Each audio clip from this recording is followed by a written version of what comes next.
Lu Chun was just a security guard, but he spent money like water, never seemed to be short. By day, he often dozed off in the guard booth.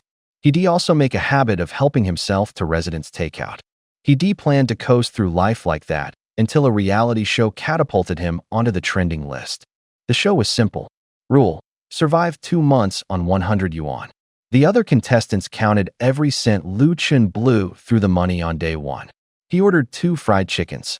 The smell of hot grease immediately filled the table in front of the camera. The cameraman hung his head, his face all bitterness. The rules were clear: contestants were responsible for the cameraman's food and lodging.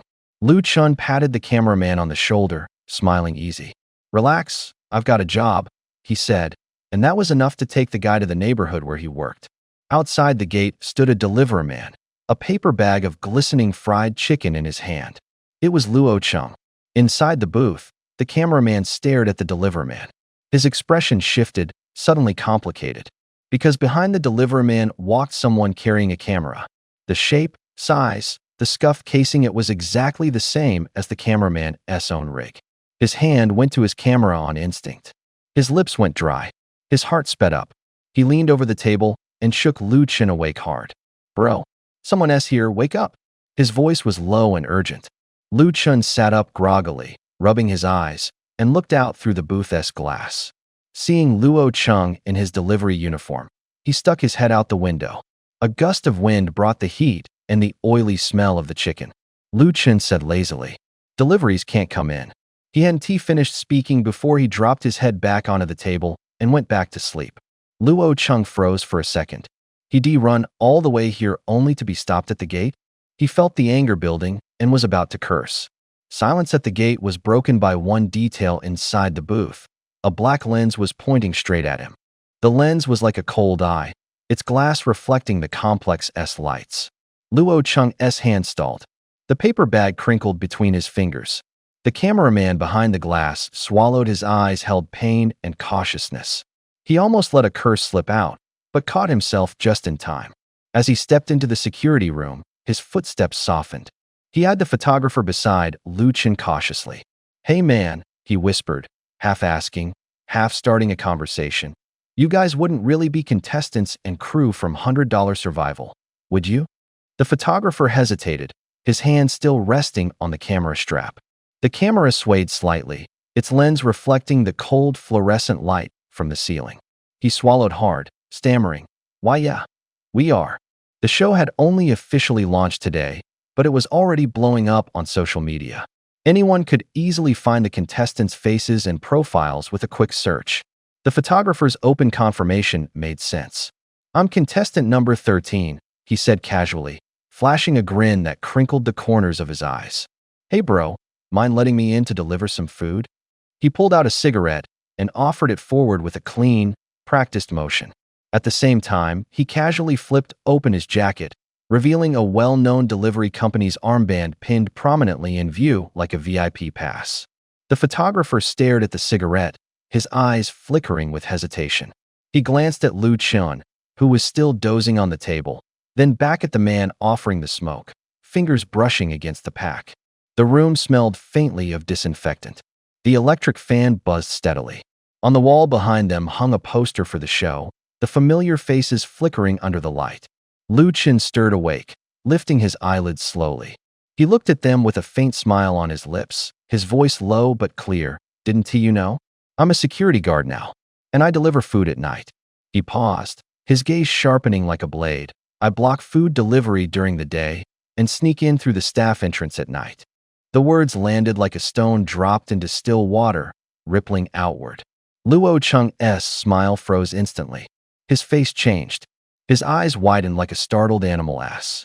The photographer's expression stiffened too, caught between reactions. A crisp, short system alert rang out from someone's phone. "Ding, detected emotional fluctuation from Luo Cheng, plus 100 emotional points earned." "Ding, detected emotional fluctuation from Jiang Ming, plus 100 emotional points earned." The live chat exploded like someone had overturned a beehive. "No way, this actually works? OMG, this is so shady. Security guard plus food delivery guy? Acting or strategy?" Someone burst out laughing. Others shouted, "What the hell? The sounds from the screen crashed into the room like a wave, stirring the air in the security booth into even more chaos. Are you kidding me? The reason he won't let me in is because he's trying to monopolize everything here. Isn't Lu Chen just a part-timer? How come he works 2 jobs in one day? Even security guards are this hardcore now. Man, this is getting real competitive. You guys actually believe he works 2 shifts a day? Come on. Qin Shou's chest tightened as he heard these words. His memory rewound like a tape back to the fried chicken shop. That night, Lu Chen had murmured something. Some people are already giving their all just to survive. Those words lingered in his ears like an echo. Lu Chen leaned back in his chair, his smile faint and detached, watching the scene unfold like he was watching a joke unfold. Of course it's fake, he said slowly. Who would deliver food at night? Qin opened his mouth, as if wanting to say something, but the night wind swallowed his voice. Bro, you're not seriously saying it's true, are? He finally managed to squeeze out, his voice laced with disbelief. Luo Cheng was staring at his phone, the screen flashing a big red countdown. His hands were slightly trembling. Don't joke around. The order's about to time out, he urged, his tone urgent, with a hint of fear creeping in. The constant push notifications from the food delivery app kept popping up, dinging and ringing like tiny hammers pounding on everyone's eardrums. Lu Chen's smile froze for a moment. Luo Cheng raised his voice even more. If you don't let me in now, the property owner will file a complaint. And once that happens, you're in deep trouble. My rating will tank too. I need a good review to save my ass today. The night was cold. Their breaths turned into white mist under the lights. Lu Chen's face changed, as if doused with icy water. He suddenly flipped open his nearby bag. The zipper screeched. His hand rummaged through plastic containers, grabbing, feeling, searching. The crisp clinking of metal keys echoed through the hallway. Seeing Lu's panic, a trace of smugness flickered across Luo Cheng's face. People living in a place like this were rarely ordinary, not someone you could afford to offend. And now that he could see the other man rattled, it made him even more nervous. Lu Chen finally pulled out a thick notebook from his bag. The cover was worn smooth with use. The pages made a crisp shh sound as he flipped them open. He took out a pen, and the tip scratched quickly across the paper, short, sharp, deliberate strokes. He wrote down the address, then held his phone screen close to double-check the numbers. He bit his lips slightly and muttered a soft curse. Got it memorized? He clicked the pen shut, his voice quiet but firm. Don't block the door again. From now on, come to this address. If I get a complaint, I'll remember your name. At that, Luo Cheng's face paled slightly, then flushed like a tightly stretched string being pulled taut. Qin Shou raised his hand unconsciously and rubbed his chin, a strange chill creeping into his heart. In the hallway, the elevator gave a soft ding, and a gust of wind turned another corner of the notebook's pages. The night carried on. Building 5 again. So it's you stealing takeout food again? How many times this month already? The voice slammed against the security room door like a hammer. Luo Cheng froze, unable to utter a word. The door swung open. A teenage boy, about 17 or 18, rushed in frantically, sweat beading on his forehead, voice trembling. Brother Lu, mercy. Don't tell my mom. She'll literally kill me. As he spoke, his eyes darted between Luo Cheng and Lu Chen. His hand shook, snatching the takeout bag straight from Luo Cheng's grip.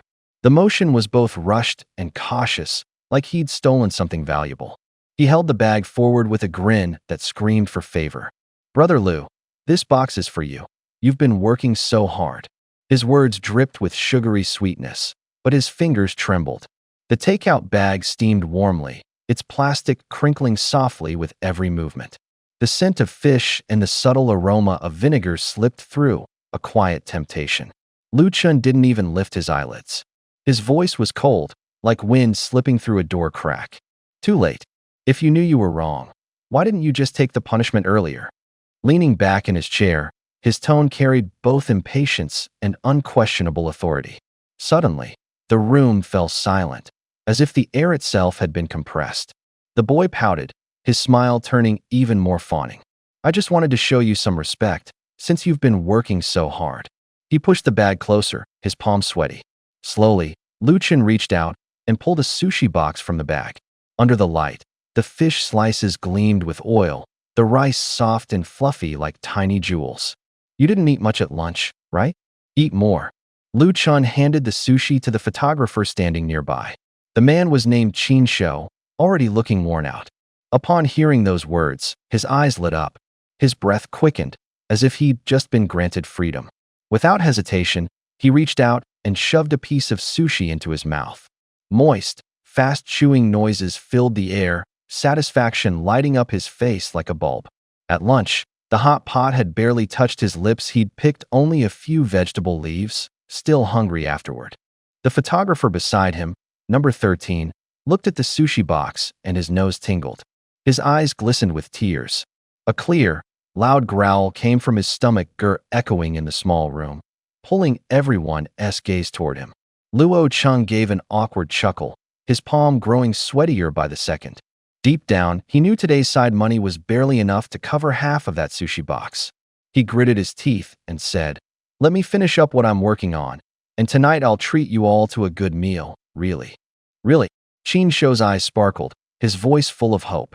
Photographer number 13 turned around half skeptical, but his eyes lit up suddenly, as if something had caught the light inside him.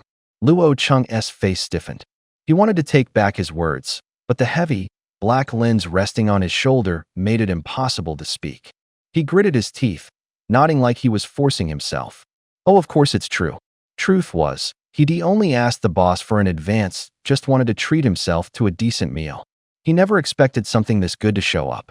His stomach growled again, a reminder not to get too greedy. Lu Chun watched number 13's eyes, hungry and wide like they might swallow the food whole. He smiled slightly and waved. "You too. Come on, there's more than enough." At those words, number 13 lit up like a spark had hit him. He lunged forward, grabbing a piece of sushi and cramming it into his mouth. Chewing, swallowing. His hands still glistened with soy sauce. His movements were rough, yet deeply satisfying, like a man who hadn't eaten in days finally touching a warm meal. The sushi in the box vanished in no time, leaving only one lonely piece tucked in the corner. Luo Cheng stared at it, his throat bobbing. Instinctively, his hand reached out. Then came Lu Chun's voice from behind. He jerked his hand back and asked, "Are you guys full?" The two nodded in unison, exaggerated and eager like soldiers following orders. "Full. Totally full." Qin Shou patted his stomach and held up the last piece of sushi toward Lu Chun, grinning like a kid. "Bro, you want it?" Lu Chun shrugged casually. "I'll just grab a bite or two." As soon as he finished speaking, he flicked the last piece of sushi toward the stray dog sniffing by the door. The dog leapt up, gulping it down hungrily, bits of meat scattering as it chewed. Then, Lu Chun pulled out a whole roasted duck from the takeout bag. The skin still glistened with oil, crispy enough to crackle audibly. Then came fried chicken, plate after plate, and spicy crayfish swimming in red oil. The aroma wrapped around them instantly, a mix of hot spices and roasted meat that made their noses tingle and mouths water. They fell silent for 3 seconds, then all at once, their eyes widened. Qin Shou blurted out, "And you still call this just grabbing something quick?" His voice dripped with disbelief. The chat exploded like a struck match. LOL, crying, "Lu Chun is extra. Are you calling that just messing around?" Number 13 got wrecked. He could be had a bite, and it got fed to the dog. Luo Cheng, "You'd rather feed the dog than feed me?" Lu Chun is such a troll. Number 13's actually going to cry. System prompts chimed in time like tiny metal gongs, one after another. Ding, detected emotion change. Gain plus 100 emotion points from Luo Cheng. Ding, detected emotion change. Gain plus 100 emotion points from Luo Cheng. The alerts rained down on Lu Chun's eardrums, faster and faster. Lu Chun looked back. Luo Cheng nearly lunged, scratching at the food with that dog. His fingers were white, his eyes full of unwillingness. Lu Chun glanced at the dishes on the table. The aroma rolled up, but his face was as cold as a winter lake. He said softly, "Bro, we're going out for a big meal tonight." Stuff like this, he probably doesn't even care for it. His voice was small. Each word, though, was like a blade. It cut through the noisy live stream and stabbed straight into Luo Cheng's chest. It felt like something tore open inside Luo Cheng. His breath hitched, his throat felt pinched. Heat and cold washed over his face. He stared at the plate. His lips trembled. The 10 and 100 bills in his pocket rumbled like a sneer. Laughter flooded the stream.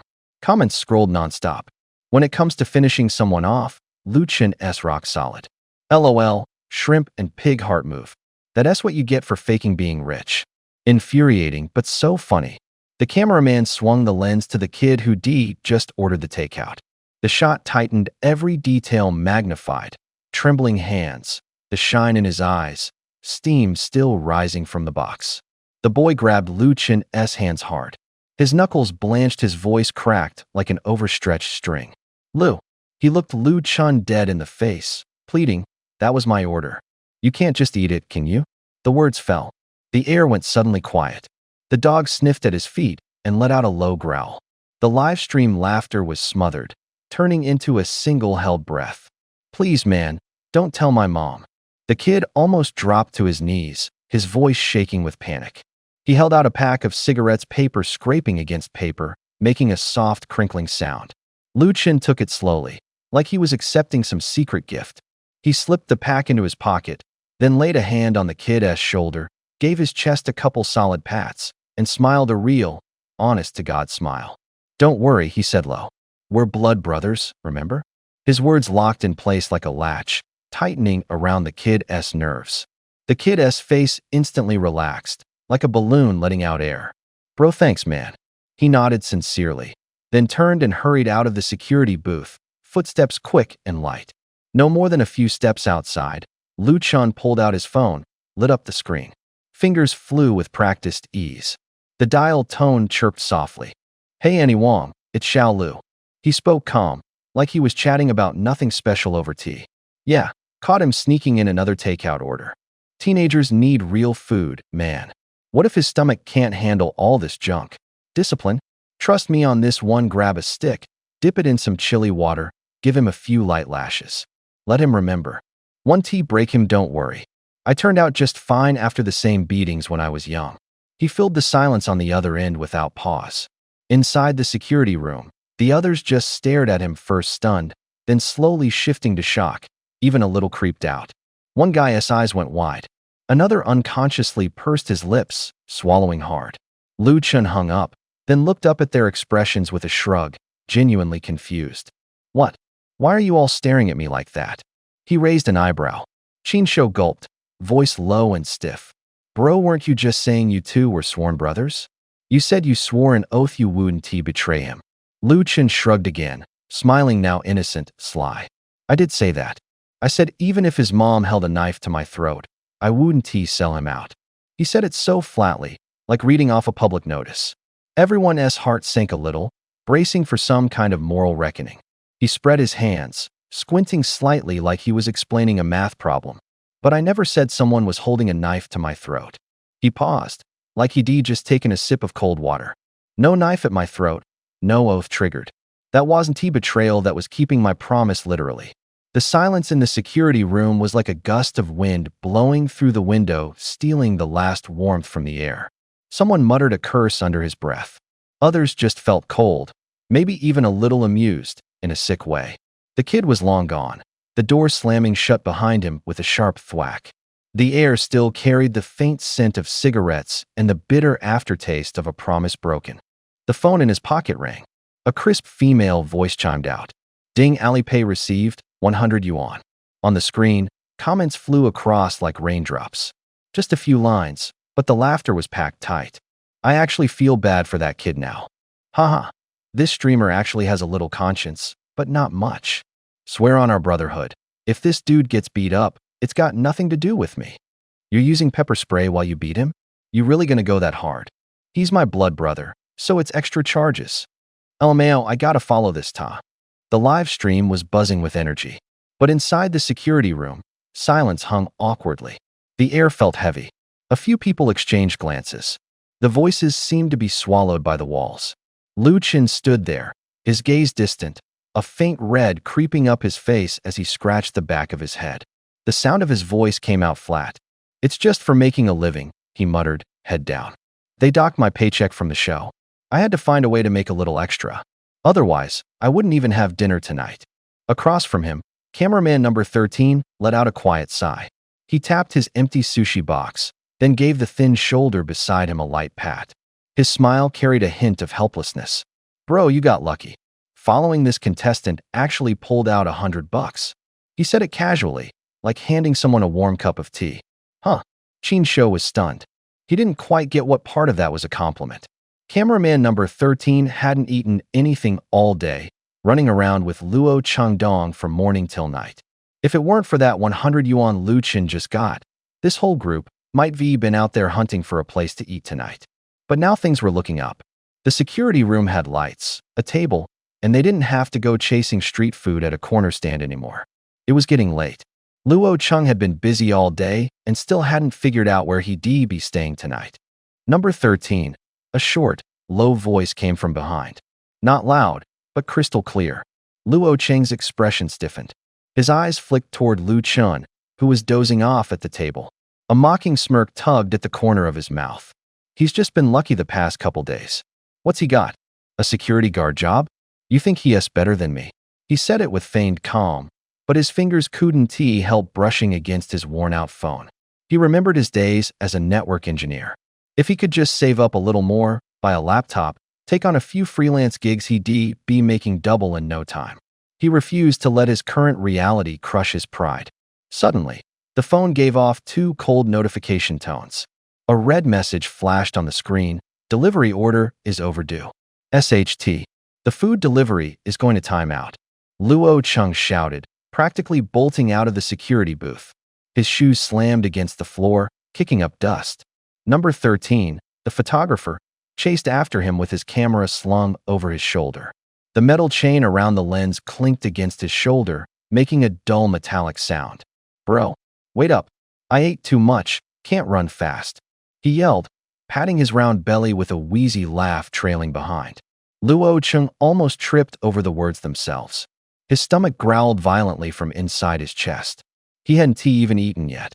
Anger mixed with embarrassment surged through him like fire, pushing him forward. He picked up the pace, his soul scuffing the floor in a frantic rhythm. Back in the security booth, Qin Shou looked up at Lu Chun's retreating figure.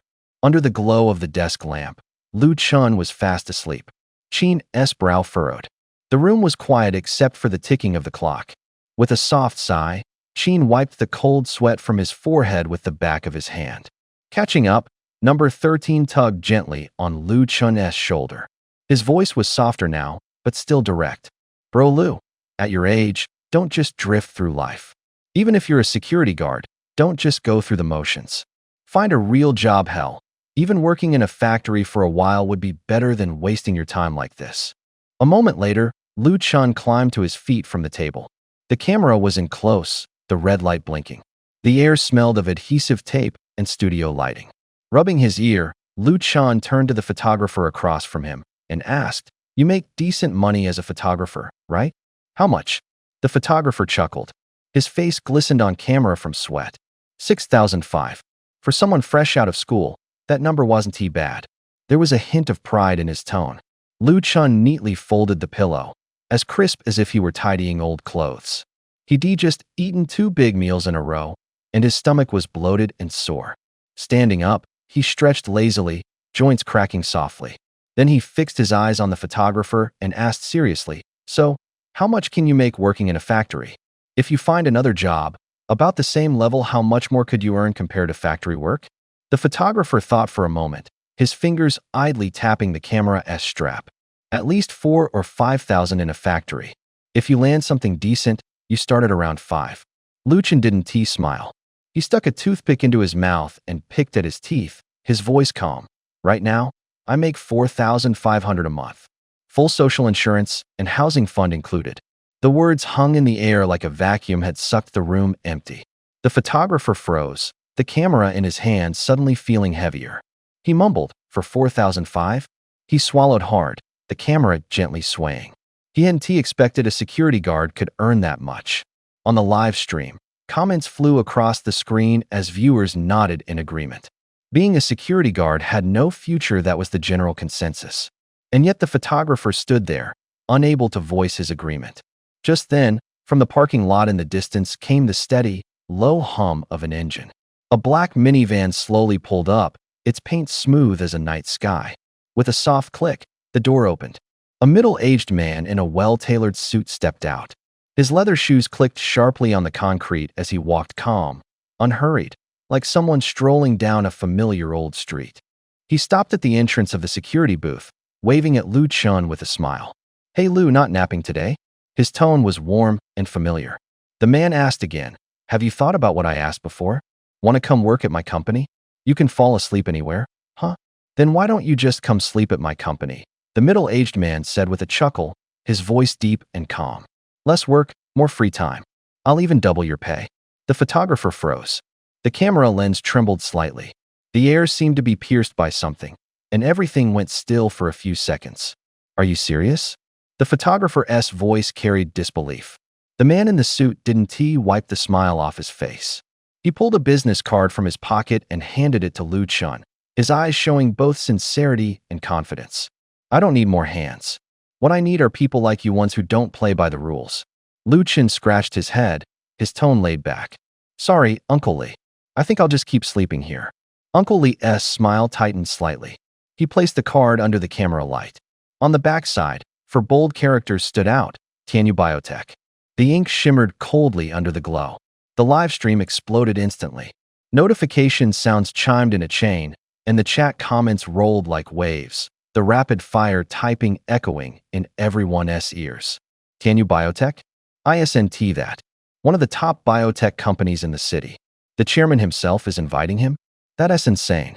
This neighborhood must be full of rich and powerful people. If he hooks up with them, his future's set.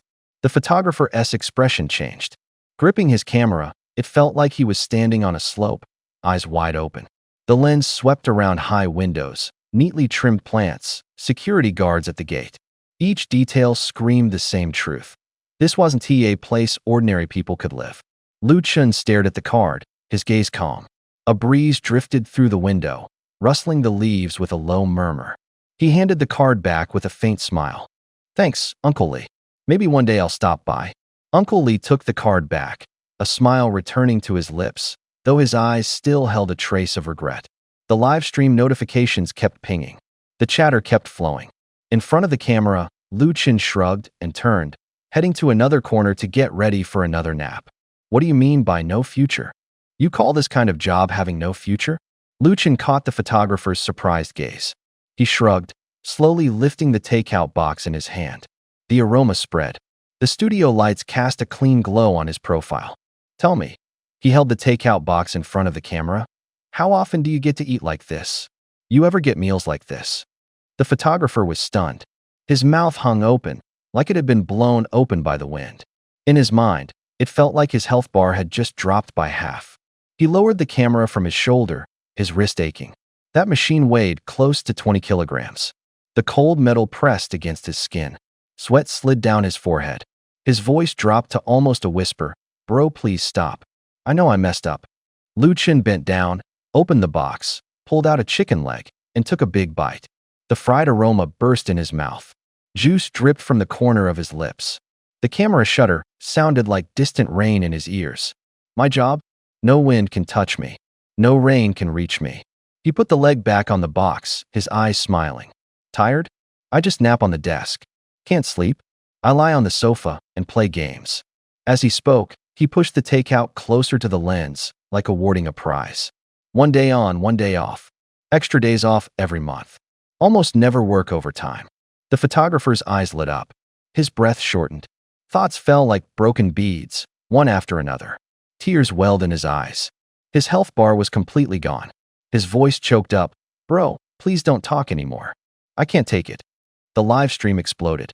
Bullet comments flew like snowflakes. Wave after wave of reactions surged. "I only make $3,000 a month, and I work harder than him. I'm 35 today and just got laid off by a big tech company. Car loan, mortgage, it's crushing me. I get yelled at by my boss every day, work till midnight, and still only get $8,000. Being a security guard looks way easier. I'm scared to even use the restroom at work. They keep me late every night, and the pay isn't even good. Oh my God, I'm switching careers to become a security guard." Jealousy, envy, anger swirled in the comments. Someone sent a laughing emoji. Another sent a crying face. Short sentences, Quick reviews emotions came fast and left fast too. In the studio, the director stood behind the control panel. His hands clenched into fists, knuckles white. His face turned red, as if scalded by hot water. His chest felt tight. For several seconds, he couldn't speak. Then he slammed the table. The sound cracked like thunder. The camera assistant jumped in shock. The director opened his mouth, voice low and sharp. Cut. Who authorized you to air this kind of content live? Lucien didn't look up. He simply finished chewing the chicken leg, staring into the lens, a hint of pride on his lips. In the play of light and shadow, he looked like a still pond. The stream's comments kept rolling. People debated work, dignity, and choices in the chat.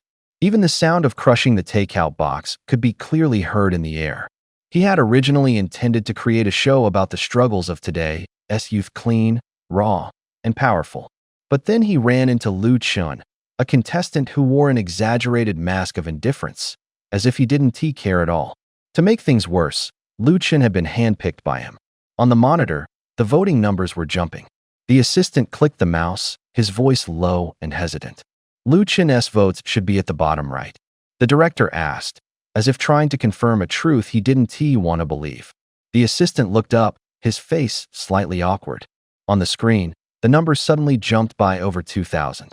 Yes, but well, he just gained over 2,000 votes all at once. His voice sounded drained, as if the energy had been sucked out. 2,000 votes. The director's eyes widened in shock. The veins on the back of his hand pulsed. He grabbed the assistant's tablet, staring at the flickering numbers. On the screen, the votes bounced like a heartbeat. Ding-ding notifications flooded in from phones all at once. But this morning, he had 0 votes. The director muttered in disbelief. How could he gain over 2,000 overnight? He asked again, his voice laced with anger and frustration. The director tried to push away every possibility. His expression was almost turning into self-reassurance. The audience wouldn't like this kind of careless attitude, right? He mumbled to himself. Impossible. There's no way. Maybe some people just voted for his looks. He thought of Lu Chun's face. It was clean-cut, his cheekbones, his eyes, like a photo made for the camera. If he had gone into the entertainment industry, he'd have been famous by now. Scene change. The security room was stuffy. The ticking of the wall clock was drowned out by the low hum of the TV. The cameraman sat motionless, as if frozen. He stared at the security guard Lu Chun, who dozed off on the sofa. Lu Chun looked like a relaxed statue. His eyes were closed, his breathing steady. In his hand was a half-finished bottle of mineral water. Takeout bags were piled on the table, all of which he had waved off, refusing to accept them. The smell of takeout lingered in the air, stopped at the door by a single sentence. The cameraman's lips twitched. His voice came out tight, almost squeezed from his throat. He's just sleeping on the job, refusing to answer calls for residents' deliveries, and he gets paid 2,000 less than me. He muttered bitterly, a tinge of resentment and helplessness in his tone. He knelt on a folding chair, back against the wall, shoulders slumped. A film roll bag slipped from his hands, making a soft rustling sound. What an easy job, who wouldn't envy that? He stared at Lu Chun, fire flickering in his eyes, confused, conflicted. After a long silence, he sighed, his voice hardening back into reality. Even if you still have a job now, he turned to his companion. Bro, didn't the production team deduct your pay? We still have to eat. Don't expect money to fall from the sky. As the words faded, the only sounds in the security room were the ticking of the clock and the distant, broken claps from the studio. In the air, it felt like someone had crushed a pile of expectations into dust. The words had barely left his mouth when a red banknote, carried by the wind, fluttered in and landed flat on the table with a light slap. It was a 100-yuan note, bearing the image of Chairman Mao like a joke that had somehow suddenly come true. The cameraman froze. His lens wavered for a second. A moment of silence hung in the air. Then the live stream exploded. The chat screen flooded with scrolling Donmu like a tidal wave. Someone typed through laughter. Damn, this cameraman's got some serious skills. He says it, and it happens. Another joked. Said Lu Chun had no future, and then the chairman himself showed up. Someone else typed furiously. Just said there was no money, and cash flew right into his face. And someone else, half laughing, begged. Hey cameraman, Bless me to fail my grad school entrance exam already. Luchin didn't react visibly. He glanced at the small icon in the corner of the screen fortune boost, with about 10 minutes left. The countdown numbers flickered. He smoothly slipped the 100 yuan note into his pocket, movements clean and quick, though his eyes barely showed any amusement. He looked at the cameraman and said lightly, "Let us go buy some lottery tickets." Huh. The cameraman jumped, his expression exaggerated, like he'd been zapped with electricity. He looked at the money in Lu Chun's pocket, then around the area. His voice was full of doubt. "Bro, have you considered maybe someone dropped this?" Lu Chun raised an eyebrow. After less than 2 seconds of thought, he asked seriously, "You mean someone deliberately threw this money away and left it here for someone else to pick up?" The cameraman nearly laughed in frustration. He shot Lu Chun a glare, his tone sharp and impatient. "You think I'm an idiot or what?" Lu Chun nodded solemnly, as if in agreement. Short and simple. Yeah. The live stream burst into laughter again. Emoticons flooded the chat. A system notification popped up. System alert. Detected a change in surrounding emotional values. Qin Shou's emotional value plus 100. Another alert followed. System alert. Detected a change in surrounding emotional values. Qin Shou's emotional value plus 200. The cameraman was practically seething. He pressed a hand to his chest, taking deep breaths to calm himself down. His gaze sharpened, and his tone turned serious and firm. No impulsiveness. Either you go buy that lottery ticket, or you turn the money in. Pick one. The photographer's face was like an about to erupt volcano. His veins bulged, his brows furrowed deep as trenches, and his voice rumbled low like distant thunder. "This is money after all. Not much, but you should at least try to find the owner." Lu Chun didn't dare provoke him further. He simply stretched his head out of the security booth, glanced left and right to make sure no one was around, then whispered loudly, "Who lost 100 yuan? Come claim it at the security room within 3 seconds. If no one comes, it's mine." His voice was soft, yet clear. In his mind, he silently counted 1, 2, 3. Afterward, he shrugged helplessly. See, no one came. The photographer gritted his teeth, his voice rough like gravel. "You couldn't you have spoken a little softer? I'm right next to you, and yet you shouted like that no one could hear. Not even the real owner." Lu Chun grinned, as if his thoughts were clicking like an abacus. "It's not me waking them up, it's what you said just now that got them reflecting on their lives. Being a security guard has no future. I've decided I'm going to change my fate. With this 100 yuan. He laid the bill flat on his palm, his eyes blazing like fire. Before the photographer could figure out how speaking softly was connected to anything, Lu Chun had already yanked him out of the booth. The two hurried down the road, stopping just outside the neighborhood at a lottery shop. "Boss, give me a 100 yuan scratch card." Lu Chun slapped the 100 onto the counter with force. The crisp sound of the bill landing made the person behind the counter look up, momentarily frozen in place. The photographer stared at the colorful lottery tickets on the counter, then at the 100 yuan lying there in plain sight. His mind went blank for a moment before realization hit. Lu Chun hadn't been looking for the owner. He was laundering the money. He glared at Lu Chun, his voice catching in his throat. "Brother, what exactly are you doing? Do you call this striving to change your destiny, buying lottery tickets?" The photographer stared at him, his voice carrying both amusement and irritation. "How exactly does this change anyone's fate?" he added, never taking his eyes off the stack of silver-white scratch cards on the counter. The thick cardboard reflected the overhead light. A faint scraping sound came from the worn plastic edge of the counter.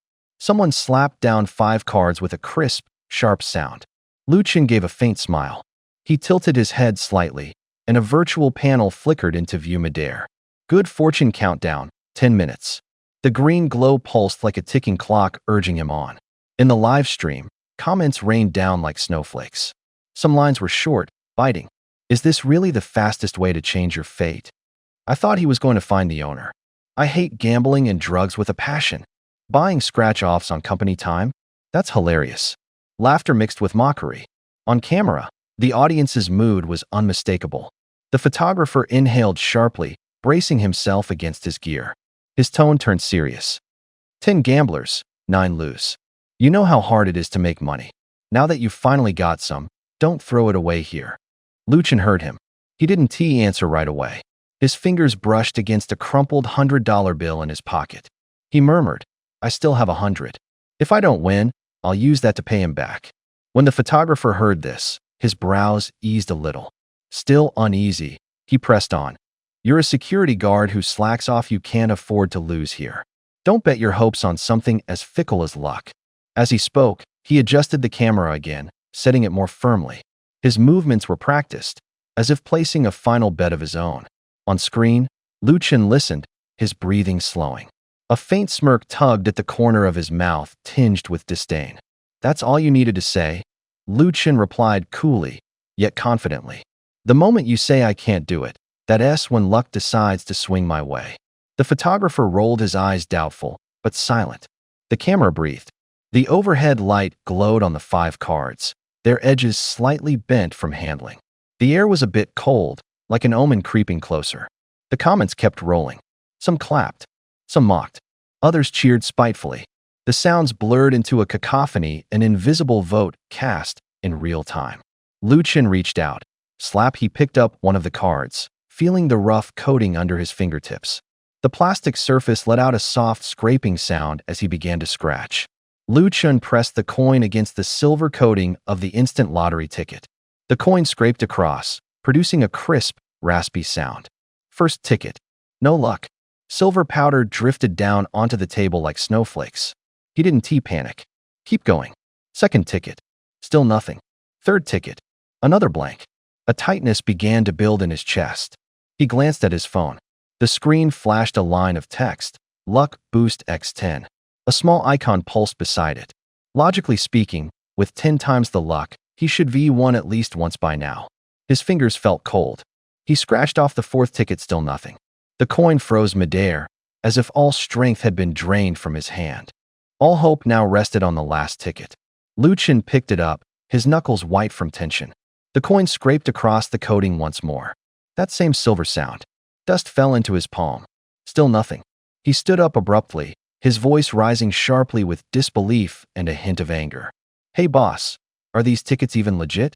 The photographer leaned back in his chair, smiling faintly, as if he'd known all along how this would end. "That's the last one. Go ahead and scratch it," he said calmly, like someone watching a show unfold. Lu Chen froze. His eyes drifted back to his phone. That luck boost x10 on the screen now felt like a cruel joke. A thought flickered through his mind. If your base luck is 0, multiplying it by 10 still gives you 0. His chest tightened, as if someone had gripped it tightly, causing a dull, heavy pain. Memories surfaced, those rare good drops he'd only ever gotten through guaranteed rates. He pressed a hand to his chest and let out a bitter laugh. The ticket in his hand trembled even more violently. The photographer spoke again. "Aren't you trying to change your fate? So how is it going? Fate changed yet?" Lu Chen wiped the smile from his face, then patted the other man's shoulder. His voice was calm now, tinged with self-mockery and quiet resolve. "No change. Guess luck alone just isn't enough. Let us try a different way. Let us keep going. Bro, I gave it my best shot. Maybe this is just how fate plays out. I'm done fighting it." Lu Chen dropped those words and walked away with a cool, confident stride, leaving the lottery shop behind without looking back. The cameraman stood frozen at the door, mouth slightly agape, eyes hollow and distant. That line kept echoing in his head like a relentless drumbeat. Maybe this is just how fate plays out. Maybe this is just how fate plays out. The live stream exploded. LOL, did he actually just say that? I'm dying laughing. I start off motivated every day too. Then I just give up and accept my life. Same. Some people watch the drama. Others look in the mirror. Is he really trying to turn his life around with the lottery? Or is he just putting on a show? The comments rained down like bullets. Suddenly, a comment popped up like a grenade had been tossed in. "Quick, switch to Room 13's stream. You gotta see this, it's hilarious." Room 13's live stream. Luo Chung had just finished delivering food and collapsed into a chair, utterly drained. His stomach growled loudly. He hadn't eaten anything since morning. Earlier, while hiding in the security booth, he watched Lu Chen devour that luxurious meal. The image had been stuck in his head ever since. Now his stomach twisted in envy. He dragged the cameraman into a small restaurant. As they pushed the door open, waves of heat and the scent of sizzling oil hit them. The clang of spatulas against woks rang out. Outside, a distant train horn groaned. Inside, the air buzzed with the chaotic energy of a street-side eatery, laced with the scent of scallions, ginger, and garlic. The cameraman's eyes lit up. Imagining a feast, his fingers twitched instinctively in excitement. Seeing his expression, Luo Cheng coughed dryly and subtly signaled to the waitress. "Boss, bring us some good stuff." "What is your specialty?" Luo Cheng asked, tone blunt and to the point. "Short, no fluff." Without even glancing at them, the waitress replied crisply, "Abalone." "Abalone," Luo Cheng said, as if he'd just heard the best news of his life. He grinned. The cameraman was already swallowing hard. His stomach growled again, even louder this time. Ruo Cheng's heart sank. Instinctively, he glanced at the cameraman slung over his shoulder. The camera lens reflected the light. Then he quickly turned his face back. "Then give me 2 servings of the supreme double-headed abalone." He gritted his teeth, his voice steady and firm. Short sentences. Decisive. From the kitchen came the metallic clatter of pans and spatulas. A waiter carried a tray, his eyelids drooping, shaking his head slightly, his wrist trembling faintly. "Sorry, sir, we don't have supreme double-headed abalone, only the regular kind." He emphasized the word regular with a crisp tone. Double-headed abalone. That was top tier in every high-end restaurant. Rare, expensive, like a treasure on the table.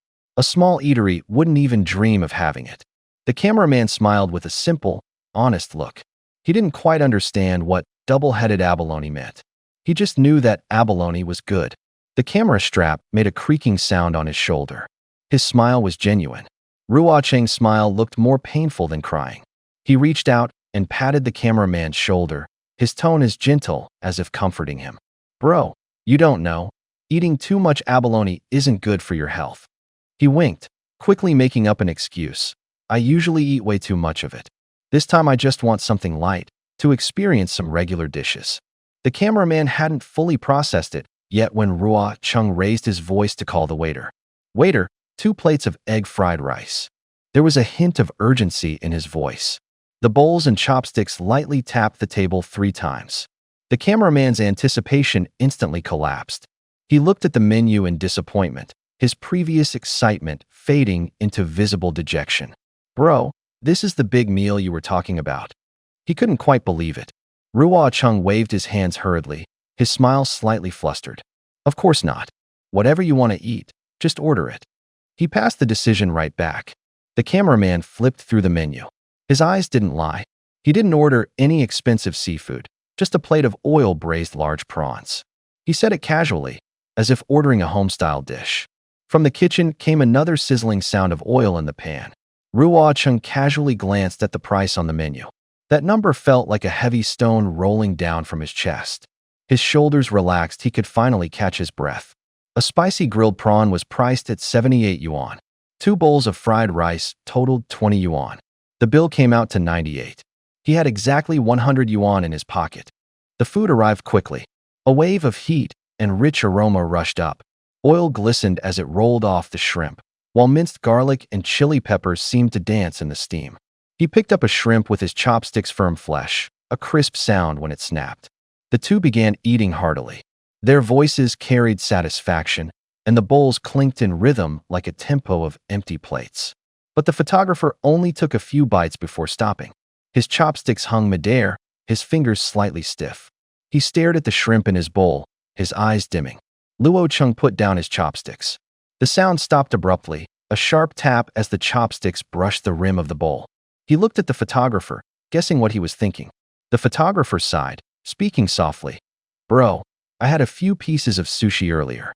The kind from a high-end place, real delicate flavor. Now this feels like chewing paper." When he said chewing paper, he seemed to be confirming he wasn't exaggerating. A faint helplessness tugged at the corner of his mouth. He pushed his chopsticks aside and wiped oil from the corner of his lips with the back of his hand. The fragrance of the spicy shrimp still lingered. But now, a faint fishy smell rose from the shrimp's back, the oil too heavy, the sauce carrying a cheap metallic aftertaste. It fell far short of the freshness he had imagined. Luo Cheng's expression changed. His eyes drifted from the steaming dishes to the bill. then back to the photographer's calm face. He didn't speak, but his chest felt tight, as if something had pressed down on it. The restaurant's earlier liveliness had thinned. Their eating slowed, like they'd been splashed with cold water. The air's aroma now felt thick and heavy. After a long pause, Luo Chung finally spoke, his voice like sand rubbed raw. How could he eat like that? He just a security guard. The words were like a stone dropped into still water. Both fell silent, each lost in thought. Chopsticks hung motionless again. The rice grains in the bowls lay still. In the live stream, the rhythm of the chat comments shifted too. Fewer laughs, more questions. Someone typed, "Security guard? Seriously?" Others sent emojis of doubt. The viewers began watching the screen more closely, as if seeing a whole different world unfold. Lu Chen's days felt like a vacation. In the security booth, he leaned back in his chair, dozing off. He held a thermos in one hand, his phone screen lighting up with a live stream. His boss hadn't come looking for trouble, and his paycheck had hit his account, $4,500 this time. He moved slowly, his expression relaxed. Watching the stream, viewers were confused. How could a security guard live so carefree? The comment stream started rolling in. Some were puzzled, some were shocked, some were laughing. That night, the oil-steamed prawns on the table were still steaming. The shells glistened, the aroma rich and intense. The price tag read $78. But Luo Chung and the cameraman had no appetite. They each picked at a few prawns before setting their chopsticks down. The original idea of enjoying a nice meal had vanished, like steam rising into the air. A waitress approached with a smile and placed the receipt on the table. The paper rustled softly under the restaurant lights. "That's $98 total, sir. Here's your receipt." Luo Chung nodded and reached into his pocket. His fingertips touched nothing. Empty. So empty it felt like his pocket echoed. His expression shifted instantly. His heart pounded like it had been hit with a hammer. He remembered taking an advance from the boss that morning and stuffing the cash into this very pocket. Now it was gone. He stood up abruptly, the chair screeching against the floor. He checked another pocket, digging his nails into the fabric, but it was empty too. Sweat beaded on the back of his neck, and a chill ran down his spine. The waitress's smile froze. Her voice dropped a few degrees. Sir, you didn't forget your wallet, did you?" The cameraman froze mid-air with his chopsticks, eyes widening. He stammered, Bro, you didn't forget your money, did you?" The live audience caught wind of what was happening. Comments flooded in like a tidal wave, full of mockery. Haha, did you leave your cash in the security office? Too late now, it's probably a few worthless scratch-off tickets.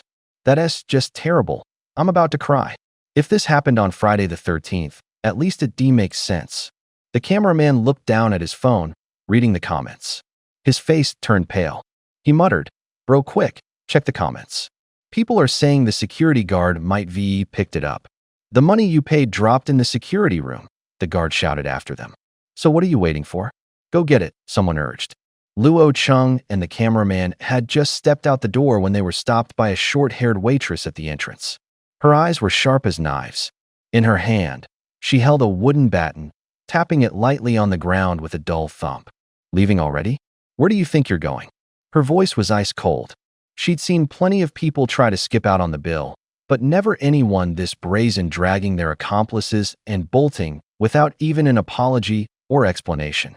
Luo Chung wiped the cold sweat from his forehead and whispered nervously, "Our money fell in the security room. Can we go get it and come back to pay? Is that okay?" The waitress's face darkened further. Her lips twitched, like she was at her breaking point. "You think," she said slowly, each word slicing through the air like a blade, "you can just walk out?" The cameraman's fingers trembled slightly, his eyes full of helpless frustration. The plate of oil-braised prawns on the table hadn't even been finished. The scent still lingered in the air, rich with garlic and chili oil, taunting their stomachs. She didn't hesitate. With a rough shove, she pushed them both into the back kitchen, blocking the doorway with the baton behind her. She tossed out a sharp command, "Stay here and wash the dishes. You're not leaving until every last plate is clean." Inside the kitchen, dishes were piled high like a mountain. Grease glistened under the lights, sticky and thick. The faucet was turned on, water splashing noisily. Plates clinked together with sharp, urgent rings. Steam rose from the sink, hot and greasy, hitting them in the face and making their eyes squint from the heat. The two exchanged a glance, then forced a bitter smile onto their faces. Bro, I really didn't eat much of those prawns, the cameraman mumbled, voice cracking, swallowing the rest of his words.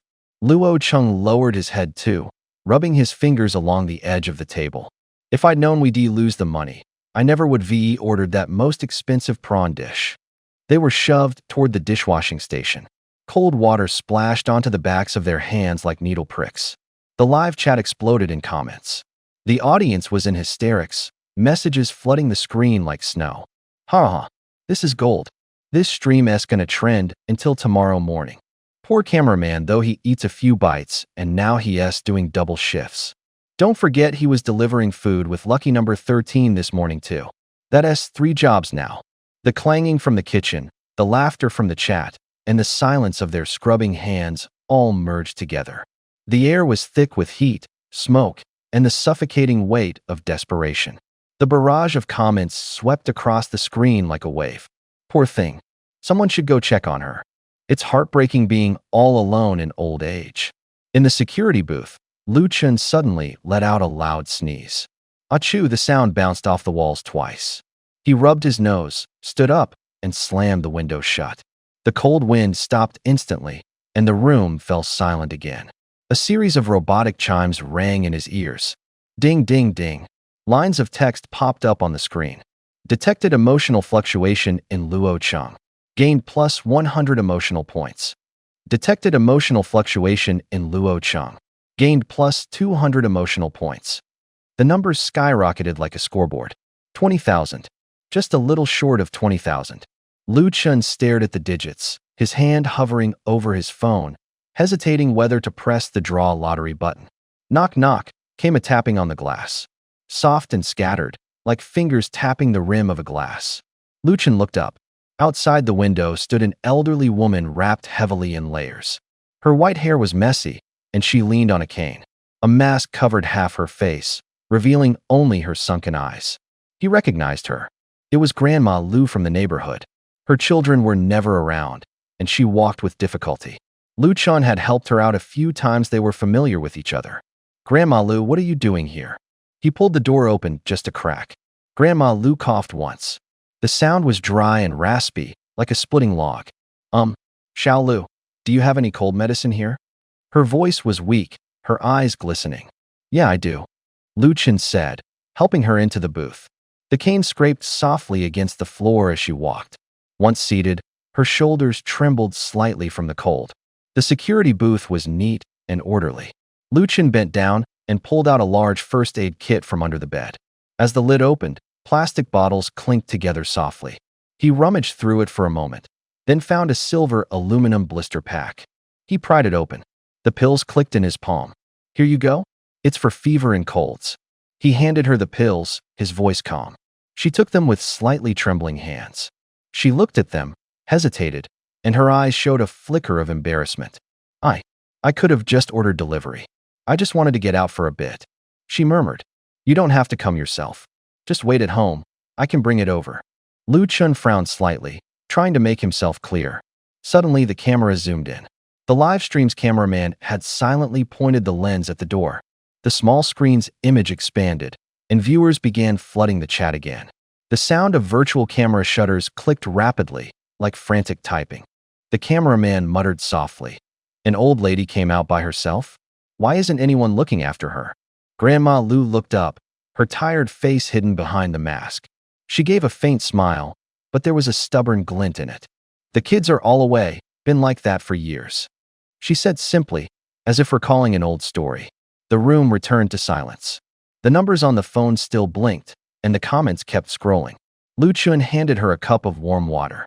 The rim touched her palm with a soft clink. Take the medicine first. Don't catch a chill. He repeated the words, as if saying them to himself as much as to her. Grandma Lu coughed once, shook her head, and sighed. You wouldn't understand. It's the change of seasons now. Flu season is everywhere. The pharmacies nearby are all out of cold medicine. Sold out completely? Lu Chun raised an eyebrow, pulled out his phone, and opened a group buying app to search for pharmacies. The result that popped up was huge bold text, sold out. No stock. The photographer stood by, wearing a look of confusion. Meanwhile, the live stream's chat exploded with messages like waves crashing ashore. What? Everything's gone already. Those resellers again. It used to be 5 yuan a box, and now it's over 200. My mom caught it last time too. The price gouging is brutal. You have no choice but to buy it. It's for your family. The screen flooded with comments, each word piercing the ears like a needle. At the same time, short system alerts chimed in his ear. Ding detected emotional fluctuation from Wang Defa. Gain plus 100 emotional value. Ding detected emotional fluctuation from Li Fian. Gain plus 100 emotional value. One notification followed another, like brass bells ringing against his chest. On the other side of the screen, anger was burning. Lu Chen switched platforms and opened a second-hand trading app. He searched for cold medicine. The listings that appeared showed familiar white boxes. The price over 200 yuan. He clicked the seller's profile and typed out a message. I need a large amount of cold medicine. Do you have any? The message showed as read. After a long pause, a reply came. How much do you want? Lu Chen stared at those 4 words.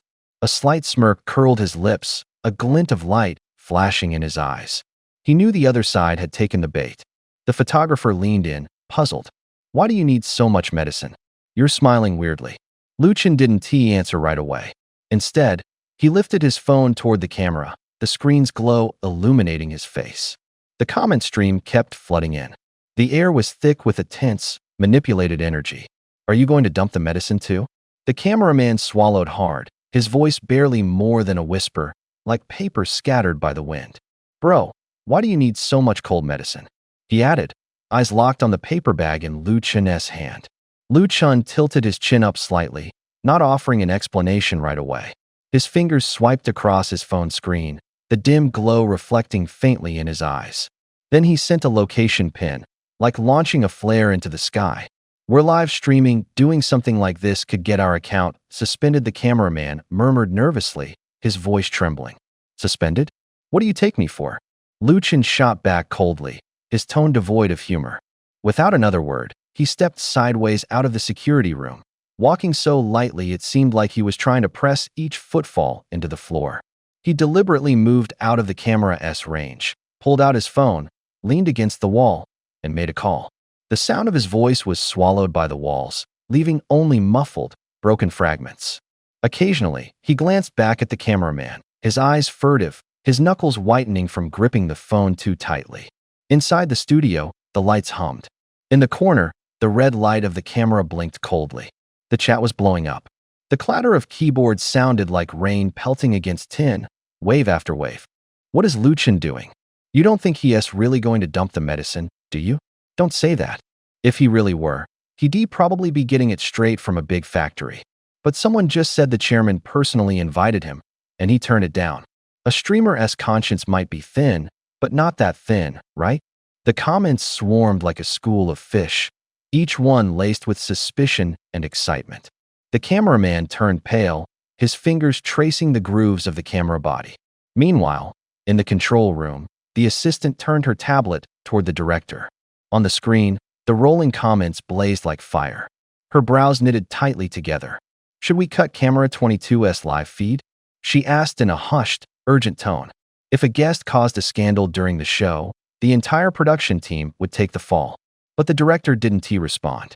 Leaning back in his chair, he tapped his fingers rhythmically on the table, each knock sharp and crisp. He lifted his gaze, his tone unnervingly calm. Don't panic, he said simply. What do you take our guests for? This one, he added, I personally invited. Each word was steady, heavy final. Lu Chen's resume was soaked through with sweat.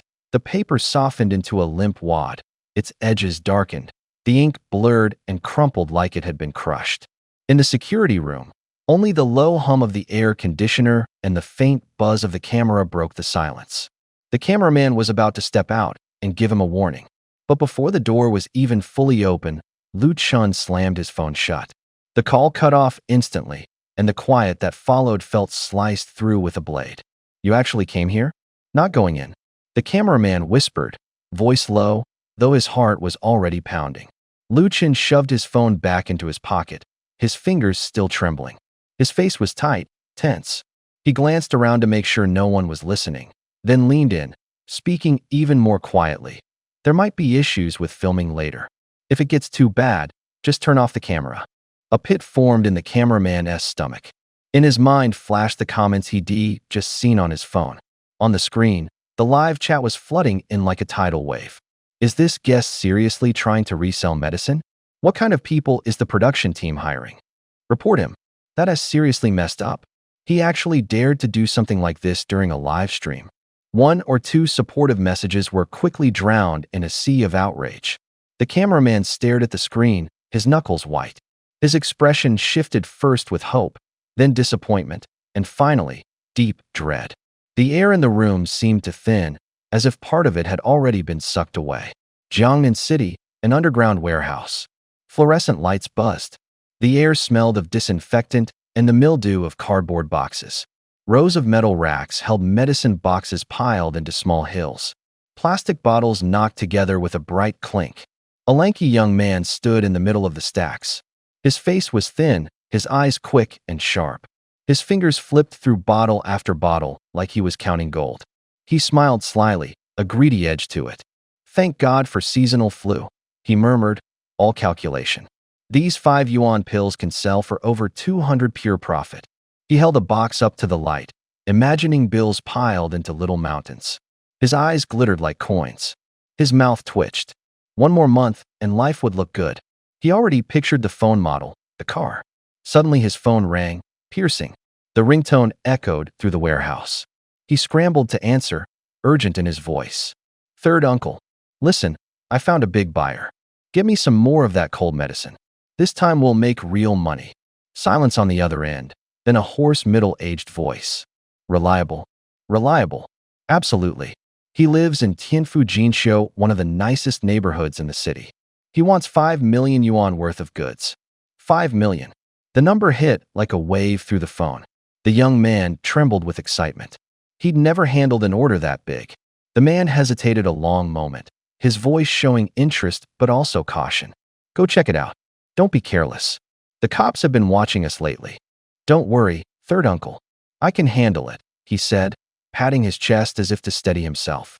He repackaged the goods tightly, slung a shabby bag over his shoulder, and hurried into the shadows of the warehouse.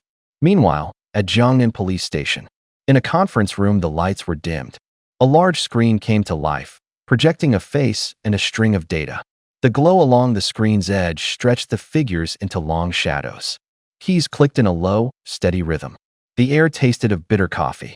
A middle-aged officer stood by the screen, a laser pointer in his hand. He was straight-backed and calm. Arrest target. Huang Haitian, he said, pointing at the photo, his finger tracing the face. Male, 36. Height, 1.74 meters, about 5 feet 8 inches. The room fell silent. Everyone stared at that face. The officer turned, his gaze sharp as a blade. He's complicated. Organized background. Move fast and move steady. The air conditioner hummed quietly in the conference room. The fluorescent lights reflected off the folders on the table, and the soft rustle of paper created a rhythmic beat, like something waiting in silence.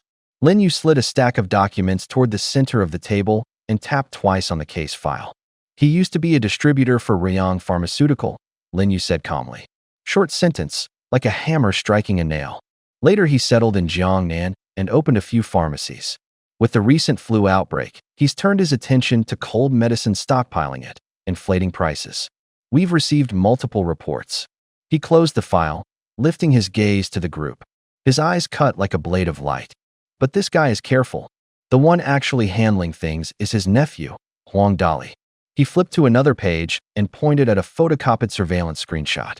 Huang Dali's criminal record is as thick as an account book. He's into drugs, has organized multiple brawls, injured people seriously more than once, and there are charges of sexual assault and rape. Lin Yu paused, lowering his voice. What's worse is that Huang Haitian has always been cleaning up after him, destroying evidence, bribing witnesses. If we hadn't gotten solid physical evidence this time, we might still be stuck. The room fell silent. Someone swallowed hard. A cup gently tapped against the table, making a crisp sound. The younger officers exchanged glances, their expressions shifting slowly from confusion to determination. A few fingers tapped the table, like counting invisible debts. Lin Yu dropped his arms, his voice growing colder. Arrest team, be careful. Huang Dali might only be a supporting player in this flu medicine case, but the charges against him are all serious crimes. We have to move on two fronts at once. Make sure both are taken down in one clean operation. After he finished, he nodded to the young female officer beside him, Officer Zhao. She stood up, adjusted her cap, and gave a crisp salute to the senior officers present. Her movements were sharp, her voice clear.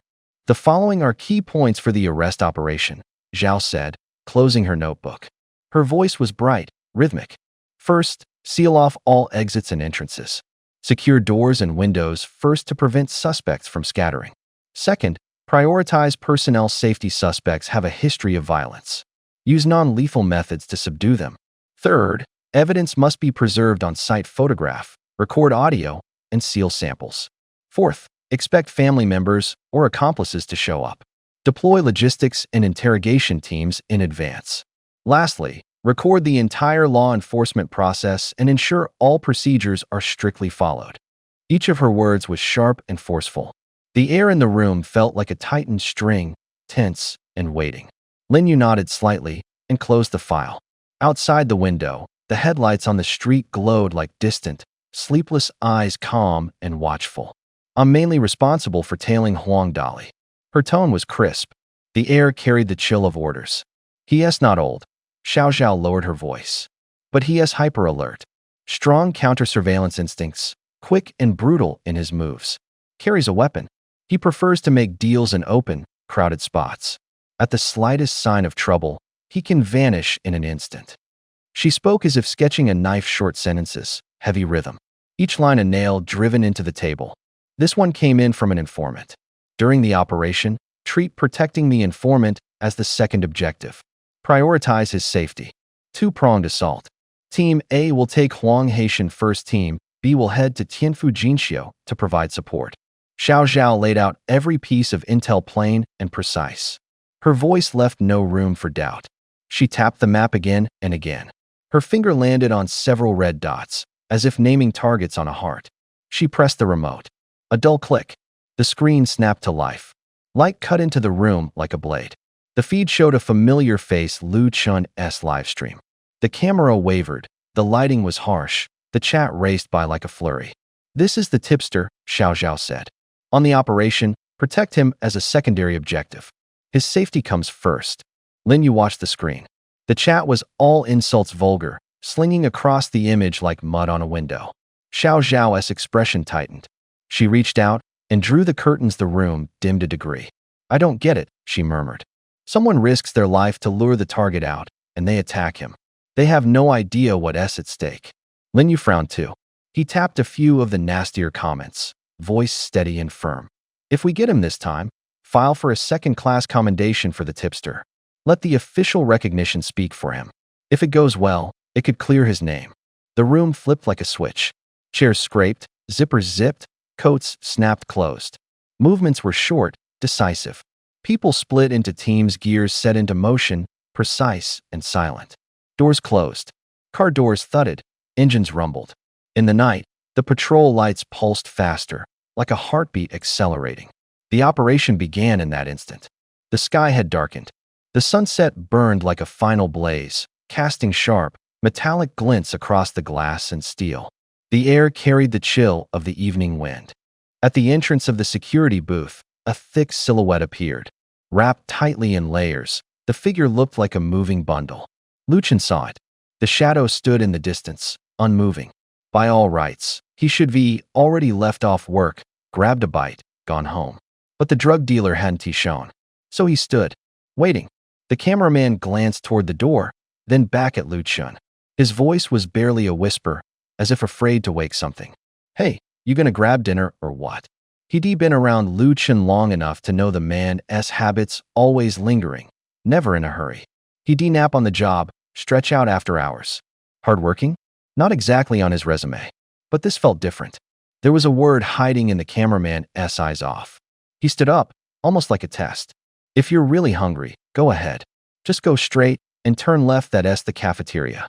Mention my name and it's free. He pulled out his phone, opened the transfer screen, and swiped his finger across the display. Or I can just send you some cash. Grab something outside. I don't mind. Slowly, Lucien pulled out his own phone.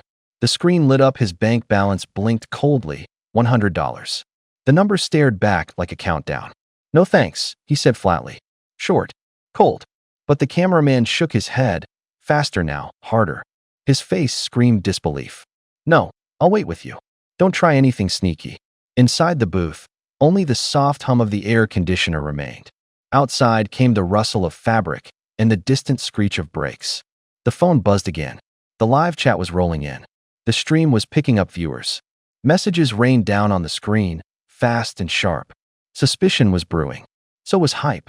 Short lines, quick pacing like knives slicing through. Something's off with Lucien today? He's not really selling drugs, is he? He's trying to get the crew out of the way, I swear. Don't leave, cameraman. Get a good look at that guy's face. Extra chicken tonight for the stream. The text kept scrolling. The cameraman's gaze darted between Lucien and the door. His palms were damp. He looked like he was about to bolt or waiting for proof. Every move he made was careful, tense. Lucien didn't say much. He slipped the phone back into his pocket, leaned back against the chair. His eyes never left the bundled figure outside. Breathing steady, listening like every sound out there meant something. The figure at the door didn't move. The wind caught the edge of his coat, flapping it lightly. The night pressed heavier. The live chat kept flooding. The questions spread like ice in the room. Cameraman, don't be scared, get right in his face and film him. I want to see how thick-skinned Lucien really is. The comments scrolled across the screen like a blizzard. The red live dot kept pulsing. The director stared at the feed, his expression growing darker. The assistant next to him bit her lip, voice quick and tight. Director, he's clearly off, really off. Should we cut the stream? What if he's dealing drugs? What if something goes wrong? It's only day one of the show. If something happens, we're finished. The director tapped his fingers on the mouse and finally sighed. He brought up the end stream option and pushed the control to the cameraman. The cameraman froze. He was about to call out to Lucien when a heavy knock sounded at the door. Hello? Is this Tianfu Jinxiu? A large parcel was pushed through the crack. It was heavy as a stone, with only a pair of eyes visible, cold and alert. Why, yes, the cameraman's voice trembled. The door opened. The person in the package stepped inside with the steady gait of a hunter. The air smelled of plastic and drugs. Finally found you, Lucien said, smiling quickly, light forced across his face. He motioned for the man to sit, tapped the table with his cup, and poured hot water. The man glanced at Lucien's security uniform, his eyelid twitched. His voice was rough as a grindstone. You're the one asking for $5 million for the goods? There was disbelief and anger in his words. $5 million, the number dropped into the quiet room like a block of ice. Lucien tilted his head toward the ceiling and smiled even more slyly. Not me, our boss. He twirled his finger in his sleeve, and the smile on his face froze into ice. All that remained was the faint clink of water in the cup and the scroll of comments flickering across the screen.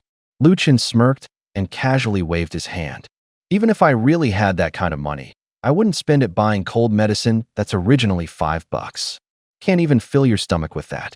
Huang Dali relaxed a little after hearing that. He stepped forward, like he had just placed his heart back into his chest. A security guard? Who would ever pull out $5 million at once just to buy medicine? That never made any sense in the first place. He turned his head and looked at the person standing next to Lucien. The man had a big, black camera slung over his shoulder. The body of it gleamed from recent wiping. When Huang Dali's fingers brushed against the strap, it made a faint rubbing sound. Huang's smile froze instantly. He pointed at the camera and asked sharply, "Then what's he doing here?" "Recording for the boss to watch," Lucien replied, scratching his head. His voice carried a hint of urgency. He didn't explain further. His action said it all. He lifted his phone slightly, revealing numbers jumping on the screen. It was a live stream, with thousands watching. If word gets out, we won't just miss catching this drug dealer, we might lose the suspect altogether, he whispered. Huang Dali fell silent, as if weighing something in his mind. Then he muttered, almost to himself, "Rich people sure have a lot of weird quirks." In a hurry, he pulled a small bottle of pills from inside his jacket. The plastic lid clicked sharply when he opened it. The pills clinked like little pebbles hitting a bowl. He held out the bottle, voice sharp and clear. 20 pills per bottle. 240 yuan each.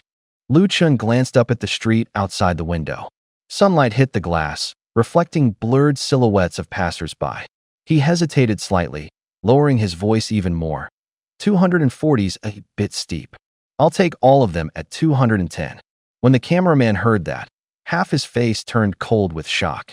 He tugged at Lu Chen's sleeve, disappointed and anxious. Bro, you're not seriously gonna. Before he could finish, Lu Chun clamped a hand over his mouth. His eyes shot out silent signals. Don't make a sound. And don't call me bro out here.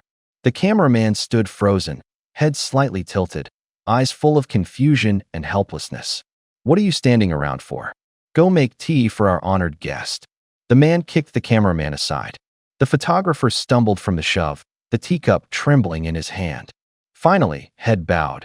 He brought the tea out, fingers numb and voice barely above a whisper, as if carried away by the wind.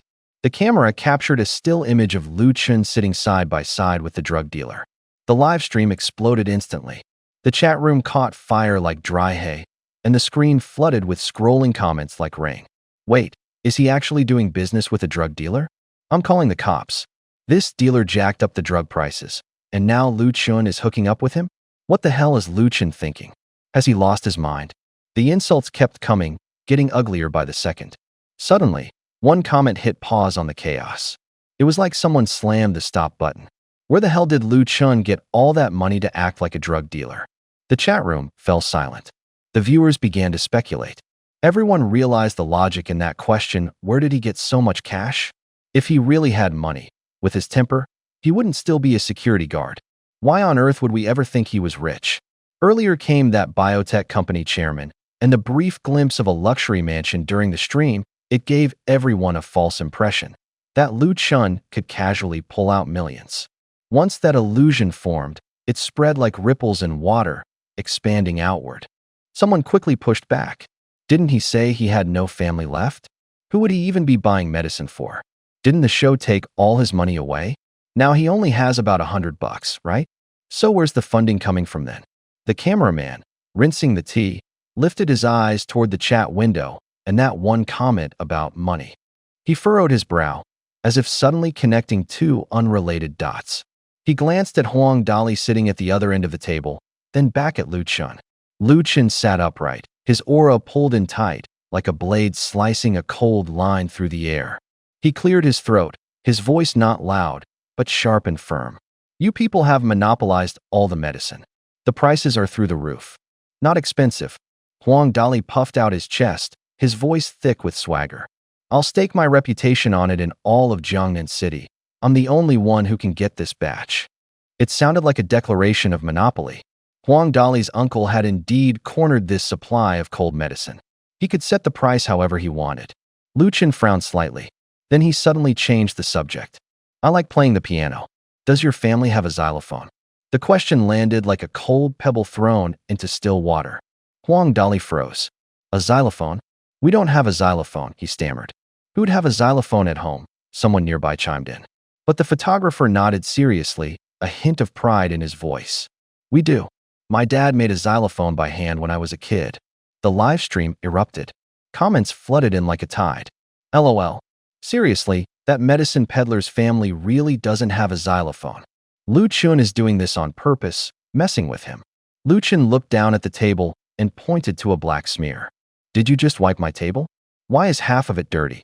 Huang Dali immediately denied it, flustered and frantic. I didn't wipe it. I didn't wipe it. Don't accuse me, he barked, his face going red. Lu Chun wasn't angry. His smile was clean and sharp as a blade. You didn't wipe it? Really didn't wipe it? He repeated, part interrogation, part tease. The more Huang Dali tried to explain, the more panicked he became. The chat laughed even louder.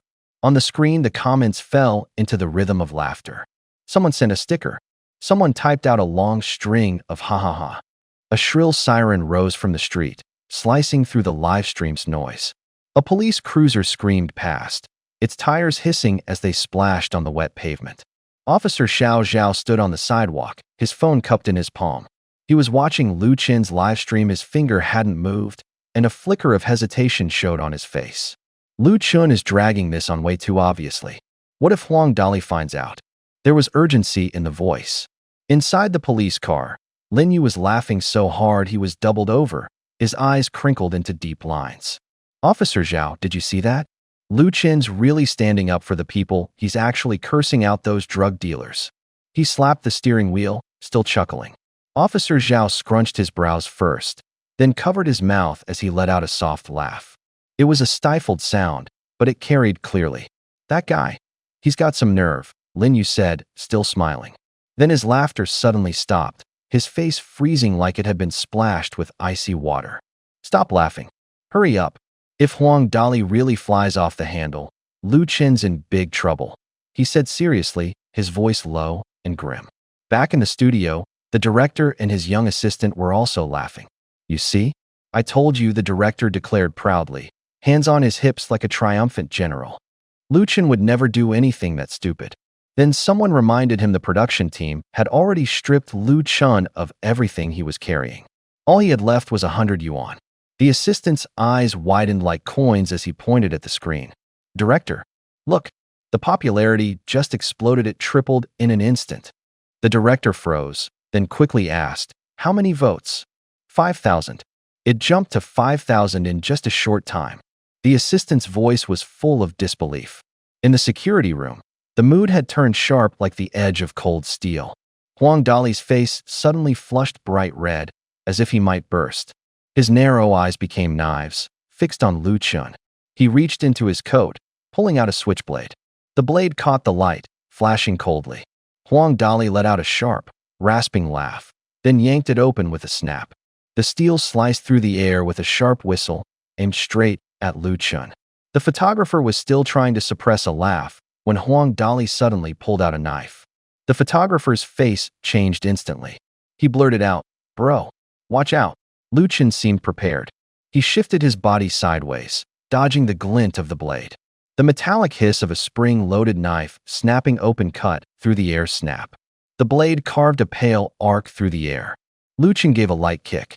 Huang Dali's stomach bulged under his shirt like an airbag. The force sent him stumbling backward, losing balance, crashing heavily onto the ground. The sound of shoe soles grinding against dirt came out thick and heavy. "Qin Shou, help me," Lu Chen shouted. The photographer finally snapped out of it and lunged forward. The camera shook violently, the image distorting into a blur. In moments, the screen was nothing but dark shadows and chaotic light. Only the sounds remained, dull thuds of fists connecting, the scraping of dragging feet, heavy panting, mixed with the sharp friction of blade against leather. The live stream exploded. Comments flooded in like a tidal wave. "Holy crap, he pulled out a knife. This guy is no joke. Drug dealer? No way. This is dangerous." The police car screamed down the street with a long, wailing siren, its flashing lights spinning like signals. The speed was outrageous, already hitting 120 kilometers per hour. Officer Zhao's face was pale with tension. His voice trembled inside the car as he urged, "Captain Lin, hurry. Huang Dali has a knife." Lin Yu gripped the steering wheel, his lips pressed tightly together. "We're already at top speed. The original plan was for Lu Chen to hold him down first, then we move in. Now there's only two of them, it's too dangerous." Suddenly, a gut-wrenching roar came through the live stream. I'll kill you both." The voice sounded almost animalistic. Huang Dali was covered in blood, his face swollen and bruised, yet he stood straight. His chest heaved with heavy breaths, like a hammer striking iron. Two men had just pinned him down and taken away a spring-loaded knife, the kind that snaps out with the push of a button. But now, from deep within his coat, he pulled out another one. He pressed the button. The blade shot out, gleaming coldly under the lights with a sharp click. The blade carried a chill. Huang Dali's arm moved like a coiled spring, unnaturally powerful. Lu Chen and the photographer instinctively lunged, trying to pin him back to the ground. But it was like pushing against a stone wall. He twisted, breaking free from their grip. Someone grunted in pain, a shoulder slammed, sending him flying backward, crashing hard onto the ground, a burning pain exploding across his chest. The air suddenly felt heavy. Huang Dali stood tall, like an unshakable wall. His breath reeked of sweat and blood. There was no hesitation in his eyes, only madness. The surrounding sounds faded into distant echoes. Everyone in the live stream held their breath. The comments froze in silence, except for a few flashing words. This is bad. Huang Dali's face twisted, his eyes were wild. He kept brandishing the switchblade, the edge catching a cold glint in the light. The fabric tore sharp and close into the live stream. Lu Chen's security uniform split open across his chest in a long gash, a foot to a foot and a half long. Blood seeped out from under the tear, warm and sticky on his fingertips. Lu Chen sucked in a breath. The pain in his chest felt like flames licking at him, but he steadied his stance. The gash bobbed in front of his eyes. The memory of almost being cut was still there. Sweat ran down the back of his neck. Huang Dali's gaze suddenly went calm. Half the madness drained from his face, replaced by calculation. He glanced up at the phone that was recording, then at Lu Chen. His voice dropped, as if picking his words. "You're feeding information to the cops, aren't you?" Lu Chen didn't answer. He stood in the security office doorway, shoulders squared, a wall blocking the way out. He spoke slowly, each word clean and precise. "Don't think you can hide. Sooner or later someone's going to come check." The cameraman gripped the camera, his hands were shaking. "Bro," he couldn't finish. In the frame were two men, one looking as if the world had abandoned him, the other as if he'd suddenly seen something clearly. Huang flinched, as if struck, his eyes reddened. He spat under his breath. "Bullshit. I've been hiding all this time." There was despair and frenzy in his voice. Like a trapped beast, he pushed forward, and the dagger slashed toward Lu Chen again. The blade sliced through the air with a hiss. Lu Chen didn't back down. His clothes were torn, skin and blood visible beneath, but he held his ground. Huang was wearing too much and moved sluggishly. The heavy coat sat on him like armor, making his motions clumsy. The blade only left a few shallow cuts, it hadn't hit anything vital. They stood like that, locked in a standoff. The livestream light glinted off blood and steel. It was so quiet around them you could hear heartbeats. The photographer stood off to the side, his face pale as paper. Huang Dali's eyes burned like a rabid dog that had lost its leash enough to scare anyone half to death. He forced a shaky breath and stepped toward Lu Chen. His voice trembled, but he quickly tried to sound brave. "Bro, I'll help you." Lu Chen glanced at him and nodded. "All right. Step forward and block him." The photographer blinked in surprise, never expecting Lu Chen to take him seriously. Before he could react, he took one step forward, then quickly stopped himself in panic. "I was just kidding." He scratched his head and stumbled back awkwardly. In that very moment, Huang Dali exploded like a venomous snake. The spring-loaded knife in his hand shot out. A flash of cold steel sliced through the air like an arrow aimed straight at the photographer's chest. The photographer felt his legs turn to lead, frozen in place. The blade drew closer, icy cold as if it were already scraping against his skin. His breath grew heavy, his heart pounding like a drum. Bang! A dull thud echoed. Lu Chen kicked hard. Huang Dali flew sideways, his head slamming violently into the edge of the table. The wood groaned with a sharp crack. Huang fell flat on his back, eyes rolled up, unconscious. Blood seeped from his temple. The photographer stood frozen, chest heaving, unable to speak for a long moment. Lu Chen crouched down, flipped open Huang Dali's collar, and shot him a disgusted look. "Told you. We're too many layers, and you'll slow down." He dragged a bundle of rope from the corner of the security room and tossed it at the photographer like a javelin. It hit the floor with a low scraping sound. The photographer caught the rope, helping while grumbling. "Bro, if you're gonna do stuff like this, at least give me a heads up. I thought you were going to become some kind of drug dealer. I almost got chopped into pieces." Less talking, Lu Chen snapped, his hands swiftly binding Huang Dali's arms and legs behind his back. The sound of rope rubbing against skin, mixed with Huang's heavy breathing, left the room suddenly silent. The door burst open. Two officers stormed in, eyes darkened, shouting, "Don't move. Everyone, hands in the air now." Lu Chen and the photographer obeyed instantly. The air was thick with a stifled mix of awkwardness and resignation. The two officers squinted, then hesitated. It was Lu Chen. Officer Zhao and Lin Yu recognized him immediately. A flicker of confusion crossed their faces. Logically, Lu Chen should still be outside wrestling with Huang Dali. Officer Zhao frowned, turning to ask, "Where's Huang Dali?" Lu Chun and the photographer simultaneously gestured behind them with perfect, silent coordination. There, Huang Dali was bound tight and stiff, like a sealed cloth bundle. The ropes pressed his arms into tight coils, his skin turning pale. Occasionally, a low, muffled breath escaped from within the bundle. The two officers froze, their faces twisted in confusion, as if wearing giant question marks.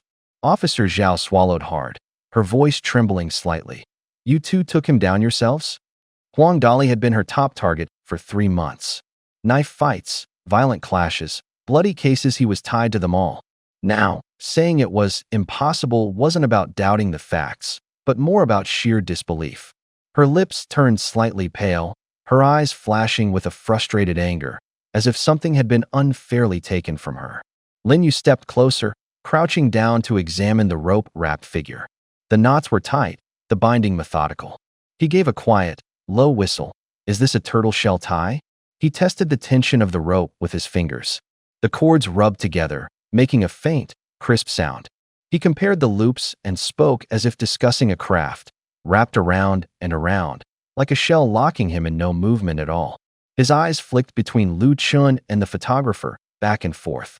A faint smile tugged at the corner of Lin Yu's mouth, the kind of knowing smirk that only men could share in moments like this. Officer Zhao flushed slightly and shot them both a glare. Don't get the wrong idea. Lu Chun quickly took a couple steps back, waving his hands in a no-contact motion. No, you've got it all wrong. It's not like that at all. The photographer raised his hands in mock offense. Bro, you're the one who always nails the rope tying act the best. Lu Chun awkwardly shuffled away, trying to shake off the implication. Come on, man. I just don't let criminals off easy. Lin Yu helped Huang Dali into the squad car, adjusting the man's cuffs before offering a respectful fist and palm salute to Lu Chun and the photographer. Thanks to you too. We saved ourselves a few extra trips. His tone was sincere, his movements sharp and efficient. Once Huang was secured inside, he slammed the door shut with a loud thud. The brake lights flared. The siren stayed off, but the engine rumbled low and deep. Lu Chun awkwardly returned the salute with a monk-like gesture, his hands a little clumsy. The photographer quietly corrected him from the side. Bro, you're doing it backwards. Right hand's supposed to lead.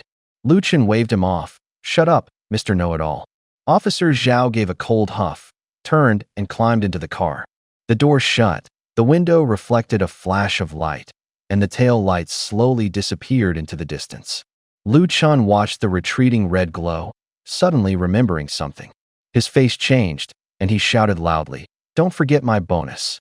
There's supposed to be a reward for this kind of thing. The photographer stood beside him, murmuring urgently, barely above a whisper, Bro, about that bonus, don't forget us too. Didn't you just say everyone shares the responsibility for this? Exactly. I handle catching them. He handles paying up. Can't argue with that, right? At this moment, he had no idea he'd already caught the ire of a sharp-looking female cop. Back at the scene, her eyes had cut through him like knives. Without even exchanging a word, she'd already marked him in her mind. The police cruiser jostled along the road with Huang Dali in custody. In the back seat, the handcuffs occasionally clinked with a cold, metallic ring. Lin Yu glanced at Officer Xiao Zhao beside him and smirked provocatively. What? Still hung up on Lu Chun? Xiao Zhao shot him a glare, her voice laced with simmering anger. We rushed through wind and cold to save his ass, and what do we find? The two of them tangled up in bed. She practically spat out the words tangled up in bed. She'd been tailing Huang Dali for days now, through all kinds of weather, no fear, no complaints. At first, she'd even felt a little sympathy for Lu Chun, thinking maybe he was just misunderstood by the live stream audience. But after seeing the footage, she now thought he got exactly what he deserved. As long as he's okay, Lin Yu said lightly, almost smugly. Isn't that why we do this job, so we can protect people? And besides, we wouldn't have gotten this guy without Lu Chun's tip. If it weren't for him, we might not have caught him at all. Xiao Zhao didn't argue further. She pulled out her phone and opened Lu Chun's live stream. The screen lit up like a tiny window. Pixels danced, comments scrolled, and notification sounds mixed with the rhythm of the rolling tires. On the screen, Lu Chun lounged lazily on the sofa when suddenly achoo. He laughed at himself, flashing an exaggerated facial expression at the camera. Who is thinking about me now? The cameraman beside him stood up and poured a cup of warm water with deliberate calmness. The glass clinked softly under the studio lights. Steam rose, carrying a faint scent of disinfectant. Bro, you're way too full of yourself, the cameraman chuckled. Maybe not. Lu Chen sipped the water, his lips curling into a grin. That cop girl-esque look just now. Totally into me. The cameraman rolled his eyes.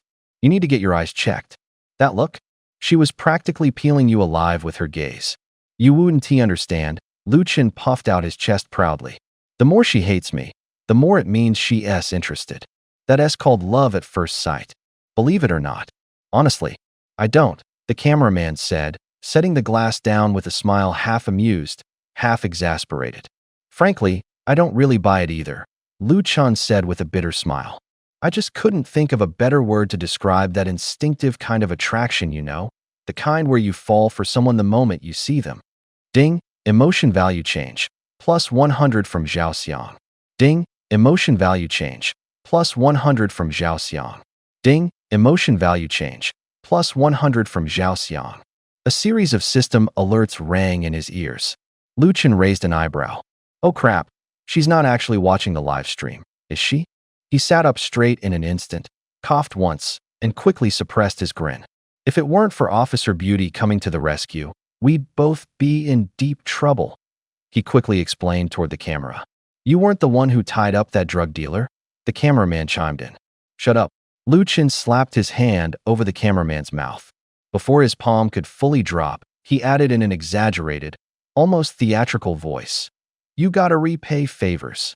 To me, police officers are the most beautiful people there are. The moment I saw her, I fell for her instantly. What's wrong with that? Under his palm, the cameraman could only mumble helplessly. The system alerts cracked in his mind like a whip, each one sounding like a tally being recorded. Lu Chen's face flickered between embarrassment and irritation as he frantically signaled with his eyes for the other man to stay quiet. Inside the police car, Lin Yu was driving and nearly burst out laughing after hearing that explanation. Xiao Zhao sat in the front passenger seat, her expression as cold as a blade. Someone actually dared to say such things openly? Her gaze remained still, icy enough to freeze water. Lin Yu shook his head, smiling. I actually think he's pretty entertaining.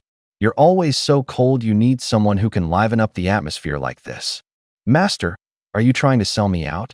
Xiao Zhao was momentarily stunned, then flushed with embarrassment. She glanced around nervously, afraid others might overhear, then crossed her arms and put on a stern, pouting face cold, yet oddly cute. The live stream exploded. Messages flooded in like waves. Constant beeping sounds filled the air. Viewers spammed the chat, their comments sounding like applause. Holy crap, actual police showed up. Is this real or just acting? LOL, Lu Chen nailed that line perfectly. The drug dealer got caught? Hell yeah. On screen, Lu Chen's expressions were magnified by the camera lens. He coughed, waved his hands, and tried hard to look composed. His palms still held the lingering warmth the breath he'd trapped from the cameraman's nose. On the other end of the screen, viewers kept spamming messages. The overlapping sounds, comments, and system alerts piled together like a sudden little storm. The screen was flooded with a tidal wave of scrolling comments. A few lines stood out the most. Didn't he expect Lu Chen to actually do something good? You don't think he did it just for the reward money, do you? The cameraman stared at the comments, then lifted his gaze to look at Lu Chen, who was lying on the sofa. The couch made a soft creaking sound as he shifted slightly, half lying down, his eyes not yet fully open. The cameraman grinned, his tone playful, almost like he was teasing a child. Bro, you went through all this trouble, you're not just doing it for the reward money, right? The question was almost taunting, laced with amusement. Lu Chen shot upright in an instant, his movement sharp and precise. His gaze pierced like a needle cold enough to raise goosebumps. He lifted his chin slightly. His voice, however, was unexpectedly calm. Not for the reward money. Short and to the point. Each word seemed to strike the air itself with weight. The cameraman narrowed his eyes slightly and nodded in satisfaction. He leaned the microphone closer to Lu Chen, its metal casing catching a glint of light from the studio lamps. As the mic drew near, even the sound of breathing grew louder. The cameraman continued. Then what was it for? Lu Chen's lips twitched slightly, as if carefully weighing every word before speaking. It was for that old lady, he said, pausing briefly, a flicker of sorrow flashing in his eyes. And for everyone else, so the bad guys wouldn't win. This time, he didn't speak loudly or passionately. Only the sound of his fingers clenching into fists and the soft creak of the leather couch filled the silence. On the screen, the comments suddenly turned red with emotion. The replies poured in like waves of applause. He really cares about people. He risked his life, and we were doubting his motives? Someone sent a crying, laughing emoji. Others flooded the chat with hearts. The cameraman watched it all unfold, a victorious smile spreading across his face. It was as if he had been waiting for this climax. Just then, a sharp chime rang out in the room. Ding. Lu Chen's phone lit up, casting a soft blue glow around it. The notification was short and robotic. Reminder from Notes. New gacha draw is live. Please log in and pull now. The cameraman stared at the phone, his grin widening. His tone turned slightly mischievous again. Bro, you're not telling me you did all this just to spend money on gacha pulls, are you? The photographer's hands trembled slightly. The camera froze midair. His expression changed. His eyes reflected disbelief. Lu Chen's cheeks flushed. His voice carried a hint of embarrassment as he scratched his head and said, "Looks are justice. I'm not that off base, am I?" The live stream fell silent. So quiet it felt like someone had hit the mute button. The chat messages froze one by one. Someone held their breath. The phone screen displayed nothing but his face. Inside his head, the system ticked like a clock. Ding ding. Ding, emotional value detected. Qin Show plus 100. Ding, emotional value detected. Wang Defa plus 100. Ding, emotional value detected. The alerts rained down like hail. Numbers kept jumping. The sound became sharp, impossible to ignore. Overnight, the news exploded. It started with a breaking report from the local TV station. The anchor's voice was low and crisp. Police in Jiangnan City have received multiple reports of individuals illegally inflating drug prices. An investigation has been launched. The largest drug resale ring in Jiangnan City has been dismantled. The ringleader, Huang Haitian, was formerly a distributor for Riyang Pharmaceutical. He secretly controlled drug supply chains, monopolized the market, inflated prices, and is suspected of tax evasion. Police seized goods worth over 5 million yuan at his warehouse, mostly cold and flu medications. Gang member Huang Dali is involved in drug use, assault, and has allegedly harassed underage girls. He has now been captured with the help of concerned citizens. The municipal government and police urge, do not inflate drug prices or test the law. Justice will always catch up with lawbreakers. The concerned citizens who assisted in the arrest will receive recognition for bravery, be awarded a banner of honor, and a cash reward of 10,000 yuan. The news segment didn't name names. It didn't show the familiar face from the live stream. But those who had watched the stream recognized the gestures. Someone uploaded a screenshot of the stream. Others circled his face, added arrows. Clips were edited and re-uploaded endlessly. Soon, his image flooded short video platforms and social media. Comments surged like a tide. Shares spread like wildfire. Every view count skyrocketed. The live stream clip replayed endlessly on countless small screens. Its sound and visuals amplified through millions of eyes and ears, passed from one viewer to the next like a baton in a relay race. In the frame, Lu Chen's face was tight with tension. The light cast a cold stripe across his forehead. The camera clicked and whirred, microphones reaching toward him like tentacles, the metal mesh of one no more than 10 centimeters from his face. Bro, you wouldn't go through all this trouble just for the prize money, right? The cameraman's voice trembled, his words thin and rushed, as if watered down. Lu Chen lifted his chin slightly. Sweat rolled along the side of his nose. Of course not, he said lowly, his voice dry, cracked. You really think I'm that shallow? He added, almost like he was speaking to himself. The cameraman asked again, then what's it for? Lu Chen glanced toward the row of dim yellow streetlights in the distance. His eyes sharpened like blades. Justice. In post-production, the police department's statement was overlaid onto the footage. Then came a few seconds of tight, close-ups Lu Chen's face, his tone.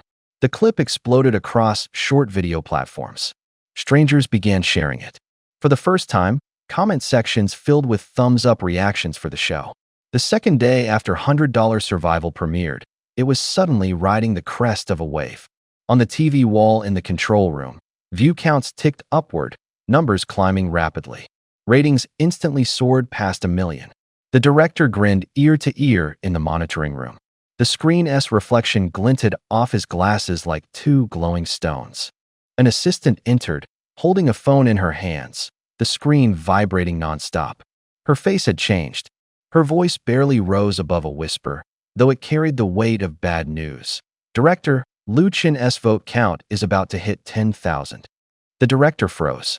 The camera moved in closer, and his smile vanished instantly, like it had been yanked away with a rope. What?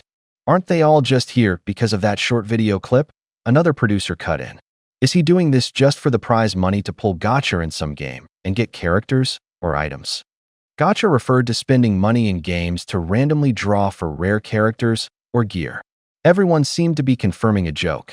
The assistant handed the phone over, pointing at the comments and reading aloud one by one. No. Even the police released a statement.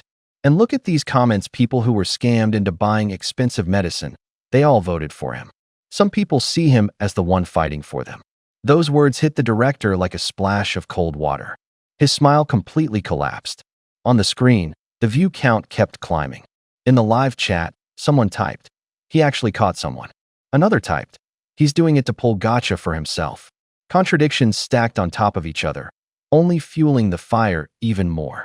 Inside the monitoring room, only the hum of electronics remained. The assistant's voice softened. "I have changed my mind too.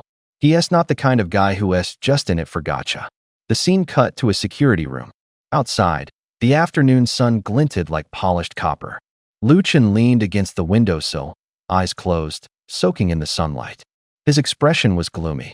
His coat hung open, and in his hand, he held a cold drink. Ice chips tapped faintly against the cup. He muttered under his breath, 20 pulls and nothing. Piece of junk game, refund me. His voice carried exhaustion, the kind that sounded like hope had been hollowed out. The cameraman heard it, his heart suddenly tightening, like it had been hooked. He stood on tiptoe, leaned in cautiously, and carefully opened his mouth with a hesitant look on his face. "Bro, those 20 pulls, how much did you spend?" About 9 grand. What? The photographer just lost it the second the words left his mouth.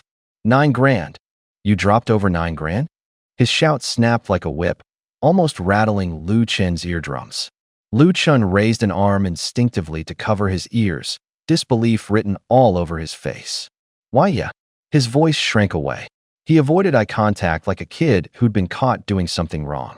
The photographer stormed up to him, hands on his head, half laughing, half crying. "You blew all the money. What are we supposed to eat now?" He grabbed the edge of the table, knuckles white. "Eat." Lu Chen shrugged and looked down at his phone. The remaining balance on the order was blinking, just over 500. Stared back coldly. He raised a hand and tapped through a takeout order as he spoke. "Don't freak out. We'll figure something out. Besides, we've still got a little over 500 left." Then he smoothly ordered 2 meals. His fingers moved lightly, like placing a small bet. He wasn't worried. More than the food, he cared about the virtual character he'd pulled that round the so-called new wife. His heart gave a small flutter. In that moment, the avatar on the screen felt more real than a piping hot bucket of chicken. His video had exploded overnight. He'd been doing pulls all night, barely slept, and never even realized he'd gone viral. Opening the system panel now, the numbers hit him. The system had been converting viewers' emotions into points, what it called emotion points. In just a day, the figure had surged to 150,000. The number pulsed on the screen like an EKG. 150,000. Enough to redeem a designated skill in the shop, basically pick a special ability and claim it right away. Lu Chen swallowed. His hand froze. He wanted to buy it, then put the idea down. Designated skills were useful, but limited. He didn't need it right now, he could get it later. He hit cancel purchase, and the phone chirped crisply. Elsewhere, delivery driver Luo Chung on his scooter had a new ping. The address, Tianfu Jinxiu Security Office. The note read, 1 KFC family bucket, 1 kid's meal. He saw the recipient was Lu Chen and a smile tugged at his mouth. He almost skipped it. Delivering a huge bucket of chicken to a security guard did seem a bit ridiculous. But he changed his mind, tapped, accept order. He muttered to himself, his words drowned by the scooter's engine. Just some security guard, no way he's doing that well. Then he kicked the scooter to life, and its headlight cut through the alley's night. Luo Cheng stared at the food delivery receipt, a slight sting in his eyes. He had just lost about $100. After this order, he'd truly be broke. He patted his pocket empty. Yet, the corner of his mouth lifted absent-mindedly into a faint smile. Go find Lu Chun. While he was also flat broke, humiliate him badly. Compared to that 100 yuan, mockery tasted sweeter. Inside the security room, the atmosphere was so tense it felt like it might burst. The cameraman was staring at Lu Chun. The man was like a wall, unwilling to listen to reason, showing no reaction at all on his face. The cameraman was so anxious he kept rubbing his hands together. His voice low, a mix of laughter and exasperation. Bro, seriously, we still have a little cash left. If we order more enoki mushrooms, we might trigger a glitch. There's still a chance. Lu Chun shook his head, his expression oddly serious, almost amusing. No way. Don't joke like that. This glitch can only work 4 times max. After that, it starts to sour. The cameraman paused, half convinced, half doubtful. Sour? Where'd you learn that from? On the screen, the barrage comments rained down like hail, short, sharp, full of surprise and mockery. Comment: Enoki mushrooms can trigger a glitch? Someone explain, please. Comment: Enoki mushrooms are also called see you tomorrow, eat too much and your stomach revolts. Get it? Comment: Oh come on, is this real or fake? I've only got $8 left, I'm going all in on Enoki. Comment: Wait, why does Lu Chun know the Enoki glitch only works 4 times? The cameraman looked at Lu Chun, admiration in his eyes, then cracked a half-joking grin. All right, I know you're messing with me. If it works 2 or 3 times, that's already good enough. Don't overdo it. Lu Chun, as if being made the butt of a joke, made a helpless face and muttered under his breath, quick and quiet. Hey, don't take it too seriously. Before the laughter could fade, the sound of a cane tapping against the floor echoed from outside the security room, steady, rough with age. An elderly man stood at the door, leaning on his cane. Thin, but radiating quiet authority. At the same time, the screech of an electric scooter braking came from the compound gate. The yellow delivery scooter stopped smoothly, a short honk like a drumbeat punctuating the moment. Someone shouted from outside. Lu Chun, your food delivery. Luo Cheng hurried into the security office and shoved the takeout across. The box was still steaming. The smell burst out of the paper bag and warmed his palm. He wore a smug look, thinking about how Lu Chun had to return that 100 in yesterday's livestream. Now Lu Chun had apparently spent his money on takeout. He must be broke. He pictured Lu Chun embarrassed and unable to afford lunch. Lu Chun looked up at him, studying him for a long time. He looked oddly worn, as if he hadn't slept. His face was pale, and the dark circles under his eyes were like shadows carved into his sockets. There was no surprise in his eyes, only fatigue. After a few seconds of silence, Lu Chun finally spoke. His tone was flat, like a blade. You don't have money to eat again? The words were a sword that plunged into Luo Cheng's chest. He instinctively clutched at his chest, and his breath hitched. The smile on his face snapped shut into a tight shadow. Luo Cheng swallowed dryly, his voice was hoarse. Didn't you know? He wasn't completely out of money. He'd wanted to eat something nice last night, but remembering Lu Chen's table full of abalone and lobster had killed his appetite. Worse, he'd lost his cash. They'd turned the whole security office upside down and couldn't find it.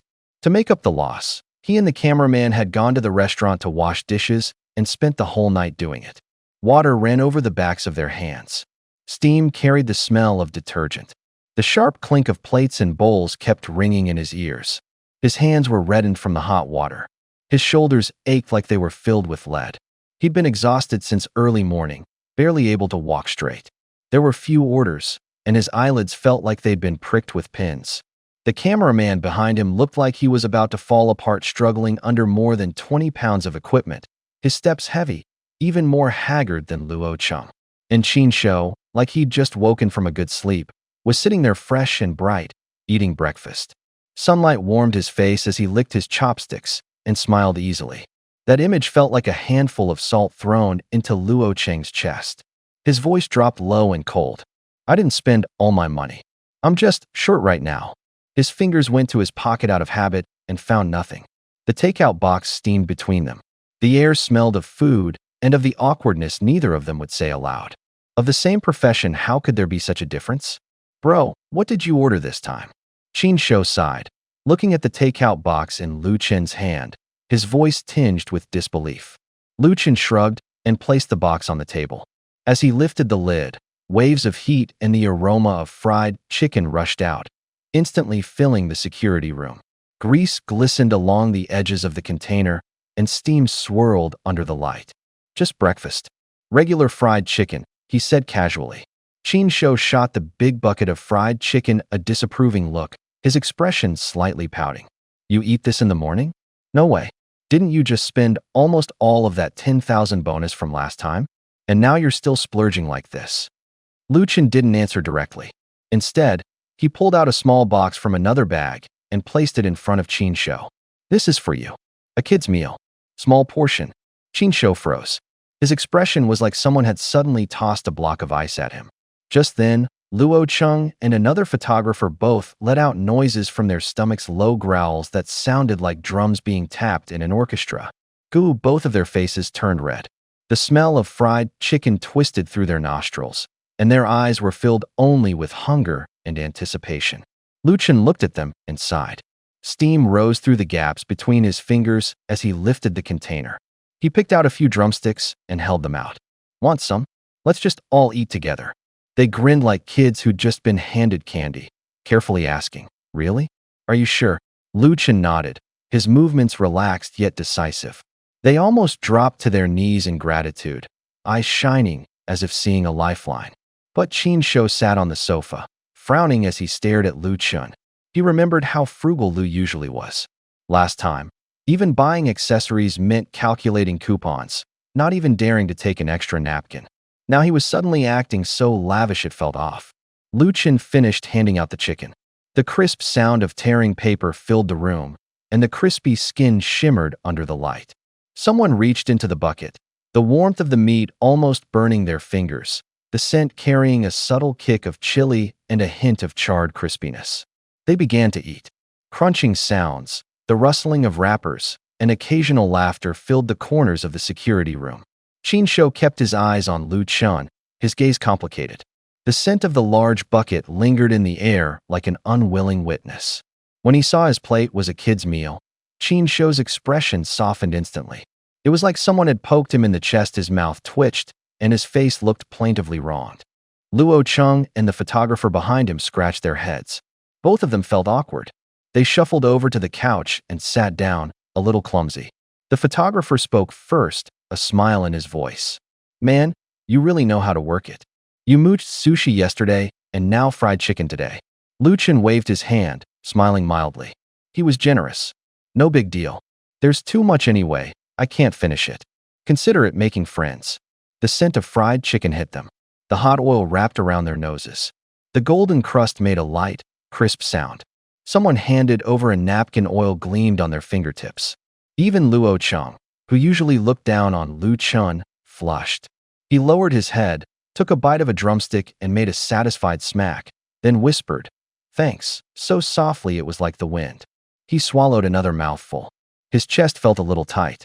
He'd come to collect a debt, but the delicious food in front of him blew that thought away. He looked up at Lu Chen. There was a light in his eyes, but he couldn't find the words. He vowed to himself, once he made it big, he'd repay this meal. Lu Chen watched them, the corners of his mouth lifting. He nodded with satisfaction, as if checking whether his little performance had worked. There was a touch of pride in his eyes. The livestream chat blew across the screen like snow, so fast it made your head spin. LOL. He forgot he was here to collect a debt. Lu Chen really knows how to handle people. The photographer's on the kid's meal. Who's supposed to feel sorry for him?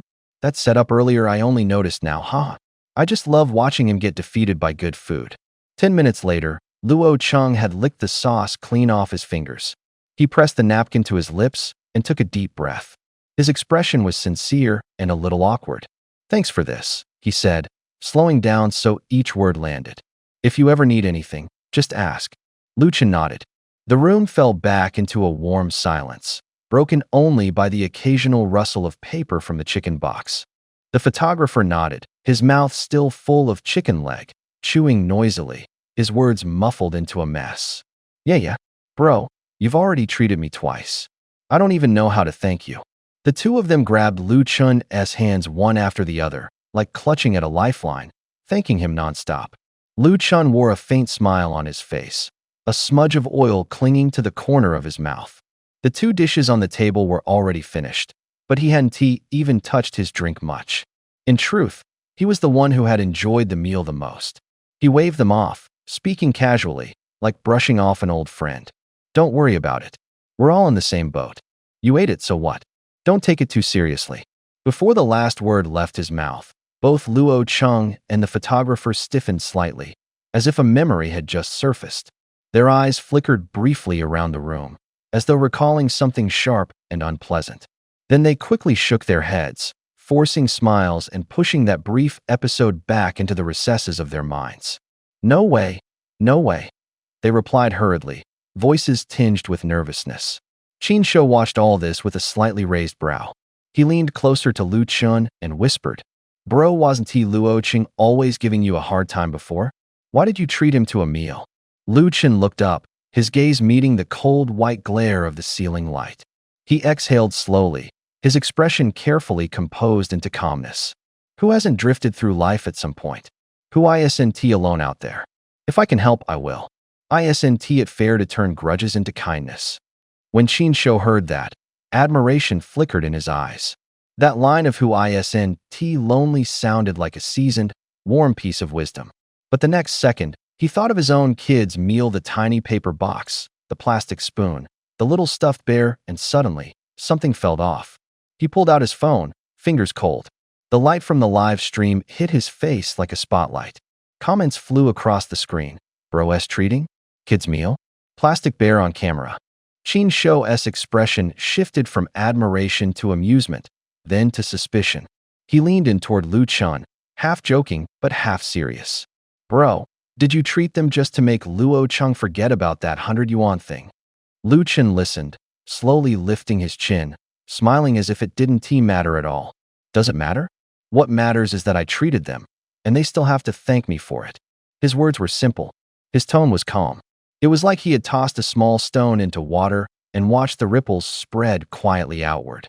On the other side, the two men who had just walked out of the security booth still carried the greasy scent of fried chicken.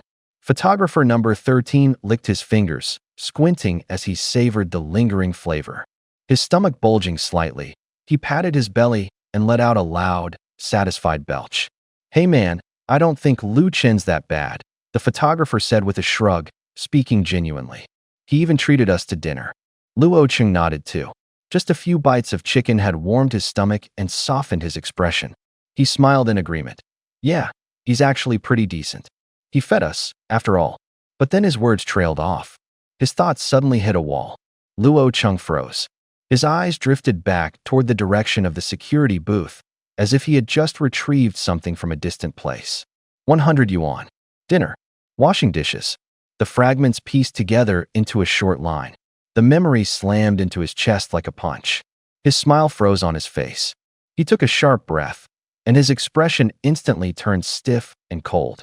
Seeing him standing there motionless, the photographer asked, puzzled, What's wrong, bro? You feeling guilty or something? Guilty? Like hell. Luo Cheng's voice started low, then shot up like a snapped string. We've been played. He swung his arm and slapped the photographer hard on the head. The sound cracked like bamboo splitting. The photographer winced, rubbing the sore spot, eyes wide with shock. We got screwed. Luo Cheng growled through clenched teeth, his voice burning with anger.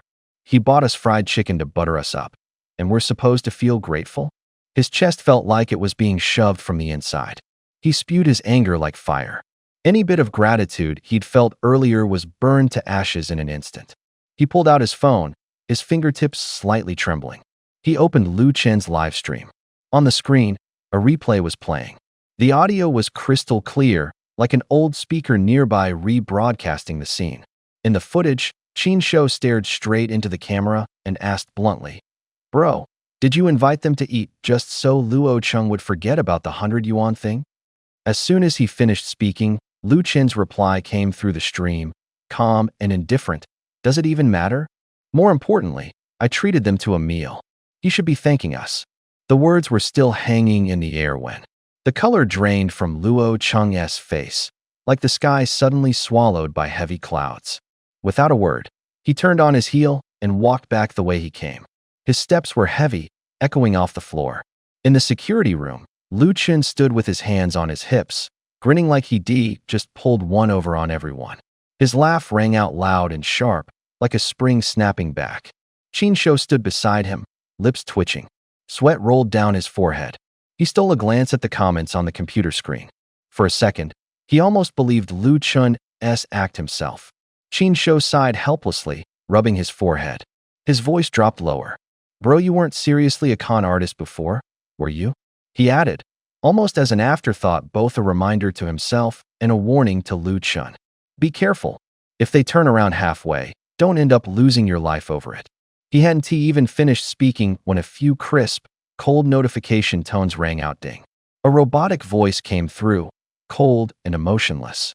Emotional value detected. Luo Cheng's emotional value plus 100. Another one followed. Emotional value detected. Luo Cheng's emotional value plus 200. The alerts kept coming, one after another. Each one felt like an ice-cold needle stabbing into their chests. Lu Chen's smile froze. His eyes darkened instantly. He rushed to the window and looked outside. Down on the street, Luo Cheng was walking straight toward them. Dressed in the standard uniform, his back was stiff, his steps steady like a drumbeat. His anger was visible on his face. The air around him seemed to tighten. Qin Shou looked out the window and gave a bitter chuckle. Your words came true the moment you said them. His voice carried both self-blame and frustration. Outside, a loud shout suddenly crashed through the air like a thrown stone.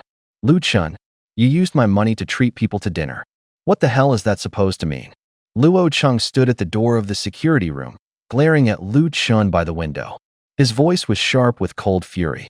Lu Chen forced a fake smile toward the window, trying too hard to make it convincing. Maybe you've got the wrong guy. I'm not Lu Chen. Just then, another weak voice called out from outside the door, dry and breathy. Little Lu, are you in there? An old man, hunched over, slowly approached the entrance. The tapping of his cane on the ground was slow, rhythmic. His breath carried the scent of old medicine and sweat. Lu Chen rolled his eyes inwardly, but kept his mouth shut. You really picked the perfect time to show up, he thought bitterly. He not here. He went out to eat. Lu Chen waved his hand, smiling faintly. Luo Cheng stood behind him, his face darkening. His anger was like dry grass catching fire in the wind, ready to spread out of control. His fists clenched tightly, his knuckles turning white. His breathing grew short and sharp. He had come to collect money. The invoice was still in his pants pocket. Never did he expect to be played like a fool, nearly bowing his head and thanking the other man on the spot. Thinking about it now, his face burned even more. Just as he was about to confront Lu Chen, footsteps from outside interrupted. The sound of a plastic bag scraped against the doorway, a soft, crinkling noise, like paper being crushed. Grandma Luo walked in slowly, leaning on her cane. In her hand was a crumpled plastic bag filled with fruit. The apples knocked against each other with dull thuds. A cool, dewy scent clung to their skins. She glanced at the people in the room. Her gaze was gentle, yet questioning. Xiao Lu, she asked, do you have someone over? No, Lu Chen replied. A hint of disdain curled his lips. Just someone delivering food. His tone was flat, like tossing a small stone into calm water. Ripples spread outward. Luo Cheng's expression changed. His voice caught in his throat, forcing out a sentence split in two. To delivering food? The air grew suddenly still. Even breathing sounded loud. Luo Cheng felt as if a hand had gripped his chest, squeezing his heart, leaving his mouth dry, like he swallowed bitter medicine. The color drained from his face, and he sat frozen. He couldn't help but lift his head, his eyes darting between the two of them. Grandma, he said, voice tightly controlled, sitting upright. I'm a guest on the show 100 Yuan Survival Challenge. My name is Luo Cheng. Grandma Luo seemed to understand a little. She nodded slowly and turned her gaze to Lu Chen, asking with concern. Xiao Lu, Is your cold getting better? Why did you suddenly come by? Grandma Luo walked in, and the atmosphere instantly softened. The anger on Luo Cheng's face seemed to have been mostly blown away by the wind. She was holding a plastic bag, which she plopped down on the table with a thud. The bag gaped open, spilling out fruits like colorful gems so vivid that even the camera caught them clearly. There. The medicine you asked for yesterday is here, Grandma Luo said with a warm, crinkly smile. We've got plenty of fruit at home. Take some back to cut through the greasiness. Lu Chun waved his hands politely, his voice full of courteous refusal. But his hands had already taken matters into their own hands. He reached into the bag and pulled out a lychee. With a flick of his fingernail, he popped the skin open with a soft crack. The flesh inside was pale and translucent. He took a bite. Juice burst into his mouth, wetting the corner of his lips. The sweetness rushed in, and his tongue couldn't help but nod in approval. Luo Cheng and the cameraman could only exchange helpless glances. Neither said a word. On the live stream, the chat comments flooded in like waves, some laughing, some teasing. The mood was full of surprise and amusement. They had just finished eating fried chicken that morning, and the greasiness still lingered between their teeth. But Lu Chen acted as if he had just found salvation. The sweet tart flavor of the lychee instantly washed away the oily taste, leaving his mouth feeling as if it had been rinsed clean. Qin Shou, sitting nearby, widened his eyes and gave Lu Chen a head-to-toe look, as if trying to confirm this was the same person. Bro, how the hell did your stomach even survive that? This morning, almost half a family combo went into you, and now you're still eating? Lu Chen let out a satisfied burp and shot him a sidelong glance, his voice carrying a playful smirk. You think eating a little bit will make you gain weight? Back in the day, I drank 3 milk teas a day, ate several burgers, and didn't skip a single slice of cake, and still lost weight. If it were really that easy to gain weight, I wouldn't have to work so hard. Qin Shou lowered his head, glancing at his own little belly, and decided not to respond. In the live chat, another wave of groans and laughter rolled in, half envious, half self-deprecating. That streamer is so damn annoying. I'm unfollowing him. Are you sure that's even human language? Across from Lu Chen, Luo Cheng watched him devour takeout, a smear of sauce on the corner of his mouth. He lightly wiped his fingers, smiling quietly like someone with no worries at all. Lu Chen swallowed a mouthful, his throat dry. His fists clenched and unclenched unconsciously on his thighs. His eyes burned, like they'd been stabbed with a pin. Why? How could someone wearing a security guard's uniform earn so much affection? Yesterday, Lu Chen had carried a resident's takeout into the live stream and gobbled it down like a wolf. Today, the doorman's grandma personally brought a basket of fruit. The chat screen scrolled like rain. Someone even claimed the CEO of a Fortune 500 company had sent him a private message offering a job. Luo Cheng pressed his lips together in a straight line. Old memories flashed in his mind. The bright office lights, the piercing tones signaling meetings. For 5 years, he'd stared at lines of code in a big tech company, squeezed into crowded subways every day, and worked late into the night. On the day he was laid off, all that remained in the group chat were half-hearted memes and lonely periods. No hugs, no gifts, just a cold email notification. His eyes stung, yet he felt ridiculous. Could a simple security guard really inspire such genuine gratitude? In the live stream, viewers kept amplifying the moment. Messages poured in. Ate a resident's takeout yesterday and got free fruit today? Come on, now a CEO is sliding into his DMs? That's just absurd. Seriously though, catching that drug dealer really saved lives. I saw the video, he had solid proof all over him. I suddenly feel jealous of being a security guard. No cutthroat competition, and sometimes people actually thank you. Some in the chat laughed. Some sighed. Others turned sarcastic. I'm busting my ass at a top company, and I'm not even half as successful as that guard. Sometimes doing the right thing matters more than your title. Lu Chen held up the last piece of fruit to the camera. Juice dripped from his fingers, the light catching the translucent flesh. On screen, he looked calm. He didn't explain much. Just chewed and smiled, like a lucky fool who didn't know what hit him. The live stream bell chimed again. The gift alert rang out crisp and clear like coins dropping into a bowl. The live stream suddenly fell silent for a few seconds. Then, as if someone had hit the replay button, the audience collectively froze. Notifications began popping up in his mind. Short, sharp sounds, like a series of phone alerts going off in a loop. Emotional value detected Luo Chung plus 100. Emotional value detected Wang Defa plus 100. Then more names followed, numbers flashing rapidly. The voice grew faster, almost irritatingly so. Lu Chen sat with his head down, biting into an apple. The crunch of his teeth sinking into the fruit was crisp and clear. Sweet juice dripped down his chin. The core gently pressed against his tongue. He had just wanted to finish it in peace. Above his head, as if someone had added a caption to the scene, a big question mark slowly appeared. Lu Chen lifted his eyes slightly, still wearing that lazy, half-lidded gaze. What is wrong with you? You randomly just broke down. Another sudden thought echoed in his mind. He felt like he was being watched. It gave him the creeps. Beside him, Grandma Luo sat watching the fruit bag in his hand. It was already half empty. A small, satisfied smile tugged at the corner of her lips. She gently patted her knee. "Xiao Lu, how old are you?" she asked, her voice like an old bell ringing 3 times. 25. Lu Chen didn't even look up, answering bluntly. Grandma Luo's smile brightened instantly. She clapped her hands not loudly, but decisively, as if making a decision. 25, huh? A few years older than my granddaughter. How about you two get to know each other? Lu Chen stiffened all over, coughing twice. The moment he looked up, his eyes nearly popped out of his head. His face screamed disbelief. Get to know each other?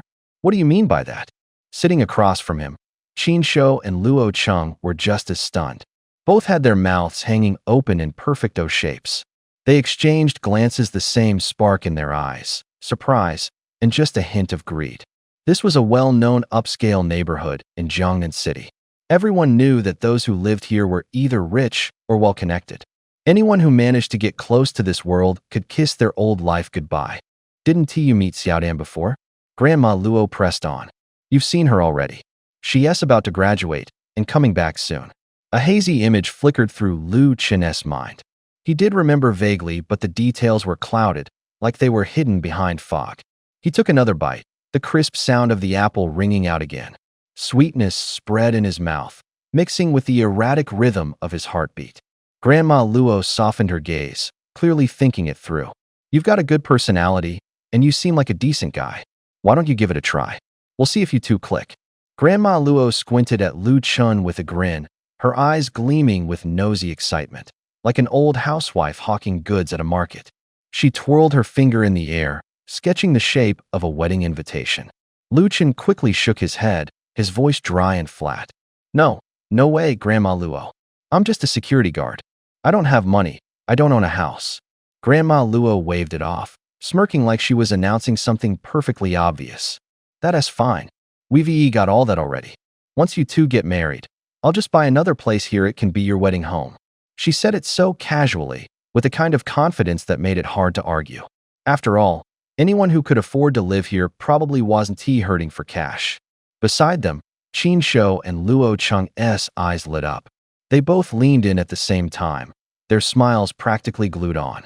Their expressions said the same thing. If this really happens, we're set for life. Outside the guard booth, the live stream exploded. The screen was flooded with comments, flying by like raindrops, accompanied by a constant ding-ding-ding of notification sounds. Grandma Luo, look at me. I'm number 18, got a car, got a house, and I'm not bad looking. At least I'm a bit better than Lu Chen. 18? Isn't that too young? Isn't your granddaughter 25? I didn't mean age. I'm 25. I can carry water up 16 floors straight. I take care of my parents, and the kid can take your granddaughter's family name.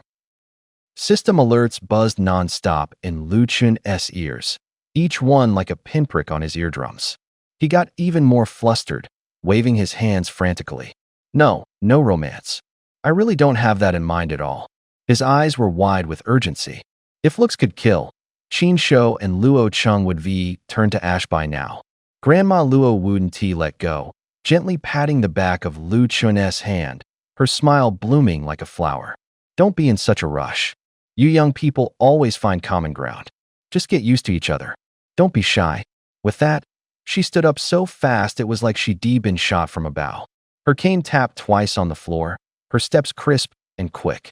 As she walked out of the security booth, her back straight and movements sharp, she was a completely different person from the shaky, limping old lady just moments ago.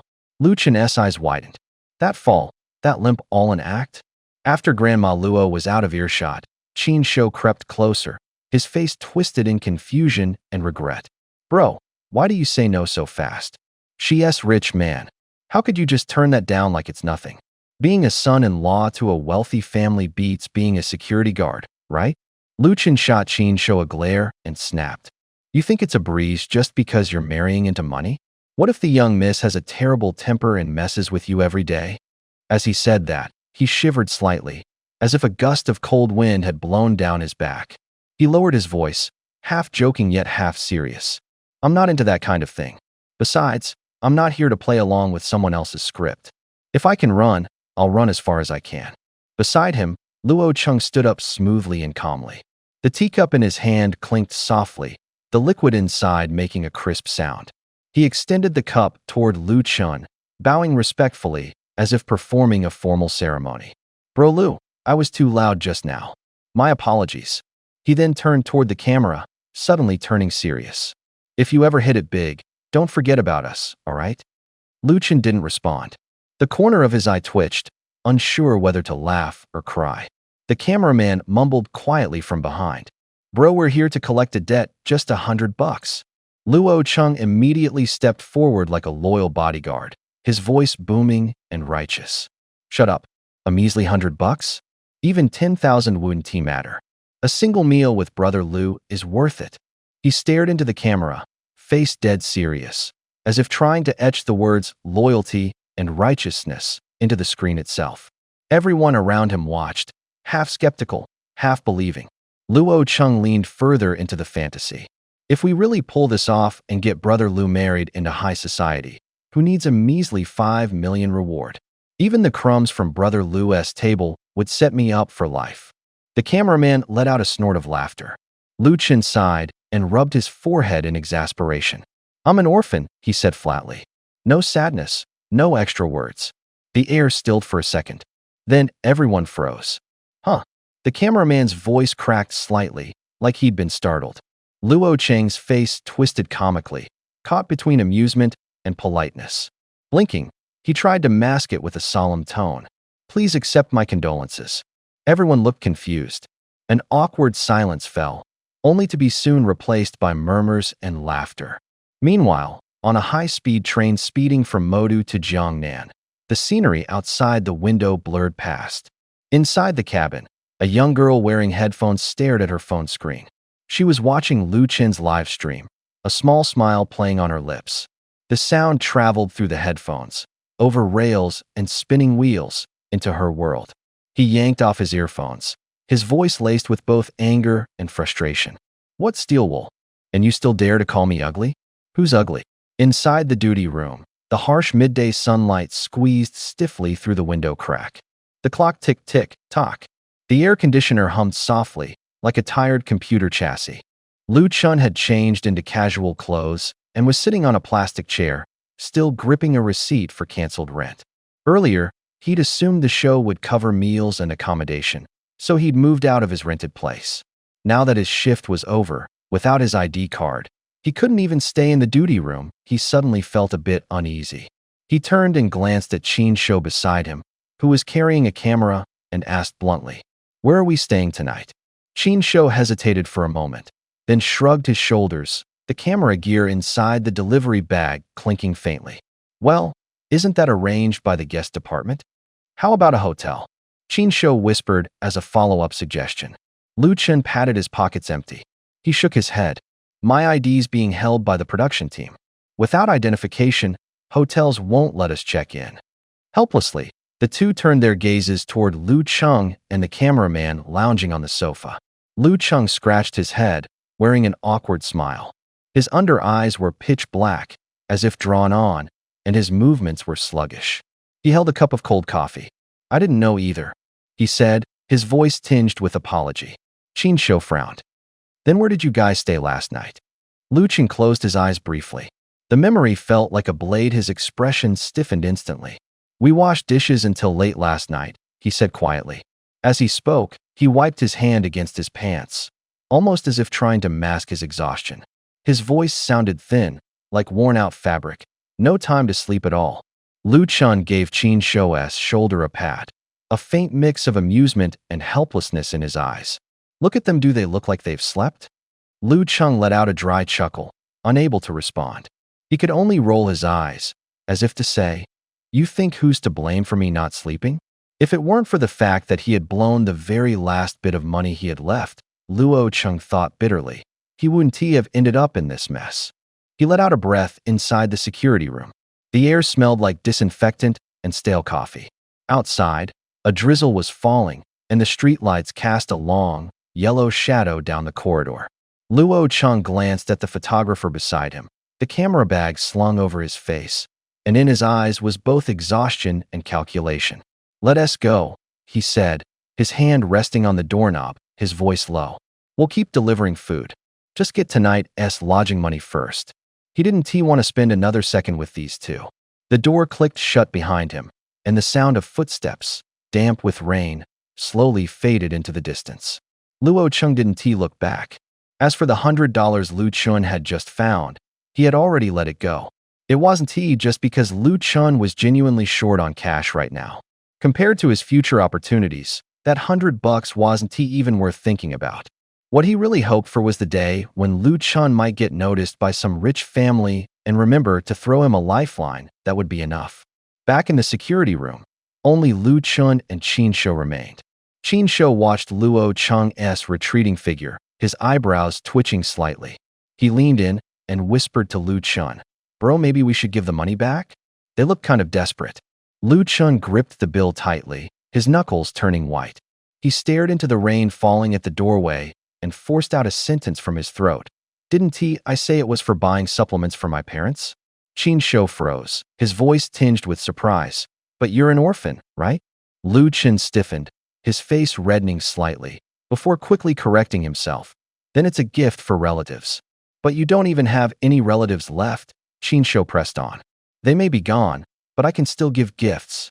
Lu Chun shot him a glare, his tone sharp with stubbornness and a clear drop at edge. The money in his hand felt like a small warmth that held him up. He had no intention of backing down.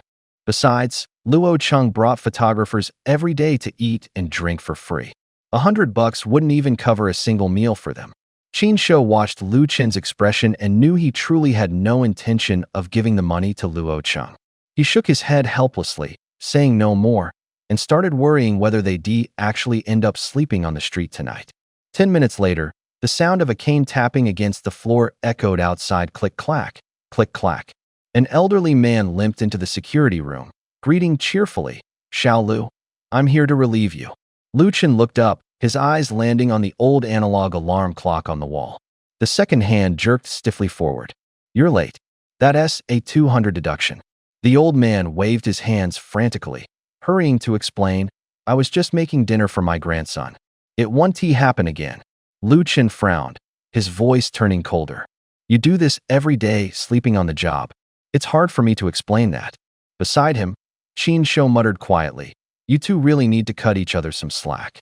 Lu Chun's face flushed slightly, coughed twice, shot him a glare, and straightened his back. "I'm in charge of several people. Discipline is important." Carrying the camera, Qin Shou mumbled under his breath, "Bro, isn't this double standards?" On the screen, the barrage of comments poured in like rain, short lines flashing rapidly. "So Lu Chun really does leave right on time, without overtime. He only works like 6 hours a day and even gets to nap? This job is way too good just sitting in the sun and getting paid." Lu Chun lay on the bench outside the security office. The slanting sunlight fell gently over him, warm like an orange wool blanket. He squinted, pulled out a few packs of old-fashioned rolled cigarettes from the drawer, and stuffed them casually into his pocket. Then he stretched, yawning long and hard, like a cat just waking up. Opposite him stood Qin Shou, shouldering a heavy camera. Sweat rolled down his forehead. The leather strap of the lens glinted in the sun. He looked at Lu Chun with a mumbled grumble under his breath, his voice barely louder than wind rustling paper. "I've got social insurance, housing benefits, and I even make more than you," Qin Shou muttered half to himself, trying to build up his courage. Lu Chun turned his head closer, voice low but cutting through the air like a dull knife. I've got insurance too. And your salary? It's only 2,000 more than mine. I S&T it? The words were simple, cold as a winter breeze. Qin Shou's shoulders stiffened. The camera suddenly felt lighter, and the weight of responsibility on his back loosened a little. For the first time, a single thought flickered through his mind. Leave. Hey bro, you still need help here? Qin Shou blurted out, his voice urgent, tinged with embarrassment. Lu Chun shook his head slowly, smirking. It's not exactly the kind of place where you can just hire whoever you want. Outside the gate sat an old security guard, a few teeth missing. His eyes wrinkled like tree rings when he smiled. As Qin Shou looked at the old man, something inside him clenched. Was even this guy better than him? His chest tightened. Suddenly, a series of crisp notification sounds rang in his head, like mobile phone alerts. Ding, emotional value plus 100. Ding, emotional value plus 200. Another one, the number still rising. Qin Shou's vision blurred slightly. His fingers unconsciously tugged at the camera strap. Lu Chen pulled him out of the security booth. Side by side, they walked into the courtyard. The sky was a clean, clear blue, like a piece of smooth fabric. Clouds floated like cotton balls torn apart by the wind. A breeze brushed over their faces, carrying a faint scent of dust and the lingering warmth of the day. Sunlight kissed Lu Chen's face, stretching his profile into a long, sharp shadow. A breeze stirred his hair. Suddenly, he stopped. A spark lit up in his eyes. Then he smacked his thigh with a sharp clap. I've got it. Hey, what if we look around for some haunted houses and try to work as haunted house testers? Lu Chun blurted out, tossing the idea like a dice roll, half serious, half testing. Bro, come on. That's not serious. Qin Shou shook his head repeatedly. He didn't believe in ghosts or deities, but he had an instinctive fear of danger. Making it back alive was worth more than anything. A cold night breeze slid down the street. Under the streetlights, two figures huddled on the curb. The phone screen glowed with a cold blue light. The live stream audience was watching, and their comments flew in like snowflakes. Lu Chen leaned on his knees, deep in thought. After a while, a new idea hit him. How about I reach out to those two cops we helped out before? Maybe they know a way to let us crash at the station for the night. Qin Shou's eyes widened. What kind of connection do you expect from cops? You want to get locked up for a night? Exactly. Spend the night behind bars, safe, secure, and we can get some killer footage. Lu Chen's voice rose with excitement. Qin Shou stared at him like he was watching a farce. Can you think of something even remotely normal for once? The chat exploded with laughter. Short, fast comments flew in like paper scraps sticking to the screen. Sob laughing, letting cops lock you up on purpose? Lu Chen, you're seriously out of your mind. I vote for getting locked up. Not for any particular reason, I just want to see the hot policewoman at work. Man, I'm embarrassed for you.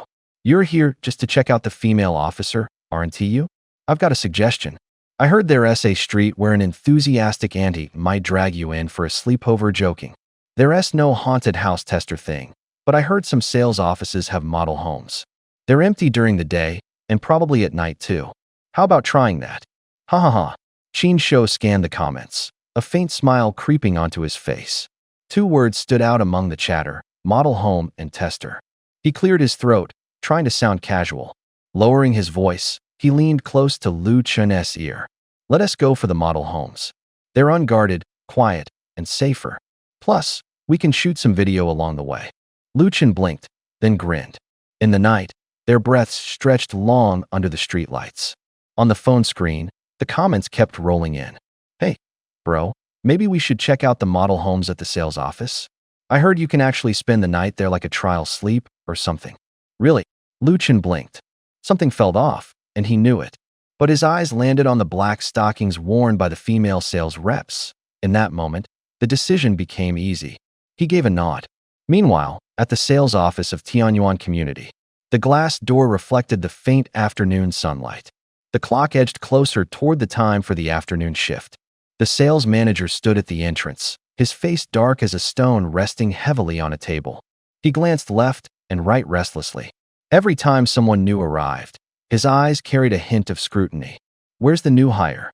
Daring to be late on the very first day? Everyone present instinctively pulled in their necks. No one dared to provoke his anger. Steps were light, and voices even lighter. A neatly uniformed salesgirl approached quietly, wearing gold-rimmed glasses. She slipped through the crowd and handed him a can of soda. The can trembled faintly under the light. "Director Lin, calm down. Maybe the new person has her reasons," she whispered.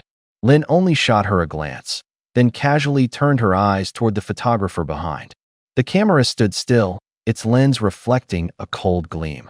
With a sigh, she muttered helplessly, "Anya, you really are wasting your time working here as a real estate salesperson." Anya smiled. A breeze stirred in her smile, but it couldn't blow away the strange looks in others' eyes. She was the second guest on the show $100 Survival. She was also a senior manager at a well-known company. Her phone screen frequently lit up with notifications. Her follower count had nearly reached 50,000 in just one day. The alert tones chimed crisply, like pebbles tapping the surface of water. Yet the spotlight from the show hadn't wrapped around her. In the office, she was just another person walking back and forth in the hallway. People called her manager, but all she did was stamp documents, submit approvals, and work from 9 to 5. Those titles sounded impressive, but she knew the truth reality weighed far more than any title ever could. She came from a small town.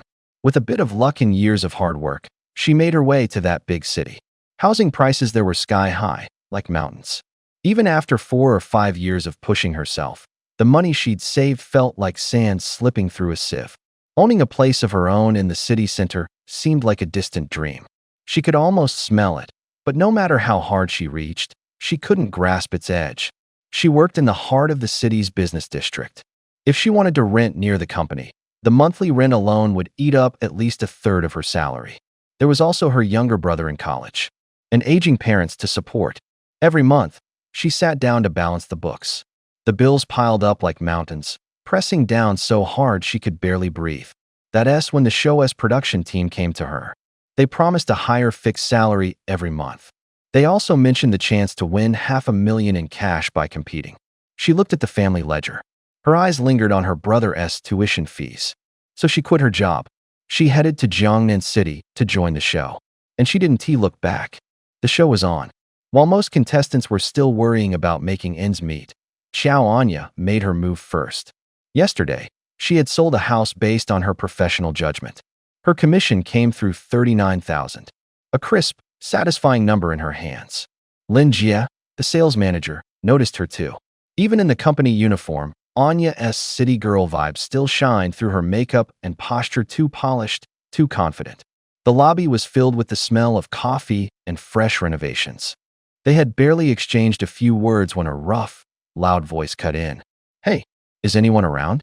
Who can help me with this place?" "Coming." Xiao Anya smiled. It was a trained smile, professional, instant. She hurried over in quick, clean steps.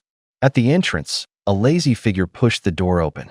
A young man walked in with a cameraman, the wheels of the camera cart clicking softly on the floor. The boy was handsome, with a slightly drowsy look in his eyes, as if he didn't care much for the world around him. Even Lin Jie, who had seen it all, couldn't help but glance his way. Lin Jie's face changed instantly. She stepped forward quickly, her eyes scanning like a security camera. "New guy, what are you dawdling for? If you're just looking, don't block the way." Her tone was sharp. Her eyes swept over him, his clothes, his shoes, no luxury watch, no designer bag. In her mind, she'd already made up her mind. This guy definitely wasn't serious about buying a place here. Lu Chen didn't say a word. Only the camera behind him hummed softly. His steps were slow, almost as if he was dragging them on purpose. The noise in the lobby slowly returned, voices rising and falling. Eyes turned like ripples, spreading outward in waves. If he's not a client, then he's a newcomer. And there's a photographer right behind him, camera slung over his shoulder, the lens flashing coldly. Ms. Lin frowned. She glanced back at Xiao Anya, who was showing a client around. Xiao Anya stood perfectly straight, her voice crisp and her gestures precise. Her presence was like an invisible blade. Ms. Lin's shoulders eased. A small smile tugged at the corner of her mouth. In real estate, results speak for themselves. If the man in front of them could be connected to Xiao Anya, even if he only carried half of her pull, then the Jiangnan branch might finally have a shot at headquarters' top employees and bonuses. She hadn't even finished the thought before expectation showed on her face. Lu Chen stood in the doorway, stunned. The sales manager across from him made up flawlessly. Eyes sharp approached. She said nothing, just shoved a sales uniform into his arms. The rustle of fabric was low and commanding. Hurry up and change. Don't dawdle here, she said, then turned to other business. Her high heels clicking crisply on the floor. Lu Chen hadn't quite recovered. The clothes slid into his arms, the cuffs carrying the sales office's signature perfume and the warm steam from the iron. The live stream chat exploded, comments pouring in like a blizzard. I'm dying. Just came from room 2. Go watch the replay. Ms. Lin thinks he's a newbie? This is hilarious. Lu Chun, I just came to sleep, and you're this enthusiastic? LOL. No screenwriter could have written this plot. Can't wait to see Lu Chun and Xiao Anya together. It's gonna be epic. After changing, Lu Chun sauntered into the sales office. The moment the door opened, shouts hit him. Ms. Lin was leading the team in a chant, voices in sync, the rhythm like drum beats. Good. Very good. Excellent. Come on. Come on. I'm the strongest. I'm the best. The voices boomed like thunder. Applause rained down like a storm, feet pounding heavily on the wooden floor. Inside the live stream, comment scrolls surged like waves. Phones vibrated. Keyboards clicked nonstop. Lu Chun's lips twitched. His eyes froze in place. He hadn't expected that even after being reincarnated, he'd end up in a motivational rally like this. No one in the crowd found it strange. Everyone shouted the slogans together as if it were routine. The atmosphere was scorching hot and tightly wound. There was grit, pressure, and a sense of fighting to the death in those voices. New guy, first day today. Lin Jie stood straight, her voice bright. Why don't you introduce yourself? As her words fell, all eyes in the room immediately turned to Lu Chun. The camera zoomed in, a flash of light flickering. Xiao Anya stood off to the side with a cameraman in tow. Lu Chun's gaze was involuntarily drawn to her. He stood there frozen, like an actor about to be shoved on stage. Lin Jie walked over and gave his shoulder a pat to sound sharp and clear. That's it. She frowned. Everyone's waiting to hear. At least tell us about your hobbies, your work experience. Lu Chun swallowed, then forced a smile dry and awkward. Hi, everyone. My name's Lu Chun. He said it flatly, neither loud nor soft. He glanced again at Xiao Anya. The photographer was adjusting the lens, the shutter clicking softly. Lin Jie waited. Someone from the crowd murmured in quiet impatience. Question marks and laughing emojis flooded the comment stream. Lu Chun thought for a moment, shrugged, and added in a tone like he was just chatting about daily life. I usually like sunbathing, sleeping, and watching pretty girls. Silence cracked like a thin sheet of ice splitting open. A few short bursts of laughter came first. Then, the laughter spread like an ocean. Keyboard taps sounded like drum beats, and the comment stream exploded. Lin Jie's lips twitched. She couldn't help rolling her eyes. Someone in the audience snorted, others clapped and laughed out loud. The only sounds left in the air were the low hum of the cameras and the undulating noise of the crowd. Zhou Anya's face flushed instantly when she heard Lu Chun introduce himself. Her shoulders trembled slightly as she tried hard to suppress her laughter. The smile tugged at the corners of her mouth, eager to break free, yet she forced it down. She glanced at Lin, who was standing next to Lu Chun. Lin's face was dark, like a storm cloud ready to burst. Her voice was icy, almost cutting. That new guy, is he actually going to close a deal today? As soon as the words left her mouth, the area fell silent. A few people exchanged glances, then quietly backed away, softening their steps as they scattered. No one dared to say a word, afraid of being dragged into the crossfire. Only Zhou Anya stepped forward, approaching Lu Chun. She lowered her voice and whispered, "Don't take it too seriously. Lin's all bark and no bite. She won't actually do anything to you even if you don't close a deal today." Lu Chun looked confused, blinking a few times. What's closing a deal exactly? Zhou Anya paused, then burst into laughter before quickly clarifying. It means selling a house. Signing the contract, locking in the money, stuff like that. Lu Chun nodded slowly, as if suddenly getting it. He turned his gaze toward the cameraman behind him, his voice filled with anticipation. Are you also a guest on the show $100 Survival? Zhou Anya nodded, confirming it with ease. Lu Chun clenched his fist, eyes lighting up. Awesome. Can you show me around first? I just got here, and I don't know my way around at all. Zhou Anya hesitated for a moment, surprised by his eagerness. He had barely arrived, yet he was already ready to jump into work. She chuckled softly, her tone a bit lighter.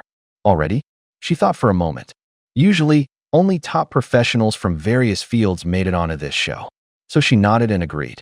Both of them were in work uniforms. The drive went smoothly. Soon, they arrived at the model unit in Tianyuan Residential Complex. As they pushed open the door, cold air rushed toward them, along with a faint scent of fresh wood and newly applied paint.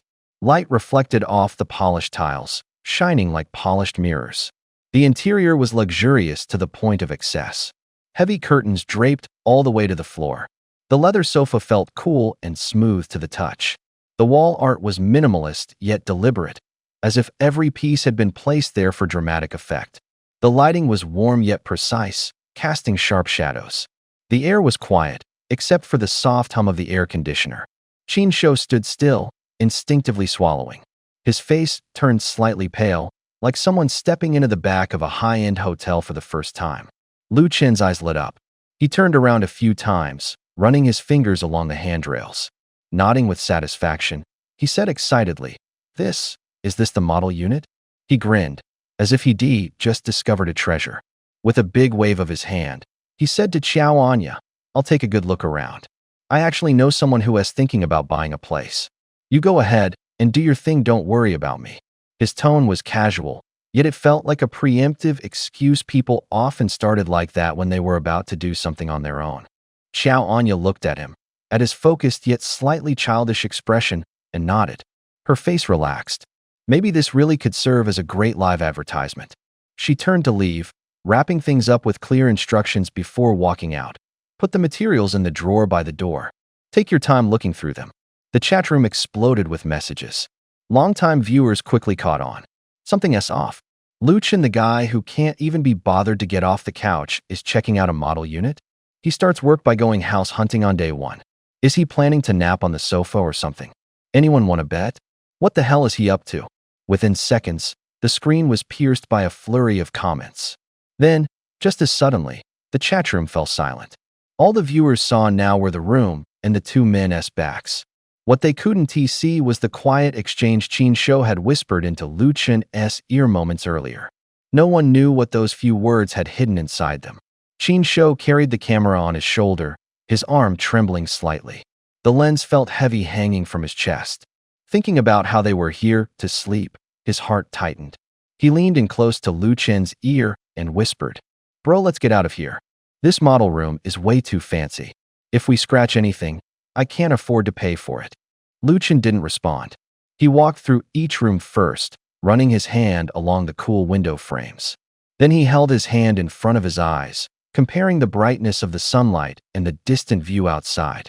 His expression was focused, his movements calm, like he was making a serious decision. The viewers in the live stream saw this intense look and began sending skeptical comments across the screen. Could it be they had misunderstood? Was Lu Chen actually here to work? The next moment, Lu Chen stopped at the entrance of the master bedroom. Inside, a wide, spacious bed immediately caught the eye. The sheets looked smooth, the pillows thick and plush. Lu Chen nodded approvingly, a satisfied curve forming at the corner of his mouth. After checking everything out, the bed in the master bedroom is definitely the most comfortable.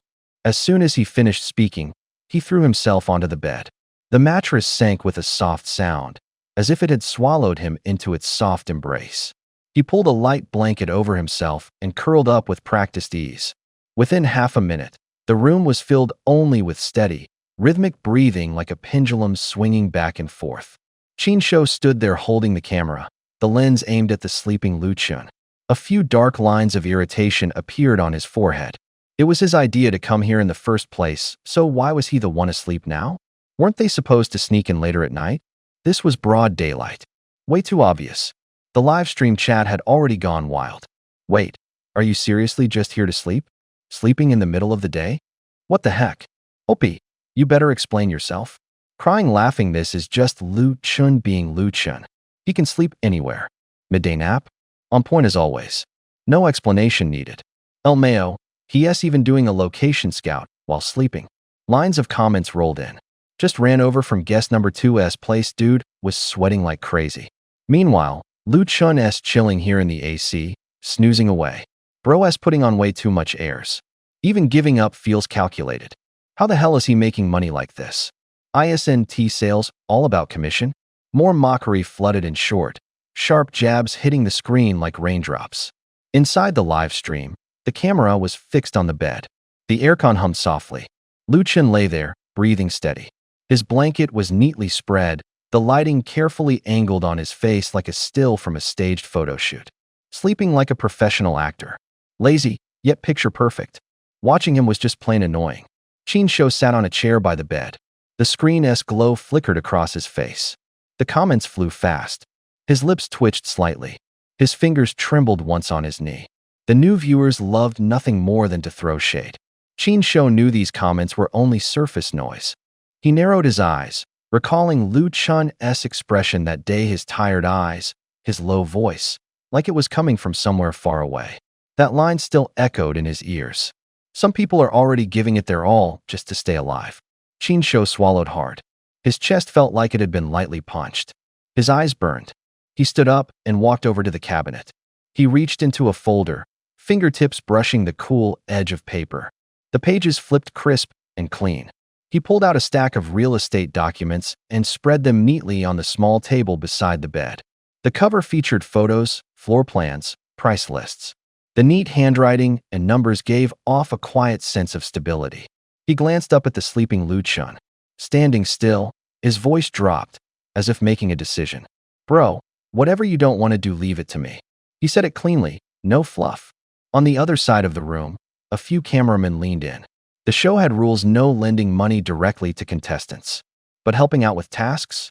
No one ever said that was off limits. They set their cameras aside, picked up pens and phones instead.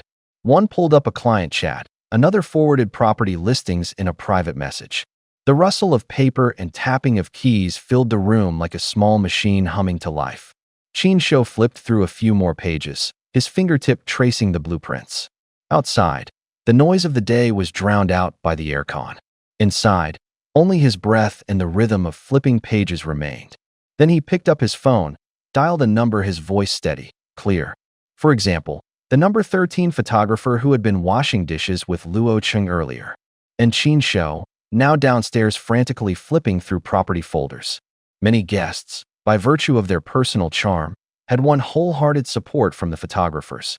The live chat quickly filled with teary face emojis.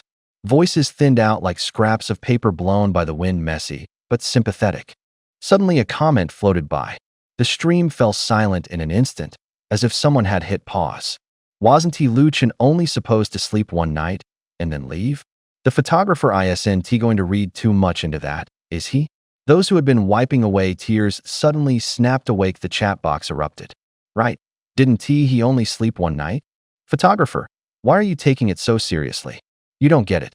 Staring at the lens all day, that's professionalism. Exactly. If Lu Chun's a security guard, he can sleep during the day, fine. But real estate people work on commission. Sleeping on the clock? That's totally irresponsible. The comments heated up. Some were outraged. Some cheered the photographer on. More people cast suspicious glances at the name on the screen, Lu Chun. What they cared about was fairness. Many had been taught from childhood to work their tails off. Some worked 9 to 5 and felt like grinding stones. No one admired laziness. People resented seeing someone who seemed to be living an easy life without matching effort. The feelings were simple: resentment, curiosity, and a little schadenfreude. The sales center was noisy in the same way. The crowd washed in and out like a tide. The air conditioning breathed softly. Footsteps tapped a measured echo on the marble floor. The click of saleswomen's heels, the rustle of clients flipping plans, and the distant laughter of children braided together. Xiao Anya stood before a middle-aged couple. Tiny beads of sweat dotted her forehead and slid down her hairline. She didn't stop to wipe them away. Her smile stayed on, practiced, the temperature just right. She turned the model in her hands, the light throwing cold pinpricks off the plastic roof tiles. The middle-aged woman looked down at the floor plan and tightened her brow. She pressed her lips together, weighing the years to come. Is there a model unit? I'd like to see it before deciding, she said, her voice laced with concern. Xiao Anya's eyes lit up instantly. She stepped closer, her voice soft and brisk. Yes, I'll take you. The model is in building 2 about 10 minutes. She tapped the layout with a deft finger, movements economical. She tossed a professional smile at the man, then slipped her hand into the woman's arm and guided them toward the display area. A suppressed excitement thrummed in her chest. Each closing was the steady rhythm her heart had come to expect. Once you see our model room, you'll definitely be satisfied. Xiao Anya's voice was as bright and polished as if she trained for it. The afternoon breeze was gentle. It brushed through Lu Chun's hair, carrying with it the soft rustling of leaves outside the window. Sunlight slanted in, landing softly on his face. Lu Chun's lips curved into a sleepy smile, wrapped in light with his eyes closed, his soft snoring barely audible. Beside him, Qin Shou had also been infected by the lazy atmosphere. Half-closed eyes, the fabric of the reclining chair making faint rustling sounds as he shifted. He was just about to doze off when footsteps at the door yanked him back to reality. Creak squeak. The front door pushed open. In the foyer, Xiao Anya launched into her pitch again, speaking fast, like she was reading off a script. Mrs. He, look at this layout, great lighting, south-facing. The living room is open from north to south, plenty of natural light. Qin Shou shot upright, eyes suddenly bright. He hurriedly reached out and gave the still sleeping Lu Chun a gentle but urgent nudge. His voice was low, almost trembling with urgency. Bro, wake up, guests are here. Lu Chun just rolled over, like a sleeping cat curling into the blanket again, burying his face in the sheets, breathing evenly, completely unmoved. A middle-aged woman entered through the door. She wore heels with thin tips, and a faint perfume trailed behind her. Under the sunlight, the golden edges of the European-style living room decor shimmered. She stopped in her tracks, her eyes widened, and blurted out in awe. Wow, this interior looks amazing, feels so spacious. Xiao Anya beamed and quickly stepped forward, her voice even sweeter. Mrs. He, you really have an eye for quality. This flooring is imported, and the windows are custom-made. She shifted her tone slightly, stealing a glance toward the bedroom. Her eyes flickered with a quiet, hopeful expectation. If only the bedroom could be introduced with a bit more life, the deal would be practically sealed. She gave a subtle gesture, signaling them to move in that direction. Together, they walked into the bedroom. The door closed softly behind them, leaving only the soft glow inside. And then, the smile froze. Lu Chun was lying in bed, hugging the air-conditioning quilt, completely unprepared for any kind of presentation. He was deeply asleep, his face peaceful and utterly harmless. Beside the bed sat a photographer, half reclining on a chair, the camera lens hanging down as if he'd just taken a shot and fallen asleep right after. The air was warm with the scent of bedding and the faint plastic smell of the camera. Xiao Anya's smile stiffened on her face, like it had just been dipped in ice water. She froze first, then forced out a confused, eh? Qin Shou stood by the door, face flushed red with embarrassment, wishing he could just vanish into a crack in the floor. He started slapping Lu Chun's arm, whispering frantically, "Wake up. You're supposed to introduce this room. Come on, wake up." No response. Outside the room, the leaves rustled again. A breeze slipped through the curtain gap, carrying a slight chill. The silence stretched so thick you could almost hear the faint scuff of high heels on the floor and the photographer's broken, sleepy snoring drifting in and out. Next to her, the middle-aged woman narrowed her eyes, glancing first at the face on the bed, then at the small camera on the table. "What is this?" she murmured, her voice low but clear. "Why is there a camera here?" Qin Shou awkwardly scratched his head and quickly pushed the camera aside. The device's tiny indicator light continued blinking, letting out 1 or 2 faint clicks. Lu Chun remained unmoved, rolling over and continuing to sleep. Sunlight filtered through the curtains, spilling across his eyebrows and eyes. His chest rose and fell gently, and the friction of the blanket made the faintest rustling sound. Xiao Anya shot him a glance, her lips twitching slightly. Her hand lifted slightly, as if holding back the urge to scold him. The room was a model unit furnished with custom-made, expensive pieces that looked more like decor. Any scratch would be heartbreaking. Just moments ago, she had wanted Lu Chun to perform well. Now it seemed like he had come here just to crash on the bed. Is he treating this model home like a hotel? She muttered, low enough for everyone to hear. With that, she walked over and pinched Lu Chun's calf hard. Her fingers pressed with force, as if trying to drag him out of his dream.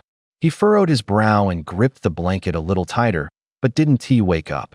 The middle-aged woman shrugged, her gaze not lingering on the bed. She gestured casually around the room, speaking calmly. It's fine. I'm just here to look at the house. His sleeping won't interfere with that. Xiao Anya's smile vanished in an instant. She inhaled deeply, carefully tucking away her irritation and smoothing her expression into something more professional. Mrs. He, I'm really sorry for the inconvenience. Let me now walk you through the overall layout of the community. She opened her presentation board and pointed at the floor plan. Speaking slower now, each word was crisp and precise. This location is excellent close to the main municipal road. They're planning to build 3 subway lines here. It will soon become the new entertainment and commercial hub of Jiangnan City. Transportation will be very convenient. The model unit is 150 square meters. For bedrooms, warm in winter, cool in summer. Xiao Anya's voice was steady and clear. Our building layout is point-style spacing. No blocking of sunlight. You open a window and you can see the view. Her words flowed like water, each sentence cut into short pieces. Easy for listeners to remember. The middle-aged woman listened with shining eyes. Her hand had already slipped into her bag, fingertips brushing against her wallet. She was almost ready to pull out her bank card. On the bed, Lu Chun rolled over. His brows furrowed. His eyelids fluttered slightly. He could still smell the aroma of food in his dream. He had just imagined a table full of hot dishes, chopsticks picking up a piece of red braised pork, the scent still lingering in his mouth. The voice came again. Xiao Anya continued her pitch. Soundproofing is also excellent. Let you leave the city's chaos behind and enjoy a peaceful life. As the words hung in the air, the room fell silent. Lu Chun felt something was off. The sound of sheets rubbing against each other hit him like a whip cracking. He sat up abruptly. His voice was low, laced with irritation. Excuse me, how remote is this place, really? Can you even call a desolate wasteland peaceful living? His words hit like a stone dropped into water. The entire room fell into sudden stillness. Xiao Anya's smile froze. Her face turned pale. The script in her hand paused mid-sentence. The middle-aged woman froze too, her hand suspended in midair, as if yanked out of a dream. She stared at Lu Chun, her voice slightly shaky. He is serious? Right. Joanna's face flushed instantly. She waved her hands hastily, her smile laced with bitterness. No, really, there's nothing like that. Didn't you just look at the model layout? It's all green space around it, nothing else. The middle-aged woman nodded slightly, her expression now carrying a hint of resolve. Uffed. Lu Chun, lying on the bed, couldn't help but let out a short, stifled laugh. Covering his mouth, he let out a sharp, brief chuckle like a train whistle. Joanna shot him a glare, her eyes brimming with tears. She had gone out of her way to bring a client to see the model unit, and he'd been sleeping in there the whole time without even saying a word. Now he was trying to ruin the whole deal. Staring at Lu Chun's face, she could only think about how much she wanted to punch him. Lu Chun lay lazily on the bed, one arm resting across his chest, pretending not to notice her murderous gaze. Oh, that blessed land you two were talking about, he said with a shrug. It's basically right next to a cemetery. The middle-aged woman's face tightened with discomfort. She sat up straighter, clutching her purse tightly in her hands, her knuckles turning slightly pale. Her voice trembled a little. Then there's no other better location available? Joanna shot Lu Chun a fierce look, her eyes flashing with urgency. The message was clear. We're family here, don't go blurting things out. Lu Chun glanced at her, then looked down, as if lost in thought. Truth was, he didn't know the first thing about real estate. Sighing quietly, he spoke in a calm tone. I'm not an expert either. I can't really tell the difference between a good house and a bad one. That was just a guess, don't take it too seriously. Joanna exhaled in relief and let her shoulders relax. She quickly took over the conversation, spreading the display diagrams in front of the woman as she explained. Mrs. He, you saw the model layout at the sales office earlier. Think back, there really isn't any cemetery nearby. He just got here today, she added quickly, her knuckles whitening slightly as she flipped through the brochure. He doesn't know much yet, so don't listen to him. Her tone carried a trace of urgency. The woman narrowed her eyes, thinking for a moment. After a short pause, she nodded slightly, apparently recalling nothing of the sort. 2 seconds of silence settled over the room. The air conditioner hummed softly, and the rustling of pages was clearly audible. Finally, Lu Chun broke the silence by rolling over and sitting upright. His fingers drummed rhythmically against the edge of the bed as he cleared his throat and spoke again. Who in their right mind puts their own product's flaws up for sale? If you actually showed a graveyard in the model, who'd even buy? The middle-aged female host fired off in one breath, as if defending the entire industry's reputation. The moment her words faded, a crisp system alert chimed in her ear. Ding! Ding! Emotional fluctuation detected. Gain plus 100 Joanya emotional value. Ding! Emotional fluctuation detected. Gain plus 200 Joanya emotional value. The sound hopped like bouncing coins. Numbers wildly skyrocketed in the corner of the screen, flashing cold light with every jump. The middle-aged woman took a step back, fingers tightening around the microphone. Her face paled, as if trying to melt into the chair behind her. Standing nearby, Joanya's gaze was as sharp as a blade. She didn't move a muscle, yet her eyes could pin someone to the wall. Listening to the alert tones, Lu Chin's lips twitched. He pulled out the tablet from his pocket, and a mini-mall slid onto the screen. Suddenly, everything clicked. He found the skill he needed. System, exchange for complete guide to real estate. Ding! The confirmation window popped up in the mall. The text was sharp and to the point.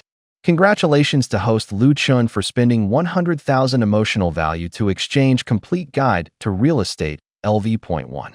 A faint vibration came from the base of his ear.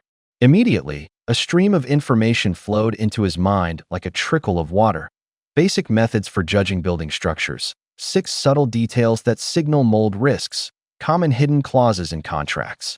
Each sentence was concise. Each could be used immediately in conversation or on-site demonstrations. In the live stream, the chat froze for a few seconds, then exploded. Laughter surged like a tide. Ha ha ha, Lu Chun is too honest, I'm dying laughing. Isn't what he said exactly what happens in real life? I got scammed by real estate before too. The guest from seat 2 is turning green. First time seeing such an honest colleague, right? This isn't selling houses, it's tearing down the stage. Meanwhile, viewers from the other room started pouring in. The chat comments changed tone, carrying sparks of anger. What exactly are you trying to do, contestant 22? You gave up yourself, but now you won't even let Joanya take orders. Can you stop tearing things down? Who in real estate doesn't close one eye occasionally? Isn't this guy literally smashing someone else's livelihood? The two sides began fiercely defending their own. On the screen, green supportive comments and red counterattacks wove into a tangled net. Voices rose and fell like an invisible, smokeless battle of attrition. There was an argument outside the conference room. The voices were getting louder. Lu Chun didn't turn around. He just looked at the middle-aged woman in front of him. She didn't get up immediately. Her fingers rubbed back and forth along the arm of the sofa.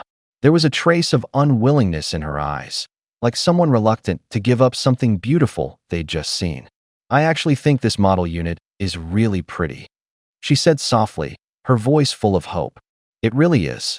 Lu Chun squinted, remembering the scale model at the sales center and the figures that had popped into his head a moment ago. As if taking the model apart, he laid out the details he'd noticed, his tone calm. Short sentences. Clear. The model is listed as 150 square meters. It looks spacious, but that's all staged. He paused and pointed toward the bed. The furniture is custom made for the show unit. The pieces are smaller than normal, and the placement is deliberate. With the lighting and angles, the space is made to feel bigger. He sat up on the bed. The mattress gave slightly as it sank. He pressed a hand to his lower back and tightened his brow. This bed is a size smaller than standard. It won't be as comfortable to sleep on. The woman followed his gaze and sat down. She tried the bed, stretched her legs out, then drew them back in. A small lift of her brow, it was indeed a little short. Her fingers tapped the edge of the mattress twice, like someone checking the quality of goods. It looks good like this, Lu Chun continued, speaking slowly, as if unpacking the truth piece by piece. But if you actually live here and want it to look like the model, you'd need at least 180 square meters of usable space. The woman's smile grew broader. She nodded at the sales agent beside her. then turned to Xiao Anya and spoke abruptly. Miss Xiao, which floors in Building 2 are still available? Xiao Anya hesitated, about to answer, when a low voice interrupted her. Don't ask, Lu Chen said bluntly. What's left is either the first or second floor, where you'll hear all the street noise, or the top floor, where you'll be stuck climbing stairs during a power outage. There basically aren't any floors left that are both quiet and convenient. Silence settled in the room for a few seconds. The air conditioner hummed like an echo. The woman's hand rubbed at her purse until her knuckles went white. She blinked, then looked back at the bed that had seemed so large. The cloud-like illusion of reality exposed in the details was being brushed away by him, piece by piece. That floor plan only has a few units left. If you want one, you'd better pay the deposit fast, or they'll be gone tomorrow, the sales agent repeated in a voice like a broken recording, cycling over and over.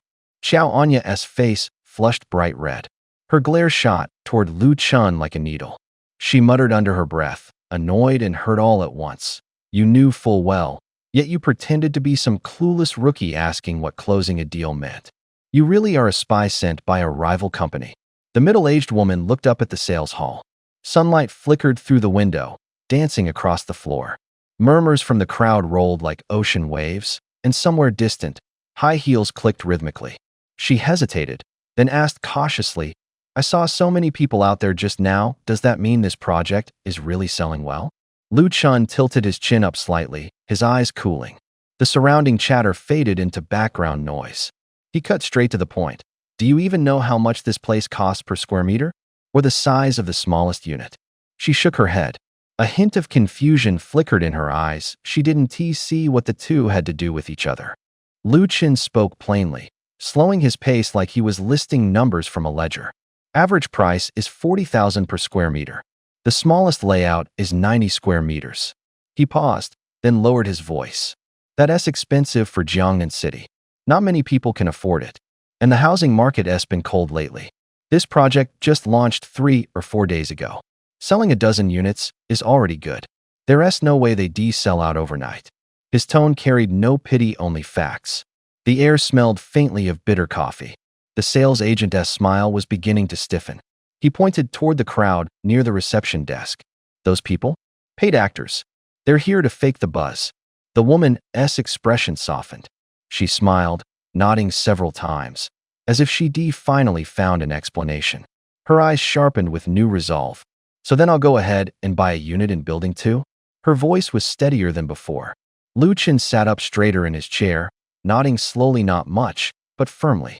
Beside him, Qin Shou leaned in, lowering his voice with a mix of concern and half-teasing skepticism. Bro, buying a house is a big deal. Don't mess with her like this. His words were short, like a warning bell, brief, but clear. Of course, as soon as Lu Chen fell asleep, Qin Shou buried himself in real estate books and materials. But all he saw was just the tip of the iceberg. Still, Qin Shou didn't get it. Why did Lu Chen, who spoke so logically, sound like an amateur? Like a fraud? Lu Chen stared at him, asking coolly, So in your eyes, I really seem like a con artist? Qin Shou nodded seriously. He nodded decisively and without hesitation, as if delivering a verdict. The words hung in the air. For a moment, Lu Chen froze. The room fell silent for 2 seconds before erupting like a bomb had gone off. The live stream's barrage of comments surged in like a tidal wave, chaotic and wild. Some people burst out laughing, others hammered their keyboards, and some gasped in shock. A few comments flew in especially fast. OMG, this is hilarious. The second guest's face just turned bright red. Is this really free inside info? Number 2's about to cry. This deal was practically sealed until this guy ruined it. Lu Chen really knows how to crash a party. Last time he totally flustered contestant number 13, Luo Cheng. At the same time, a series of sharp notification sounds rang in Lu Chen's ears. In the corner of the screen, white text blinked coldly. Xiao Anya emotional value plus 4,978. The sound was as cold as mechanical laughter. Xiao Anya's eyes locked onto Lu Chen. Within 5 minutes, her fury had poured out like a flood. Her face flushed red, her fingers furiously tapping on her phone screen, as if trying to turn her frustration into digital records. She lowered her voice. muttering to herself just loud enough for those nearby to overhear. Can't he just shut up? Saying all this, who is going to buy now? We're all getting dragged down with him. She pulled out her phone and quickly sent a message to the sales manager, Linjia. Just a short line. Come here. Now. Her movements were stiff and fast. She wasn't just worried about losing a sale. She feared backlash from the industry, and even more so, that her co-workers at the sales office would be dragged into it. Her lips pressed tightly together, her eyes burning with fury. The middle-aged woman stood up slowly, brushing off the dust from her skirt. She pulled her hands back, smiling calmly, but her tone carried finality. Young man, I actually don't believe in all that superstitious nonsense. So what if there's a cemetery near the neighborhood? But now that you've said all this, I actually know which unit to pick. Lu Chen simply gave a slight nod, his expression unreadable. His gaze shifted slightly, glancing at Xiao Anya, who was still gripping her phone tightly, her face dark and stormy. Looking to buy a house? Go talk to her. Lu Chen tossed the words out lazily, his voice fading slowly like the bedside lamp being dimmed. He rolled over, turning his back toward the light from the window. Pulling the blanket up to his chin, his breathing steadied like the swinging of a clock. The only sounds in the room were his steady breaths and the distant hum of traffic outside. Xiao Anya froze. She stood there, still clutching the client documents in her hand, her mouth forming a perfect "oh." You don't want it? Her voice trembled with disbelief and panic. Her eyes locked onto him like they were watching money sink back into the water. The real estate commission for that property could be several $1,000s, she calculated quickly in her mind. That kind of money was a month's salary for her. Now, filming the show, the production team had strict control over the cast's finances. Personal belongings were confiscated, pocket money limited. Even a few hundred yuan suddenly felt precious. Her hand shook slightly. Lu Chen didn't get up. He tossed his phone onto the nightstand, face down. His eyes were calm, like a still lake. She's your client, not mine, he said plainly. He didn't explain further, didn't fight for the money. He seen the middle-aged client's hopeful expression, heard the hushed plea on the other end of the phone. That hopeful face could pay for half a year's rent. In the sales center, Ms. Lin read the message from Xiao Anya and her face immediately darkened. Her hands clenched into tight fists. Who sent this mole? She muttered angrily, her voice low but filled with both fury and fear. She stood abruptly, her heels clicking sharply against the tiled floor. The sound cut through the air like a knife. Clients around turned to look. Beneath the soft hum of the air conditioning, Ms. Lin's voice rang even louder. You? All of you. Get over here. Striding forward with sharp steps, she reached the edge of the model unit, holding up her phone high as if trying to tear through the air itself. In a corner, someone whispered, their voice tinged with confusion. Another reached into their pocket, fingers brushing the still undecided purchase contract. In the sales hall, the atmosphere suddenly tightened. Come with me. Don't let this newbie get comfortable here. Lin barked the command. She led a group of real estate agents toward the model unit, her footsteps quick and sharp, the keys in her pocket jingling with every step. Inside the model unit, sunlight was warm and lazy. Thin beams of light slipped through the curtains, slicing the room into narrow golden strips. Dust floated slowly in the sunbeams, swirling in lazy circles. Xiao Anya hadn't snapped out of her daze yet. She stood frozen at the doorway. On the bed lay Lu Chen, half lying, half sinking into the mattress, his eyes glazed and drowsy from the sun. He looked like someone who had no worries at all. Lu Chen lifted his brows slightly. His eyes swept over Xiao Anya and the middle-aged woman beside her. His voice was slow, a bit sluggish, edged with impatience. You're still standing there? You're blocking my sunlight. Without thinking, Xiao Anya instinctively stepped aside halfway. The sunlight spilled fully onto the bed, stretching Lu Chen's silhouette. The bed creaked softly as he stretched lazily, turned over, and shut his eyes again. This is a model unit. You can't just stay in here sleeping. Xiao Anya whispered, her voice barely audible, as if afraid of disturbing some sacred presence. Her words hung in the air, unanswered, dissolving into silence. Outside, the wind rustled the curtains with a soft brushing sound. From inside the air conditioning unit came a low, steady hum. Suddenly, the phone on the nightstand vibrated twice short, Sharp. The screen lit up with a notification. Transaction completed. 1 unit sold. Commission credited to Xiao Anya courtesy of Lu Chun. Xiao Anya's hand froze midair. The phone screen reflected the light, blinding her slightly. She remembered yesterday walking endlessly around the housing complex, her feet heavy like lead, taking over a dozen calls, showing the place to over a dozen clients, rushing through a sandwich for lunch, only sitting down late at night. That was when she finally made a sale. And now? Lu Chun had been lying here all afternoon. Just lying. And he still managed to sell a house. And gave the commission to her. A slight chill ran down her spine. Her fingers clutched the doorframe tightly. Her eyes burned with heat, but she refused to let anyone see. The live chat feed in the streaming room had already exploded. Lines of text flew across the screen one after another. Some people were laughing so hard they nearly lost their voices. Live comment, ha ha ha ha. This is too much. She is gonna die laughing. Live comment, yesterday she worked her ass off, and today he sells a house, just lying there? For real.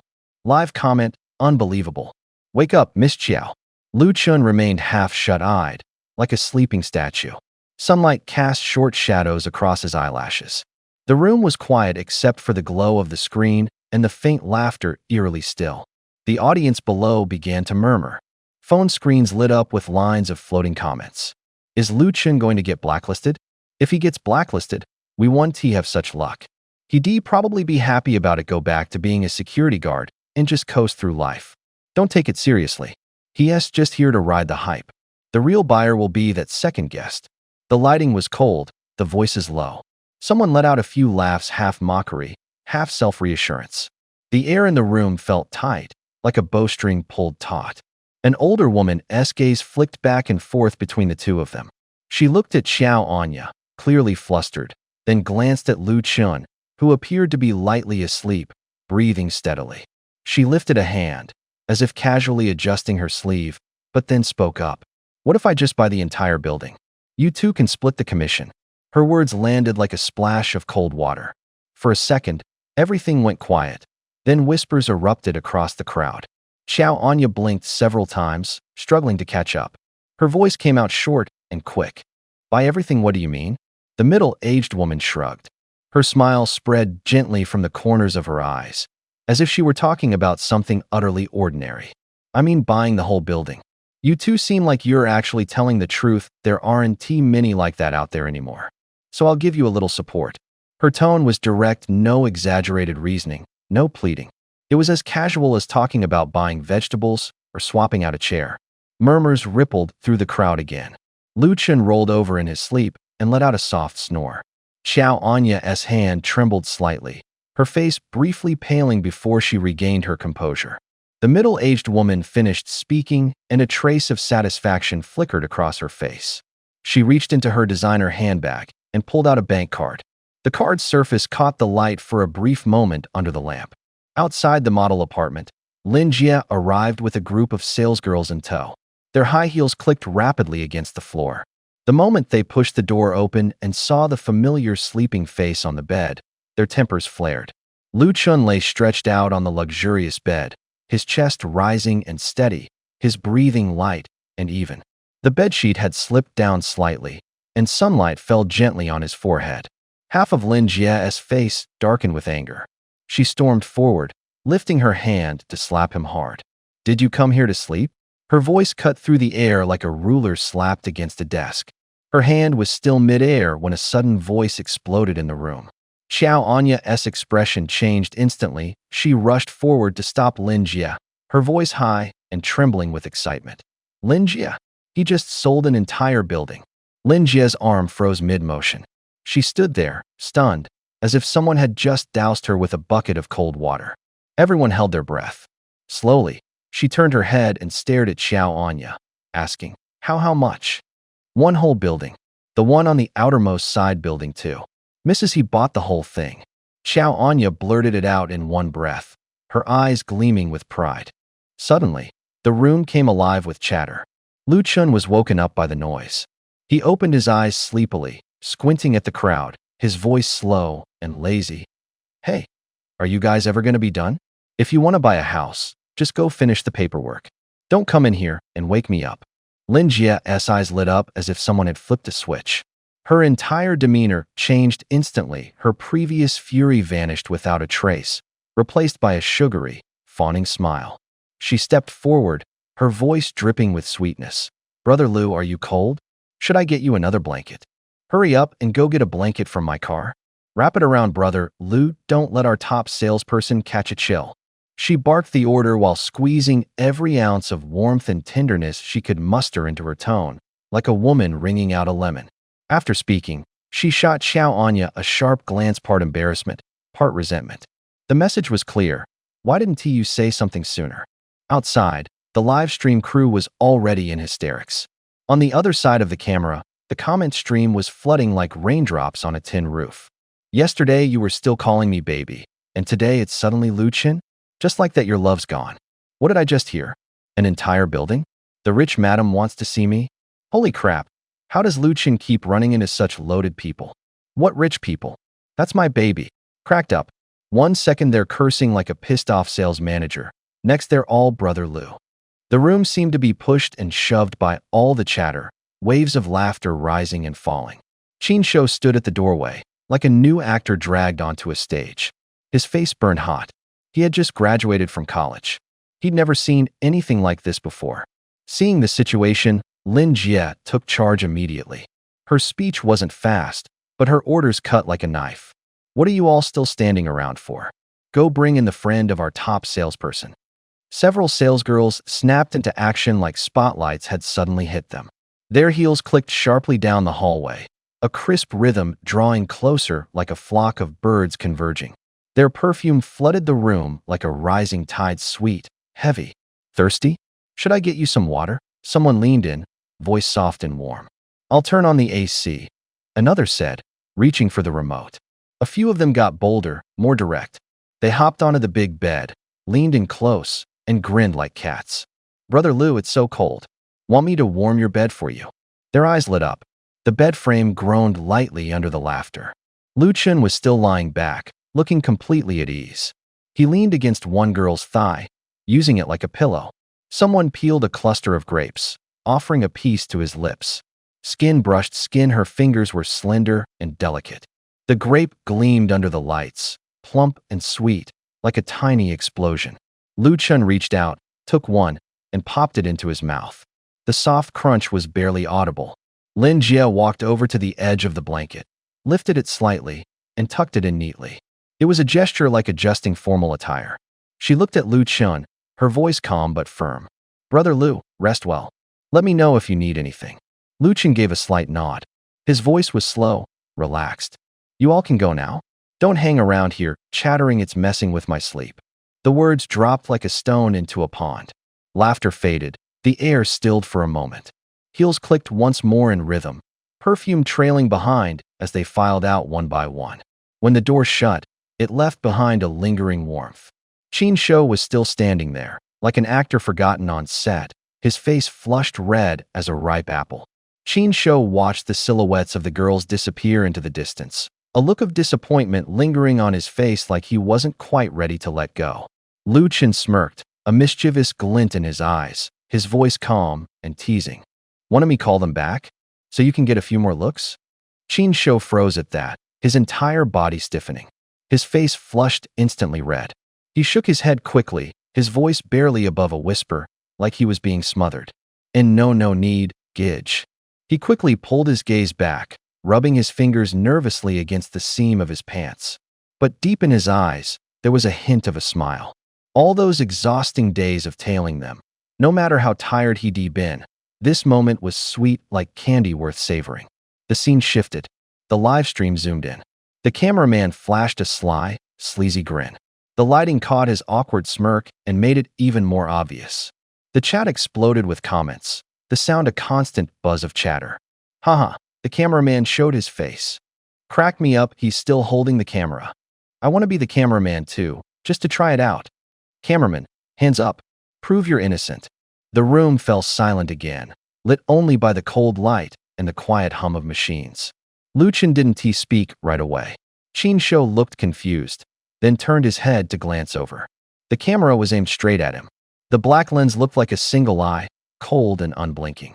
He saw his own face reflected in it, now even redder. The red record light blinked on and off at the edge of the lens, like a tiny accusing signal. Eh. Qin Shou gasped, his voice tinged with panic. Lu Chun's grin widened, his tone as casual as if ordering off a menu. What? Should we record your little schoolboy crush? Didn't he know you were such a secret flirt? Yellow text popped up in the lower right corner of the screen, like a game notification. Emotion value detected. Qin Shou plus 100. Before the words faded, another line appeared. Emotion value detected. Qin Shou plus 200. The chat lit up again, flooded with laughter and emoji. Lu Qin kept teasing, and Qin Shou kept getting flustered and embarrassed. Back and forth they went, until finally both of them quieted down, their laughter fading. The room was left with only the deep, steady rhythm of their breathing. The low hum of the computer fan filled the silence. The air was warm, but also a little awkward. Meanwhile, the audience's attention had been pulled elsewhere. Many viewers had flooded into Xiao Anya's live stream. The screen cut over Xiao Anya had just finished helping a middle-aged woman with some paperwork. She held a bank card in her hand, her expression apologetic, her voice soft and gentle. Mrs. He, I'm really sorry. It was all due to my lack of consideration. Zhou Anya was still relatively new. Standing at the sales office for the first time, her fingers felt cold. The paper brochure rustled softly in her hands. She couldn't bring herself to lie to customers with her eyes wide open. Her voice would tremble. Her gaze would wander. Lu Chun had broken down the seasoned sales pitch for her, peeling each line back like removing a coat. With every word, she saw the emptiness beneath. Her throat moved slightly, as if something were stuck inside. When she handed over her bank card, the back of her hand turned pale. The middle-aged woman took the card slowly. She didn't look much at the promotional pages, nor did she seem to care about the smooth talk. She tucked the card into her wallet and gave a light snort. It's fine, she said. How many real estate agents tell the truth these days? I've seen plenty. Her voice was clean, not accusatory, as if commenting on the weather. She added, it's just rare for a young guy to actually speak honestly. Then, almost casually, she glanced toward the camera. The red light on the camera blinked. The indicator lights from the live streaming setup reflected off the counter like a few silent little eyes. Zhou Anya understood immediately. Her shoulders relaxed slightly. Her smile was stiff, but sincere. Don't worry, I'll only keep the commission for 1 unit. The rest will go to Lu Chun. When those words fell, it felt like a door had opened. Her voice wasn't loud, but every word was clear. She didn't need to explain further. She saw the woman's eyes move from her face to Lu Chun. It wasn't interest in the property. It was recognition of the person. The woman nodded and treated the gift as a quiet, personal reward. Her heels clicked rhythmically against the floor of the sales hall. She turned and walked away, composed. The glass door reflected her back, like a calm surface of water. Around her, people were busy as usual, but somehow, their steps had slowed. A few coworkers peeked out, curiosity and a hint of envy flickering across their faces. Big Sis Joe, how much commission is Lu Chun getting? Someone couldn't help but ask. Joe leaned closer to the camera, her voice clear and crisp. That building has over 30 units. At 30,000 per unit, do the math yourselves, nearly $1 million. Before the last word had even faded, the live stream room erupted. Notification sounds ding, ding, ding piled one after another. The comments rolled in like a tide. Short, punchy, full of emotion. Someone shouted, almost $1 million in commission. Another chimed in, is he getting paid to sleep on the job? Someone else marveled, this marketing strategy is insane. Voices surged one after another. Behind Zhou Anya, her co-workers exchanged glances. The air was thick with a mix of shock and excitement. Suddenly, the mundane rhythm of daily life had been set ablaze by that one phrase, most of it goes to Lu Chun. The barrage of comments flooded in like a broken dam, swiping across the screen until it nearly burned. Guys, stop kissing up to the client, just speak your mind. It's fate anyway. Sleeping the whole afternoon and still making $1 million? I've only seen that much money in my dreams. Starting today, Lu Chun is officially my long-lost brother from another mother. No objections allowed. Is he actually just here to sleep? Without a doubt, with just one nap, Lu Chun had earned more than many could chase their entire lives. The live stream exploded. The viewer count skyrocketed. What had started at a mere 20K barely held steady before surging to 120K in just a few hours. Gifts poured in like waves. His phone kept vibrating non-stop, notification sounds chiming in short bursts, like scattered drum beats. Lu Chen was completely unaware. He slept straight through until evening, and when he finally woke up, it was already dark outside. The window was open, letting in a cool evening breeze. Oddly, he didn't feel cold at all. His chest felt warm, as if kissed by sunlight. He sat up slowly. His eyes were drawn to a circle of people nearby. His female co-workers looked like hungry wolves who'd just spotted their prey, eyes locked on him, burning with intensity. They leaned in close. Layered perfume filled his nose, thick and sweet with anticipation. "Brother Lu, have some fruit." "Lu, go eat mine." "Brother Lu, let me massage your legs for you." The sound of skirts brushing against chairs. The gift icons on the phone screen still danced wildly. The air was heavy with expectation, like crumpled paper about to be torn. Xiao Anya stood off to the side, rubbing her temple. Her tone carried a hint of exasperation. "All right, enough fooling around. Give him some space. I have something serious to say." She stepped forward with swift, decisive movements. The female co-workers immediately backed off, leaving an open space. Only the red blinking light of the camera remained in the room, capturing every expression. Xiao Anya extended a bank card toward him. Under the light, it gleamed coldly. Lu Chen took the card, his expression briefly stiffening. He glanced at Xiao Anya, then at the camera behind her, as if searching for some kind of answer. "What is this?" he asked, his voice still groggy from sleep. She looked down, her voice soft but firm. "There's 900,000 in that account," she said. "That's your commission. I only took the portion from the house that was mine. There's no hidden meaning behind it." Her eyes were sincere. Her words were short. Her movements were clean. Lu Chen stared at the card, his chest feeling as though it had been struck by something heavy. Silence fell over the room, so completely that the faint hum of the camera's fan was audible. Outside, the stream of comments kept rolling, and the gift sounds echoed like distant fireworks flickering in and out. Lu Chen stared at the thin card in Xiao Anya's hand and blinked. A complicated expression flickered across his face. "Man, times really have changed. Room keys can pass as cash now," he said half-jokingly. Xiao Anya quickly glanced down at the card. Her cheeks flushed bright red in an instant. She jerked her hand back, her voice quick and stuttering. "And know this isn't mine. This one's yours." Their raised voices stirred Qin Shou, who had been dozing on a lounge chair. He sleepily cracked open one eye, catching a glimpse of Xiao Anya's flushed face as she handed the card over to Lu Chen. Feeling like he'd just seen something he wasn't supposed to, he quickly turned his head away. "I didn't see anything." He hurriedly shook his head, shut his eyes tight, and pretended to be asleep. The bed creaked faintly beneath him.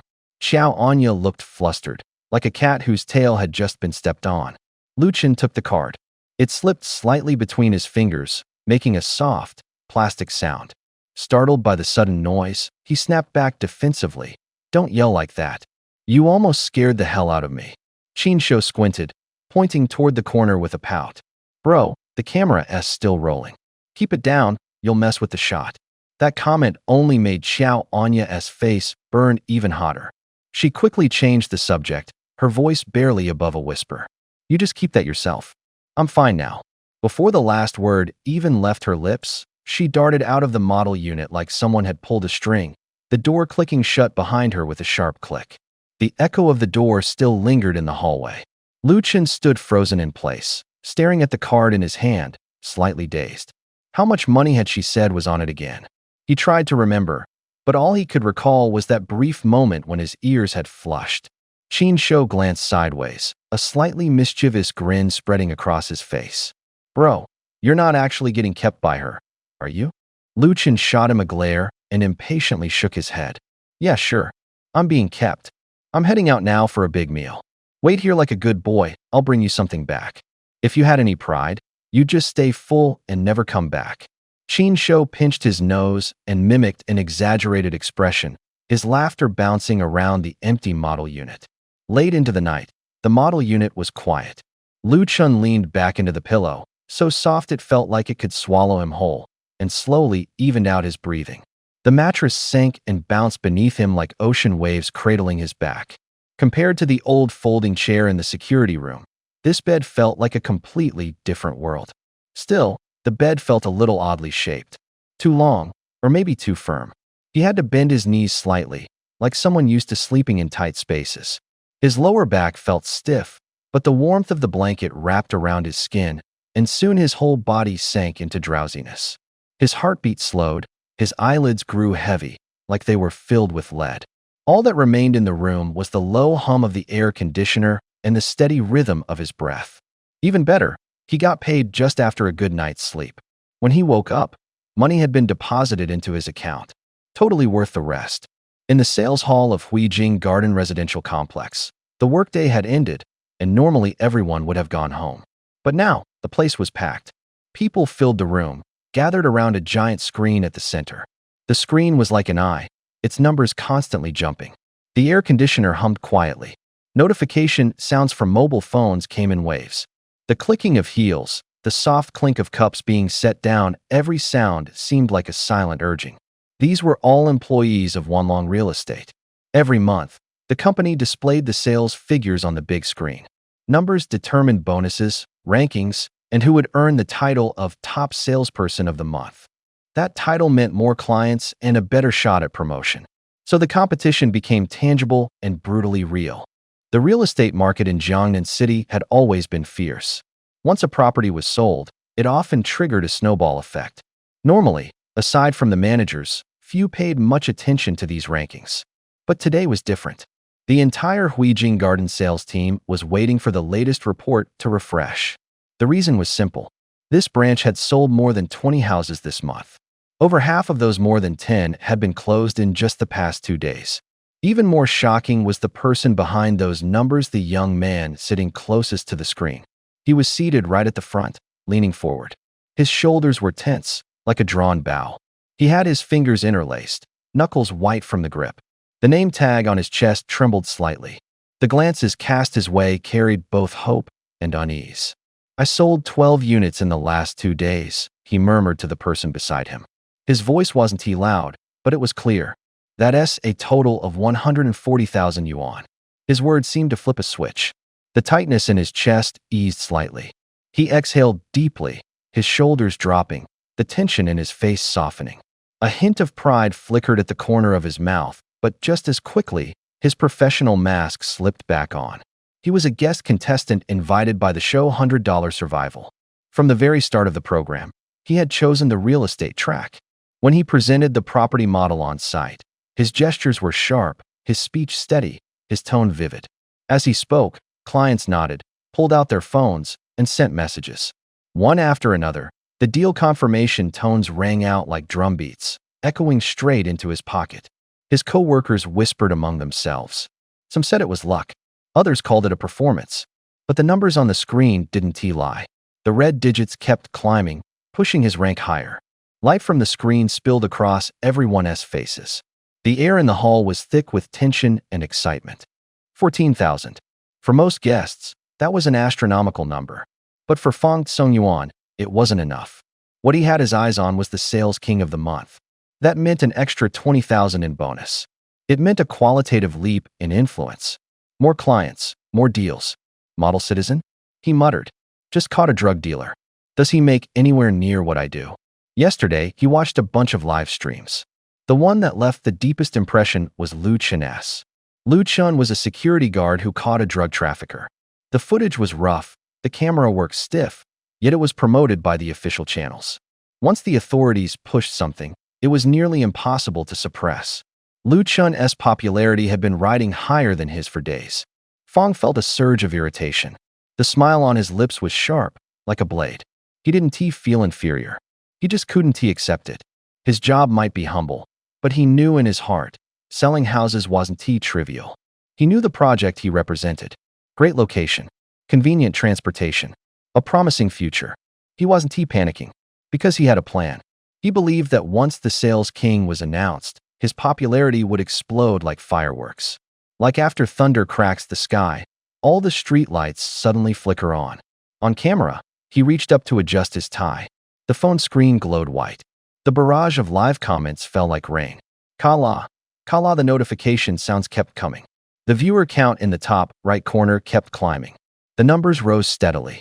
The tone in the chat was a mix of anticipation and doubt. He smiled. His voice was calm, like he was chatting with a neighbor. The South has been changing in recent years, he said. More and more people are buying property, especially middle to low-end housing aimed at the general public. Affordable prices located in bustling urban areas. They appreciate in value. Great investment. He casually swept his gaze over the model of the housing complex and pointed to the view outside the model apartment window. A simple gesture. A clear visual. If I win the Sales King title, he emphasized, his voice laced with calculation. This month, I'll make 30,000. Honestly, that would be a record. One no one on the production team can break. The words weren't long, but they carried weight.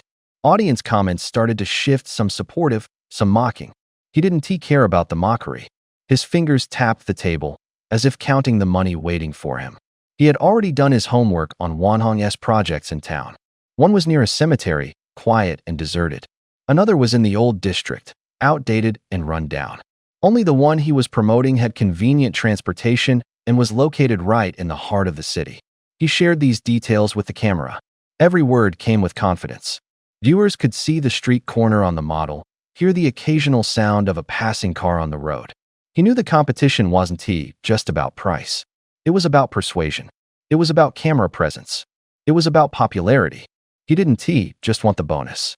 He wanted the stage, the spotlight, to thrust himself into the center of the spotlight's heat. His phone buzzed again with a message alert. The numbers kept climbing. His smile widened. Rumor had it that the upscale complex backed up against a cemetery and only sold a handful of units a month. The top seller spot should have been his. He straightened his chest. In front of the camera, he smiled with a hint of smugness. Lu Chun? That security guard just loafs around and sleeps all day. Why is he even competing with me on sales? He said, as if announcing a fact. The live stream went quiet for a moment. The viewer count climbed. The chat, however, fell silent. Only the number of viewers pulsed on the screen like a heartbeat. After a while, one message pierced the silence like a pin. Guys, look, there's an idiot here. He blinked. Then the chat flooded in like a tide, spamming the screen. Each line hit him like a hammer. Tell the streamer something. Lu Chun blew through the reward money he got for catching the drug dealer. He's broke. Here's another. Lu Chun just sold an entire building. He literally sold the whole building while standing. Don't listen to that. He sold it lying down, blinked, and got over 900 grand. This is the first time in my life I've seen someone get people to send them money while they're asleep. The little notification ding in the lower left kept chiming. Lines of text jumped up one after another, as if dragging the facts into reality. He stared at the chat, eyes widening. His mind short-circuited. One thought kept flashing. What? Lu Chun sold an entire building? He remembered yesterday's footage. Lu Chun had caught the drug dealer, taken the reward. Then he blew through the money. Then he went back to lying around, still slacking. Now the big screen popped up, the latest sales leaderboard. The name Lu Chun sat solidly in first place. The number next to it was cold and indifferent. 32 units. 32 units. Number 1. Sold out. He froze. No sound came from his mouth. The mouse in his hand felt nailed to the desk. Even if he just got into real estate today, there's no way he could have sold this many properties all of a sudden. The comments flooded in like waves. Fong Songyuan immediately pulled out his phone and entered Lu Chun's live stream. Notification sounds followed one after another. The tiny chimes seemed to dance in his ears. Ding, detected emotional value change. Plus 100 from Fong Songyuan.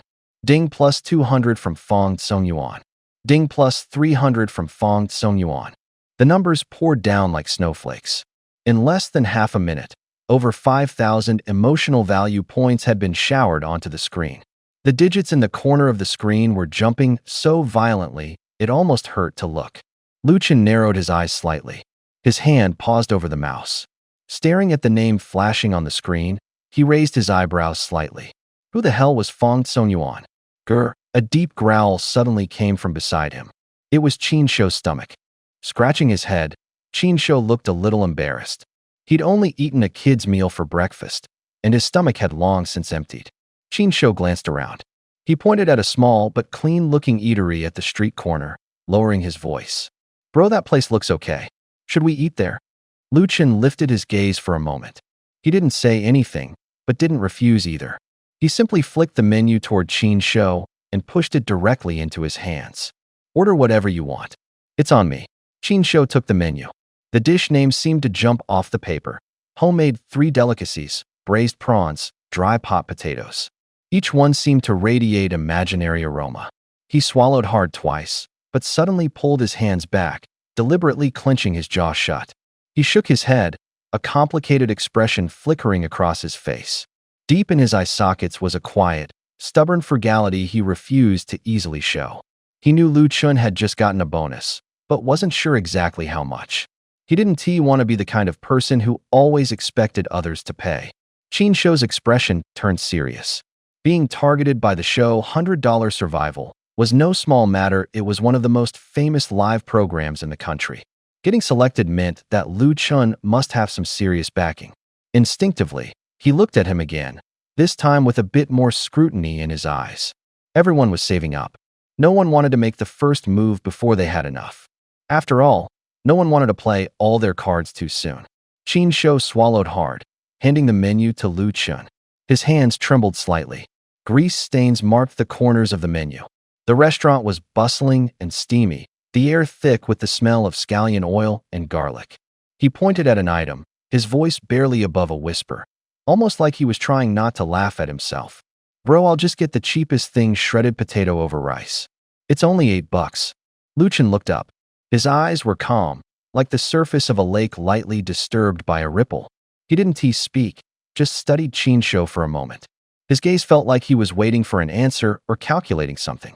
Qin Shou felt his chest tighten. A cold sweat slid down his forehead. Instinctively, he glanced again at the price tag.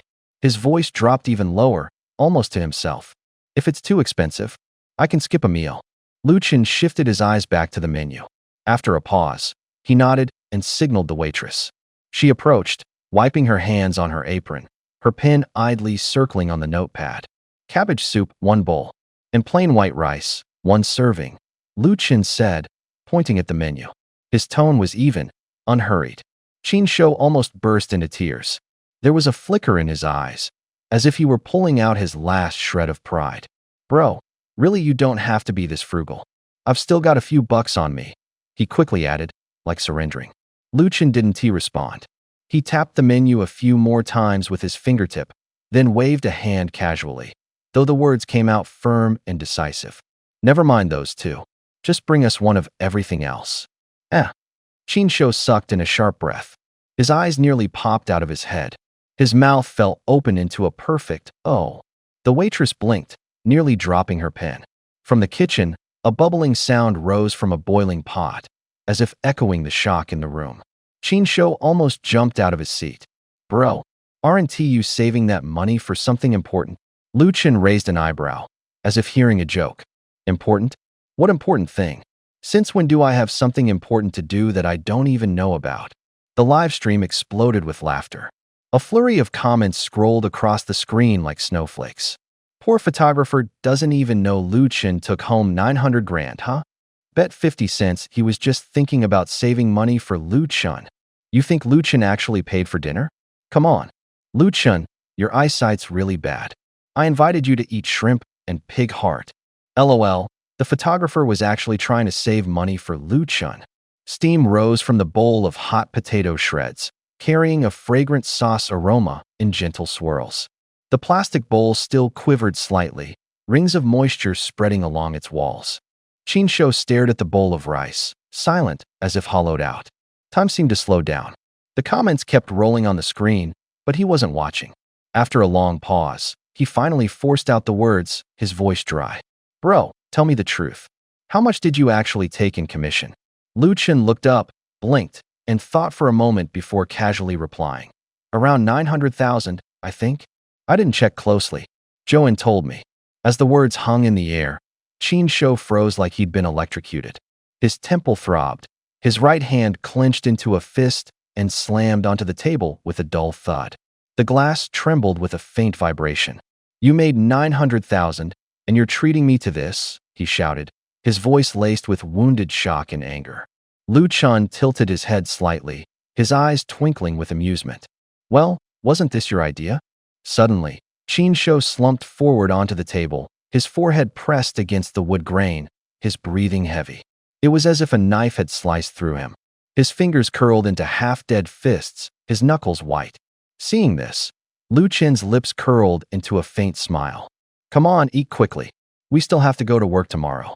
Work? Qin Shou shot back up, fire in his eyes. He stood abruptly, his voice quickening, as if trying to expel all the air from his chest. Bro, you've got 900,000 already. You're still working as a security guard? Why not do something else? Why not keep the momentum going and make even more? Why can't we live a better life? His hands gestured wildly in the air. The chopsticks in the bowl clattered lightly. On the screen, more comments popped up, some laughing, some sighing, and others sending in volleys of fire support memes. Lu Chen listened, his expression calm. The only sounds in the room were the soft clinking of food being picked up from the plate and the distant hum of traffic outside the window. Lu Chen's smile froze instantly. The teacup trembled slightly between his fingers. Steam rose under the light, dispersing into a soft mist. He took a sip, speaking slowly, as if breaking every word apart to make sure it was clearly understood. I'm 25. I have a stable job. I clock in and out on time. I follow the rules. I pay my taxes on schedule. I don't have bad habits, and I've never been a burden to my family. He paused, locking eyes with the camera. There was a glint in his eyes, but not a harsh one. Does that count as being a normal person? Why do you all insist on painting me as someone who's giving up? The words hung in the air. Silence fell over the room, like someone had hit the pause button. Qin Shou stood frozen at the front, his mouth open, but no rebuttal came out. The live chat screen in the corner began to light up. A soft ding rang out, like someone had gently knocked twice on a door. The audience's breathing rose slowly, like the tide. Lu Chun continued, his pace unhurried but each sentence short and powerful. What exactly is a better life? He scanned the crowd below the stage, then tapped the table with his fingertip, producing a crisp knock of wood on wood. When I was little, I thought going to school like other kids was the better life. Back then, just sitting in a classroom, listening to the teacher, laughing and fooling around with classmates, that was happiness. He gave a small smile, tinged with nostalgia. When I got a bit older, I thought the better life meant eating until I was full every day, maybe having meat once in a while. Having hot soup at home and food on the table, that was enough. He set the cup down, its base thudding softly against the table. Now, I eat well every day. I often have meat. I think my life is good. His voice was calm, not loud or passionate, just clean and quiet. Qin Shou's expression changed not with anger, but with a heavy, indescribable weight. Like a blade had just brushed past, leaving no blood, only coldness. Someone in the audience murmured softly, hesitantly, yet clearly moved. Actually, some people talk about better like it's something far away. The chat screen lit up and read. In just seconds, lines of text snowballed across the screen. A normal young person with a job, doing no harm and causing no trouble, that's already good enough. Does life only count if everyone's pushed to their breaking point? I was always taught to compare myself to others' grades, salary, house. All this competition just makes it hard to breathe. A bitter chuckle rose from the crowd. Some eyes turned red, but no one spoke. Lu Chen's gaze softened. He didn't argue further, just withdrew his words quietly, like slipping an ordinary key back into his pocket. Stage lights cast a long shadow over his shoulder. That shadow was still, like a piece of paper covered in truth. The noise in the room gradually transformed into a clear, low murmur. People whispered to themselves, "What is the real better life? And who gets to decide the one and only answer?" "Now I'm either meeting clients or working late at the office," Lu Chen said, leaning back in his chair, his voice laced with casual indifference. "It's basically just back and forth between 2 points, work and home. I don't even have a life of my own anymore. If you're not grinding nonstop, does that really mean you're not living?" He shrugged. "I'm actually pretty satisfied with how I'm living now. If I can feel okay without burning out, can you really call that slacking off?" The live chat exploded instantly. Text flooded the screen like a tidal wave, scrolling fast and loud. Someone sent a laughing while crying emoji. Another typed 3 words, Well said. In a late-night office, a man sat staring at the screen, his tired face lit by the glow. His knuckles tapped the keyboard, and he could hear his own heartbeat. His eyes got a little misty. On the screen, a message scrolled by. Same here. I want to break free, but I'm scared of falling. On a subway train, someone held a cold coffee in one hand and watched Lu Chen roll over and briefly close his eyes.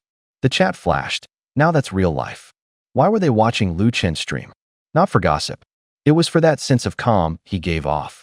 At work, Lu Chen could nap on the job. His boss's scolding, co-workers' gossip, it all felt like distant noise. Even clients' unreasonable demands never seemed to reach him. He was like afternoon sunlight, warm, but never harsh.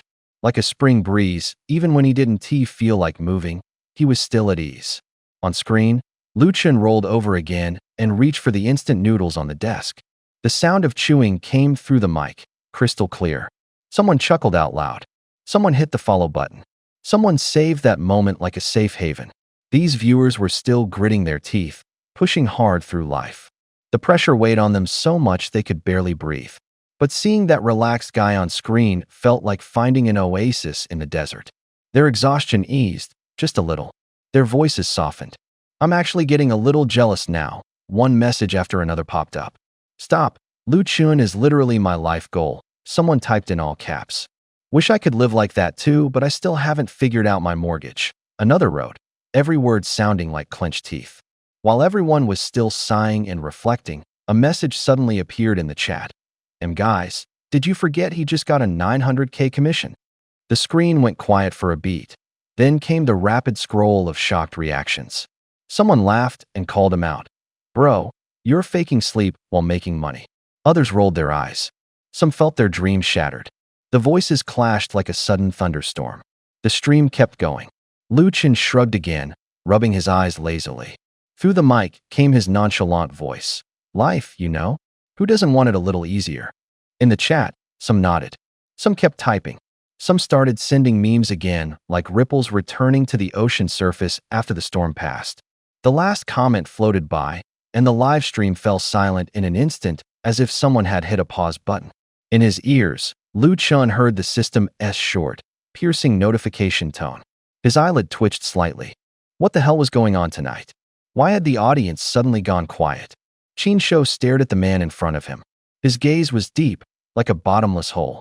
The words Lu Chen had spoken the first time they met echoed again in Qin Shou's mind.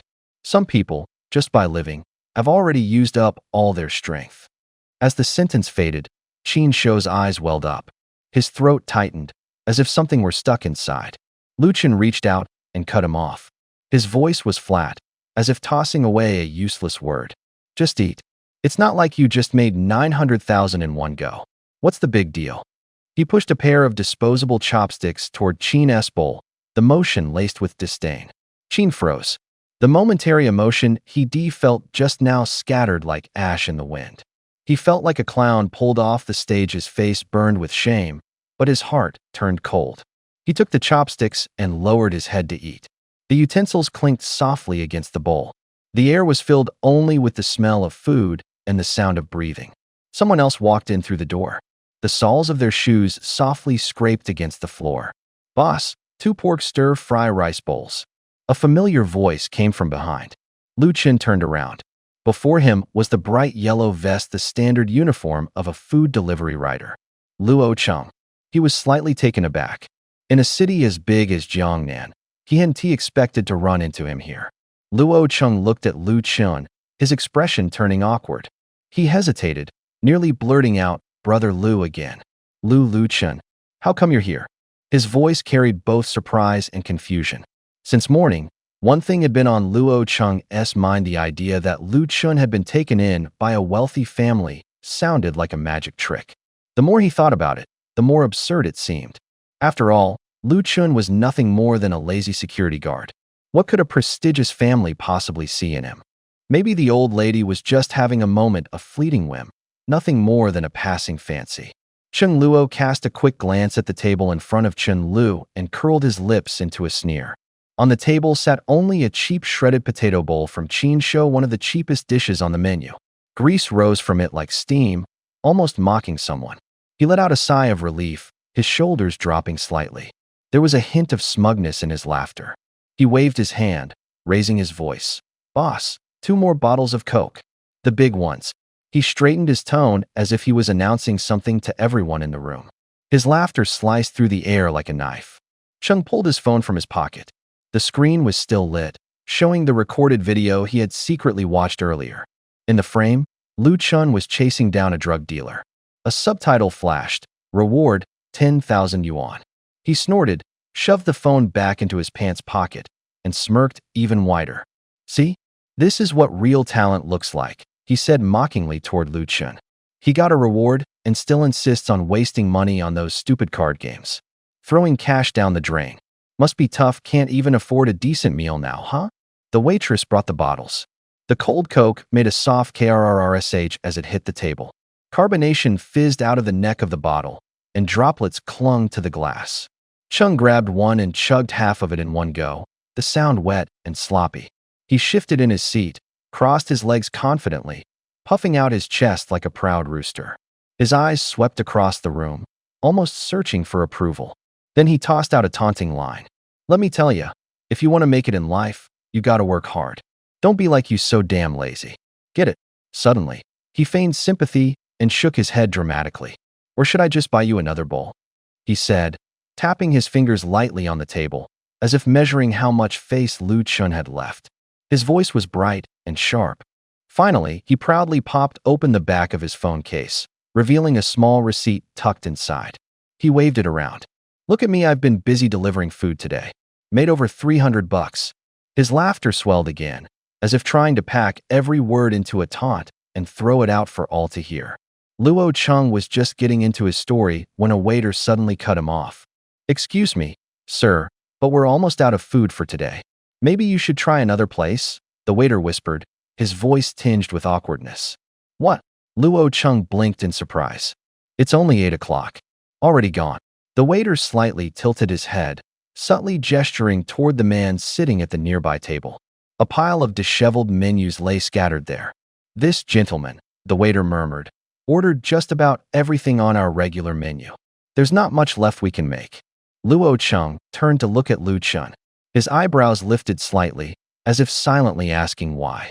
The clinking of cutlery echoed faintly in the air. People at nearby tables whispered among themselves. Lu Chun smiled an amused, self-satisfied smile. He stretched lazily, crossed one leg over the other, and stuck a toothpick sideways in his mouth. Was his posture just like Luo Cheng's a moment ago? If anything, it looked even more confident. "Don't worry," Lu Chun said with a sly grin, half joking. "You ordered too much?" "No problem, I ordered too much too. We're all friends here. Let's just eat together." Luo Chung felt a rush of heat to his face. He glanced casually at the pile of menus on the table, his fingers twitching slightly. "You ordered all this by yourself?" He couldn't help asking, his tone a mix of shock and disbelief. Behind them, the photographer sensed the shift in atmosphere. He quietly lowered his camera, took a step back, the soft scuff of his shoes barely audible on the floor. Lu Chun bit down on the toothpick, his grin deepening like he was hiding a little secret. "Just feeling lucky today," he said casually, as if commenting on the weather. "Made a bit of money." Luo Cheng's chest tightened. No one spoke. The noise around them seemed to slow down. Cautiously, he asked, "What happened? Why the good mood?" Lu Chun shrugged, tapping twice on the corner of the menu. Each word came out clear, deliberate. "Nothing big. Just made a little cash," he said flatly. "A little over 900,000. The sentence dropped like a piece of ice into still water. Luo Cheng's head snapped up, his eyes widening so much he nearly fell off his chair. 900,000, he blurted out, loud enough to draw glances from nearby tables. But Lu Chun might as well have been talking about loose change. He kept chewing his toothpick, grinning even wider. Lu Chun patted Luo Chung on the shoulder, grinning like he had some dirt on him. "Be a man. Work hard like me, you get me?" he said with a wink, then quickly changed tone, sounding like he was tallying numbers. "See, that's how the good life comes to you. Like me today, I just made, 900,000. 900,000, how many threes is that again?" Luo Chung felt like he'd heard that line somewhere before. Instinctively, he scratched his head. Looking at Lu Chun's expression, that grin was laced with mockery. Not the time to dwell on it. Luo Cheng pulled out his phone and opened the replay of Lu Chun's live stream. The screen glared bright, harsh in the dim room. The comments flew like a waterfall, and the laughter rolled like waves. This guy really knows how to hit where it hurts. I'm dying laughing. Time for the show to pay Luo Cheng already. This kind of drama is worth the cost, right? Lu Chen is such a beast. Waiting for Luo Cheng to finish talking before striking? So brutal. Don't praise him too much, he only made 3,000 threes today, anyway shrugs. The comments were full of emojis. Some sent crying laughing memes. Others just kept spamming ha. The noise hummed in his ears like distant chaos. Luo Cheng leaned back on the table, his face pale as paper, his eyes hollowed out, as if the light had been sucked out of them. Twice in less than a day, publicly humiliated twice. Once with words sharper than a blade, once with the cruel sting of reality. He'd worked himself to exhaustion all day and only earned 300, while Lu Chen took a nap and raked in 900,000. Something churned in his stomach. His throat felt dry. His heartbeat pounded like a drum. Between them, an invisible chasm stretched wide. At that moment, a robotic voice pinged inside Lu Chun's mind, cold, like a machine logging numbers. Ding detected emotional shift. From Luo Cheng, plus 100. Ding detected emotional shift. From Luo Cheng, plus 200. One alert after another, like tiny bells ringing in his skull. Lu Chen smirked. The screen light hit his face, and he looked genuinely pleased. He'd found a strange kind of satisfaction in feeding off someone else's emotions. Less than half an hour later, the food arrived. Dishes lined the table, steaming and fragrant, quickly filling the room. Plates clinked. Chopsticks clicked as they lifted bites into the air. Eat. Why aren't you guys eating? Lu Chen waved his hand, eyes still twinkling with amusement. Lu Chen had a fried chicken leg in his mouth as he lazily called out to the three men at the other end of the table. His voice was muffled by chewing. Qin Shou put down his chopsticks. Luo Cheng did the same. The table was filled with steaming dishes, the aroma thick in the air, but neither of them had an appetite. I'm almost full, Qin Shou muttered, his voice barely above a whisper, as if squeezed out from the back of his throat. He glanced again at the rice with shredded potatoes left on his plate. The rice had gone cold, the oil long gone. A faint bitterness flickered across his lips. Luo Cheng was even quieter. His knuckles whitened as he rubbed the napkin with the back of his hand. He stared at the table full of delicious food, but his eyes were empty, lifeless. He placed his chopsticks down even more slowly than usual. Finally, he let out a long sigh so low it seemed to scatter in the wind. In the restaurant, only two sounds could be heard: the loud chewing of Lu Chen and the photographer beside him, slicing the silence into uneven pieces. The live comments were flooding the screen. Short, sharp sentences like pinpricks. Poor things, I feel so bad for them. If it were me, I'd have broken down already. Lu Chen sleeps for one day and gets paid a decade's salary? Who can handle that? Guys, don't be too clean-cut. Leave them a little hope, will you? Calculating Luo Cheng's psychological trauma area right now. In the studio, the numbers on the big screen were spiking like they caught fire. The director stared at the data, his face darkening instantly. What? Lu Chen just gained 30,000 votes at once. He hadn't expected it. Disbelief crept into his voice. An assistant stood beside him, speaking softly. Her eyes followed the rising curve on the screen.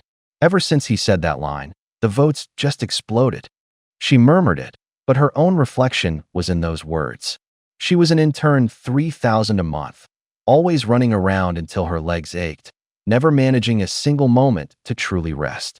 When she heard that casual way of life, a mix of envy and helplessness rose in her throat. The director pressed his temples. The numbers on the screen kept climbing. He sighed, lowering his voice. Forget it. The audience probably just likes seeing him like this. When the guests start living better lives, the viewers will eventually look elsewhere. His hand clenched in the air, as if trying to suppress something. His tone was calm, but devoid of hope. The director helplessly shook his head. He had no control over these things anymore. All he could do was go with the flow. He trusted these guests. They came from all walks of life. Every one of them had clawed their way to the top in their own field. Even Luo Cheng, who was currently the unluckiest, had once stood at the peak of his profession. Compared to them, Lu Chen, working as a security guard, was already a step behind. Even if he made 900,000 overnight, that was just a flash of luck. Good days didn't come every day. The moon climbed higher, hanging cold and bright in the night sky. It was already past 11 when they left that dim little restaurant. The smell of greasy smoke and fried chicken still lingered inside. Lucien had thought about taking a walk in the park, but Qinsho stopped him. "Bro, where are you going to sleep tonight?" There was unease in Qinsho's voice. Lucien scratched his head, looking slightly embarrassed. "Back to the model apartment?" he asked tentatively. "The sales office is already closed," Qinsho shot back with a glare. If it weren't for Lu Chun keeping Luo Cheng talking at the dinner table, they wouldn't have stayed out this late. Lu Chun pulled a $20 bill from his pocket and handed it over awkwardly. "Here, go buy some lube later," he said casually. "Lube? For sleeping?" Qinsho frowned. Lu Chun shrugged, his smile tinged with resignation. "It's for places where guys hang out. You might wake up with a sore ass the next morning, probably from sleeping uncomfortably." He half joked, half serious. They chatted lightly as they walked, not even 100 steps down the road, when their path suddenly came to a halt. A group of people blocked their way.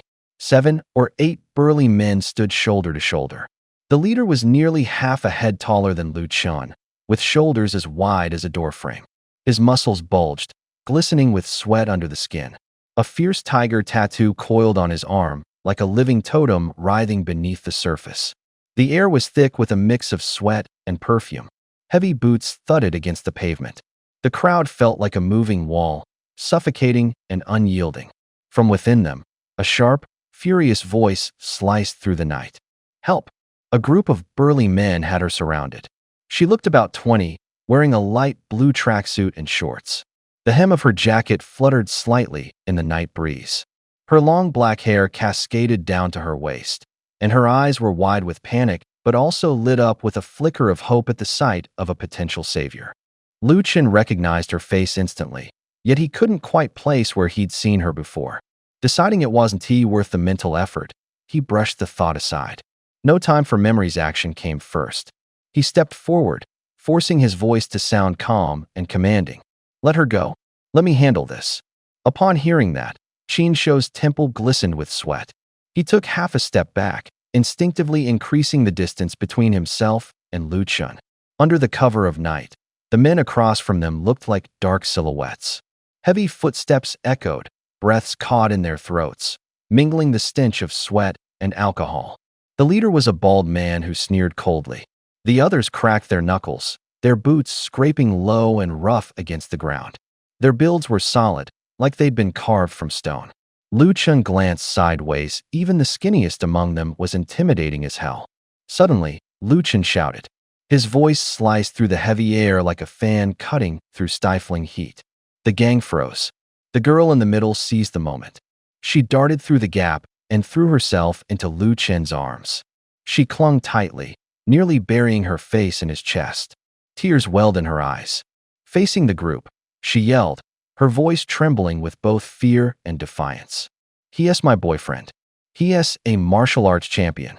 If you dare touch me again, don't blame him for not holding back." Lu Chun was caught off guard by her sudden declaration. He felt the weight of her body against his arms, and his heart pounded faster.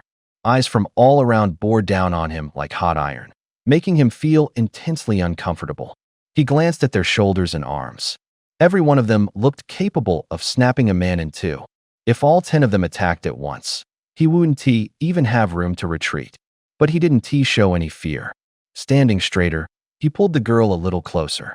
A faint, forced smirk tugged at his lips as he leaned down, whispering close to her ear, soft, almost intimate. "You didn't have to go that far. Think you could have left me out of that reputation?" The only thing he could do was stall for time, wait for more people to arrive, wait for more exits to appear. He forced a smile, weak and strained. He raised his hands like an innocent bystander, beads of sweat sliding down the side of his neck. All around him were burly guys, their breathing like the pounding of drums, pressing down until it was hard to breathe. The girl caught the helplessness in his voice. The corner of her eye flickered with emotion. She stepped closer, leaning in until her lips were right next to his ear, whispering softly. Her voice was close, warm. "Don't worry. she murmured. I'm just messing with them. Don't stress. Her fingers gently brushed his arm, as if giving him a silent boost of courage. Qin Shou, camera slung over his shoulder, watched the scene unfold and suddenly felt like everything clicked into place. He slapped his thigh and laughed until he was out of breath. Told you so. He shot a finger toward the sky, as if trying to split it open. His tone was pure pride. He adjusted the camera and strode forward with exaggerated steps, every move like a performance. He mimicked a Cantonese accent, barking roughly. Today we're talking her with us. Who s with us, who s against us. Then switched to Mandarin, louder and more direct.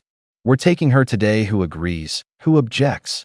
Lu Qin stood still, half the smile now gone from his face. His eyelid twitched slightly. He looked at the bald giant in front of him. The man's gaze was like stone cold and piercing. The air was thick with smoke mixed with sweat, a damp, metallic stench like rust. Lu Qin muttered under his breath, almost to himself. Great. Looks like everyone's here to stab me in the back.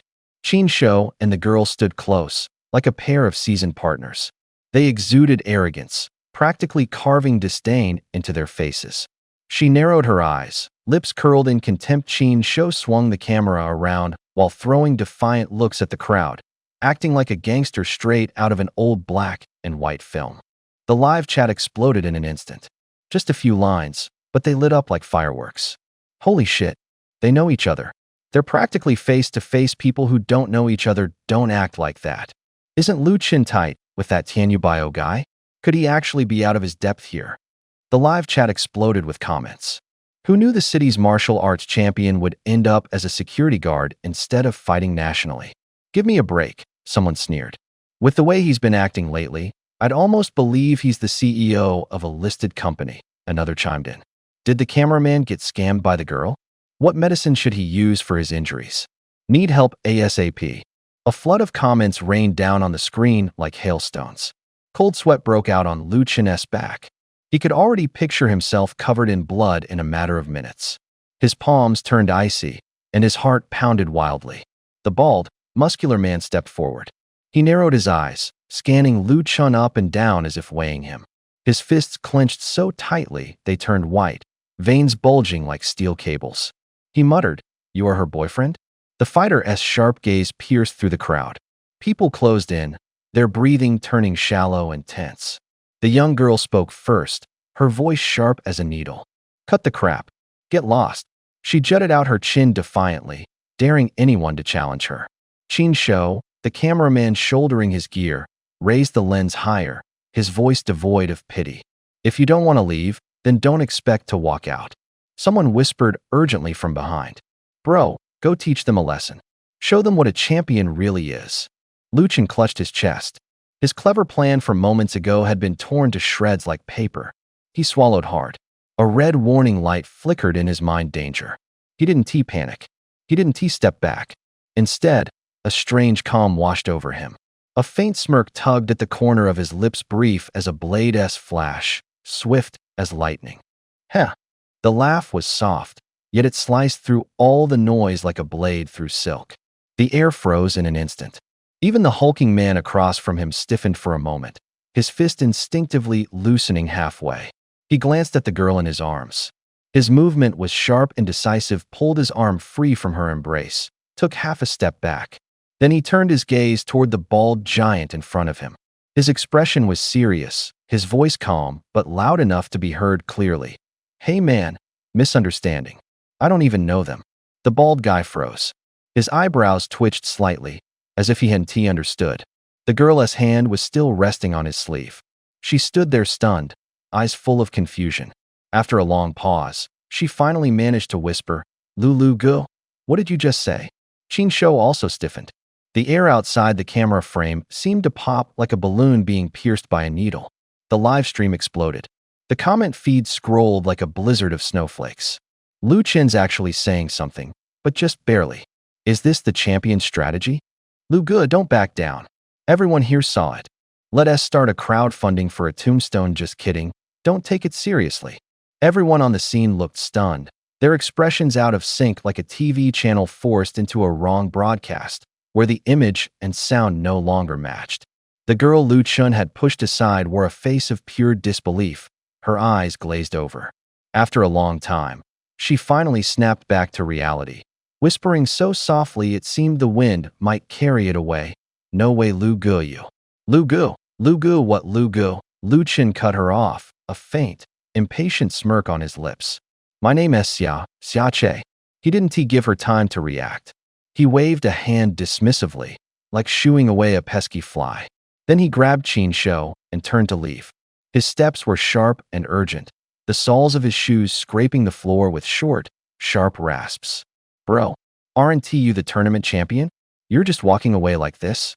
Qin Shou hadn't caught up yet, shouting as he ran. Lu Chun pulled him forward while glancing back, answering bluntly and directly. Why would I get involved? Didn't you see how huge that bald guy is? With just one arm, he could pick you up like a stubborn donkey. If I go in, tomorrow my legs be covered in bruises. Don't make me look bad. Qin Shou wasn't convinced, but before he could finish his protest, Lu Chun had dragged him even farther away. The wind whistled past their ears, mixed with the low honks of passing cars. As they left, Qin Shou muttered under his breath, but that girl seemed to know you. Qin Shou felt a pang of guilt and glanced at Lu Chun. That scene had been too intimate. The girl had called out, Brother Lu, and now he was sure of it. Lu Chun's footsteps faltered slightly. He also thought the girl looked familiar, but couldn't quite place her. After she called him Brother Lu, he finally figured it out she knew him. As he hesitated whether to step forward, Qin Shou suddenly slapped his shoulder. Hey man, look, that bald guy's about to make a move. Lu Chun turned around. Several burly guys had cornered the girl against the wall. The bald man grinned, his expression twisted with something ugly. He reached out, his hand heading straight for the girl's face. The girl's eyes lit up. Through her tears, she was clearly begging for help. Lu Chun clenched his jaw. I've got just enough sense of justice in me that I can't hold back anymore, he muttered. Then he bent down and picked up 2 bricks from the ground. The bricks scraped roughly against the pavement as he dragged them. He handed one to Qin Shou. Then he unslung the camera from Qin's shoulder, the metal buckles clicking softly. Listen up, Lu Chun said quickly and clearly. I'll go draw their attention. You circle around behind and shoot. As soon as I make my move, get their faces on camera, document the evidence, and give them a wake-up call. Don't hold back. If we don't hit hard, we might not be walking out of here tonight. Qin Shou looked at Lu Chun, then nervously glanced toward the group. His voice trembled slightly. Bro, what if I mess up? Before he could finish, Lu Chun cut him off, his tone sharp and cold, edged with a mocking laugh. If you mess up, tomorrow you'll be checking into the hospital. Don't expect to walk out with your skin intact. The words hit Qin Shou like a bucket of cold water. He shivered. He wanted to say something else, but before he could, he saw Lu Chun had already rushed forward, his shoes screeching sharply across the ground. Let her go. Step aside and let me handle this. The voice split through the night like thunder. His black coat flapped in the wind. The trench coat tails slapped against the air. Lu Chun held an old brick in his hand. Under the streetlight, the rough edges of the brick glimmered. His grip wasn't strong, but his posture was like holding a weapon. He took one step forward, placing himself between the girl and the group. His chest tightened slightly. His eyes turned cold. It was simple. Someone was being bullied, so he stepped in. The girl looked up. Her black hair fell to her shoulders. Her lips curled into 2 little dimples. She smiled and threw herself into Lu Chun's arms. Her voice was breathy. Warmth radiated from his embrace. She said, I knew you'd come. Over there, the bald man's face twisted up. He bit his lips slightly and clicked his tongue in annoyance. He threw a punch. His knuckles cracked, like snapping dry branches. His tone dripped with irritation. You again? Think you're some kind of champion now. From behind the crowd, Qin Shou quietly circled around. He also gripped a brick in his hand, his knuckles white. The bushes brushed against the back of his head, making a soft rustling sound. As he peeked out, he heard the bald man shout directly at him. Where's that guy with the camera from earlier? Wasn't he the loudest one? Ran off already. Lu Chun let out a cold snort sharp as a blade.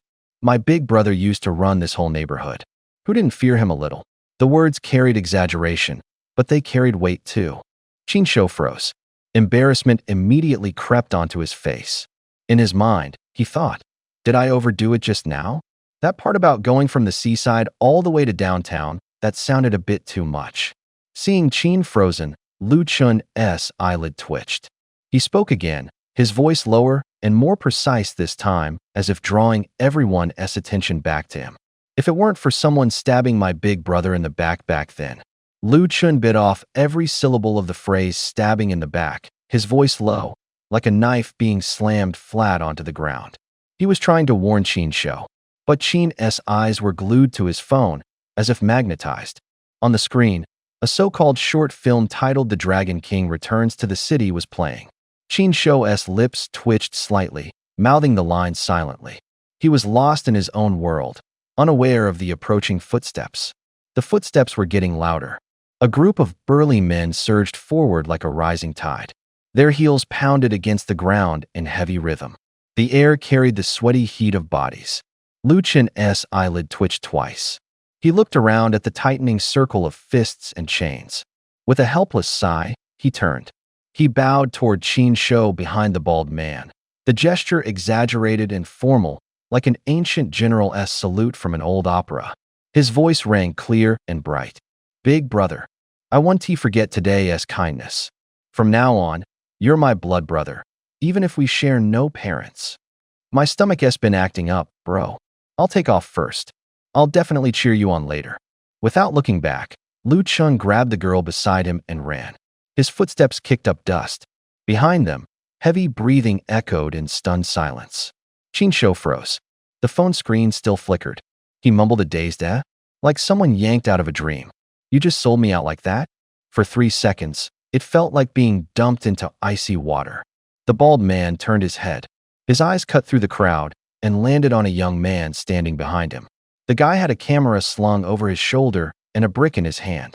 He raised his eyebrows slightly, voice as cold as a winter blade. So you're the guy who started trouble from the street all the way to the night market? The cameraman froze. The brick in his hand suddenly felt scalding, as if a giant hand had clamped over his throat. A hot rush of regret surged up his arm. Qin Shou just tossed the brick aside. It thudded dully as it hit the ground. Then he pulled out a pair of black sunglasses from his jacket and slid them on. He did it smoothly, like a movie star stepping onto the red carpet. He stood up straight. An aura of intimidation rolled off him, making people instinctively step back. The bald man's forehead began to sweat. Droplets slid down his temples, squeezed out like by a hot wind. They stood like that for a while, time stretching thin. In the distance, someone sucked in a sharp breath. The camera motor hummed softly on the cameraman's shoulder. Finally, Qin Shou spoke, his voice tinged with both pleading and a comical attempt at saving face. Bro, don't ruin my scene in front of the camera, okay? The bald man stiffened, as if his conclusion had been shattered. For half a second, everything went silent. Then the live stream exploded. Comments poured in like rain. Laughter, screams, and a flood of messages. Look at this. The cameraman's learned how to play crazy. The air was filled with laughter, but also awkwardness. The whole street corner had become a makeshift stage. Come on, who taught you to this? How can you laugh about this? Lines of mocking comments flew across the screen, filled with sarcasm and laughter. Lu Chun ran off. I was supposed to feel bad for the photographer, but I couldn't help it, ha ha ha. Someone else dropped a comment in all caps. The photographer, you're out chasing girls, so I'm just cannon fodder now? Lu Chun, sacrifice your teammate, gain infinite power. You guys are brutal. Lu Chun calls you his half-brother, and you just go along with it? Forgot what happened to that delivery guy last time? Lu Chun activated a skill. Sacrifice his so-called brother for a hot girl. The comments lashed across the screen like whips, playful yet biting. The scene cut back to the street. Lu Chun was dragging the girl behind him as they sprinted down the road. Heavy footsteps. Ragged breathing. The girl was already gasping for air, her hands on her knees, her voice torn and uneven. Wait, brother Lu, what about your friend? Aren't we doing anything for him? Lu Chun paused. His eyes swept the surroundings. Friend? He shrugged, smiling indifferently. The only friend I had is gone years ago. Where would I even get a friend from now? His voice was light, almost like a casual lie. The girl's lips twitched as she pointed ahead. There, Qin Shou was crouched on the ground, arms wrapped around his head, surrounded by 4 muscular thugs. Fists rained down like a storm on muddy ground, slicing the air with sharp whistles and dull thuds. Each punch shattered the calm of the atmosphere. Lu Chen's smile stiffened slightly. His eyes involuntarily flicked toward the scene. He wasn't entirely cold inside, but his feet never stopped moving. He pulled out his phone from his pocket. The screen lit up, light dancing across his fingertips. He scrolled with practiced ease, his gestures crisp and efficient. "Brother Lu, what are you doing?" the girl asked curiously, leaning in to see what he was up to. The screen of his phone popped up with a wooden fish icon. Every time he tapped it, the phone emitted a crisp, percussive sound like the rhythmic beat of a wooden fish in a temple. Repeating. Monotonous. Grating. Just now I sacrificed my teammate for the mission, and the system deducted my points. I need to make them up, he said out loud, while his finger kept tapping. The girl beside him remained silent. After a long pause, she finally whispered, "If you have time for this, why don't you go save him?" Lu Chen lifted his head and looked into the distance. Qin Shou was lying face down on the ground, a pool of black blood beside his legs. Someone was pinning him down. Someone else was kicking him. Around them, rough shouts and the screech of shoes scraping against the pavement filled the air. Lu Chen had no weapon. He was too far away. There were too many people. He couldn't get there in time. It wasn't that he didn't want to help, he just couldn't. The tapping sound from the phone grew more agitated, like an impatient reminder, or perhaps a mocking laugh. He stayed silent for a long time. Finally, he sighed, handing the phone and camera to the girl. His voice was calm but urgent. "Call the police quickly, and find a specialty hospital that can treat injuries like this. Hurry, don't waste time." A specialty hospital? The girl took the devices in surprise, her eyes flickering with confusion. Lu Chen picked up a loose brick from the roadside. The smell of earth clung to its surface. He tightened his grip on the brick, took a big step forward, and charged toward the bald man.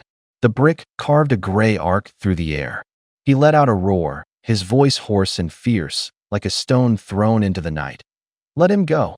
Let go of that man." On the ground, Qin Shou lifted his face, tears in his eyes. His voice cracked. "Bro, I'm the one who got beaten." The bald man stopped mid-kick, first stunned, then furious. He pointed at Lu Chen and bellowed, "You little punk.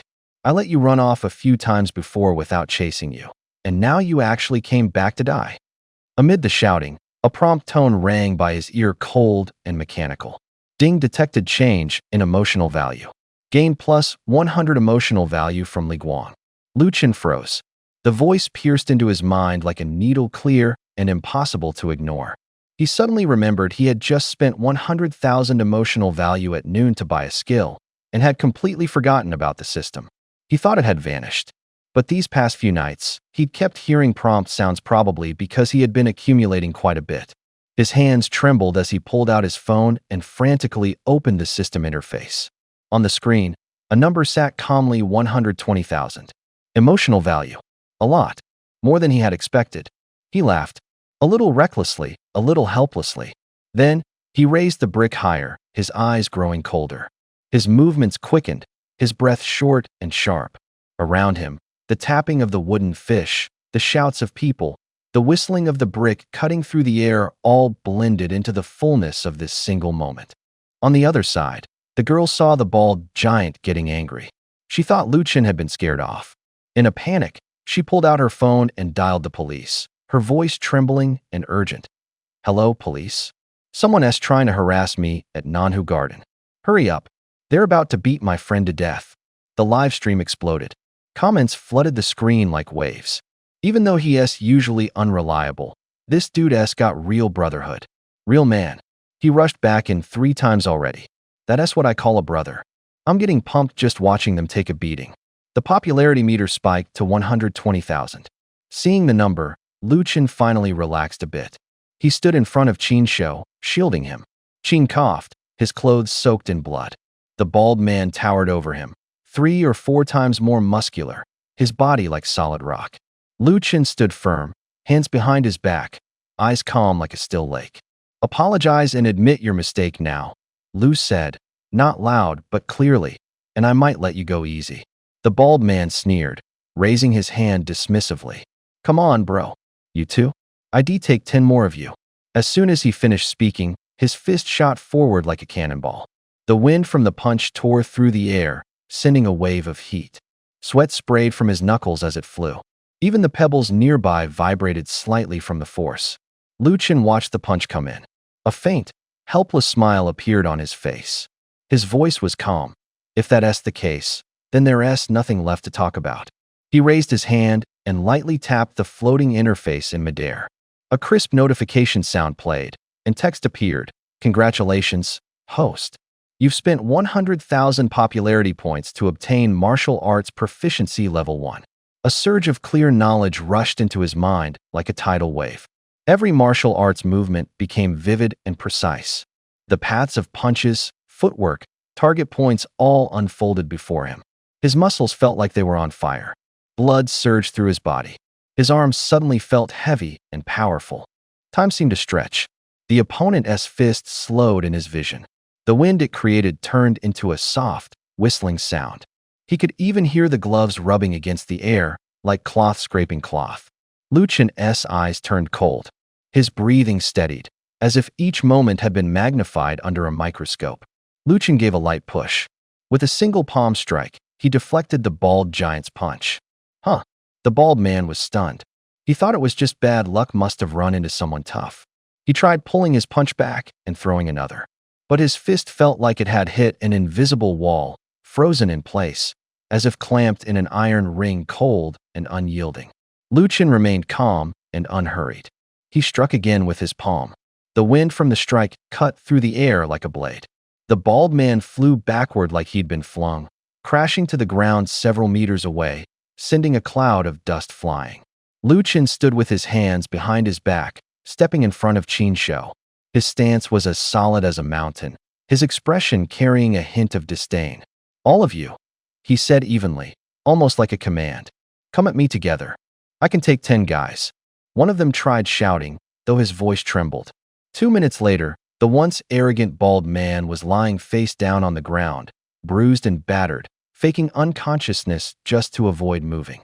His fists still locked in place, his heart full of rage. He didn't know whether to cry or curse. If he'd known this guy was this strong, things wouldn't have ended like this. Qin Shou looked at Lu Chen, eyes shining like lights. Bro, who the hell are you? You took them down in 2 moves. Lu Chen gazed into the distance, a faint smile on his lips. Just some random guy passing by. The live stream exploded instantly. Messages flooded the screen like rain. What the hell did I just see? He said he didn't know martial arts. He must be a professional fighter, right? So strong, yet pretending to be humble. He just wiped them out and told the others to come on. That's way too dramatic.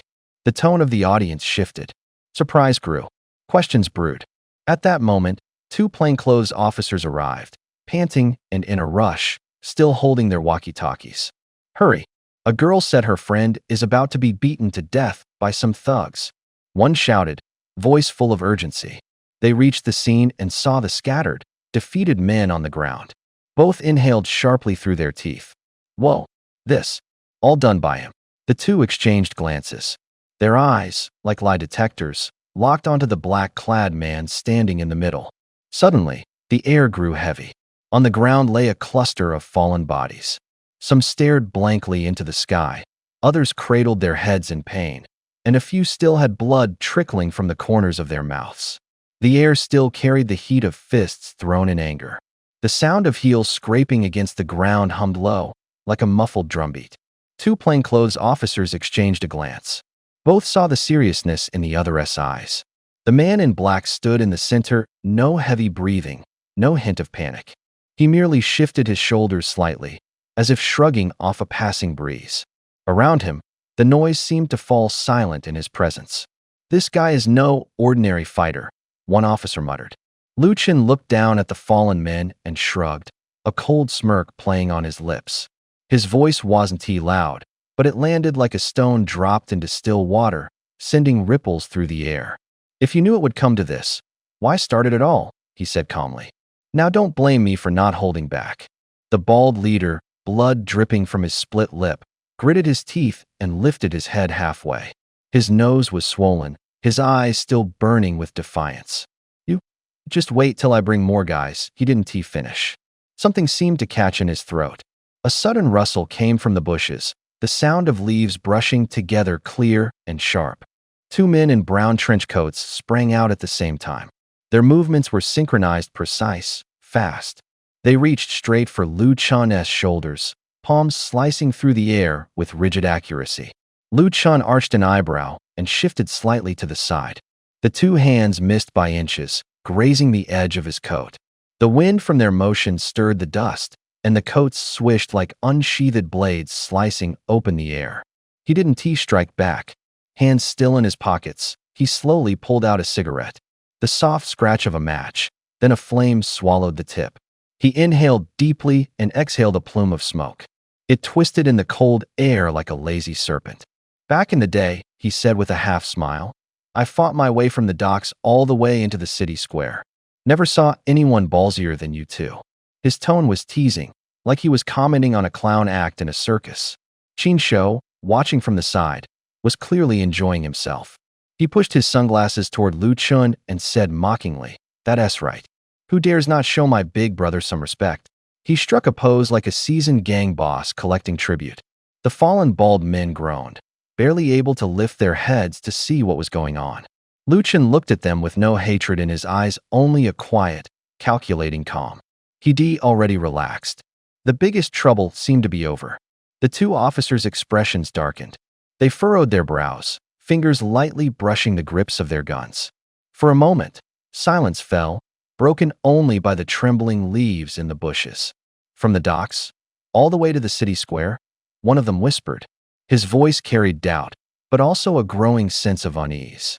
What had seemed like a minor scuffle was now stretching like a shadow, suddenly deeper and far more complicated than it first appeared. The two plainclothes officers froze. Before they could even react, Qin Shou's fist had already slammed into their faces. The punch felt like a rock smashing into their cheeks. A burst of metallic blood filled their nasal cavities. The girl in the distance saw this and raised an eyebrow. She hesitated for a second, but didn't seem too concerned. By now, the two officers were already bruised and bloodied, lying on the ground. Suddenly, both men pulled out their guns. The barrels glinted coldly in the morning light. The air instantly tensed, like a tightly drawn bowstring. Police, hands up, don't move. The voice was sharp, slicing through the silence like a blade. Lu Chun and Qin Shou both froze at the same time. Lu Chun slowly raised his hands, his face paling slightly. The girl stopped in her tracks, shocked, her expression changing instantly. She turned and started running toward Lu Chun and the officers. The sharp, quick clatter of her heels echoed clearly against the pavement. Lu Chun stared down the barrel pointed at him, his heart pounding. The coldness of the metal seemed to cut through the air, like a steel wire pressed against his throat. His eyes flicked toward the unconscious bald man on the ground. Those hands, they were actually the officer's partner? The gun pressed against Qin Shou's body made him stammer, his voice thick with fear and a stuffy nose. Oh, officer, we're good people, we really are. Words fluttered like paper in the wind, meaningless in front of the muzzle. Lu Chun quickly added, his voice low and frantic. We really didn't know you were police. I thought you were working with them. One of the undercover officers raised a hand and wiped blood from his nose. The blood slid down his fingers, dripping onto the ground with a faint, wet plop. He pointed a bloodied finger at them, eyes sharp as nails. You know what accomplice means? It means people like you following others around, causing trouble and chaos. He let out a cold laugh, his tone edged with impatience. Who claims to be a good person, yet swings knives and runs wild in the streets? Who acts like a good person, yet turns the city into a battlefield? Lu Chun and Qin Shou exchanged glances. Their lips moved, but no words came out in defense. All that remained was the sound of their breathing and the distant, scattered footsteps. The cops took their earlier trash talk seriously and moved quickly. Handcuffs snapped shut around their wrists. The live stream froze for a beat, then exploded with laughter and chat. Cover's mouth, crying Lu Bao, how are you this unlucky again? Haha, back in the day my bro Lu and the cameraman fought all the way to. LOL, I'm dying, never thought I'd see this. That's some terrible luck. Where's the girl? Didn't you call the cops? Speak up, or Lu Chun's going to end up in the station. Lu Chun, thanks for the invite. Next season's stream is from prison. Live IRL. On camera, the laughter rippled outward. The camera's red light was still blinking. Phone notification sounds kept chiming. Just then the girl came running over, out of breath. She was still clutching her phone, her face panicked. "Officer, I was the one who called. They're not bad people. It's a misunderstanding." She pointed at Lu Chun and Qin Shou, her voice trembling. Lu Chun and Qin Shou nodded hard, saying yes, yes, yes, over and over. The two plainclothes officers frowned. The earlier recording still echoed in their ears. Two big guys on the floor, talking, and the dispatcher had said someone was being beaten to death, so units were sent immediately. The plainclothes men approached the guys on the ground. They were bruised and battered, their clothes torn, gasping for breath, blood smears on their hands. Shoe prints and scattered cigarette butts dotted the floor. Another plainclothes cop shifted his gaze to Lu Chun. His black coat was spotless, not a wrinkle. The sleeves had no blood, no mud. His face had no scrapes. The almost beaten to death story didn't match the clean image in front of them. They exchanged a look. One of them pressed his radio and replayed the dispatch call. A woman's voice came through, frantic. "My friend is being beaten. Someone's about to be killed." The recording ended, leaving only the low clicks of buttons.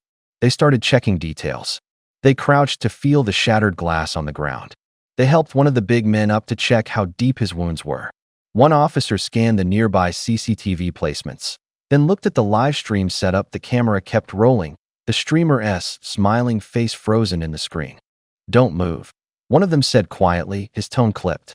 He twisted a notebook in his pocket with his fingers, as if ticking off possibilities one by one. There was a short silence. Laughter continued in the distance, but the air here had gone taut. Suddenly the situation was no longer so simple. "Little girl, did they bully you? Don't be afraid. We're right here." A plainclothes officer approached, his expression darkening. He rested one hand on her shoulder. A faint metallic clink echoed from the ground. Both officers swept their eyes over the two men lying there. Their minds had already pieced together the scene. Men surrounding her, leaning in with low voices, pressuring her to back down. "No, really, they didn't," she said firmly, pointing at the man on the right who was cuffed. "That one's named Lu Chun. I know him." The handcuffs clinked again. Lu Chun looked up, stunned. He slightly furrowed his brow, like a student suddenly called out by name. His gaze was blank, clearly not recognizing who she was. "Lu Chun, do you know what her name is?" the officer asked bluntly. "Oh, well, that is." Lu Chun couldn't get the words out, his face growing even more blank. The girl's expression shifted from hopeful to disappointed, then turned cold. Her breathing tightened, as if a hand was pressing down on her chest. The air around them grew heavier. A wave of dark anger surged from her like rising tide, making those nearby feel suffocated, as if smothered by thick fog. "Officer," her voice turned calm, "I made a mistake. I don't know him. You can take him away." There was an edge beneath her calmness, like a hidden blade. Lu Chun was too stunned to speak. The two plainclothes officers exchanged glances and shook their heads. A barely audible sigh escaped them. Another typical drama of a woman falling for a bad guy, they thought. Their attitudes relaxed. The complainant had given testimony, but this was likely just a misunderstanding. There were still two more men on the ground being restrained. They were probably the ones who had actually intended to start trouble. Another officer squatted down, turning toward the man lying there. He cleared his throat and reached out his hand for identification. "What's your name? Show me your ID card." The man looked up. His eyes were oddly intense. He said, "Me? My name is Qin Shou." The moment the words fell, the air turned silent. The expressions of the two plainclothes officers froze. The nearby officer instinctively took half a step back, raising his arm defensively, like a reflex. His voice got stuck in his throat, managing only a dry chuckle. Officer Lu looked at the familiar scene before him and twitched his lips. He stepped closer to the two officers, leaning in slightly and murmuring, "Officer, may I ask if you go by the surname Tan?" The other officer's expression shifted slightly. Then he glanced down at the girl beside him. The girl lifted her gaze, her eyes flicking briefly over Qin Shou before settling on the bald, unconscious man lying on the ground. Her voice was soft, uncertain. "He's really okay, right?" "He should be fine," the girl stammered. as if even she wasn't sure of her own words. Lu Chen stepped forward to vouch for Qin Shou, his voice steady and calm. "Officer, that's really his name, Qin Shou. He's really named Qin." The man on the ground let out a heavy groan as he rolled over, the sound thudding against the floor. His shoe scraped against the ground like a piece of cloth being tossed aside. The crowd fell silent for 3 seconds, as if the air had been sucked out of the space. Qin Shou quickly jumped in, speaking fast and slightly panicked. "Yes, it's true. That's what my parents named me. I'm a cameraman from the $100 survival show. The live audience can all testify they're watching right now." Officer Buru raised an eyebrow, not taking his eyes off Qin Shou. Officer Iguan kept his hands in his pockets, his expression unreadable. Both nodded simultaneously, the kind of reaction people usually give after hearing a ridiculous excuse. "A name given by one's parents doesn't prove much," Buru said flatly. His tone was calm, but carried an undeniable authority. Lu Chen asked curiously, "Then, officers, may I ask for your names?" "I'm Buru," the officer replied, short and to the point. "I'm Iguan," the other added, like a cadet responding to roll call. Lu Chen froze. So did Qin Shou. The three of them just stood there, the atmosphere oddly surreal. Like an unexpected, impromptu performance. Back in the live stream, chaos erupted. Comments rained down like hail, accompanied by laughter and furious keyboard tapping. A few standout messages scrolled across the screen. "LOL. Cops and a cameraman as a duo. These names are too good for the show. Buru Qin Shou, Iguan Qin Shou. Are you all from the same village? These names feel like they were handed out by the village chief." Laughter layered in the earphones. The audience's mockery was mixed with curiosity, like a gust of wind sweeping across a plaza. Suddenly, a comment popped up, tinged with confusion. "Wait a second, aren't you guys curious about that girl? She actually knows Lu Chen." The chat in the live stream exploded with comments. Viewers sat glued to their screens, waiting for the big reveal, waiting to find out who that girl really was. In the park, handcuffs clicked open and clattered to the ground. The metal had left red marks where it pressed against the skin. Lu Chen and Qin Shou rubbed their wrists. Two plainclothes officers sat on a bench, heads bowed as they scribbled notes, the sound of pens scratching paper sharp and clear. Several men lay sprawled on the ground, their chests rising heavily. The scent of sweat and cigarettes clung to their armpits. Some groaned. Others clutched their ribs with clumsy movements. Their builds were solid, clearly men who trained in boxing or lifted weights. Sweat dripped from their brows like black dust being washed away by rain. Officer Buru lifted his gaze. The old scar on his face still throbbed faintly. He fixed his eyes on Lu Chen, his voice low but firm. "Tell me exactly what happened." Lu Chen gave a brief account of everything.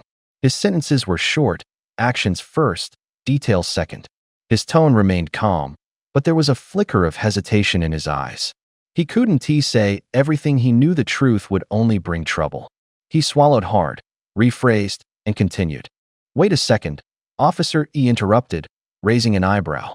He pointed at the pile of muscular men lying on the grass, disbelief spreading across his face like a torn piece of cloth. "You're saying you took all these guys down by yourself? Alone? All of them?" Lu Chen scratched his head, a bead of sweat sliding into the corner of his eye. He shrugged, flashing a slightly awkward grin. "Guess nobody wanted to play hero. So I stepped up." Qin Shou puffed out his chest, ready to add something. His breathing sounded like a soft drumbeat. "My brother used to." Pap, a hand shot out and clamped over his mouth. Lu Chen moved like a spring, his palm landing with a soft slap. Qin Shou's eyes widened in surprise. "Shut up," Lu Chen hissed under his breath, as if afraid the wind might carry their words away. "Bro, didn't you win a bunch of matches before? Like city-level championships?" Qin Shou mumbled under Lu Chen's hand, his voice muffled, confused, but filled with admiration. Lu Chen just wiped the sweat from his forehead and glanced at the two officers. Both of them twitched at the corners of their mouths. There was shock in their eyes and resignation. Judging by Lu Chen's appearance alone, it was easy to imagine a movie scene where one man takes on a whole gang alone. But reality wasn't that clean-cut. Everything still had to go into the report. Officer Buru clapped his hands once, his tone returning to official calmness. "You two are coming with us to the station to give statements." And you'll need a checkup at the hospital too. Don't move. Low groans rose again from the grass. Leaves crunched underfoot. Sunlight filtered through the trees in broken patches, casting shadows across everyone's faces. The live stream chat kept scrolling. Viewers' curiosity echoed from a distance, rippling outward like a fading sound. Buru swept his eyes over the ground, taking in how things had unfolded. Then he cuffed the fallen strongmen one by one. The clink of metal handcuffs rang crisp across the lot. He didn't give Lu Chun or Qin Shou any trouble. In a way, you helped, Buru shrugged, a smile in his eyes that betrayed no anger. They got roughed up, but nothing serious. The important thing is the girl is okay. Lu Chun wiped the blood from his temple and straightened. The sun baked the sweat on his skin until it gleamed. His gaze dropped to the girl at his side. Buru looked at him and, smiling, asked, "You really don't remember her?" Lu Chun shook his head, a helpless tone in his voice. "I really don't." The girl rolled her eyes and drew a breath. Her voice was small but clear. "My name is Su Xiaodan. You even wrote me a love letter back in the security office, don't you remember?" Lu Chun froze, his brow tightening. For a few stretched seconds the air seemed to slow. Images flickered through his mind like slides. The lobby sign, a lost little girl, Grandma Luo having once tried to set her up with him. The scattered memories started to form a figure. Su Xiaodan's name sharpened the silhouette. But the love letter, he had no recollection at all. Xiaodan's cheeks colored slightly. She fished a crumpled scrap of paper from her coat and handed it over. The corners were worn soft, and it still smelled faintly of old ink. "Found it on the desk in your security office," she said, a hint of amusement at the corner of her eyes. Lu Chun took the paper and unfolded it. The handwriting was crooked. One blunt line, like a slogan. "I'm a security guard. I like Resident Xiaodan." A cold wash ran down Lu Chun's back. Cold sweat trickled down his neck. He stared at the words, his forehead hot, his lips dry. His voice trembled as he started. "No, listen, it was just an internet joke. Everyone's doing this. I wasn't serious." Before he could finish, Buru snorted softly and laughed more openly. Qin Shou rubbed the bridge of his nose. Dust stirred at his feet, as if punctuating the moment. "Those were all written under my old pen name. They have nothing to do with me now." He quickly tried to distance himself. Qin Shou suddenly understood. The girl standing in front of him was exactly the rich young lady Grandma Luo had wanted to introduce to Lu Chun. The girl glared at Qin Shou, so angry she flicked her fingers.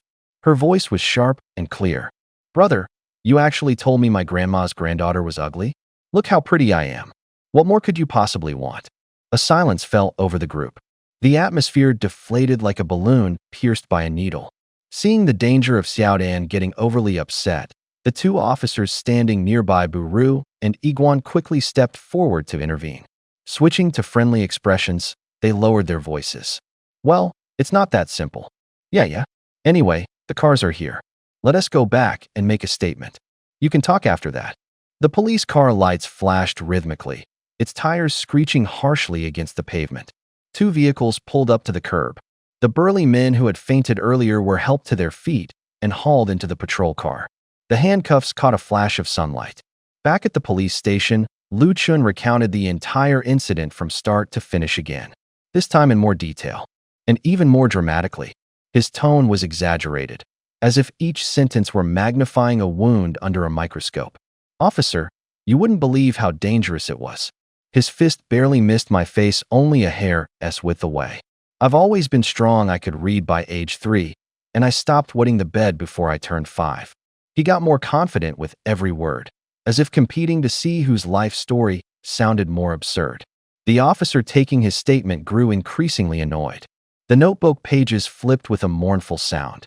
Finally, he raised his hand, as if shooing away a nuisance. Enough. Stop talking. This is more than enough."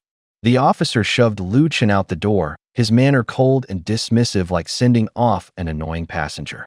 Outside, Qin Shou and Xiaodan were already waiting. Buru and Iguan also came out with the interrogation results, still holding a few written statements. The air smelled of plastic chairs and fresh ink. Lu Chun stopped at the doorway. A sly glint flickered in his eyes. He asked, "My brother got hurt. Can we ask them to cover some medical costs?" As he finished speaking, He shot a knowing glance from the corner of his eye, a silent signal of collusion. Qin Shou caught on immediately. He clutched his chest dramatically, pretending to be in pain. Ow. Brother, my bones are killing me, feels like they're broken. My head is ringing too. Could this be a concussion? Xiaodan jumped in, her acting skills kicking in. She covered her arm and pretended to be in severe pain. Yeah. Right now my whole body hurts. Without at least $1,000 or $2,000, I'm not getting better anytime soon. The two played off each other perfectly, like the final harmonious movement of a performance. Bystanders watched them with expressions of resignation and just a hint of amusement. Two young officers looked grim, their eyes filled with helplessness. Their movements were stiff, like they were acting. On the table, the red light of a small camera blinked steadily, capturing the clear image of flying fists on screen. Buru stood up and slapped the table. His voice was heavy, as if it pressed down the air in the room. Enough. We'll explain Qin Shou's request to his family. That's final. Short words. A decision already made. The camera was evidence. The video showed several figures rushing forward like a wave, fists hammering down like iron. Spittle and roars of anger were all caught on tape. No one could argue. Lu Chen pointed at himself. There was still a fresh bruise on his arm. What about me then? His voice wasn't loud, but his gaze was sharp. He had been hit too. He was hurt. Buru's face darkened instantly. He slightly raised his fist, like holding back thunder about to erupt. You've got the nerve to ask? He sneered, voice cutting. You took them all down. If you hadn't charged him like that, we'd have you cuffed already. He pointed at the video, then at the injured men by the door. His tone was full of blame. The room fell silent, except for the ticking of the clock and the crisp sound of flipping papers. Lu Chen didn't immediately argue back. He glanced at the wounds on his hands. His lips twitched. That very silence seemed like a response. At the same time, a familiar system prompt echoed in his mind, short and crisp. Ding detected emotional value change. Gained plus 100 from Buru's emotions. Ding plus 200 from Buru. Ding plus 300. One notification after another came, like sand being poured out. The numbers danced silently in his head, silent, yet real. Soon after, the families of the beaten men arrived one by one at the police station. Footsteps, complaints, and the glow of phone screens surged in like another wave. Officers began mediating. Buru moved back and forth in the middle, speaking in a low voice, but every word landed like a nail driven into place. In the end, the conclusion was simple. The camera had footage, clear visuals, and sound. The truth was laid bare on the table. A total of 7,000 yuan was awarded, part compensation, part reward. The amount was clearly accounted for. Lu Chen accepted the money, his hands slightly cold. It wasn't much, but it wasn't baseless either. The bald man who had been knocked out barely touched Xiaodan the entire time. Lu Chen had taken him down himself. The officer could only give a verbal warning, with a slight frown. Outside the station, the bald man stood with his head bowed, enduring the scolding. His hoarse words were carried off by the wind, leaving no further consequences. That was how it ended. People dispersed. The red light of the camera slowly faded out. The room was left with only residual warmth and the quiet rustle of paperwork being flipped. The mediation room looked like a battlefield. Tables were overturned. Chairs crashed against the walls with dull thuds. Two middle-aged men were locked in a tangle, shouting and cursing in broken bursts. Someone was limping out, clutching his waist. Blood and dust hung in the air like smoke that hadn't yet cleared. Outside the police station, Su Xiaodan gave Lu Chen a deep bow. Her movement was clean and sharp, like both a thank you and a farewell. Lu Gu. Thanks, she said, her voice quiet, but clear. Lu Chen was holding a thick stack of cash. The crisp sound of paper rubbing against paper filled the air. The weight of the bills in his hand felt heavy, like a burden pressed on his heart. Slowly, the corner of his mouth lifted. His eyes sparkled. No problem, he said. Next time something like this happens, just call me. Qin Shou stared at the wad of money like it was a piece of meat on the table. Bro, isn't 5,000 of that supposed to be for my medical expenses? Come on, give me a cut. He tried to keep his tone light, his voice ending with hopeful expectation. Split the money? Lu Chen paused, a little surprised, and just a hint of protectiveness creeping into his tone. You're the one asking for it. I fought for this. He tightened his grip on the cash, his knuckles turning white. We're brothers talking money feels weird. Qin Shou's face twisted into a look of exaggerated disbelief, half joking and half serious. I was the one who got beaten up, bro. At least give me something for medical bills and emotional distress, right? Before Lu Chen could respond, Su Xiaodan couldn't help but laugh. Her laughter was like a bubbling spring, playful and bright. You two are too much, she said, shifting her gaze to Lu Chen, her tone softening. You guys don't have a place to stay, right? Want to come to my place? I've got a spare room. Her ponytail swayed as she turned. Her eyes sparkled like animated glass marbles, sweet, confident, and full of calm charm. Behind her, on her phone screen, live chat comments rained down like hail. The comments flew by in rapid fire. What is Lu Gu waiting for? Go already. Xiaodan's looks are off the charts. I'm already 18 open a VIP channel already. As Lu Chen listened, it felt like the world had suddenly come alive. A breeze from outside flipped through the stack of cash in his hand. After a few seconds of silence, he finally smiled. She stood in the doorway like a cool breeze in the heat of summer. Her face was clean, her smile harmless. The ends of her hair still carried the scent of shampoo. Lu Chen looked at her, and for a moment, his heart skipped a beat. His reason wavered, suddenly off balance. If it weren't for the fact that I've got nowhere else to go, he thought bitterly. His voice was low, like he was making excuses to himself. Bro, what about me then? Qin Shou pointed at himself. His voice was hurt, his eyes like those of a stray dog that had just been kicked, flinching slightly. Lu Chen didn't say much.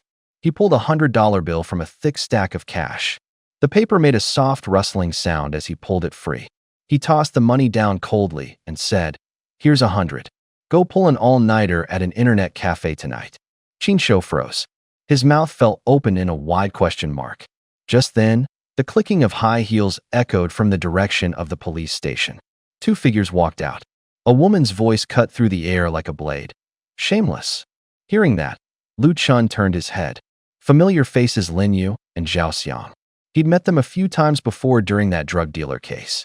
Lin Yu stepped forward, glancing around casually. His expression was calm. We're investigating a missing child case. There's someone around here kidnapping kids. Let any relatives or friends with children know to be extra careful these days. Zhao Xiang shot a cold look at both Qin Shou and Lu Chen. Her gaze was like a winter blade. Su Xiaodan stood off to the side watching her, her brows slowly knitting together. A woman's intuition told her the air was thick with danger. Lin Yu glanced between Zhao Xiang and Lu Chen, a flicker of emotion flashing in his eyes. At one point, he thought his protege and Lu Chen might have been a good match. But now it seemed like it was already too late. Lu Chen already had someone by his side. Scene cut. In a private club inside Jiangnan City, a warm lamp lit the table. Cards were shuffled quickly and then slapped down on the table with a loud thwack. 3 twos.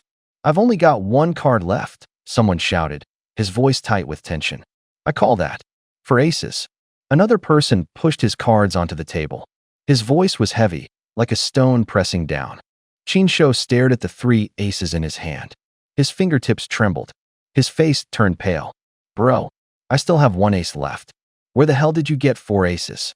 He gripped his cards like they were the last remnants of his pride. His voice grew louder, like pressure building until it was ready to burst. And besides, we're on the same team, right? Lu Chen stared at the cards in his hand, stunned. 5 aces, all lined up. The glossy surface caught the cold light of the lamp. A faint blush crept onto his face, like something had been exposed. Qin Shou's eyebrows furrowed instantly, anger rising to his face. He tapped his fingers on the table, as if mentally tallying the score.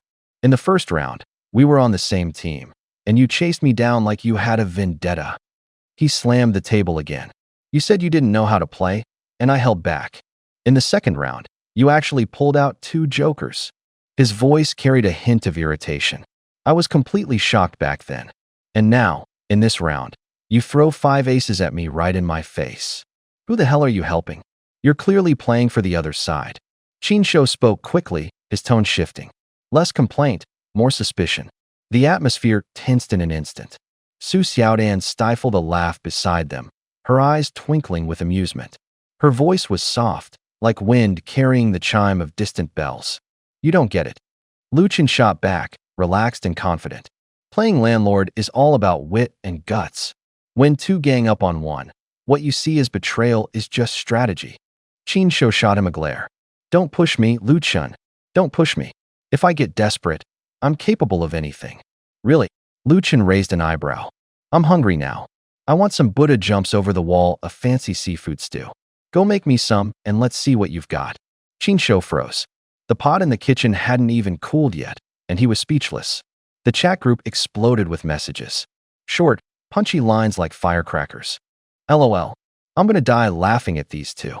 Just play cards, you idiots. Damn, Lu Chun's hand of aces was insane. Shut up, we all have dreams of being high rollers.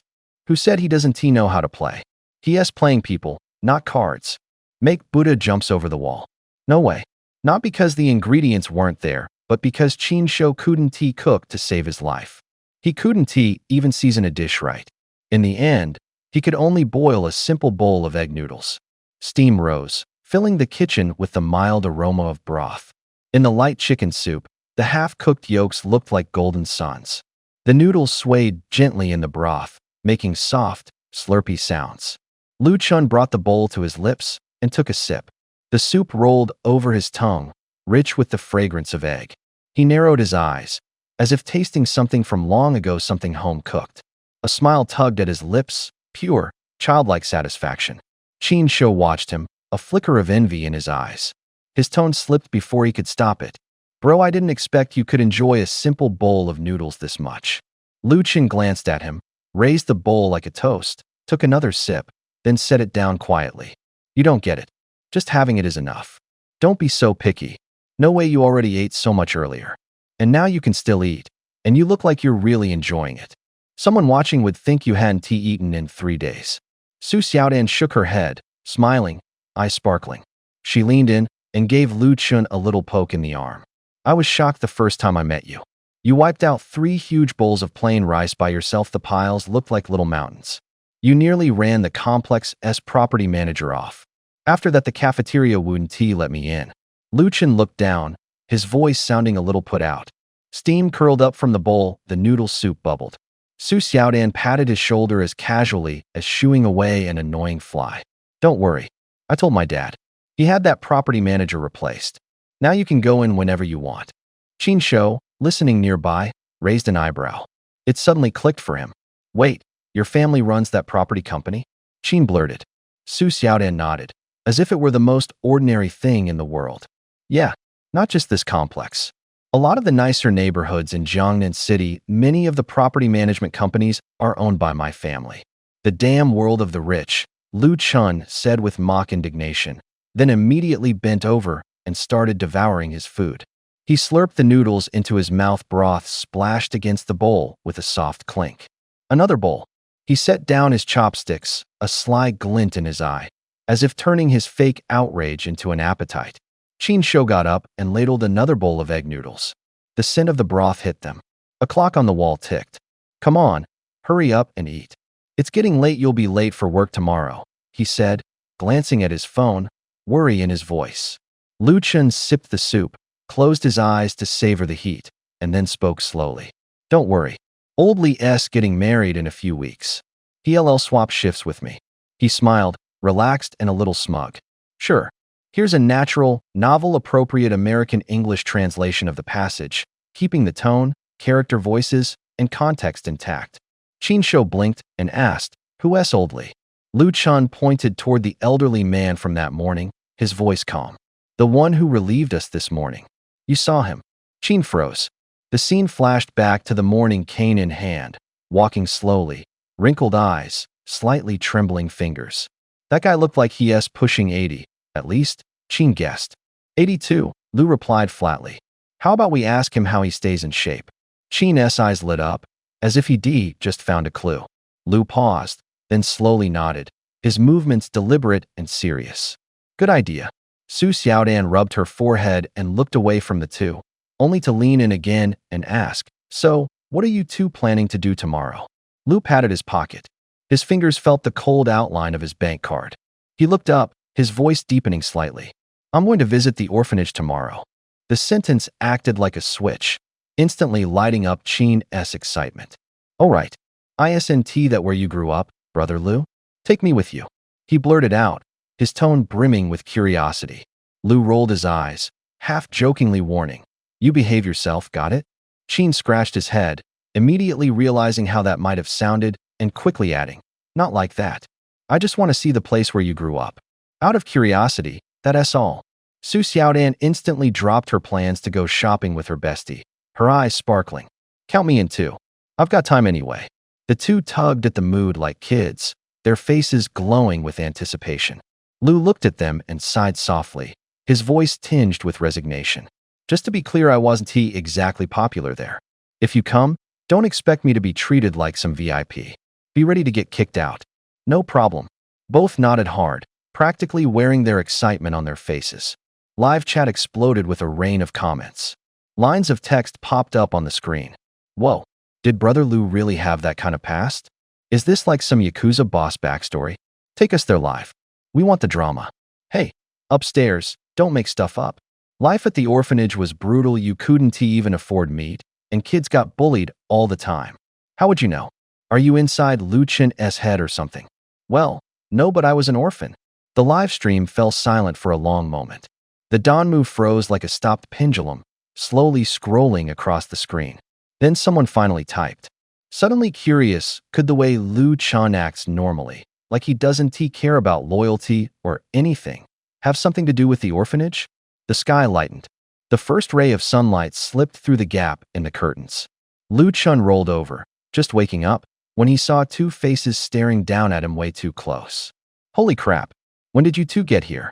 He jumped, pulling the blanket tightly around himself. Su Xiaodan, standing by the bed, blinked her big eyes, like a curious little kitten. "Big bro Lu, when are we leaving?" "I'm ready to go," she said, her voice bubbling with excitement. The other girl stood holding the camera, its strap swaying gently on her shoulder.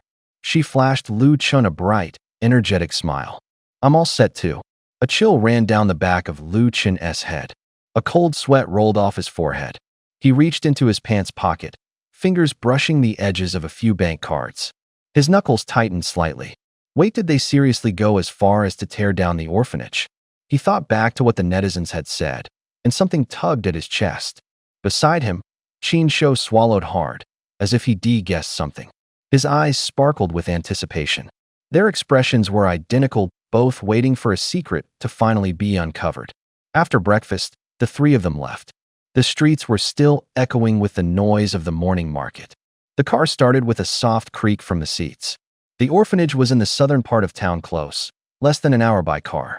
Outside the window, the city gradually fell behind them, one block at a time. The iron gate creaked open. What greeted them was a rundown courtyard, flaking walls, and crooked window frames. The air carried the scent of old food and damp wood.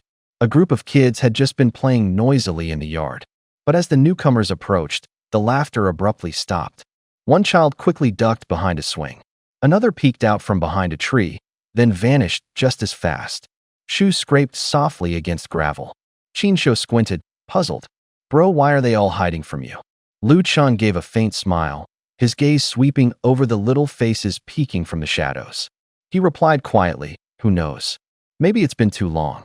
They probably don't remember me." Su Xiaodan stepped closer, her voice soft but firm. "No, you have to try talking to the kids. Calmly. Don't scare them.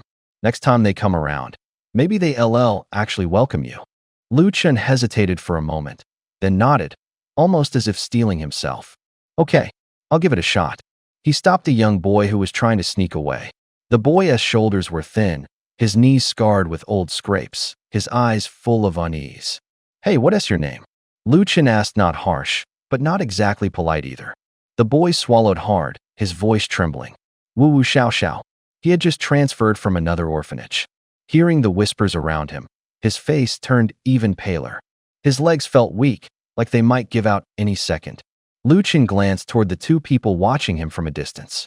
He nodded to himself and grinned, this time with deliberate mischief. "You already ate, right?" The boy quickly nodded, his voice barely louder than the wind. "Why, yes, I did." Lu Chen shrugged, like he was sharing a secret. "Me too. But now I'm hungry again." It was like throwing cold water on the boy. Wu Xiaoxiao's eyes widened instantly, his face paling even further. The other kids hiding nearby peeked out, as if sensing something strange in the air. There were no gentle rules in this courtyard. The children here grew up faster than most. Underneath their bowls and beneath their blankets, they fought their own battles. Quietly but quickly, everyone carefully guarded themselves. Outside the orphanage, strangers occasionally showed up, older kids, or ones tougher than those living inside. They all spoke the same way, demanding protection fees, just like street punks shaking down the weak for a bit of cash in exchange for a false sense of safety. The smaller kids had no way to fight back. They'd always hand over the pocket money given by the old caretaker, never daring to linger. It seemed insignificant, but it was all they could do. But Lu Chun was different. He was tall, broad-shouldered, standing like a wall. His presence seemed to slow the air around him. No one dared get too close.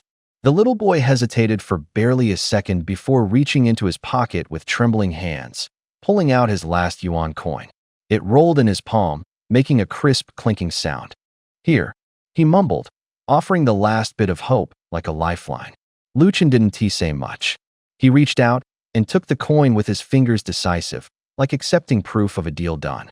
The coolness of the metal met his palm, and the faint warmth of his fingertips lingered. He turned around and proudly held up that 1 yuan note. His smile was faint, barely there. Two friends watching from a distance cheered loudly, clapping their hands while covering their mouths, careful not to scare the little boy, keeping their distance. "Bro Lu, you're the man," one shouted. "Seriously, Lu Chun's always got this," the other chimed in. From afar, they couldn't hear what Lu Chun and the boy had said. They only saw the result, the coin passing from a small hand to a larger one, and assumed everything had gone smoothly. The live chat exploded with comments. Laughter flooded in like waves, one message after another flashing across the screen.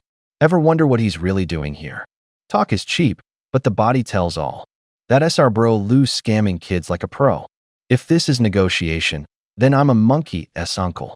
More emojis, more laughter, teasing, yet oddly impressed.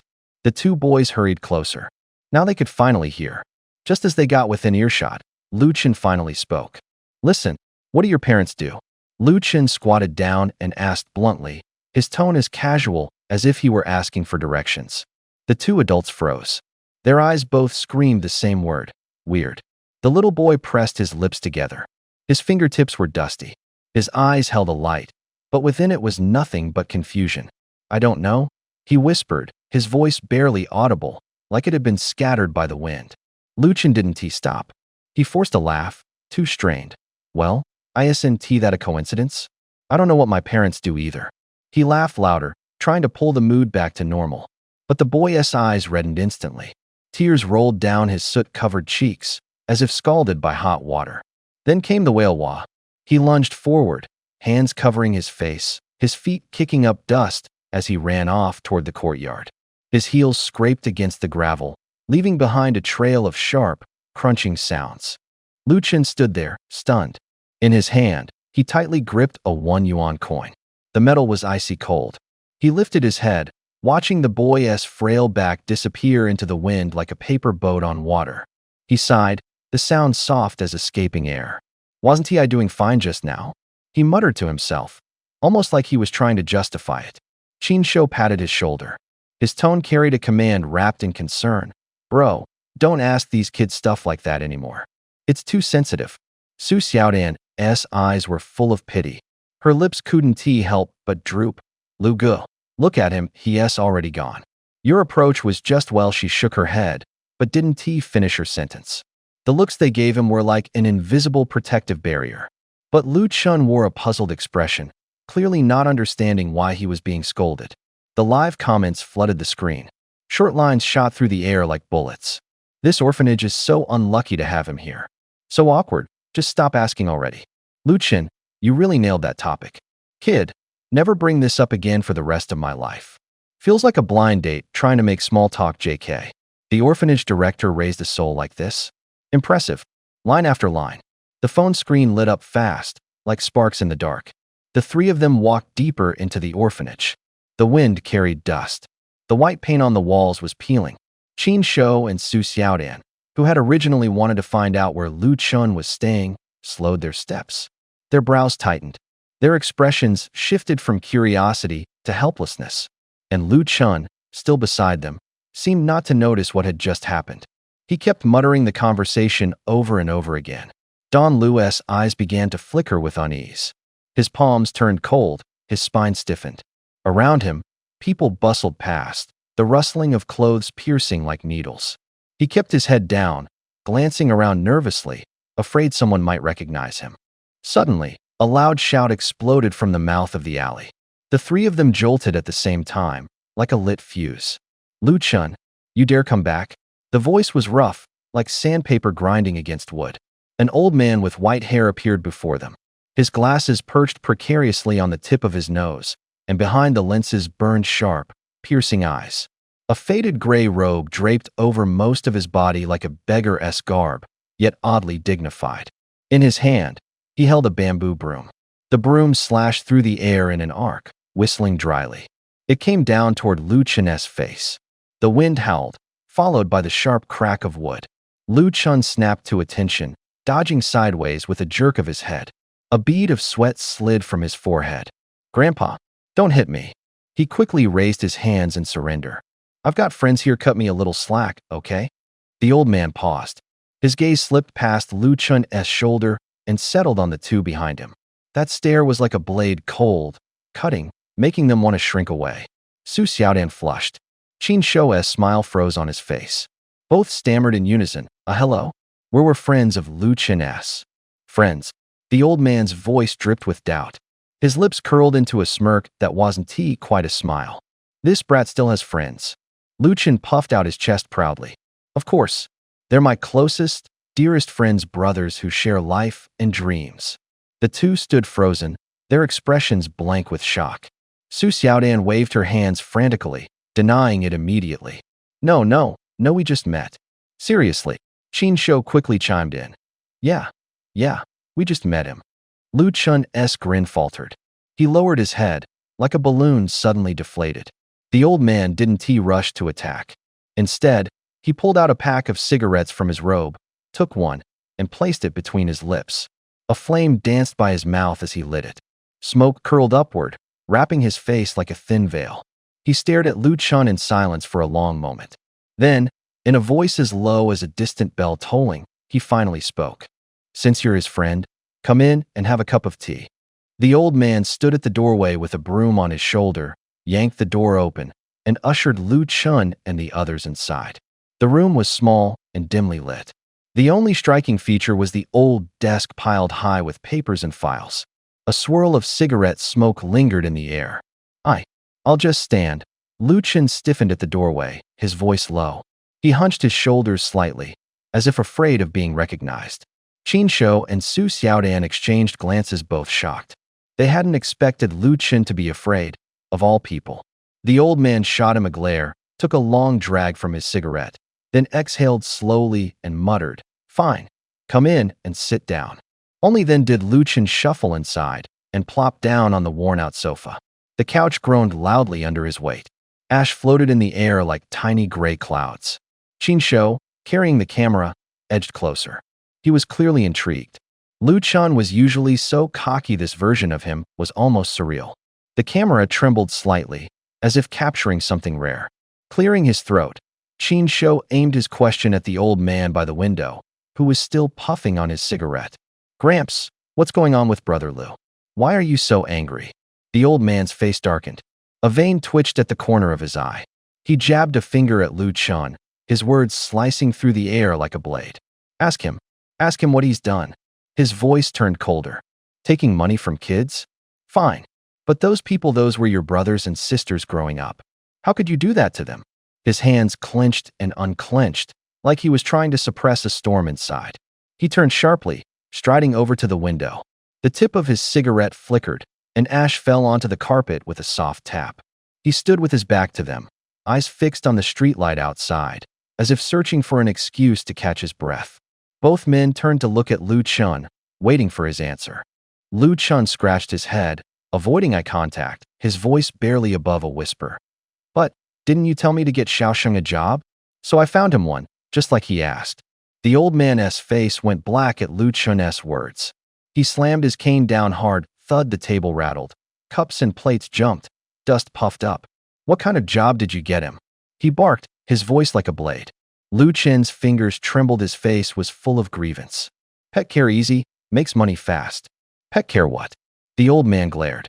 An Alaskan, Lu Chen stammered. There was a 3-second silence.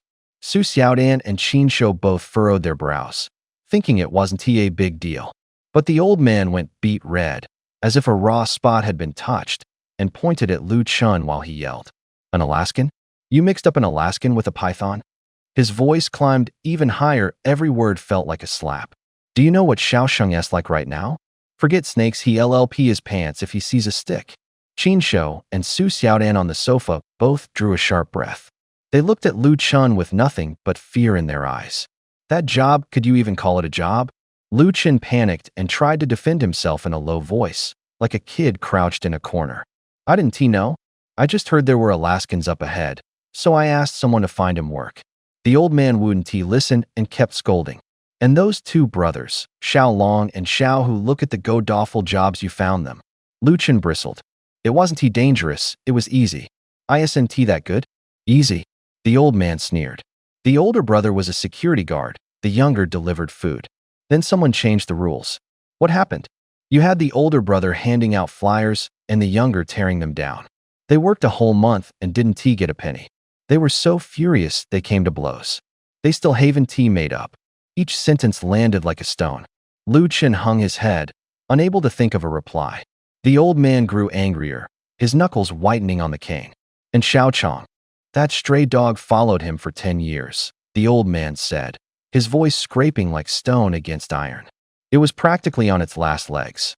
I told you to find a good home for it, somewhere it could live out its golden years. And what the hell kind of place did you find?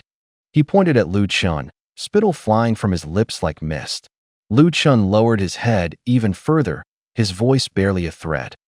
But it really was a big family. And they said they wanted the dog. The old man's eyes bulged, his whole body seeming ready to explode. A big family? Damn it. Yeah, a big family. They run a dog meat restaurant. Did you really think they wouldn't want the dog? Lu Chen forced his throat to work, finally finding a sliver of defense.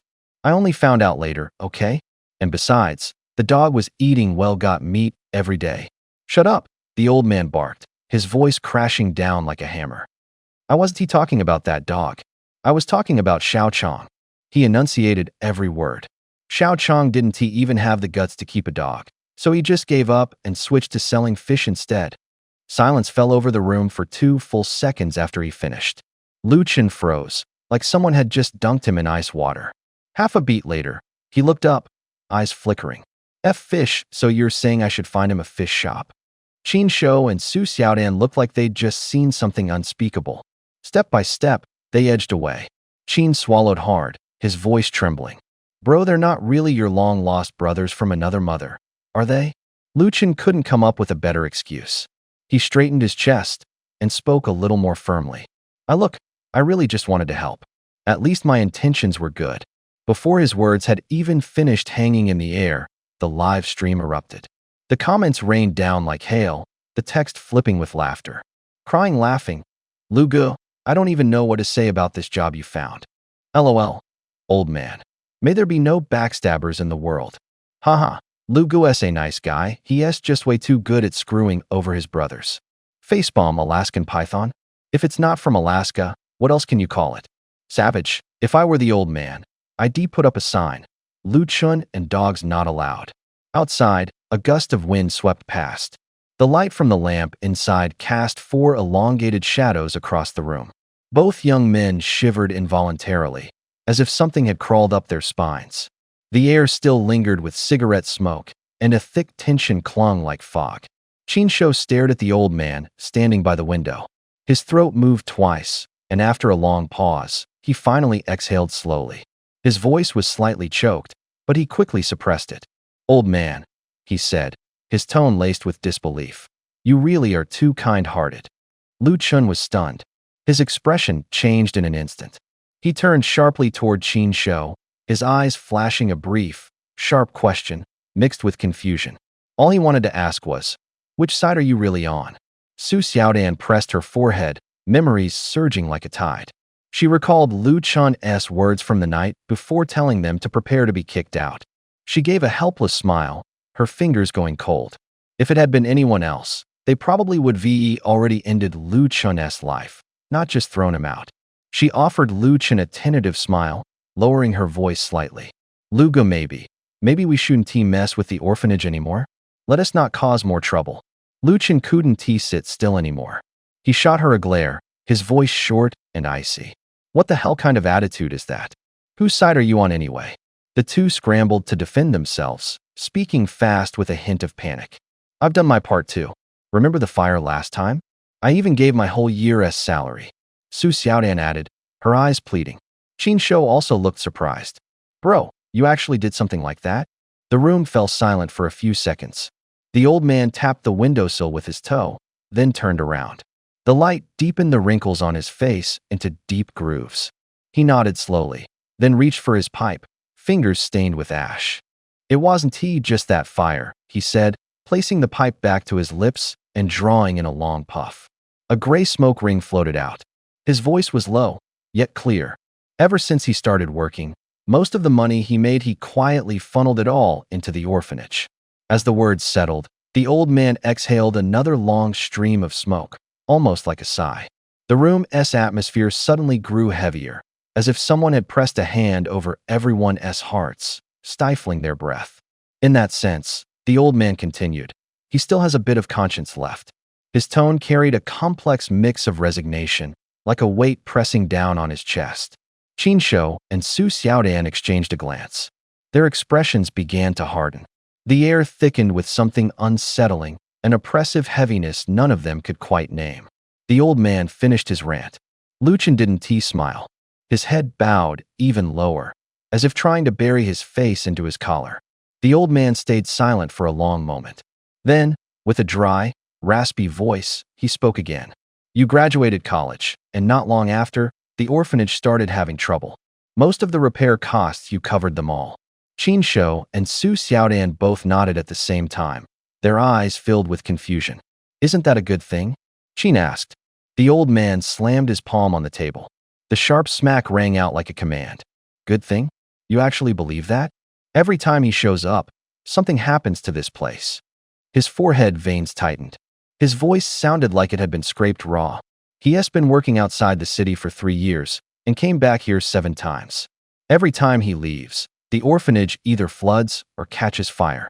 He raised his finger midair, as if listing off offenses. Just last time, I was eating lunch in the cafeteria when suddenly a huge truck came roaring in like a wild beast gone mad. It smashed through the windows like paper, sent chairs and tables flying everywhere, dishes clattering all over the place. As he spoke, he mimed the truck's path of impact with his hands. There's not even a road leading here. Where the hell did that truck come from? Did it fall from the sky? You expect me to believe that crap?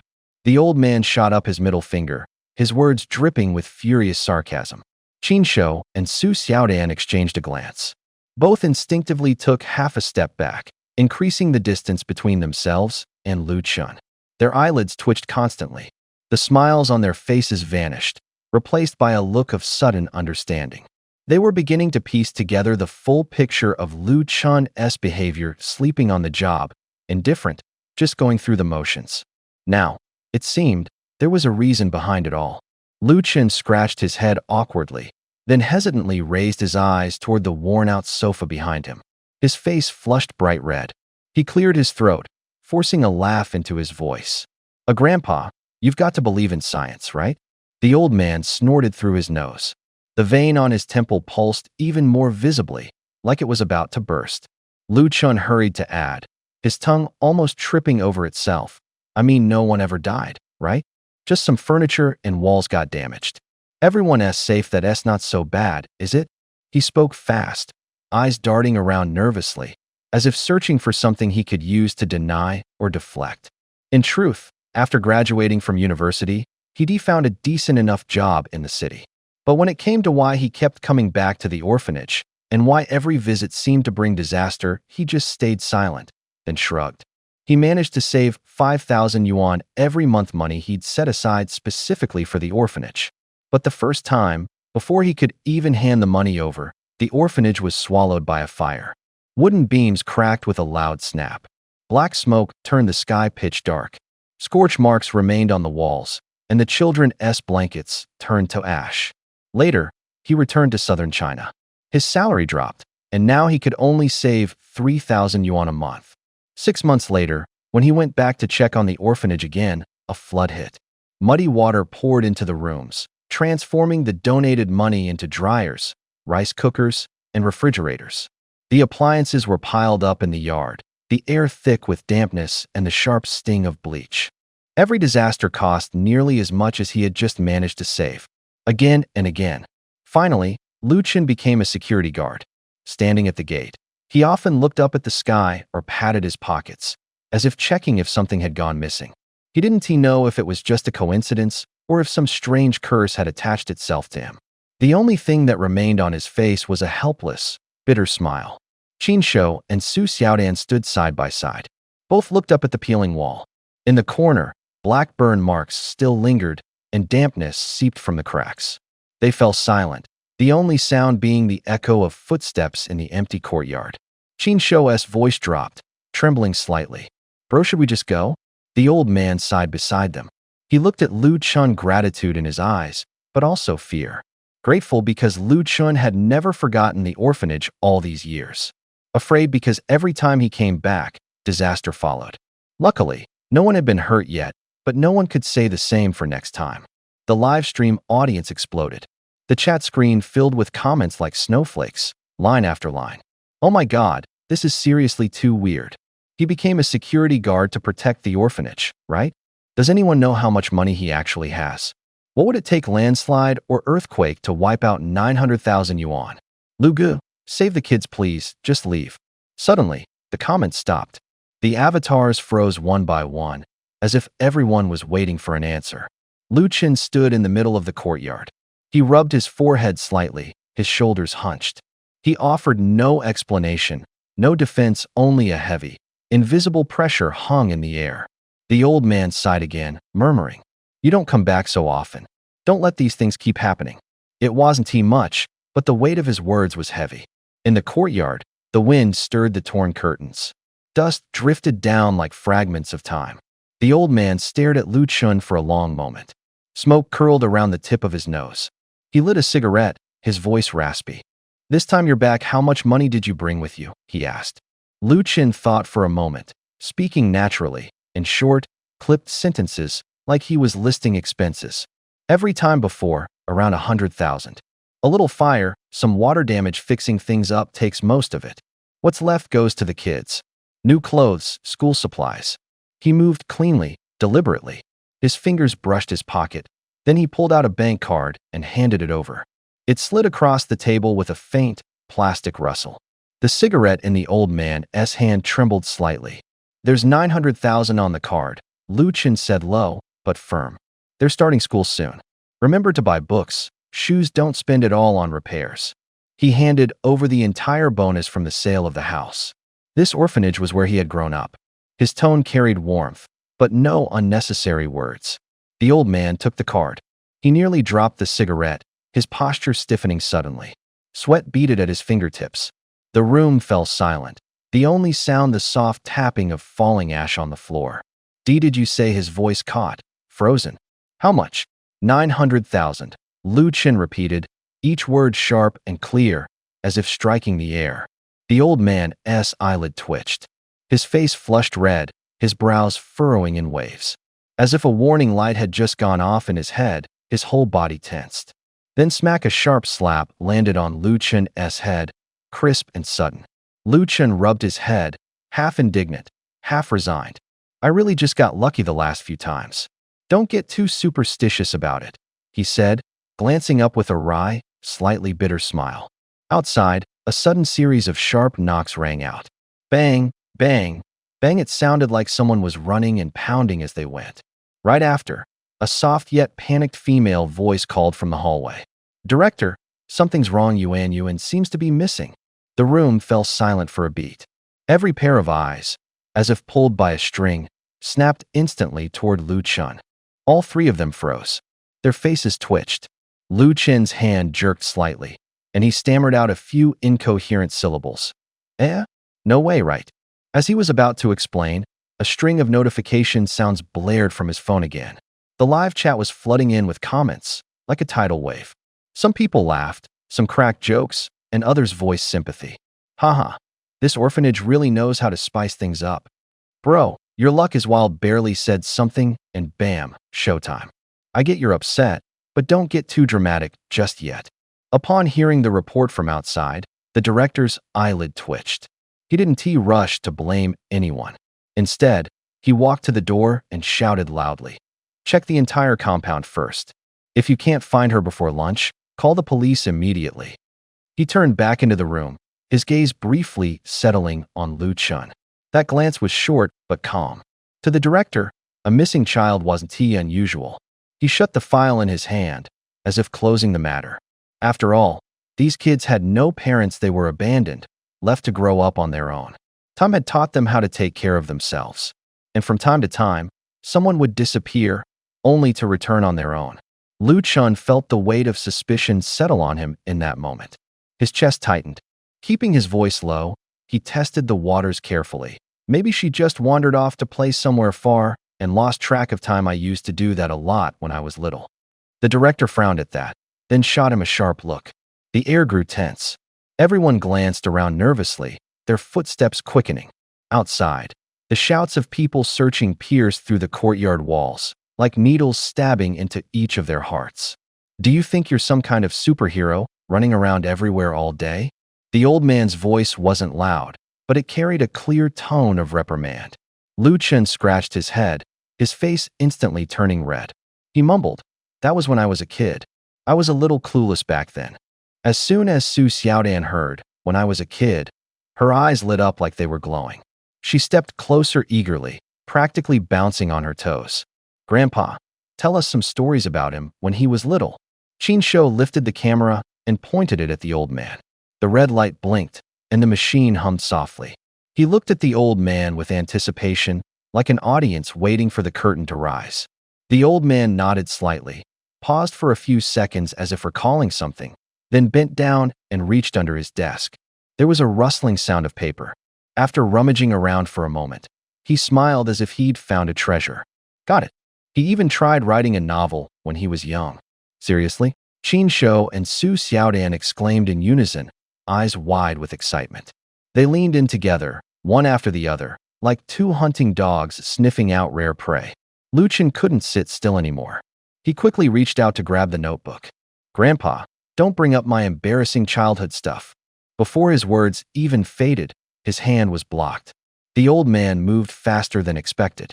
With a quick twist of his wrist, a soft crack of his knuckles, he easily twisted Lu Chen's arm aside, snatched the notebook, and handed it to Qin Shou and Su Xiaodan. His movements were sharp and youthful. Lu Chen froze. He stared at his now empty hand, then slowly looked up at the old man, his expression a mix of shock and disbelief creeping into his eyes. "Wait, didn't I train in hand-to-hand combat? Granted, I'm just a beginner, but I should be able to take 10 average guys. Yet Grandpa just dodged me like it was nothing?" Qin Shou and Su Xiaodan had already flipped open the notebook. The pages rustled as they turned them. Their expressions quickly turned odd, not because of the content, but because of the handwriting. The writing looked like tangled vines in the wind. Sloppy, looping, and connected, it was like someone had scribbled wildly with a pencil while laughing. Each line twisted in circles, making it nearly impossible to recognize the shape of each character. They exchanged glances, brows furrowed tightly. Clearly, they couldn't make out a word. Lu Chen took the notebook from Qin Shou's hands and cleared his throat. Seeing the anticipation in both of their eyes, he couldn't just say no outright. "Just so you know," he said with a chuckle, "I wrote this back when I was really into drama. It might be a bit over the top. I was only like 15 or so at the time." He smiled and flipped open the notebook, beginning to read. His voice wasn't loud, but every word was clear. The male lead, having lost both arms, cries bitterly in the dead of night. Qin Shou and Su Xiaodan exchanged glances, raising their eyebrows. The air practically filled with question marks. Lu Chen kept reading, his tone as serious as if he were narrating a real story.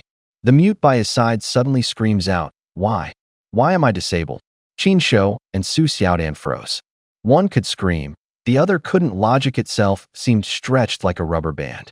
At that moment, Lu Chun continued. Snow began to fall gently from the sky. The blind man looked down at his missing legs, stood up, grabbed his guide dog's leash, and walked into the snow. Both men inhaled sharply. Laughter brewed in their throats, but they swallowed it down. Lu Chun closed the notebook slowly, like he was completing some kind of ritual. He looked up and blinked. What do you think? Aside from being a little illogical, it's not bad writing, right?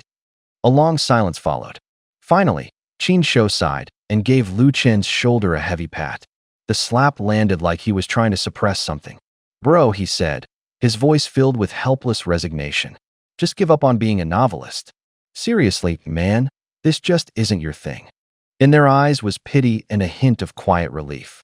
Thank God he is not a writer. He'd starve to death. Lu Chen's face turned slightly red, offering a weak, defensive smile. I told you already, if you just ignore the illogical parts, the whole book's actually pretty solid. Suddenly, broken laughter echoed in the room. The old man's lips twitched as he slowly nodded, as if delivering a final verdict. Other than the parts that don't make sense, the rest of it is also pretty nonsensical too. Before the last word had even faded, the live stream exploded. The barrage of comments came like a tidal wave, short, sharp, and merciless. Ha ha ha. Lu Gu really wrote this all the way to the Earth's core. This isn't just the floor, it's a bottomless pit. Too many elements. They kept chatting until the sun was high in the sky, signaling noon. The old director slowly rose to his feet.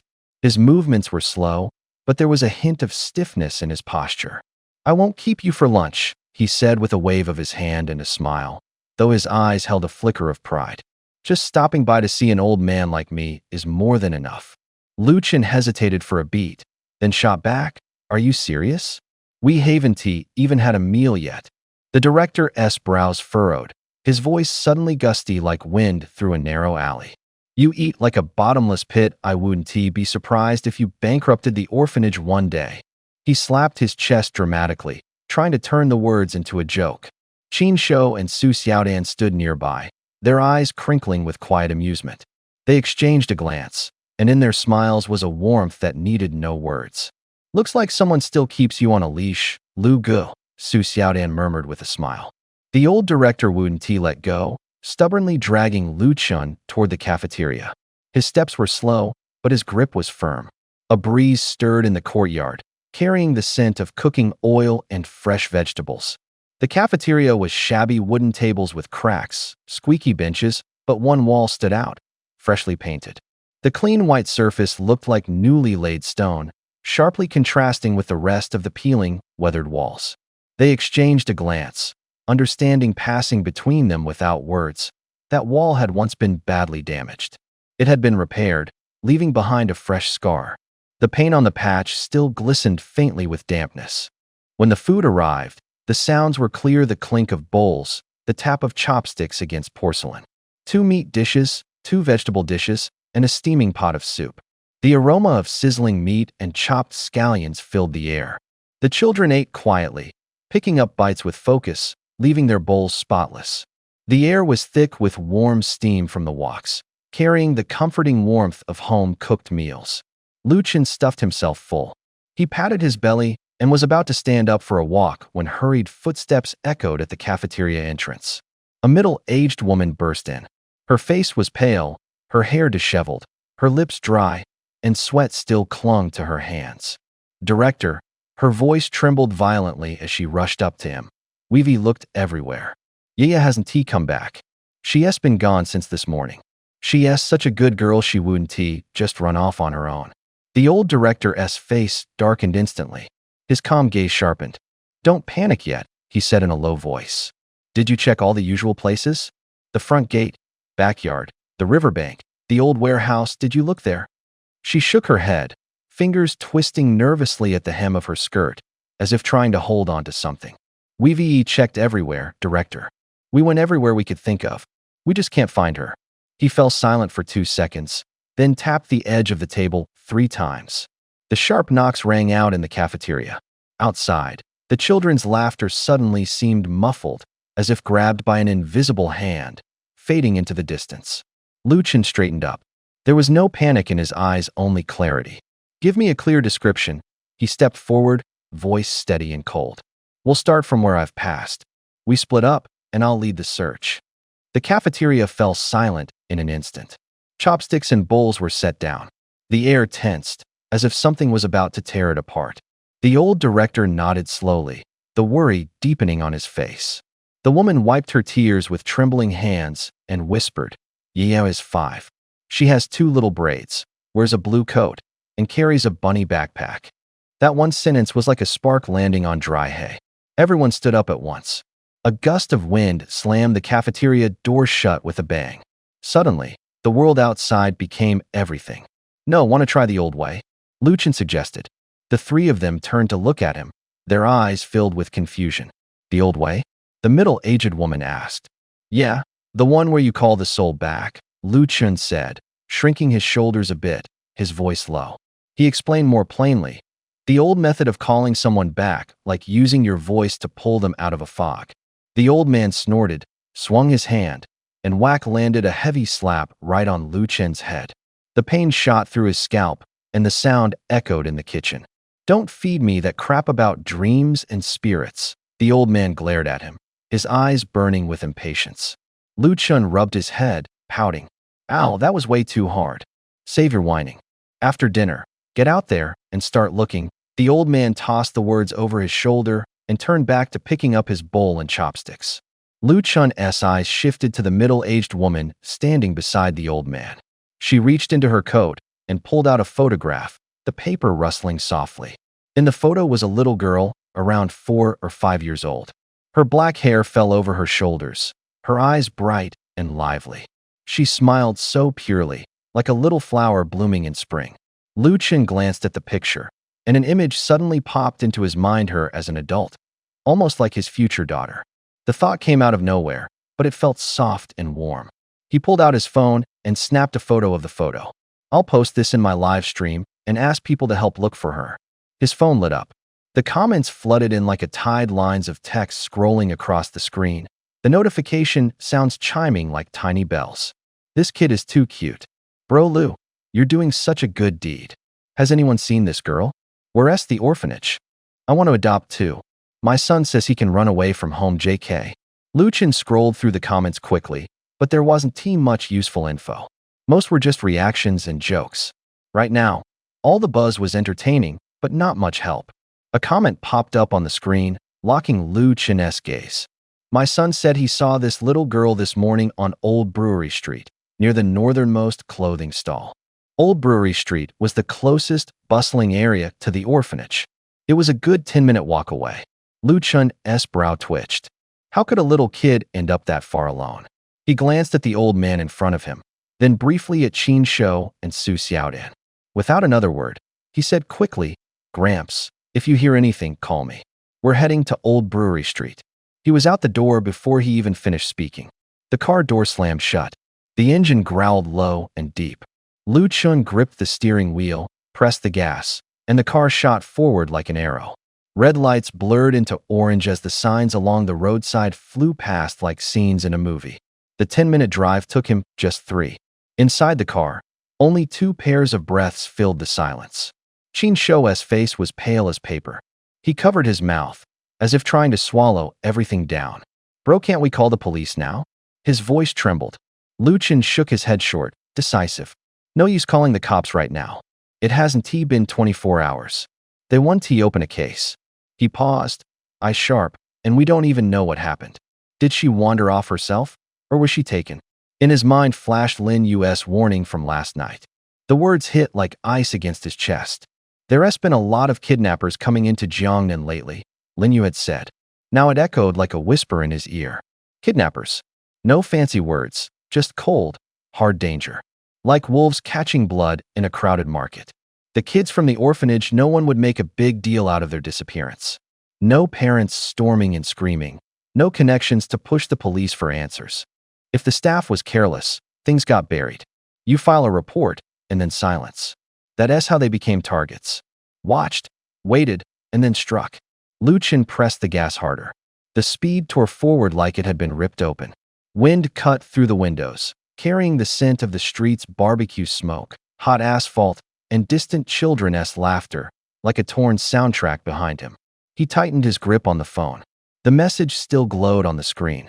Just one sentence, but it hit like a missile straight to his heart. Head to the northernmost alley on Old Brewery Street, he said quietly to the driver. His voice was sharp as a blade. The tires screamed against the pavement. Lu Chen's eyes scanned every intersection, every tiny clothing shop, every fleeting shadow like a predator locking in on prey. Lu Chen rejected Qin Shou's offer. Relying on his memory, he made his way to the small clothing shop north of the brewery street. He pushed the door open in a hurry. The bell above it chimed sharply, and the sound of rustling fabric carried the scent of laundry detergent. Looking for something to wear? Take a look around. The shop owner hadn't even finished speaking before his words were cut off by a photograph.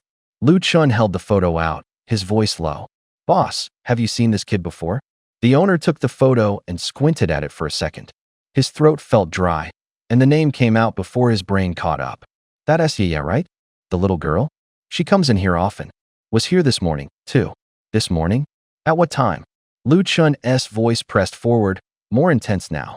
His eyes were impossible to ignore, sharp, insistent, urgent. The owner's face darkened instantly. He studied Lu Chen warily. Who are you? Why are you asking about a kid? Lu Chen tapped lightly on the edge of the photo, his tone calm. I work at the Beishan orphanage. Yaya is one of ours. She hasn't come back yet. The owner glanced at the camera on Lu Chen's back. He flinched slightly, then hunched his shoulders. The black body of the camera reflected a thin line of light under the dim store lights. People carrying something like that usually weren't up to anything bad. He lowered his voice, as if recalling something. There were others asking before. A tall, thin guy probably in his 30s or 40s came in with a woman in her early 30s. They asked about Yaya. It wasn't that recent, though. They came a few days apart. I probably wouldn't have remembered if I hadn't seen the photo today. Lu Chen nodded. Didn't ask anything else. He took the photo back, his fingers brushing over the glossy surface. Said thanks, then turned and walked out. Outside, the afternoon street stretched before him. The wind rustled the flyers on the side of the road, making a soft, paper-on-paper sound. He stood at the doorway, piecing together the name and image in his mind. Someone came asking for the child. Someone took the child away. The people who came, they looked like they could have done it. He glanced toward the direction of the orphanage. Not far from here, just rows of residential buildings. Every apartment had neighbors nearby. Everyone knew where the orphanage was. People knew each other here. News traveled fast on a small street. The conclusion wasn't complicated. Someone came specifically asking about the child. Someone took the child, and their base most likely was close by. Lu Chen stiffened his posture, then stepped deeper into the alley, his footsteps steady, his breath low. More people were asking about the kids. At that, Lu Chen's brow twitched. That meant they didn't know there was an orphanage nearby. They weren't here specifically to snatch children.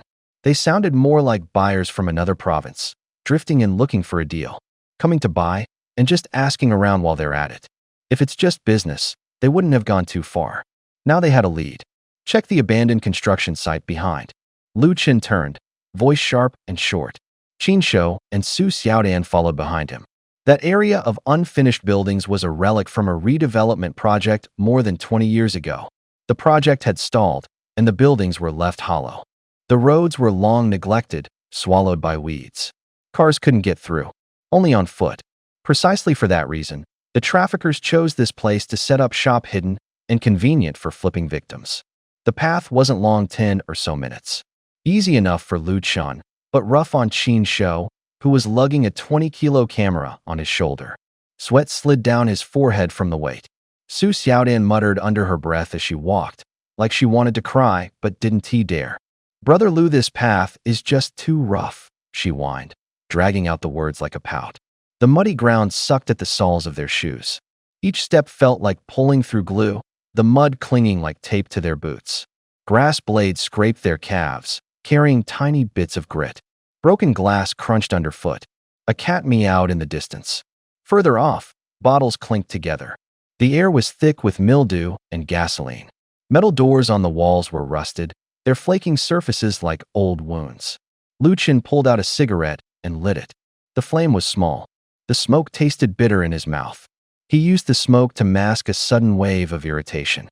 His eyes looked past the ruins, scanning the broken windows and empty rooms. Administratively, this place was part of the city, but it felt more like a forgotten edge. The people you saw by the roadside weren't office workers. They were men fresh out of prison, women standing on the streets in skimpy clothes. Their eyes held calculation and exhaustion. Kids played with dirt at the mouth of an alley, but their eyes looked far older than they should. Lu Chen had grown up in neighborhoods just like this one. The kids in the orphanage still lived in corners like these. He crushed the cigarette out and stepped forward. Lu Chen glanced up at the sky. It was the kind of blue that looked freshly washed. 900,000 in cash weighed heavily in his pocket, the weight resting in his palm like an answer or a lit fuse. A ridiculous thought surfaced in his mind. What if that absurd disaster happened again? Just like before. No one gets hurt, just the old orphanage reduced to rubble. That way, he'd finally have a reason to convince the old man to relocate. He voiced the thought, barely above a whisper, like the wind. I hope that money can help rebuild the orphanage. The words hung there for a moment, and everything went quiet. Su Xiaodan and Qin Shou exchanged glances, both clearly confused. Su Xiaodan blinked, her voice laced with amusement. Bro, since when did you get so far-sighted? Lu Chen shrugged, almost challenging. Haven Ti always been. Before the words had even settled, Su Xiaodan's expression shifted. She wiped the smile from her face and spoke slowly, like she was listing off family assets. My family is from Jiangnan. We own about 20 villas. That sentence dropped like a stone into the stillness of their hearts. Lu Chen and Qin Shou froze, mouths slightly open, as if someone had just slammed a fist into their chests. They both fell silent. No lines, just awkward air. Su Xiaodan didn't stop. Her tone was eerily calm. My parents run 2 companies listed on the stock market. I have more money than I could ever spend in a lifetime. They both lowered their heads quietly. Lu Chen felt heat rising to his face. He mentally cursed himself, wishing he could slap his own mouth shut. Why couldn't he just keep his mouth shut? Seeing their reactions, a gentle smile tugged at the corners of Su Xiaodan's eyes. She placed her hand on the back of the chair, leaned forward slightly, and softened her voice. So Lu Gu, are you really not going to consider giving us a try? Qin Shou threw his head back, hands slamming against his chest like he'd just been winded. A series of ridiculous images flashed through his mind. A rich girl suddenly confessing? Was the plot mixed up? He felt like a skinny dog on the roadside just kicked, now being laughed at. Lu Chen was stunned too. Sunlight slanted through the trees, stretching their shadows across the ground. A breeze passed by, carrying distant noise from the city streets. The air felt thick with something unspoken tense, yet shimmering with possibility. The live stream exploded. A flood of comments surged across the screen. The noise was as chaotic as the sound of rain. Hey, what are you doing? Push the main quest and save the girl already, someone shouted, clearly panicking, probably pounding the keyboard. I'm full. Bro Lu, please, I'm begging you stop flaunting your coupledom in front of me. Someone else chimed in, half joking but also half pleading. Flaunting meant rubbing someone else's sweetness in everyone's faces. Shameless bastard, Lu. Give me back my Xiaodan. Some people are here for jokes, some for mirrors, and others are staring at a reality they can't even bear to imagine, another comment trolled. Hey, Mr. Upstairs, can you stop the personal attacks? Can't someone just watch a stream in peace? Someone else shot back. More short, punchy emojis. More mocking laughter. More pity, and more casual observers enjoying the drama. Inside Lu Chen's mind, a system notification suddenly chimed in. Crisp and mechanical, like the sound of a reward in a video game. Emotion value detected. Received plus 100 from Qin Shou. Emotion value detected. Received plus 100 from Chao Amon. The notifications kept popping up, one after another, like a stream of cheerful chimes. He turned to look at Su Xiaodan. What he saw stunned him. A breeze gently lifted her black hair. Strands of hair clung to her forehead. Her cheeks were lightly flushed. She kept her head down, eyes shifting nervously. She smiled slightly shy, yet somehow flirtatious. Oh Lu Gu, so you're into the pure, innocent type, huh? She covered her mouth with her hand, her voice laced with amusement. From a distance, someone couldn't help but let out a soft ha-ha. The laughter was warm, like ripples on wind-ruffled water. Lu Chen glanced at her. His face twitched slightly. Then he quickly looked away, his voice short and sharp. Rest us over. Let us move. No delays. She smiled again like she'd won something, or maybe just to tease him. At the same time, the sound of shoes scraping against broken stones echoed through the abandoned building. A figure appeared. Zhao Tang, dressed in simple casual clothes, held a walkie-talkie in one hand. Her breathing was steady, her eyes scanning the ruins swiftly. Master, she pressed the talk button, her voice alert. I heard a child crying inside that old factory building on Jiuchang Street. The walkie-talkie crackled. Then came Lin Yu's calm, slightly exasperated voice, brief and composed. Xiao Tang, you're off today, so just stay out of it. The team is still wrapping up that case. A crisp male voice came through the walkie-talkie, slightly distorted by static. If something really goes down, backup won't get there in time. Be good and go home and rest. Xiao Tang's footsteps halted. Her body stiffened, as if pricked by a needle.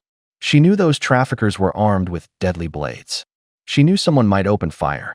She knew that right now, she had nothing. No weapon, no belt, no gear. Just herself alone up against an entire gang. She glanced up at the exposed ceiling. Pipes ran along the old concrete. She exhaled slowly, her body shifting backward, ready to turn and leave. Then, suddenly, a child's cry sliced through the air. Short, piercing, like a knife scraping across her chest. Xiao Tang froze mid-step. Her heart pounded. Her instincts pulled her back toward the stairwell. No, I can't just walk away like this, she muttered to herself. Teeth clenched. She steeled her resolve and started climbing again. Upstairs, a woman's voice was soft as candy. We'll find you a good home. Isn't that better than an orphanage, sweetheart? As she spoke, her fingers gently brushed a child's hair. Tears still clung to the kid's lashes.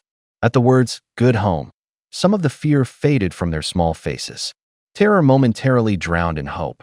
The woman smiled. There was calculation behind that smile. Her tone was sweet as candy sales, but danger came wrapped in a gift box. Just cooperate, and we won't make things hard for you.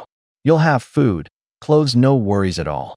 Her words were honey, sticking in the kids' ears, numbing their caution. Xiao Tang watched the children relax. She saw hope shattered into pieces, then neatly repackaged as promises. She thought of the kids already taken. Some were brought into the city, sold off like goods. A few, like she'd heard, ended up in so-called good homes. Most weren't that lucky. Some were cruelly altered, scars carved into their bodies before being dumped on street corners to beg. Others lost their smiles, eyes hollow, as if their souls had been hollowed out. Another sharp cry echoed from upstairs. Xiao Tang clenched her fists until her knuckles turned white.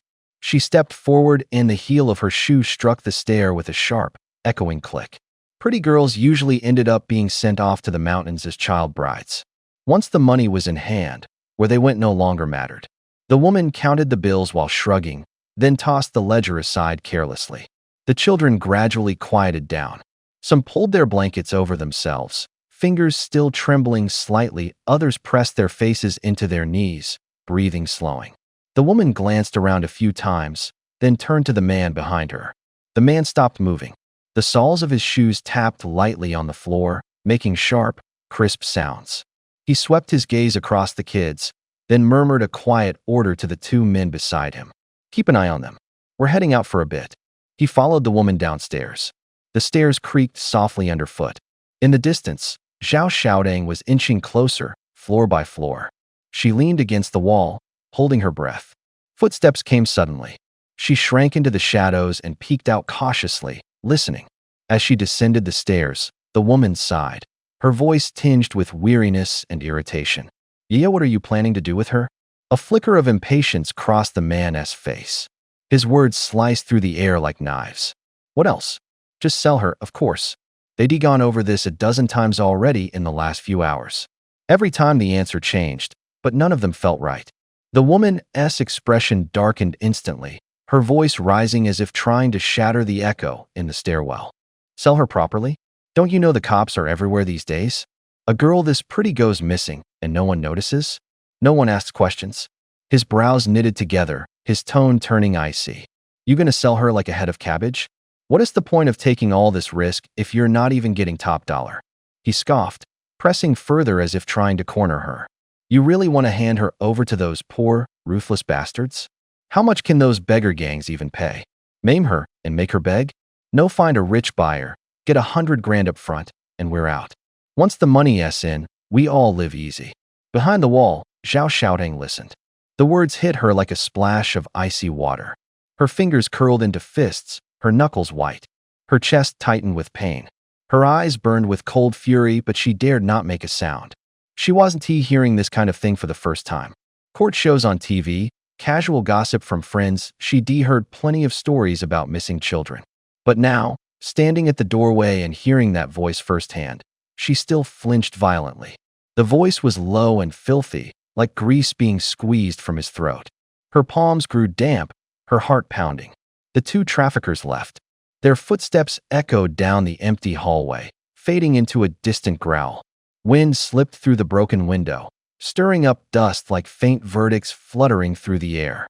As Zhao Xiang climbed the stairs, the soles of her shoes creaked softly against the old wooden planks. A heavy resolve settled in her chest. No matter what it took, she wouldn't let those kids be taken, be sold.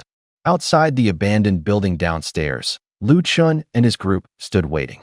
The entrance had no door, and inside was raw, unfinished concrete. The walls were peeling, with chunks of cement and bricks scattered around. The stairwell had no railing, and rusted rebar jutted from the cracks. The air smelled of mildew and dried dust, sharp and suffocating.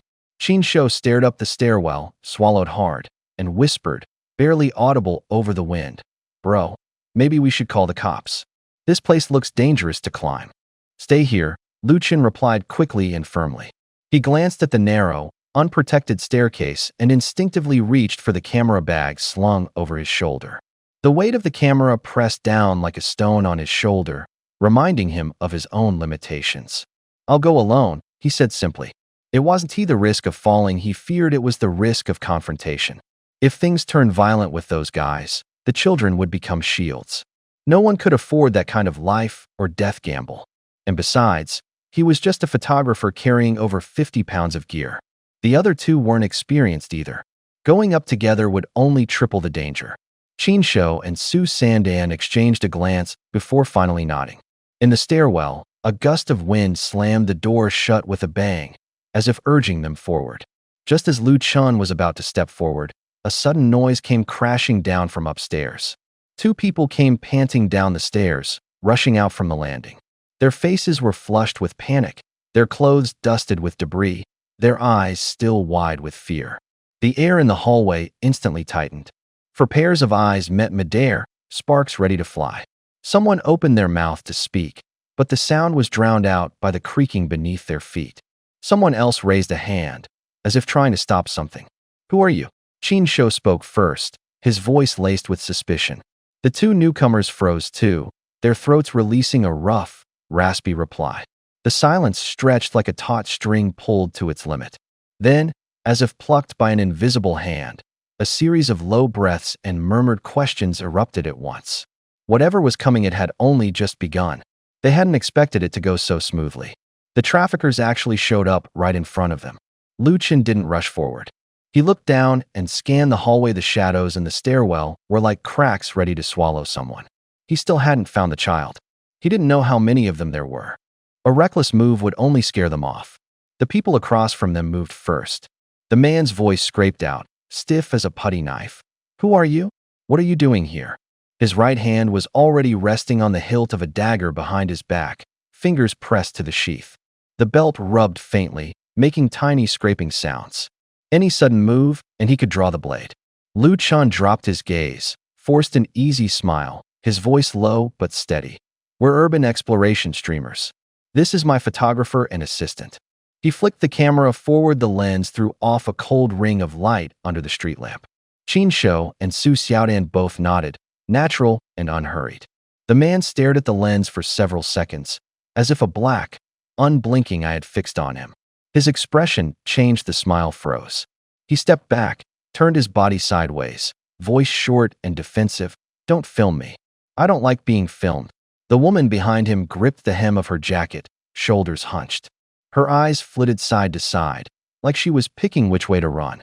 Lu Chen glanced at them, then at the hallway behind, and asked in a low voice, "Sir, who are you? What are you doing in this abandoned building? I thought I just heard you arguing." The man cleared his throat and forced his voice. "I'm the project manager for the construction site next door. Our boss wants to get the project restarted, so someone came to inspect. This building's under our site's control, now don't come in here. Get out now."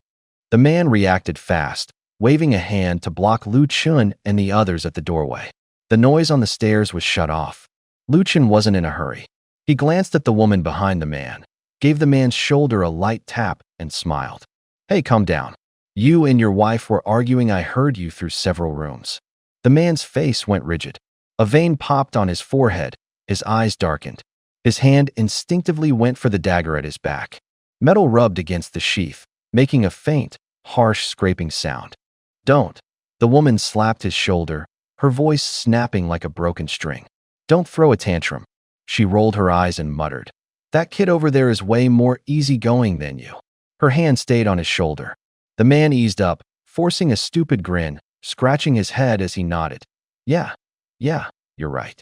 Qin Shou and Su Xiaodan looked at each other. Stunned, was Lu Chen really mediating a domestic quarrel among a bunch of human traffickers? The live chat scrolled by like a drizzle. "Are these two okay? Lu, what are you even mediating? Who's new here?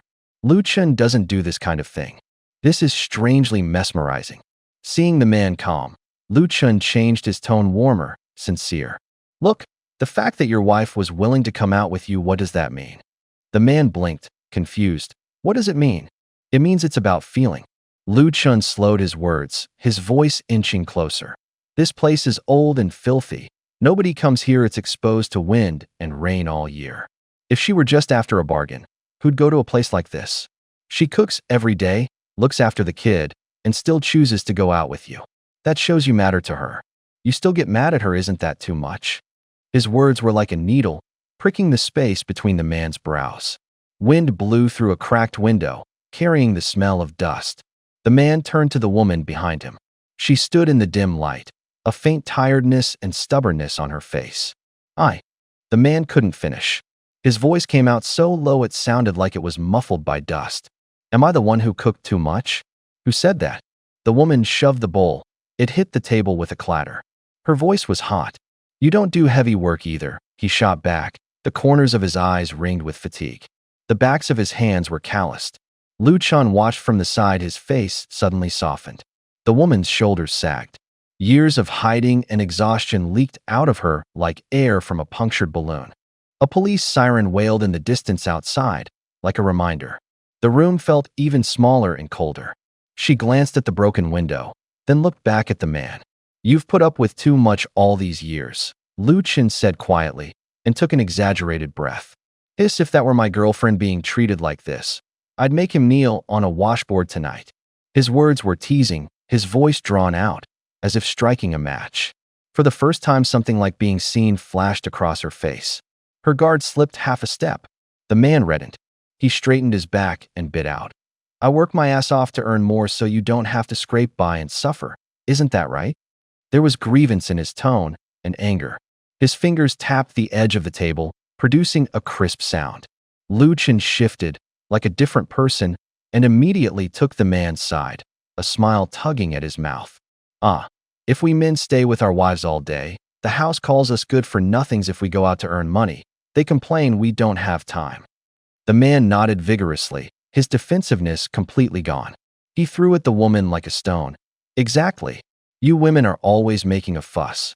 The woman's face changed in an instant. Her brows knitted together. There was a barb in her voice. "Humph. Do you think you'd try any harder without me?" Her fists clenched, knuckles white. Her words were no longer about reasoning, they were to shove down the hurt pressing at her chest. "In the end," she snapped, "you'd live without me." Her voice carried exhaustion and a stubbornness. The room fell into a short silence, as if everyone had lost the ability to breathe. "Big sister's right," she said, pointing at the other woman, her voice as sharp as a blade. "That guy's just looking for an excuse. I'm working so hard to improve myself, don't you get it? It's all to give you a better life? The other woman cried, her voice cracking with a mix of tears and laughter, her eyes bloodshot. Listen to what the old man says, someone sneered. If this happened to me, I'd have dumped him ages ago. Tolerate this? I can't even begin to tell you how impossible that is. Her words grew shorter, fiercer, her fists clenching tighter and tighter. The anger ignited like spilled gasoline. They started fighting. The first blows were hesitant, but quickly turned brutal. Nails tore through sleeves, their breaths hot with fury and hatred. Fists rained down. The table shook with a loud thud as someone slammed into it. Lu Chun stood nearby, pretending to try to break up the fight, but his voice sounded more like pouring salt into a wound. Don't fight. Please, stop fighting, he shouted, his foot subtly pointing. Bro, whatever you do, don't pick up that brick at your feet, he urged again. Sis, what are you standing there for? If you were me, you'd grab that steel pipe behind you and go at it. He spoke cheerfully, like telling a joke.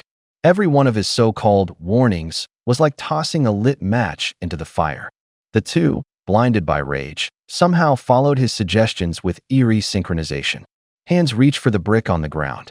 Fingers closed around it, feeling its rough surface. The steel pipe behind them was yanked free, the cold metal screeching through the air with a sharp squeak. Qin Shou and Su Xiaodan stood frozen at the doorway, mouths open in shock. Both tried to speak, but no sound came out. Hey, was all they could manage. The live stream exploded with laughter. Comments poured in like a waterfall, short and biting, filled with mockery and excitement. Haha, this isn't breaking up a fight, this is pouring gas on the fire. This kid's got nothing but tricks up his sleeve. Everything's perfectly planned. My girlfriend and I are watching this live stream together, and now she's actually considering breaking up with me because of what he said. I'm furious too. Why is he making us guys suffer like this? I'm breaking up right now. Hey bro, calm down. We're all just too soft. If you can't take it, I can't either. Sweat. Laughter and the clatter of keyboards blended into chaos. The comments kept rolling in, hotter than ever, like another bucket of gasoline poured onto the disaster about to erupt. Lu Chun was in the middle of breaking up a fight. He subtly shot a glance toward Qin Shou and Su Xiaodan, signaling he was about to sneak upstairs. Just as he was about to move, a phone rang from inside the man's pocket. The ringtone sounded like a recording, shrill and mechanical. A woman's mocking voice came through loud and clear. So you've finally become someone else's third wheel. The man put down the brick in his hand, pulled out the phone, and answered the call. Yeah, his voice was tense. From the other end came a rough male voice. Boss, bad news.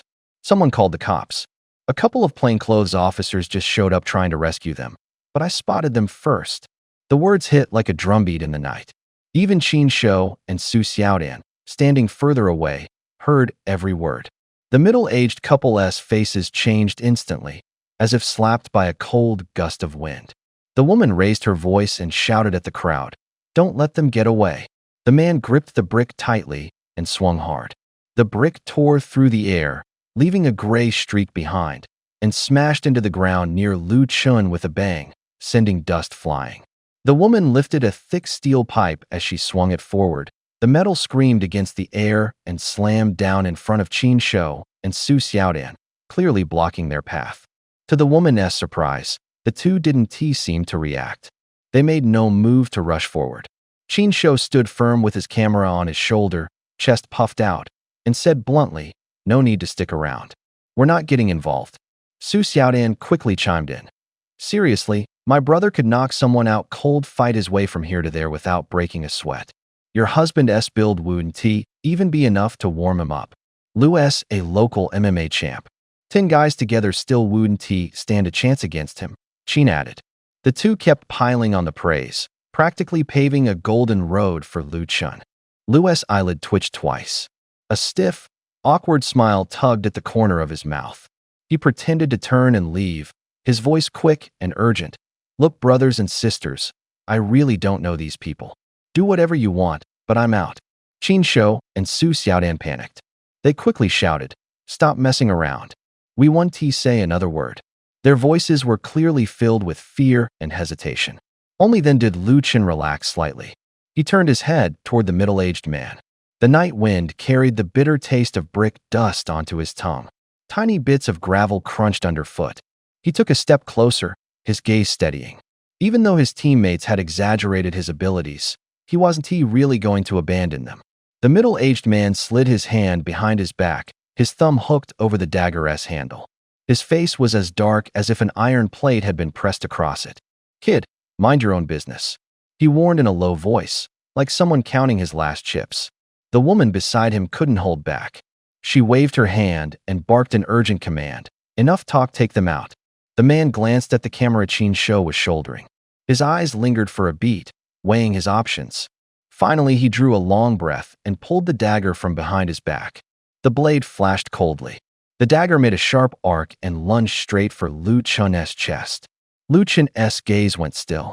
A cigarette hung from the corner of his mouth, the ember flickering in the dark. He eased his body sideways with an unhurried motion. The dagger whistled past, cutting the air. To Lu Chun, everything around him seemed to slow, the arc of the blade moving in slow motion. Then, as if he read the attack a step ahead, he swept his hand. The knife was ripped from the man's grip with a metallic, grating clash. The next instant, Lu Chun kicked out. A dull thud sounded as the man hit the ground hard, rolling over, breath ragged and unable to move. The middle-aged woman gripped a steel pipe until her knuckles turned white. Her eyes darted between Lu Chun and the fallen man. Her voice shook. "You, who are you?" She lived with the man for years and knew how dangerous he was. Even a trained cop might not be forced down in a single move. Yet here he was, subdued before he even really attacked. For the first time, she felt real fear. Qin Shou and Su Xiaodan exchanged a look and rubbed their foreheads helplessly, then turned to Lu Chun as if waiting for an explanation. Lu Chun's mouth lifted in a slight half-smile. Ash fell from his cigarette. He said casually, "Just a passerby." That was the last thing the woman heard before she blacked out. Lu Chun moved behind her. His motion was clean and efficient. A precise knife hand struck the back of her neck. With a low, muffled thump, she went limp and collapsed, unconscious. Time for a quick lesson. Knocking someone out with a hand strike is a professional skill. Lucky for Lu Chun, he could pull it off thanks to the system's boost. Don't try this at home, someone's definitely getting hurt. He didn't want to leave any witnesses running loose. He glanced around. The unfinished building echoed with hollow sounds. The floor was littered with rubble and exposed rebar. Lu Chun turned to Qin Shou, who was carrying the camera, his voice sharp and to the point. "Qin Shou, is there any rope nearby? We're tying them up." Qin Shou turned in a few circles with the camera, then shook his head. The lens caught reflections through the broken windows. "No rope, bro. It's all ruins here." "No rope at all." Lu Chun looked down at his shoes. The laces were still there. He smirked, moving with the ease of habit. "Then we use shoelaces." Fingers rubbed, unlaced, and tied. The shoelaces pulled tight in his hands, making soft, taut rubbing sounds. 2 pairs of hands were bound together. Cloth brushed against skin, producing faint rustling noises. Qin Shou stared at Lu Chun's now empty shoestrings and gave a bitter smile, like he'd just bitten into a lemon. "Bro, clever idea. But next time, you think you could maybe untie your own shoes?" Lu Chun coughed twice, a faint blush creeping onto his face. Qin Shou looked again. Only one shoe still had its laces. The other would fall off with just a slight lift of the foot. He raised an eyebrow in confusion. "And what's that supposed to be?" Lu Chun replied with a completely straight face. "That's a noodle that's been following me for 20 years. The system beeped several times in succession. A cold, mechanical voice followed. "Emotion value detected. Qin Shou's emotion value plus 100. Plus 200. Plus." On camera, the serious arrest operation instantly flipped to a comedy channel. Viewer comments poured in like raindrops. "20-year-old noodle? I'm dying laughing. Is Lu Chun doing stand-up comedy now? I can't even, I'm laughing too hard." Laughter echoed through the empty hallway. 2 traffickers were tied up in the stairwell. The phone in a pocket rang again. The ringtone cut through the silence like a knife. Lu Chun looked up, his face went stone. The voice on the other end said only one sentence. Lu Chun nodded hard and turned to go upstairs. "Don't move, you two. I'm going up to check," he ordered. "Wait for me." "Bro," Qin Shou shouted, kicked off one unconscious man's shoe and jammed his foot into it. The scrape of dress shoes on the floor was short and urgent. He was breathing hard as he followed. The top floor opened into an empty room. Dust spun in shafts of light. A big, burly man sat on the floor like a living boulder. In front of him, Zhao Xiaodang was tied with her hands bound behind her back. The rope had left red marks at her wrists. Blood stained the corner of her mouth, but her eyes were knives, fixed on the man. "You've got some nerve, coming up here alone," the burly man said with a lazy chuckle, his voice low and grinding. Zhao spat, the sound sharp as it hit the floor. "Scum." Her voice was short and fierce. She'd had formal combat training, her movements were clean, her gaze cold. But the bastard's cowardly tactics left her no way to act. The children were used as a human shield. Every time she tried to rush forward, they'd shove the kids in front of her, putting her in an impossible position. Then, while she was distracted, they'd land a sneak blow and knock her down. The rope scraped. She kicked at the floor, trying to catch her breath. A child's quiet sobbing came from the next room, needles against her eardrums. The burly man stood, his steps heavy. Wind blew in through the broken window, bringing dust and the smell of old rubber shoes. He smiled colder. "Don't expect anyone to come save you. Once our boss gets back, we'll move. Judging by how your people react, it'll be at least 2 or 3 months before they find us."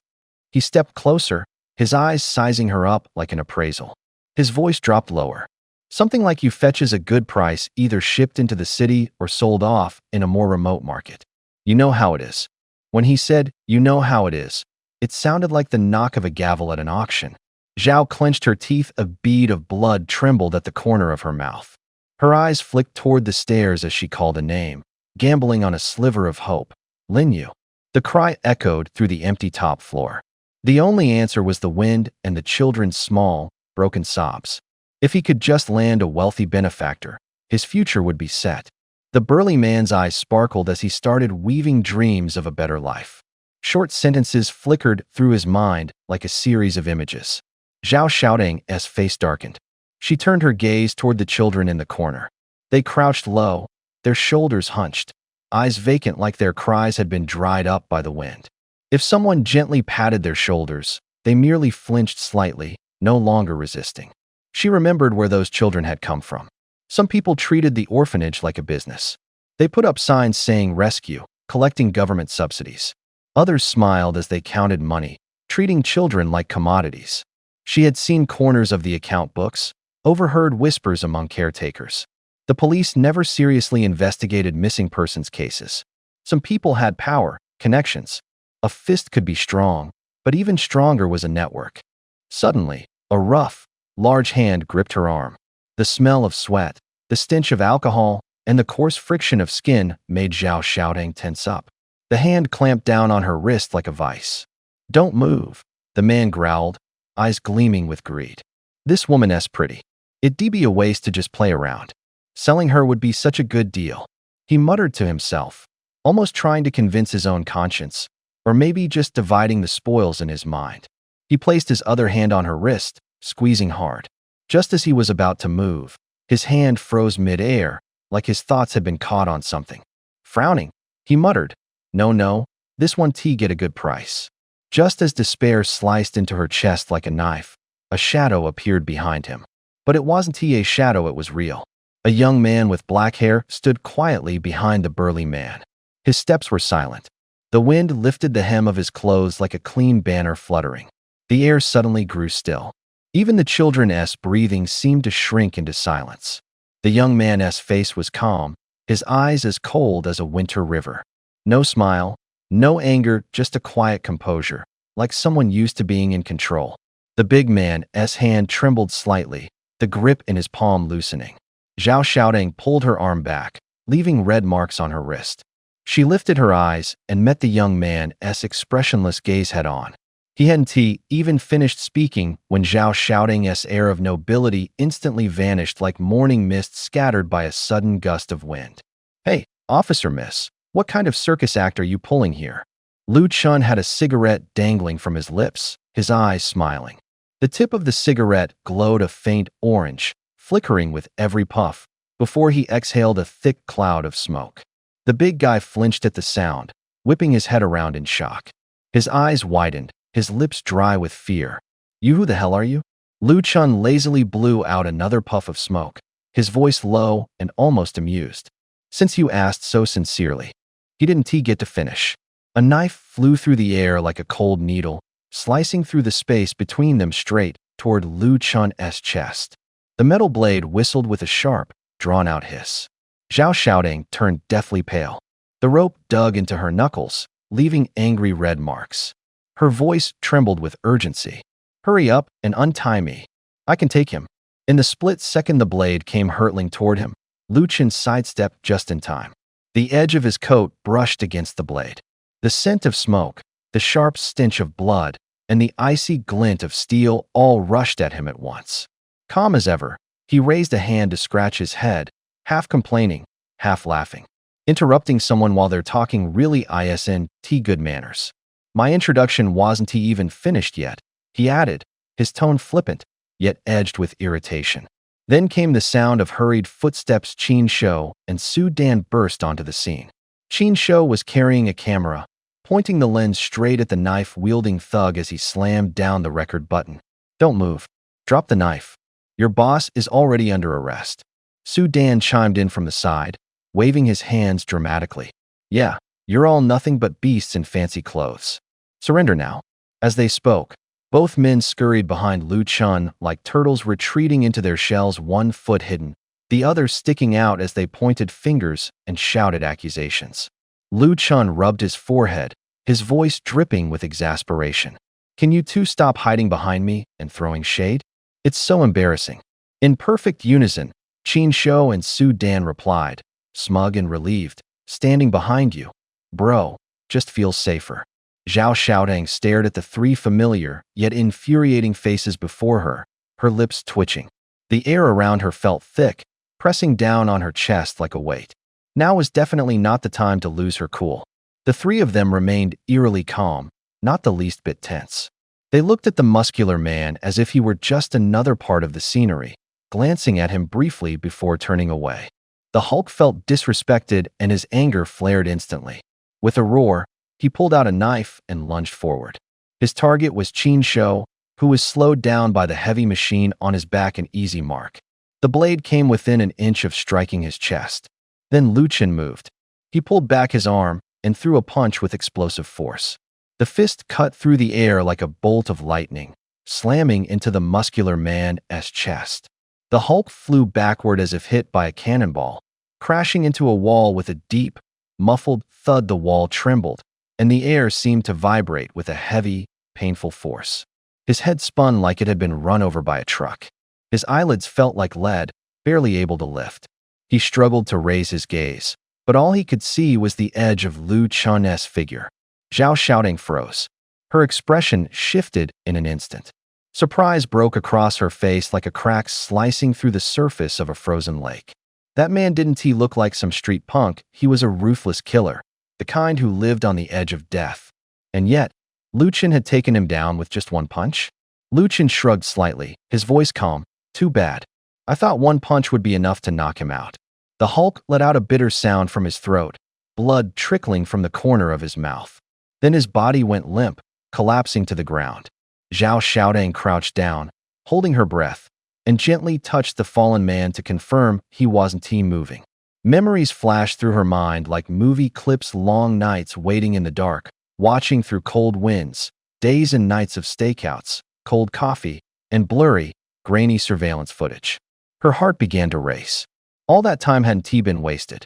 She had finally found the traffic arrest location. Glory was right in front of him, then gone in an instant. Luckily, Lu Chen arrived just in time. The gunfire had barely faded when he charged forward, snatching her and the kids away from the kidnappers. Zhao Xiaodong's previously cold face suddenly flushed slightly. She lowered her eyes and murmured, "This time and last time too, thank you." The first time might have been a coincidence, but the second time? No one voiced it outright, but everyone caught the subtle look in Lu Chen's eyes, the kind that said more than words ever could. Lu Chen simply smiled, waved a hand off casually, his voice calm and crisp. "Don't mention it. Let us get your ropes off first." He crouched down. The sound of rope rubbing against itself rang sharp and clear, almost like a prelude to snapping. One by one, the knots loosened under his hands. The kids' wrists were freed, their fingers still trembling slightly. The group of children was ragged, patched knees, worn cuffs, loose threads sticking out. Most kept their heads down, silent. No thank you. No smiles. Their eyes were like paper in the wind, hollow and fragile. Among the tattered clothes, Lu Chen immediately spotted a familiar little face. Delicate features, big bright eyes. It was one of the missing kids from his orphanage. Her clothes were the cleanest, still patched, but somehow more presentable. He pulled the last knot free. The rope snapped back, sending a faint puff of dust into the air. The children's shoulders eased slightly, as if finally unclenching from a long-held tension. Lu Chen cleared his throat, his voice cutting through the silence. Ahem. Kids, you don't want to go back to where you came from, do you? Want to come with me to Nanshan Orphanage? From the crowd, the youngest one, Yuan, looked up. She blinked, like a small animal startled awake by a nightlight. She reached out and tugged gently on Lu Chen's sleeve, her voice barely above a whisper. Big brother, are you Lu Chen? Back at the orphanage, people talked. Some called him the big demon. Others cracked jokes, saying he'd even steal from kids. Some said he had a bad temper and scared the children into crying. But the director always just frowned and said one thing. He is a good man. Lu Chen paused, then nodded, his smile softening. Yeah, it's me. Don't be afraid. He scooped the little girl into his arms gently. She nestled against his shoulder, her warmth mixing with the smell of sweat and dust. Lu Chen looked up at the other children, his voice steady, neither rushed nor hesitant. Whoever wants to come with me, come with me. At Nanshan, there's beds, food, and people who'll take care of you. No one is forcing you to go back. When he finished speaking, a few small hands slowly lifted. Some bit their lips, their eyes showing the first flicker of uncertainty. The wind squeezed through the alley, sending scraps of paper flying. In the air, a faint scent of hope began to rise. This is Lu Chen from Nanshan Orphanage, he said, puffing out his chest proudly. The director sent me to save her. He added, lowering his voice slightly. If you want, you can come back to the orphanage with me. There's hot meals every day, plenty to eat, as much as you want. The children, heads still bowed, froze for a moment. One slowly looked up. Another clutched the rag in their hand a little tighter. And in some eyes, just for a second, a spark of light like sunlight peeking through clouds. Some of these kids had been here for over 10 days. Others, just 3 or 4. No one had come for them. Truly no one. Except for a little girl who had arrived just a few hours ago. Someone had already noticed her. Lu Chen walked up to her. When he found her, her eyes were still wide with fear. People who grew up starved of love feared being forgotten the most. At the promise of a place to return to, a place where someone was waiting, their bodies moved before their minds could catch up. One child's stomach gave a quiet, hollow growl. Another rubbed their empty belly with the back of their hand. Hope flickered like a tiny flame. Seeing this, the corner of Lu Chen's mouth lifted slightly. There's hot food every day, he repeated, his words simpler now. Stronger. Enough to fill you up. As if summoned, the children gathered around him one by one. Someone tugged at his sleeve, fingers tight, like holding onto the last straw that could save them. I'll go. A small voice broke the silence, followed quickly by more. Me too. I want to go too. Count me in. Standing nearby, Zhao Xiang finally let out a breath she hadn't realized she was holding. Her face shifted from tension to relief, then into a smile. The ice in her eyes had melted away mostly, but she didn't stand up just yet. She knew things here were far more complicated than they seemed. She had asked around with neighbors before. Most orphanages treated kids like cash cows. For these children, having someone willing to take them in was like being pulled from drowning. Lu Chen stretched lazily, then clapped his hands together with a sharp sound. All right, since everyone is safe now, let us get going. Zhao Xiang's smile froze in her throat. She lifted her head and coughed hard, twice. Her voice, rough like rope scraping skin, cut through the air. Hey, you forgot something, didn't you? I'm still tied up. Lu Chen didn't turn around. His feet were already set, ready to walk away. Beside him, Qin Shou swallowed hard, pointing at Zhao Xiang. His voice was hoarse, but clear. Bro, officer sister still tied up. Only then did Lu Chen pretend to be surprised, his eyes dramatically sweeping toward her. Oh, I can't believe I actually forgot about the policewoman. Lu Chen exclaimed with a laugh, his tone exaggerated, part self-mockery, part plea for mercy. He kept talking up a storm, but his hands didn't move an inch. He just stood there, eyes wide, staring at Zhao Tang like she was some kind of rare curiosity. Zhao Tang's expression stiffened for a moment. She pouted slightly, her face suddenly flushing. The warmth she'd felt earlier was like a balloon half popped. She realized she'd been a bit impulsive just now, but still forced herself to speak. "I'm sorry I blamed you unfairly last time." Her voice was soft, but sincere. Keeping her head down, she tugged at the hem of her jacket this time. There was no excuse. Lu Chen nodded in satisfaction. Then, as if he'd just discovered something amusing, he clasped his hands behind his back, puffing out his chest importantly, and began his performance with exaggerated seriousness. "Don't let my laid-back style fool you. That day I was fighting the thug," he mimed, throwing a punch, going at it full force, almost knocking myself out cold. Seeing Zhao Tang's expression harden, Qin Shou quickly dropped the jokes. He bent down and reached out to untie the rope around her wrists. It made a soft hissing sound as it loosened, and the moment the knot gave way, Zhao Tang stretched her fingers and rubbed them gently. They were stiff from being bound. As Qin Shou brushed dust from the hem of her clothes, he flashed an apologetic smile. "Officer Zhao, don't mind him, he's just clowning around. It was all in good fun, really." Zhao Tang shook her head. She said she wasn't offended, but her eyes betrayed some inner discomfort. She glanced at Lu Chen again, her face showing reluctant hesitation. "I'm not offended," she said finally, "but what about the reward money?" Her tone became cautious, as if weighing the value of every word. "Reward money?" Lu Chen's eyes lit up. That spark instantly brought back all his usual mischief and cunning. His expression turned as clear and bright as a child spotting candy. "The reward is definitely something to talk about," Zhao Tang said, clearing her throat. She turned her head slightly, hiding a smile, and gave a cool little humph. "Considering you brought those kids to the orphanage, I'll put in a request for you."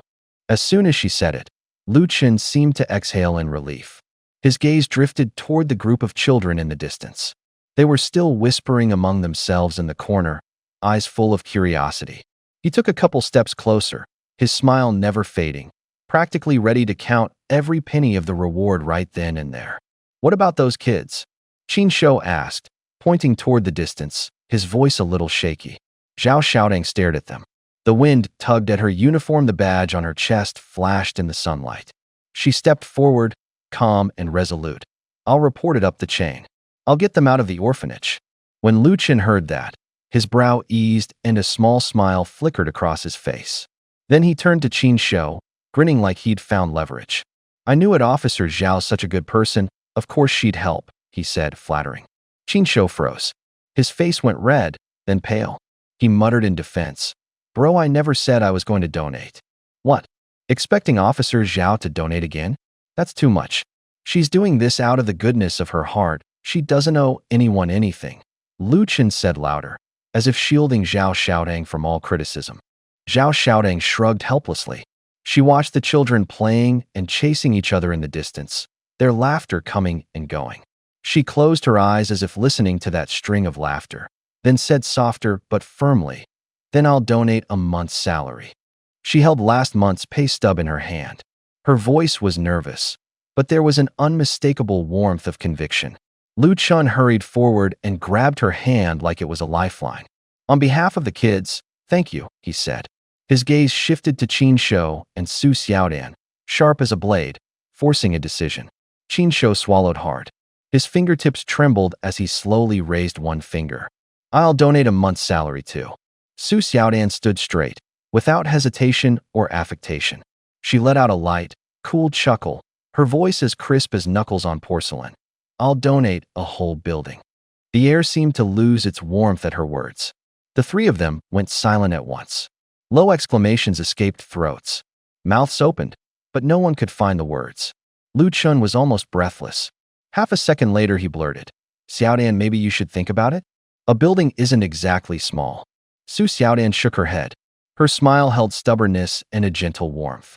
"We're all on the same side, don't stand on ceremony," she said, short and decisive. Out in the distance, the children kicked the plastic ball again. Their laughter carried that moment farther and made it feel brighter. Grandpa even showed us around the orphanage that day. There's no empty room left. Every little bed was occupied, and the bowls often had nothing but broth left. He spent all the government subsidies on the kids. His pension regularly and quietly found its way into the orphanage's funds too. At night, the rice barrel in the kitchen had been opened more than once. Numbers on the ledger were repeatedly crossed out and rewritten. Tension was written on every page. Lucien was thinking about making a donation, something to plug the most urgent leak. But Su Xiaodan was more direct. She said she wanted to donate an entire building. That sentence was like a key. The door clicked open. The kids' bed shortages, the meal issues, everything could be temporarily resolved. Lucien looked at her. Her eyes were like peach blossoms in spring, bright and warm. His face turned red. He coughed twice, straightened his face, and said seriously, "Ahem, I'll thank you on behalf of the kids then." Su Xiaodan smiled. Calm and warm. "We're all family. What is there to thank for?" She said naturally, like she was just chatting at home. Back at the orphanage, the gate creaked open. Yuan slipped out of Lu Chun's arms like a little cat on the run. She threw herself at Grandpa's legs, almost bursting into tears. Her earlier composure vanished in an instant. Grandpa scooped her up in one motion, a smile spreading across his face. He patted Lu Chun on the shoulder and praised, "Kid, you did good this time." Lu Chun scratched his head, coughed lightly. Grandpa, I also brought a little gift." Trying to sound casual, Grandpa's smile froze. A trace of coldness cracked through it. "What kind of gift?" he asked, voice suddenly lower like wind squeezing through a door slit. Lu Chun turned his head, pointing toward the gate, his voice calm. "Let the kids come out." In an instant, shadows gathered at the entrance. One by one, the kidnapped children appeared at the gate. Their clothes were dirty, their feet scraped. Some leaned on each other to walk, clutching a ragged doll in hand. Their eyes held both fear and a hesitant glimmer of disbelief.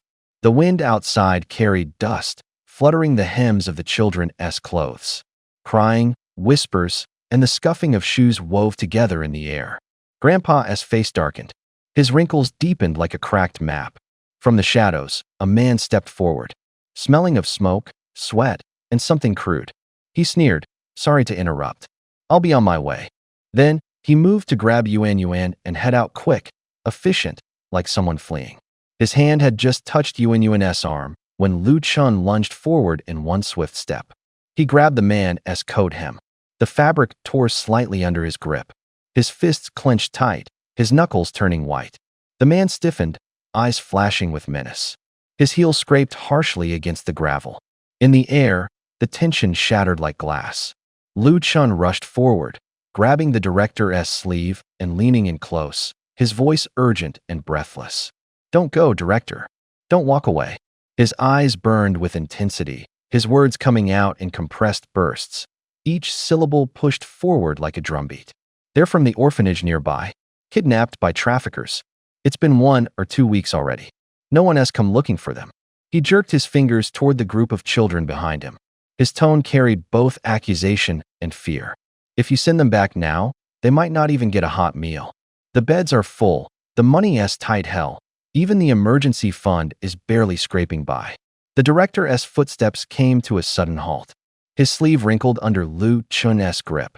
He stood at the doorway, silent. He'd been director for years.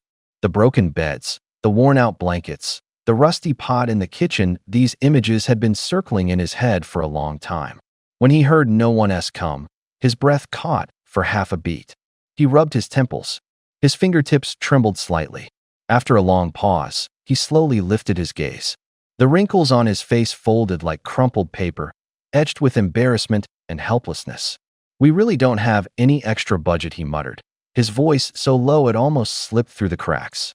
Outside, the wind stirred the curtain at the door, tapping it lightly. Lu Chun stepped back slightly, his eyes quickly scanning the children behind him. Those small, soot-streaked faces, the dirted collars, the nervous rubbing of hands like they were still numb from the cold. He leaned in, lowering his voice so only the director could hear, whispering right by his ear. "Aren't I the one who gave you 900,000 before? That should cover their meals for years." The director froze. A vein popped on his forehead. Anger flared up like a sudden wave of heat. "You want me to just leave all that money here?" He snapped, eyes locked on Lu Chun, suspicion and fear threading through his voice. What if something else happens? Where's the emergency fund going to come from then? Lu Chun grinned, a little crookedly, almost mischievously. He pulled the young woman standing behind him forward, placing her in front of the director. She stood tall, dressed neatly, her eyes clear and calm. "Director, this is Su Xiaodan," Lu Chun said, like announcing good news. "She's agreed to sponsor us. Not a few thousand, not even 100,000. She's donating a whole building, dorms, and a kitchen for the orphanage." The moment the words settled, the director's expression softened instantly. He placed a hand over his chest, as if something heavy had just been lifted.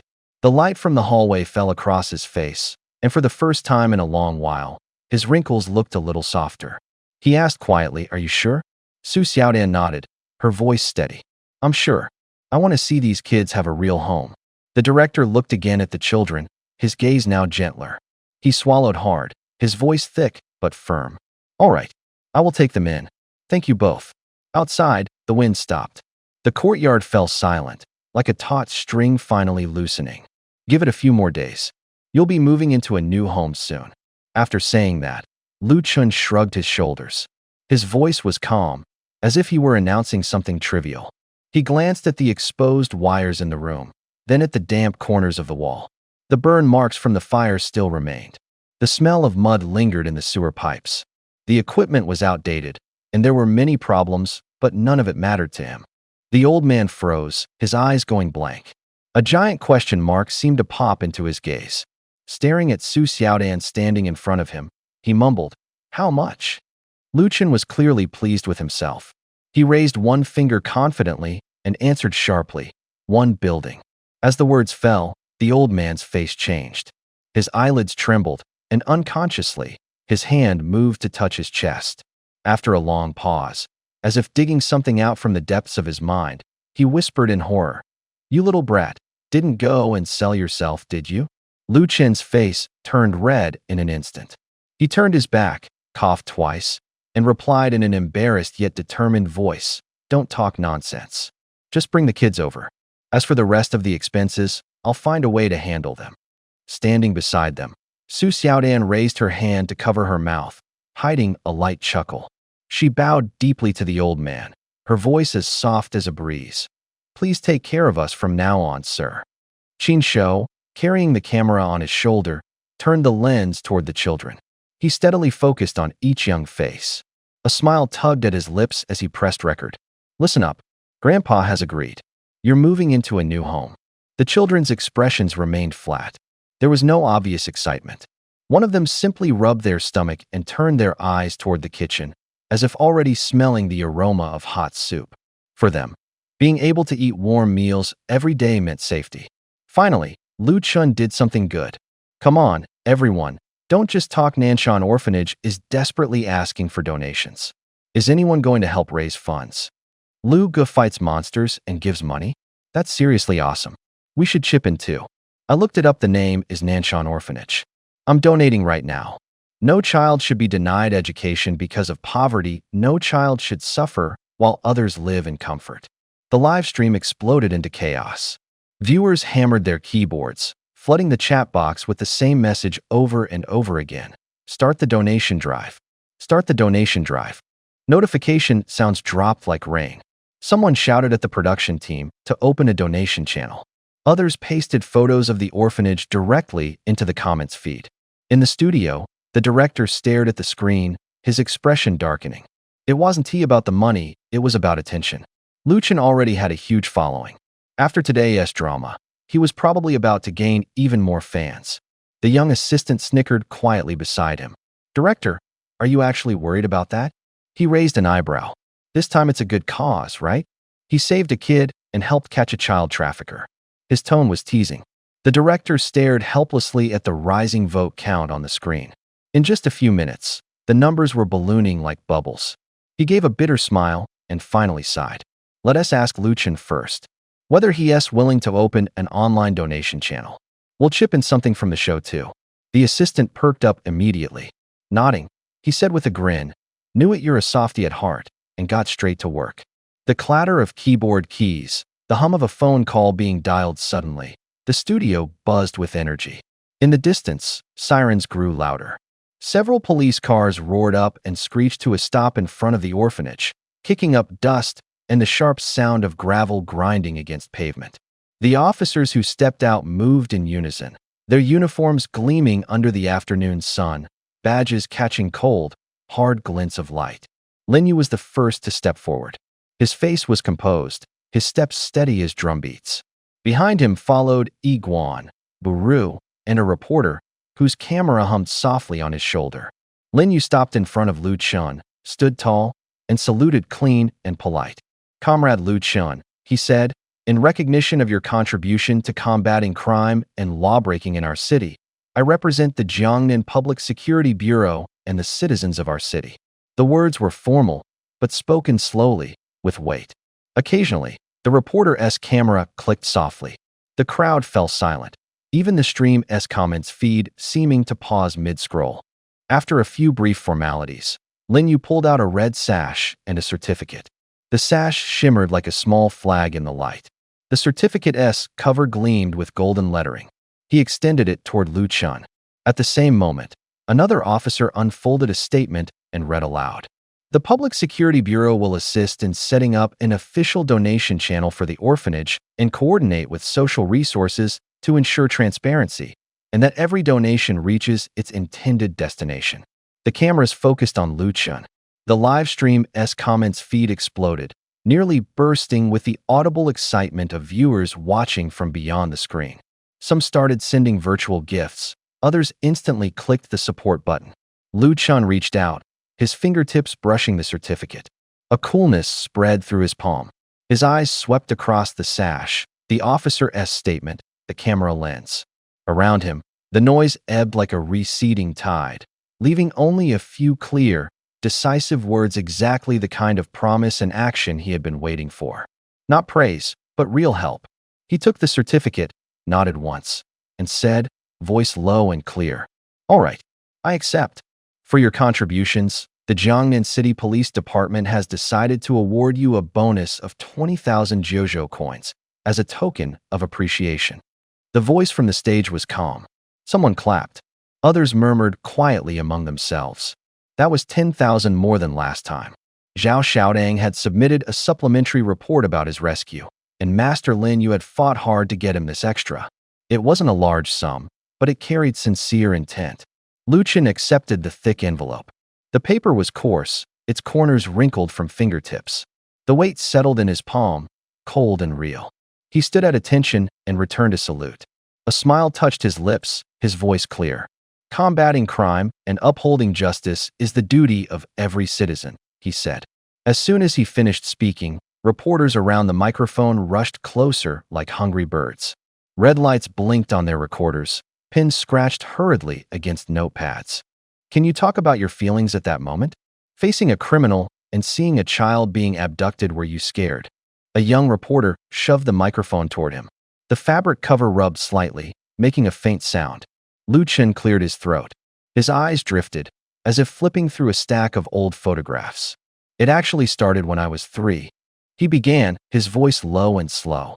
The room fell silent for 3 seconds. The young reporter's eyes lit up, and her recorder buzzed more eagerly. The audience leaned in, curious. Lu Chun had dropped the formal script, like a valve suddenly opening. "There was a dog at the orphanage that year. His name was Big Yellow." His tone suddenly took on a childish warmth. "He always chased after me and tugged at my pant legs. Once I fell face first into the dirt, my nose full of sand, and everyone just laughed at me." A few people in the audience stifled laughter. The reporter's pen kept flying. Time moved forward. 3 minutes passed. 5 minutes passed. Lu Chun hadn't finished yet. He talked about falling, crying, and the warmth of a pair of hands holding a bowl of hot porridge. Each image stretched the breath longer. The young reporter's eyebrows twitched. She flipped a page, glanced at her watch again. Her professional instinct kicked in, and she repeated the question, this time with a firmer tone. "Oh, could you please answer directly about how you felt facing the criminal? Were you afraid?" Lu Chun didn't look up. Big Yellow's story continued. Whispers began to ripple through the audience. The recorders hummed steadily. Finally, her patience snapped. The young reporter stepped forward in one swift motion, reached out, and with a sharp slap, snatched the microphone from his hand. The fabric cover swayed slightly in her grip, the friction sound unnervingly clear. She straightened her posture and said firmly, "Now, please answer this question seriously. Were you afraid at that moment?" "All right, that concludes our interview with this generous citizen." "Wait, I'm not done yet," Lu Chen blurted out, his hand instinctively reaching out.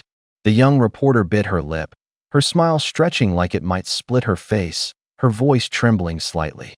"Next time, definitely next time." She practically swallowed her own words, snapping her notebook shut. Her fingers trembled faintly as she did. If she'd known it would turn out like this, she never would have come. The conversation was abruptly cut off. Laughter echoed through the live stream. Haha, Lu Gu does good deeds and still messes with people. Lu Chun, I'm just sharing the glorious deeds of 3 wonderful years, not serious. The stuff he did at 3 probably outweighs everything I've done in 30 years. After the reporter left, Lu Chun pushed the 10,000 yuan bonus from his top sales award, along with the fresh stack of cash he'd just received, into the old director's hands. The old man accepted it with trembling hands. The light caught the corners of his eyes, glinting faintly. He didn't say much, only nodded slowly.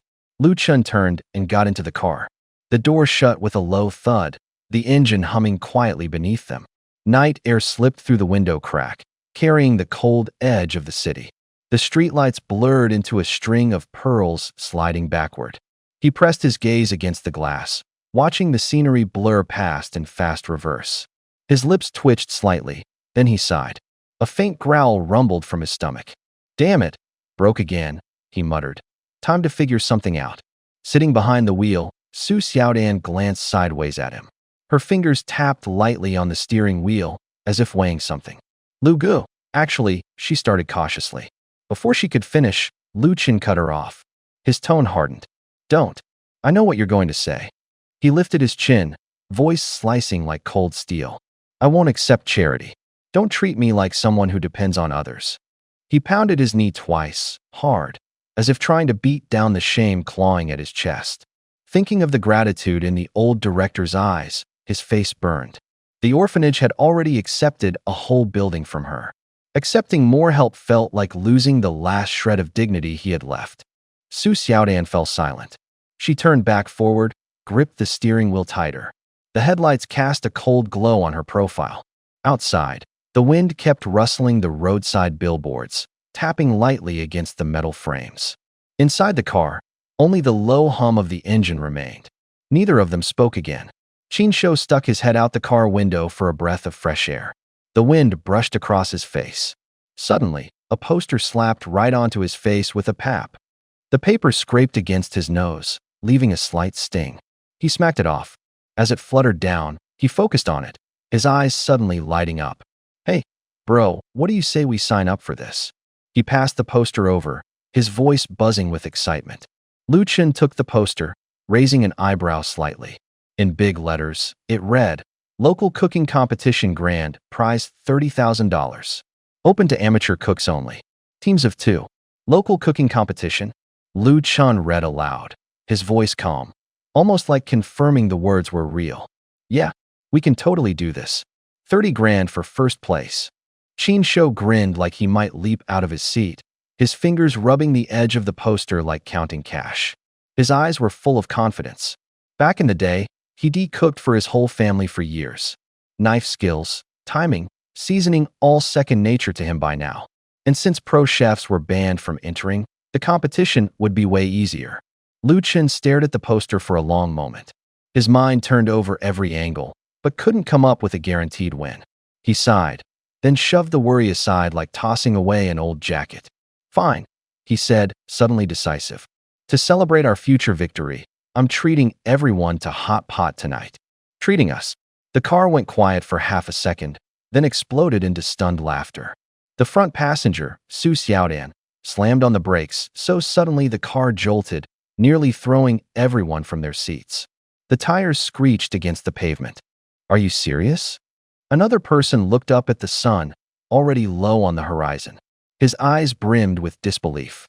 The sun was sinking so low it looked like it might roll right off the edge of the world. Feeling all eyes on him, Lu Chun scratched his face, a faint red creeping across his cheeks. He straightened his back, his voice now laced with a forced confidence. What? Can't I treat people once in a while? It's just dinner. More people, more fun. The others were momentarily stunned. Outside, the wind caught the edge of the poster, fluttering it like it was nodding in agreement with his bravado. He raised his tone slightly, smiling as he said, "As long as I'm around, your lives are going to get better and better." His words were a bit of a bluff, but his smile was genuine. Lu Chun patted his own shoulder, grinning like someone who already had the entire game figured out. Inside the restaurant, the clatter of spatulas hitting the sizzling griddle filled the air, along with waves of hot, greasy aroma. Su Xiaodan didn't move, but Qin Shou frowned, struggling for a moment to understand one thing: was Lu Chun joking just now, or had he meant it seriously? Bro, didn't you donate all your money to the orphanage? How come you still have cash to treat us to dinner? Qin Shou's voice carried both surprise and a hint of caution. Lu Chun crossed his arms, smug as a man who just pulled off a great deal. This is to celebrate the orphanage moving. A little victory dinner for Xiaodan. Don't worry, the prize money from the chef master competition is coming soon. We'll have plenty. Qin Shou blinked, looking at Lu Chun, who looked neither like a chef nor quite like a rich man. He felt even more uneasy. You're serious? You barely even touch a pot. How are you so sure you'll win the prize? Lu Chun didn't explain. He pulled a pair of sunglasses from his jacket, snapped them on, and grinned like a villain from a gangster movie. He pointed his finger at the poster on the wall, where the head judge's name was clearly printed. I know where the head judge lives. I'll just go pay him a visit, have a little chat. That's all it takes. He said it casually, like he was talking about picking up a pack of cigarettes. Qin Shou lowered his voice by a notch. What if he doesn't play along?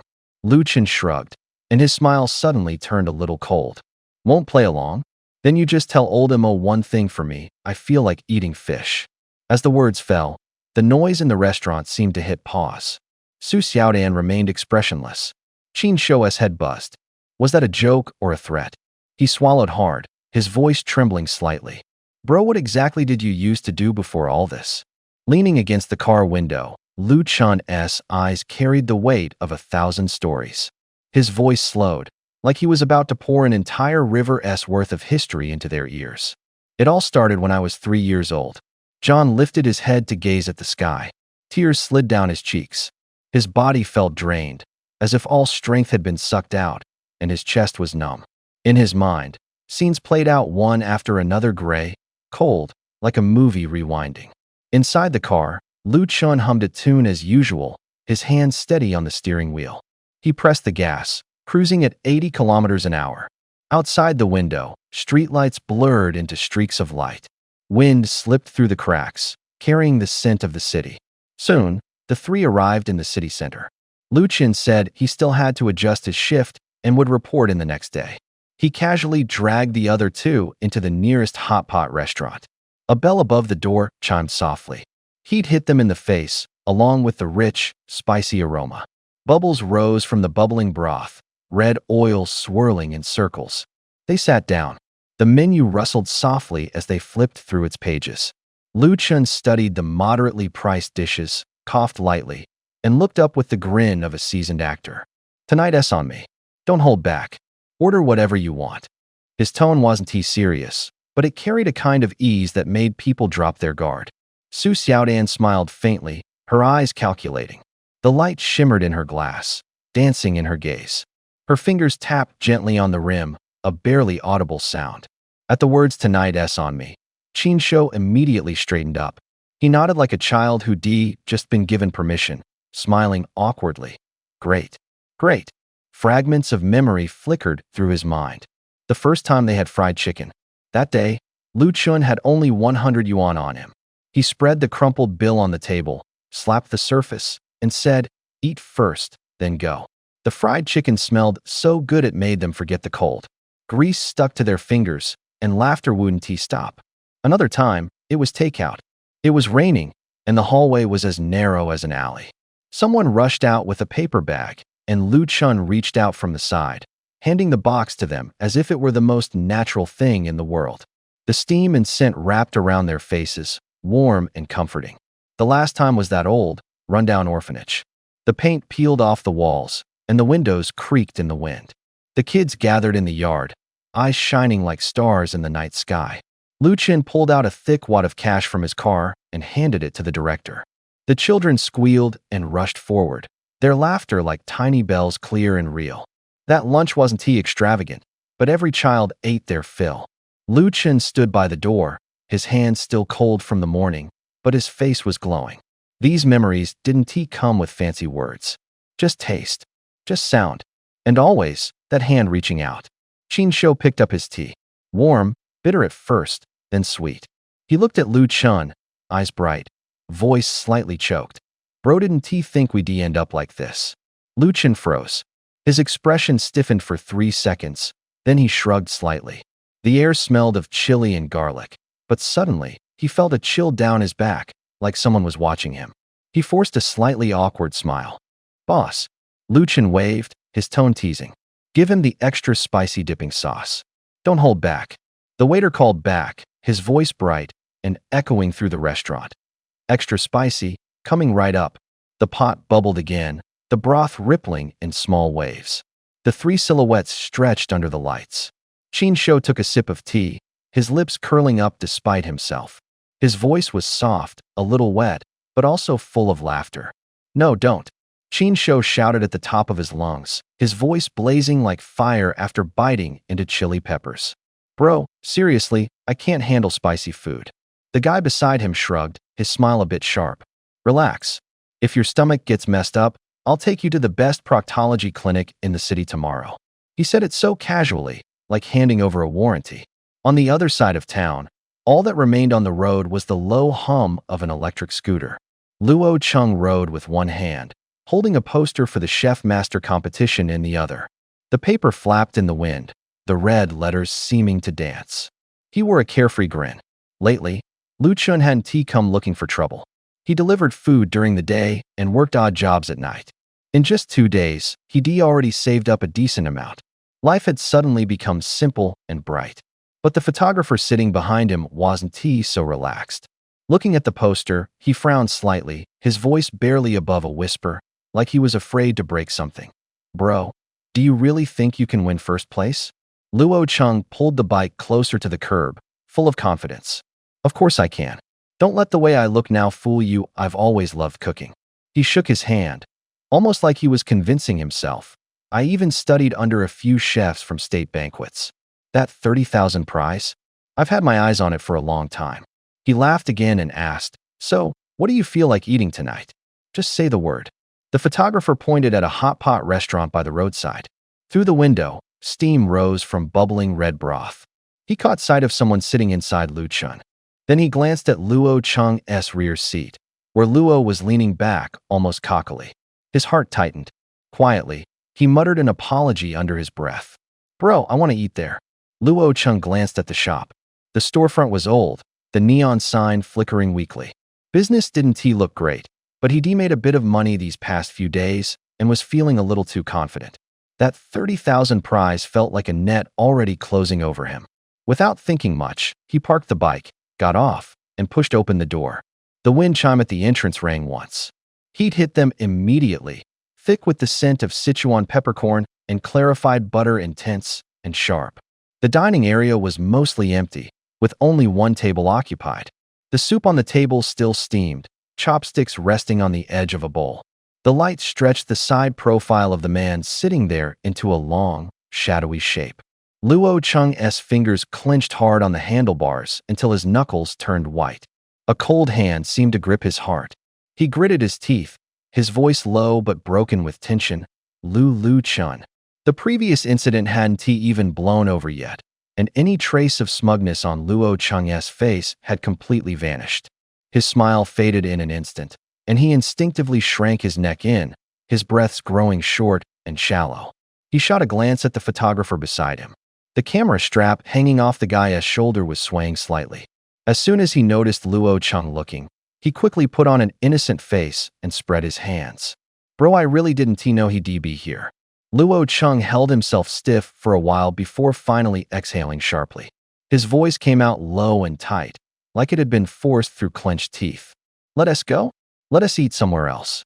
He had just taken one step forward when someone called out, stopping him in his tracks. The voice was bright and carried a teasing edge. Hey, isn't that Luo Cheng? You're here for dinner too?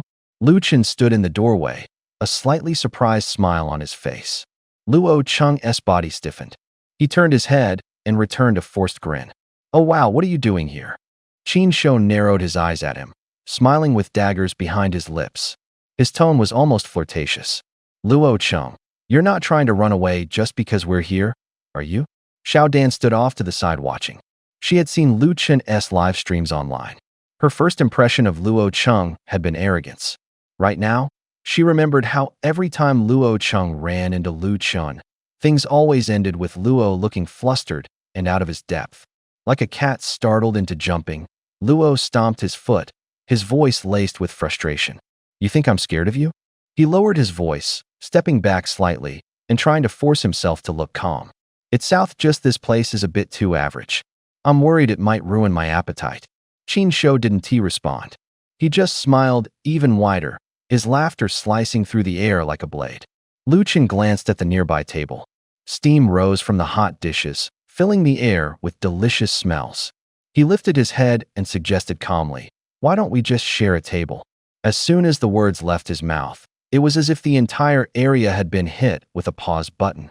Chopsticks hung mid-air. Someone coughed lightly. Several faces froze in shock and disbelief. Cold sweat broke out all over Luo Cheng's body, like he'd just been doused with ice water. He took a few steps back, waving his hands frantically, his voice trembling with denial. No thanks. That won't be necessary. In his mind, there was only one thought. Don't let him order a whole table of food and then show me up in front of everyone. The heavy scent of the hot dishes still clung to the air. Murmurs from the crowd resumed. The tension in the scene stretched on for what felt like half an eternity, like a tightly drawn bowstring ready to snap. Lu Chen pushed two tables together as if he hadn't heard. Hot pot is better with more people, it's livelier, tastes better, he said with a smile. His voice was low, but it spread through the room like warm air. Steam curled under the lights. The broth bubbled and popped. Heat and the numbing spice hit their noses at the same time. The crisp clack of chopsticks against bowls, mixed with people's laughter, wrapped the room like a blanket. Only then did Luo Cheng notice the very pretty girl sitting at Lu Chen's table. Her brows were like a half moon. Her gaze was calm.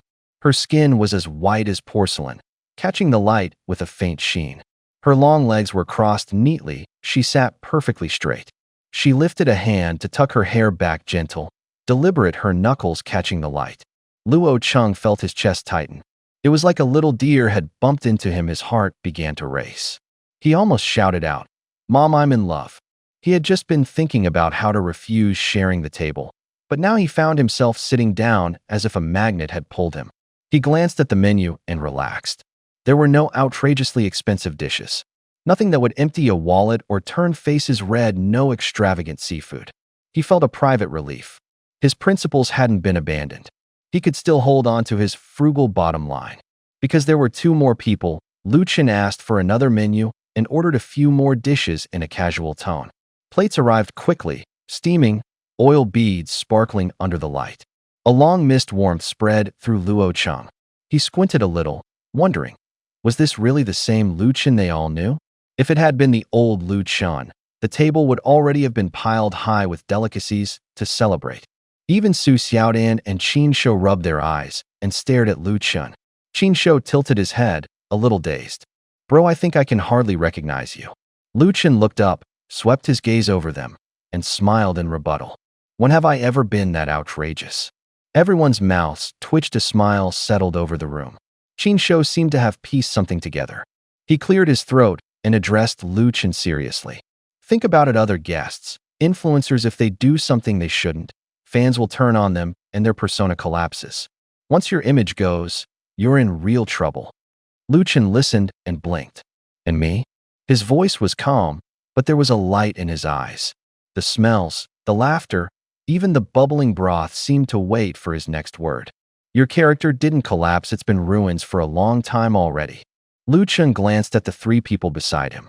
All three nodded firmly, as if they had already reached a quiet consensus. Back in the live stream, The comments were pouring in like rain, flashing across the screen nonstop. Comment: what is going on? Lu Gu's acting weird today. Comment: he's been sitting here 5 minutes without blowing up. I'm starting to doubt my eyes. Comment: did Lu Gu finally grow a conscience? JK. Comment: something's off. This is seriously not right. There was a pause. Lu Chen stared at the person in front of him, then slowly spoke, his voice quiet but clear. Actually today, I want to thank Xiaodian. He reached into his pocket, fingers brushing against a set of keys. The metal clinked softly, a crisp, ringing sound that echoed in the small room. She gave me an entire building. His grip tightened around the keys, his knuckles whitening. The words dropped like a stone into still water, rippling across the room. Expressions shifted. Qin Shou's eyes lit up, as if he'd just completed the final stroke of a painting. Luo Cheng, on the other hand, stood there dazed, completely lost. Lu Chen didn't say more. He simply pressed the keys to his chest, feeling the cold metal under his palm, slowly warming in his grip. He looked down at his worn-out security uniform, its sleeves frayed and thin. The man speaking now had never been someone who asked for anything from others. Yet now, he held something that felt like a ray of light cutting through the gray of his everyday life. I didn't ask the price, he said, taking a breath like he was swallowing the words and then forcing them out again.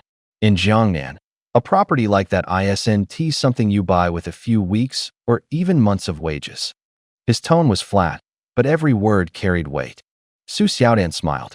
It wasn't exaggerated or forced. She handed him the keys with a clean, simple motion like handing a friend a glass of water. In that moment, Lu Chen felt warmth spreading from his palm to his chest. Luo Chen couldn't hold back anymore.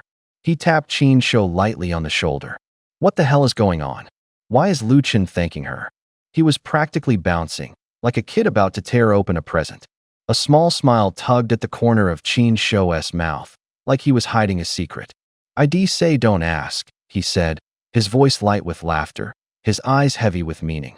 Luo Cheng refused to back down, staring him down head-on. I'll buy you a drink. Spill it now. Qin Shou shot him a look, then shook his head slowly, dragging out the silence like he was savoring it. Then he suddenly softened, as if he'd decided to show mercy. Fine, he finally said. You buy me a drink, and I'll tell you half of it. Qin Shou crooked a finger at Luo Cheng, his voice barely above a whisper, as if he were hiding something.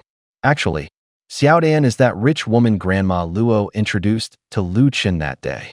When Luo Cheng heard that, his brows furrowed and his eyes turned cold. Grandma Luo's granddaughter?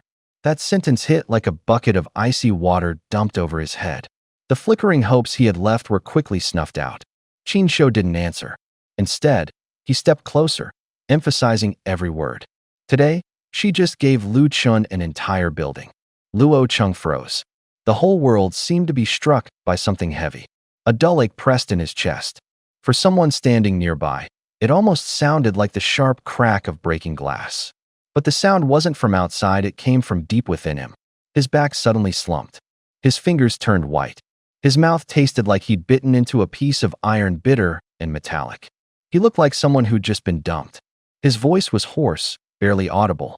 What's left in my eyes, he thought, is just a fantasy torn apart, and an awkwardness I can't even name. All that stuff, those steel wool pads, the rich woman, the ugly duckling, were all just tricks of his. He wanted to shout, but his voice came out thin, like paper. Just then, Su Xiaodian laughed. Her laughter was like a spring breeze, and there was a light in her eyes. She winked at Lu Chen, her cheeks blushing slightly, her voice soft. If you're willing, Lu Gu, what I can give you could be more than just one building. As soon as her words faded, a crisp notification rang in Lu Chen's mind. Ding, detected emotional fluctuation. Gain plus 100 emotional value from Luo Cheng. Ding, detected emotional fluctuation. Gain plus 100 emotional value from Qin Shou. Ding, detected emotional fluctuation. Gain plus 100 emotional value from Wang Xiaohai. One of those names was unfamiliar to Lu Chen. He lifted his gaze and looked at the person standing beside Luo Cheng. It was a young man holding a camera, its lens still dusty. Turns out, it was Luo Cheng's photographer. Lu Chen gave him a slight nod, a weight lifting off his mind. The three of them stood close together, like a cluster of little grasses crowding to see the sun. Their eyes were filled with nothing but envy and a bitter ache. They had clustered together earlier, swaggering then. After the show, all reduced to a pathetic sight. Clothes torn, blood from their noses mixing with sweat and running down. In the end, it was Lu Chen alone who finished it. He kicked the two attackers away. They lay on the ground, groaning low like driven-off stray dogs, miserable and silent. Lu Chen stayed unruffled. The hot pot bubbled and steamed. The spicy smell and grease hung in the air, a hot vapor that filled his chest like a tide. After the last bite, he patted his belly with satisfaction. Su Xiaodan looped her arm through his and smiled as they walked out. The soles of their shoes scraped the floor with a faint sound. Their silhouette was clean and decisive, like someone switching off a light. Luo Cheng remained where he was. His shoulders slumped, his eyes empty. He looked drained of strength. Wind blew in from the doorway, carrying a winter chill. From the distance, someone hummed a familiar tune, the voice cutting through the din of the shop. Snowflakes flutter, the north wind sighs. The humming stopped almost as soon as it began, as if someone had hit pause. A waiter came over, a receipt pinched between his fingers. A professional smile sat stably at the corner of his mouth. He slid the receipt in front of Luo Cheng and spoke in a clear voice. "Sir, that's 657 in total. I can round it down to 650 for you if you'd like." Luo Cheng froze. His voice shook a little when he spoke. "What? We only ordered 2 dishes." He picked up the menu in front of him, fingertips rubbing the paper. The menu was smeared with grease and fingerprints. The waiter cast a quick glance toward the table where Lu Chun and the others had left, speaking slowly but clearly. The folks at that table ordered more. They also took 3 bottles of Coke when they left. The air seemed to freeze for a second. Luo Cheng slammed his hand down on the table. It rang with a sharp smack. The soup in the cup sloshed with a gurgle. He said he'd pay. His voice spiked, a little harsh. It felt like an invisible hand was squeezing his chest. Luo Cheng's eyes went red. He clutched his chest and gave a dry cough, as if someone had snatched away his last scrap of pride. The waiter frowned slightly. There was a flash of caution in his eyes, as if he were weighing whether to call the police. Luo Cheng slowly pulled a bank card from his pocket. His hand trembled faintly, like a lamp about to gutter out. He pushed the card forward, his voice barely above a whisper. "Just swipe it." The machine gave a short beep. The card was swallowed by the slot. In that moment, the atmosphere completely collapsed. "Swipe the card." The machine beeped electronically, like a sharp crack of a whip. The bill was slapped onto the counter. Over $600. The numbers were cold and piercing. Luo Cheng froze. He still clutched the receipt in his hand. From his pocket, he pulled out a few wrinkled bills soft from being folded so many times. All the money he'd saved these past few days. He'd spent every last penny just for this meal. Yet he'd barely eaten anything, too busy watching Su Xiaodan and Lu Chen. His food had gone cold. He couldn't hold it in anymore. Like a child, he burst into short, stifled tears.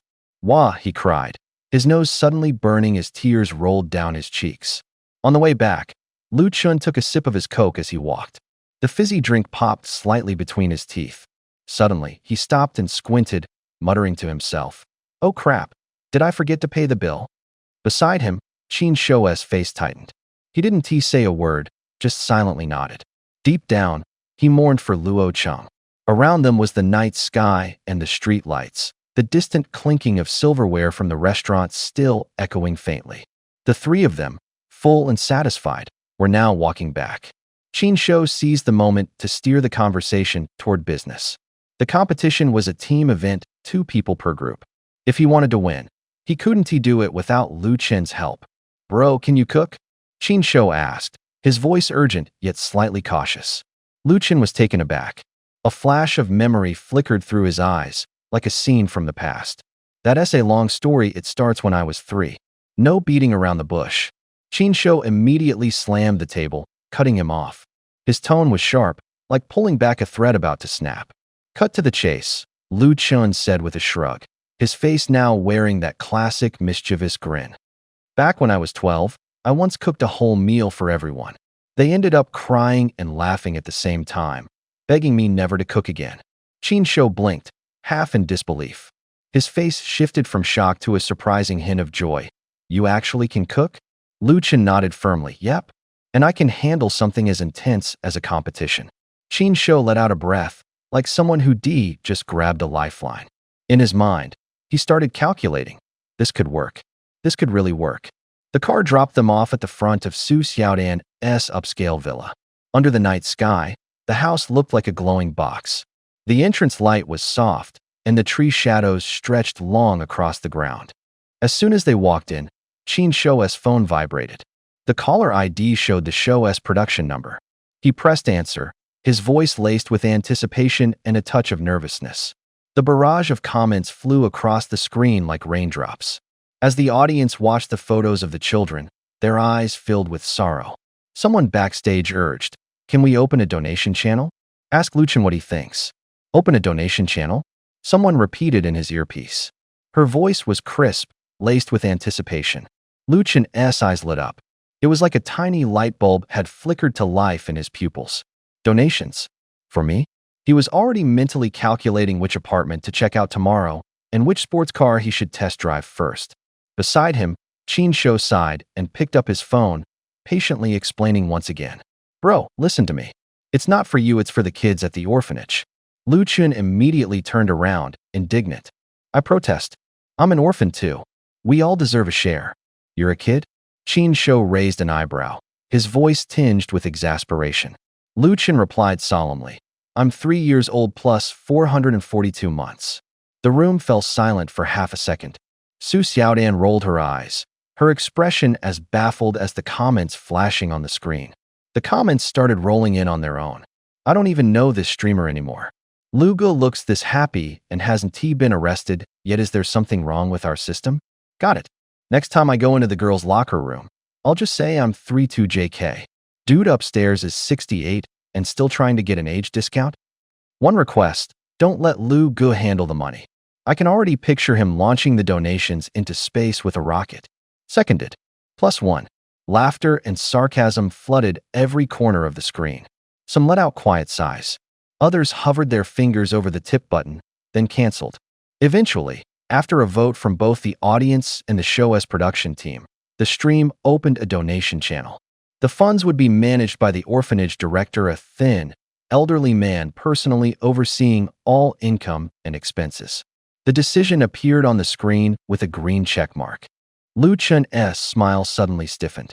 His shoulders sagged slightly, as if pressed down by an invisible hand. Sighing, he picked up his phone, his voice tinged with disappointment.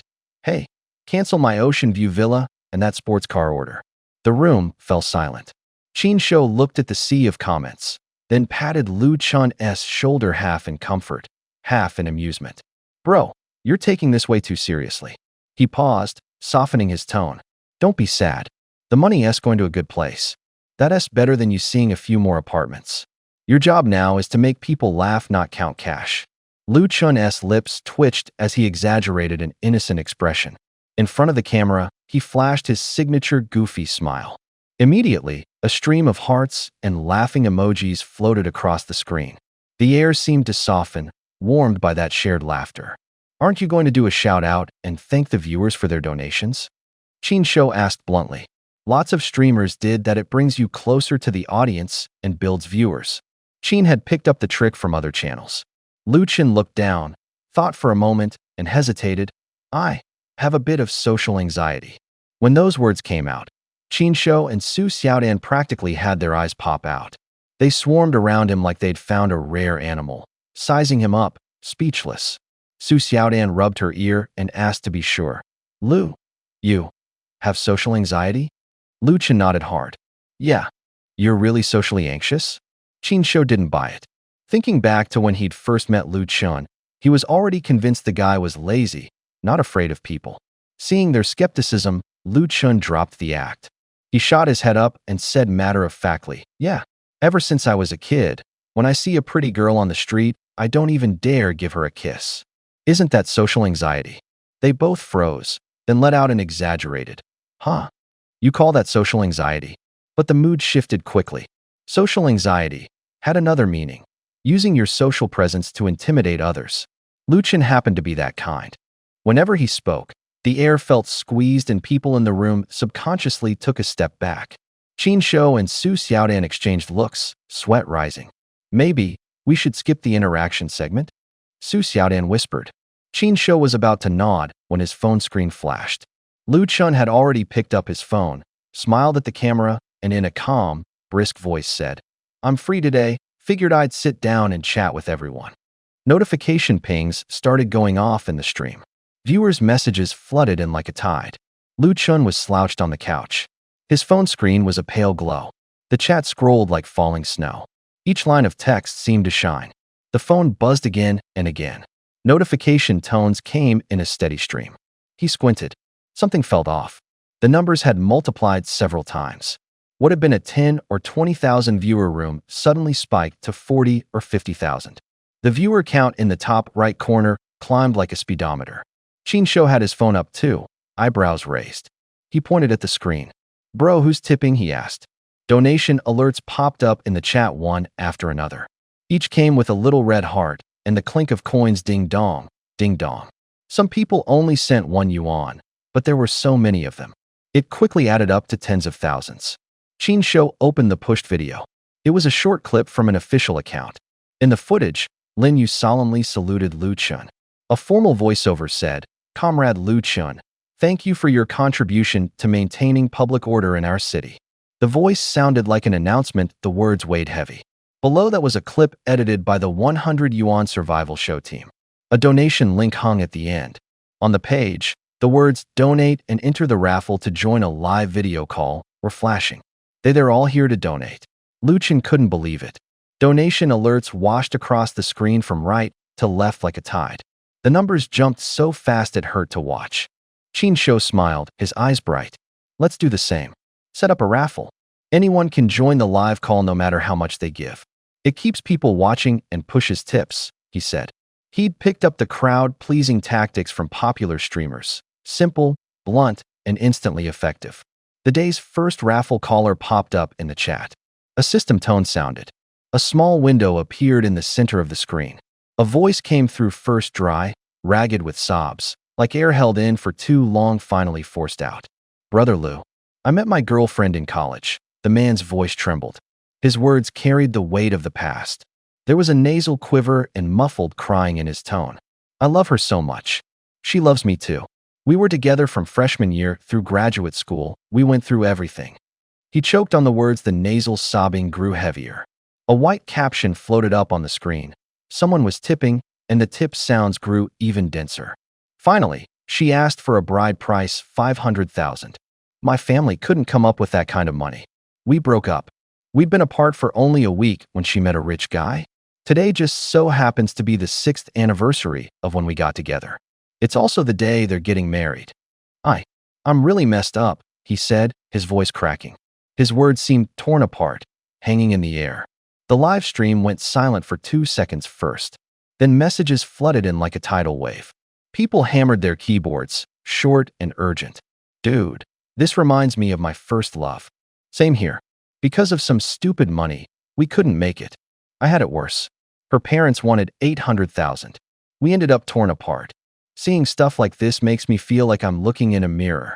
One message after another zapped the ears like electric shocks. The audience was sharing their broken love stories. Every sentence carried the scent of dust, still fresh with undried tears. Fong Songyuan lay on the bed of a cheap motel. Outside the window, air conditioners hummed. The glow from his phone screen reflected his face. The guy on the mic was still sniffling, his sobs uneven. Fong squinted, let out a long breath, and tapped his fingers against the blanket like he was tapping directly on his own heart. He lowered his voice, steadying his tone, like he was talking to an old friend. "Hey man, I know that pain," he said, pausing before softening his tone even more. "That's exactly why you gotta fight harder. Don't let the people who look down on you win. One day, we'll rise up, and they'll see us changed, different." There was strength in his voice, but also a crack. He began typing into the chat room, short lines coming fast. Encouraging words flew out like torches thrown into the dark. But the chat room's mood remained heavy. The voices of loss and helplessness still dominated. He knew a few motivational quotes wouldn't heal the pain reality had torn open. He shifted positions, leaning back against the pillow, listening to the boy on the other end keep recounting the past. Outside, the lights flickered on and off like a world that refused to answer back. I always thought that as long as we worked hard, we'd have a bright future. But in the end, it turns out it was all just wishful thinking. Yeah, we're just ordinary people. No matter how hard we fight, we can't match those who were born in Rome. I grew up in a mountain village. One teacher taught me Chinese, math, and English all by himself. I was the only one from the whole town who got into college. Meanwhile, the rich kids go to the best schools from a young age. Going abroad, traveling the world, it's just normal life for them. What is the point of us working so hard? The barrage comments fell like rain, lines of text sinking across the screen. Sadness hung in the air like fog, slowly spreading through the live stream. Fong Songyuan couldn't think of a response right away. His face darkened, and his fingers paused on the mouse. On the other side, Lu Chun watched the lines of text float across the screen. The light from the monitor flickered on his glasses. His brows knitted together. He tapped his fingers lightly on the keyboard, as if holding something back. These were issues that really did tear many couples apart. If both sides were reasonable, there was room for discussion. But if one person was just following their parents' orders, or was only after money, there was no room for negotiation at all. Lu Chun thought for a moment, and his expression grew calm. He lifted his head. His voice was steady, as if stating a fact. "Bro, your math checks out." There was a few seconds of silence from the other end of the voice chat. A low male voice asked cautiously, "Huh?" Lu Chun continued, his tone calm and even. His sentences were short, like stones being tossed one by one. "Have you ever thought about it this way? You're just a guy from a poor family, dating the girlfriend of some rich kid for 5 or 6 years. You've already taken advantage of her feelings. Now he wants to marry her, and he still has to pay $500,000 as a bride price to make it happen. So who is the one making a profit here if not you?" The words cut through like a blade, straight into the guy's chest. He froze. The image froze with him, his eyes losing focus. For a moment, the barrage comments went silent, and only the distant tapping of a keyboard echoed in the background. His hand hovered over the microphone, his fingers stiff. His chest felt like it had just been gripped by a giant hand. After a long pause, he finally managed to mutter out a sentence, his voice shaky with hesitation and unease. "This doesn't feel right, does it?" There was a moment of silence over the voice chat. On the other end, someone awkwardly swallowed, his voice trembling slightly. "What is wrong with that?" He finally said. "If she could just walk away from 5 or 6 years of our relationship and run off to some rich guy, why should I still be the good guy?" On the other side of the screen, the person seeking advice heard those words like a bucket of cold water thrown in his face. He jolted upright, his eyes suddenly sharp and clear. "Right," he muttered to himself, a mix of laughter and anger in his voice. "She knew damn well my family couldn't come up with that much bride price, but she still left. So why can't I just be a smooth-talking asshole? I'll show up at their wedding, offer my best wishes, make a grand appearance, and rip a little hole in their perfect little facade for my own satisfaction." The live stream went quiet for 2 seconds, as if everyone was listening to a reckless yet sincere confession. Then, like the screen had caught fire, the chat exploded with comments flying across the screen. "Holy shit. First time I've ever heard someone say that. And somehow it makes sense. Exactly. Why do guys instantly shrink back the moment money comes up? Thinking about someone else's wife is thrilling. Ha ha ha, absurd." He hit the nail on the head. My guilt just suddenly lightened up. Lu Chun watched the scrolling comments and twitched the corner of his mouth. Beside him, Qin Shou and Su Xiaodan were frozen in shock. Both were staring at the screen, like watching a magician pull off a trick. "Is this really gonna work?" Su Xiaodan whispered, her eyes full of doubt and a flicker of curiosity. Qin Shou shook his head, letting out a dry laugh, but saying nothing. Neither of them was the one directly involved, so they could see it clearly. The guy on screen was speaking bluntly. That kind of bluntness was rough, but powerful. A few more private messages popped in short, urgent texts. "I tried fighting for a future too, but still got dumped. I don't want some big life lesson, I just want to hear someone say it's okay. I just don't want to be treated like a fool anymore." In the comments section, people started spamming a mix of sympathy and mockery. Someone pounded the keyboard like they were waking themselves up. The sound was soft, but real. The air carried a bitter kind of relief, like shrugging off a shirt that had been too tight for too long. Making it from rags to riches on your own, sure, some people have done it. But the odds are slim. Most people just learn to comfort themselves. In the world of adults, reality beats romance, hands down. The studio lights in the live stream were cold and bright. In the top right corner of the screen, the viewer count jumped with a sharp click 40 to 50,000. Then it kept climbing, quickly approaching 100,000. It was clearly traffic flooding in from Feng Kangjuan's side. The comments rained down like snowflakes. Just a few lines, but they made a lot of noise. Brother Lu nailed it. If they can remarry, why can't we move on? I'm gonna follow your lead and just be myself again. Relationship Guru Online just followed. Lu Chun had just ended a call link, the warmth from the conversation still lingering on his face, when another request buzzed in. The alert tone was crisp, like someone flipping through a book. This time, it was a guy who joined the mic. His voice was tight, as if squeezed flat by nervousness. Bro Lu, got a question for you. Without missing a beat, Lu Chun picked up his water glass and took a couple of sips. The cup clinked lightly in his hand. Go ahead. I usually play solo. I'm pretty good at 1v1s, but once it's team fights, I fall apart. Always getting out of sync with my teammates. I go in to deal some damage, and the next thing I know, I'm forced to use my flash. Then I have to back off and wait for cooldown. My teammates keep flaming me, saying I'm dragging them down. What should I do? Lu Chun listened, then turned his head toward Qin Shou beside him, his eyes carrying a hint of teasing.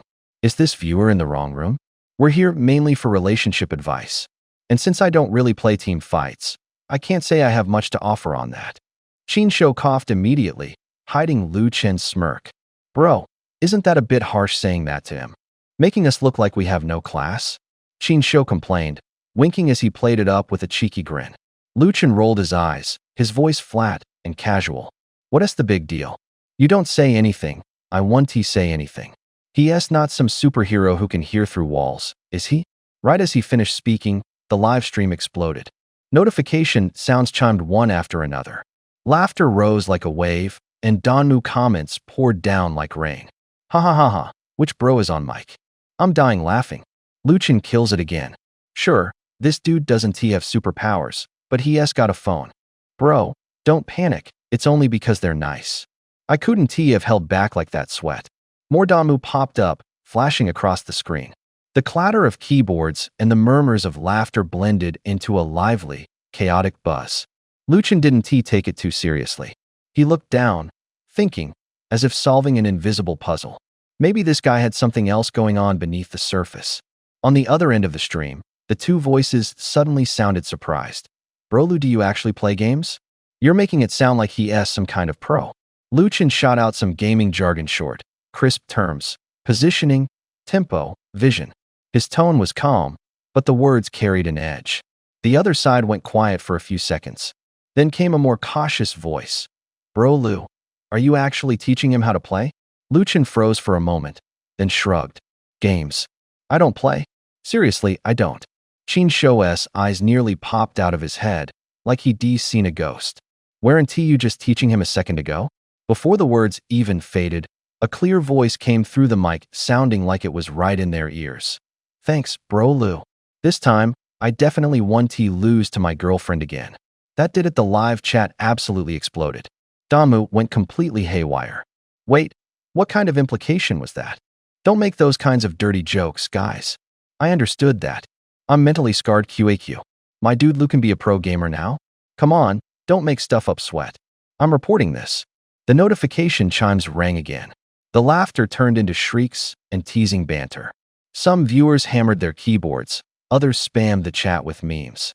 In the air, you could almost smell the sharp scent of curiosity set ablaze with a hint of mischief lurking behind every message. Top floor guy, ID. Dr. Lu from the urology hospital. A message popped up in the chat box. The screen fell briefly silent. Lu Chun picked up his water glass and took a sip. Placing the cup back on the desk, the sound echoed slightly through the microphone. He glanced at the donation leaderboard. The entry for donations to Nanshan Orphanage was flashing. Within 10 minutes, it had almost reached 10,000 yuan. The numbers shimmered like neon lights. He was momentarily stunned. He recalled those scenes of big celebrities and top streamers doing live sales, sitting in front of the camera, saying a few words casually, and the money just poured in. It really was that simple. He cleared his throat and called out, "Anyone else want to go live with me?" Prompt messages began appearing in the bottom right corner of the screen. Ding ding. Small donations came one after another, mostly 3 or 5 yuan each. But the quantity was huge. In a live room with nearly 50,000 to 60,000 people watching, another 5,000 yuan flowed in every half minute. The jumping numbers were thrilling. Someone connected for a live voice chat. It was a girl's voice, very clear and crisp. Her tone was soft and smooth, like fine cotton gently rubbing against the ears. "Hi, Brother Lu. I'm a vegetarian." Lu Chun had a piece of beef jerky in his mouth. The crunching sound was crisp, and the oily glint caught the light in a soft arc wiping his mouth. He lazily replied, "Vegetarian? What's up?" Her voice dropped lower, as if she were slightly choked up. "Well, during this new year, my family slaughtered a lot of animals. I keep thinking about one question: does humanity really have to kill animals just because we want to eat meat? Is there a way to not harm them, yet still show human kindness?" There was sincerity in her words. The live stream was so quiet you could even hear her breathing. Lu Chen paused, choosing his words carefully. His expression grew serious. After a while, he finally spoke, his tone a bit righteous. "You don't necessarily have to kill animals just because you want to eat meat." He paused again. "Killing them for the sake of taste is indeed cruel. Actually, we have other ways." His words sounded noble and reasonable. Yet on camera, he was still chewing that piece of beef jerky. The aroma of beef seemed to leap through the screen. Crunch! The dried meat broke into even smaller pieces. Under the lights, droplets of oil shimmered at the corner of his lips. The comments started rolling in, crying laughing emojis, sarcastic remarks. Someone typed, "How can he preach with beef jerky still in his mouth?" Another sent a meme of grilled meat. The audience didn't take his seriousness entirely seriously. Sarcasm quickly took the lead in the comments. "Brother Lu, can you at least take that beef jerky out of your mouth first? Can we just get this straight before we go on?" The comments kept flooding in, one after another, their voices like drumbeats. "What? This piece of jerky in my mouth is messing with my thinking." Lu Chen replied casually, a faint smile in his tone. The screen filled with laughter and face-palming emojis. Someone added, "You're one of those people who says one thing and does another." Another comment brought up family elders. "My grandparents are Buddhists, they don't believe in killing. But if we don't eat beef during the new year, can we even call it New Year?" A simple sentence, yet it brought the tension crashing back down to reality. The live stream went quiet. Everyone was waiting for Lu Chen to respond. Even Su Xiaodan and Qin Shou stared at him, their eyes full of urgency and expectation. Lu Chen finally spoke, his voice low but clear. "If my family really raised cattle, and I wanted meat, I wouldn't kill it. I'd just cut a piece off while it's alive." As soon as he finished speaking, the screen exploded. Comments filled with question marks and shocked exclamations flew by in an instant. He ignored the reactions. He continued, "Cut off a piece, then stitch up the wound and wrap it properly. The cow doesn't die. It can still plow fields, pull carts. Cut off a pound or 2 every day, slowly. If a cow lives for 20 years, won't that give us plenty of meat? That way, we save money on buying meat and solve the no-killing issue you guys brought up. Isn't that great?" His words sliced through the silence like a knife. Some people inhaled sharply. Others covered their mouths, as if they could already smell the blood.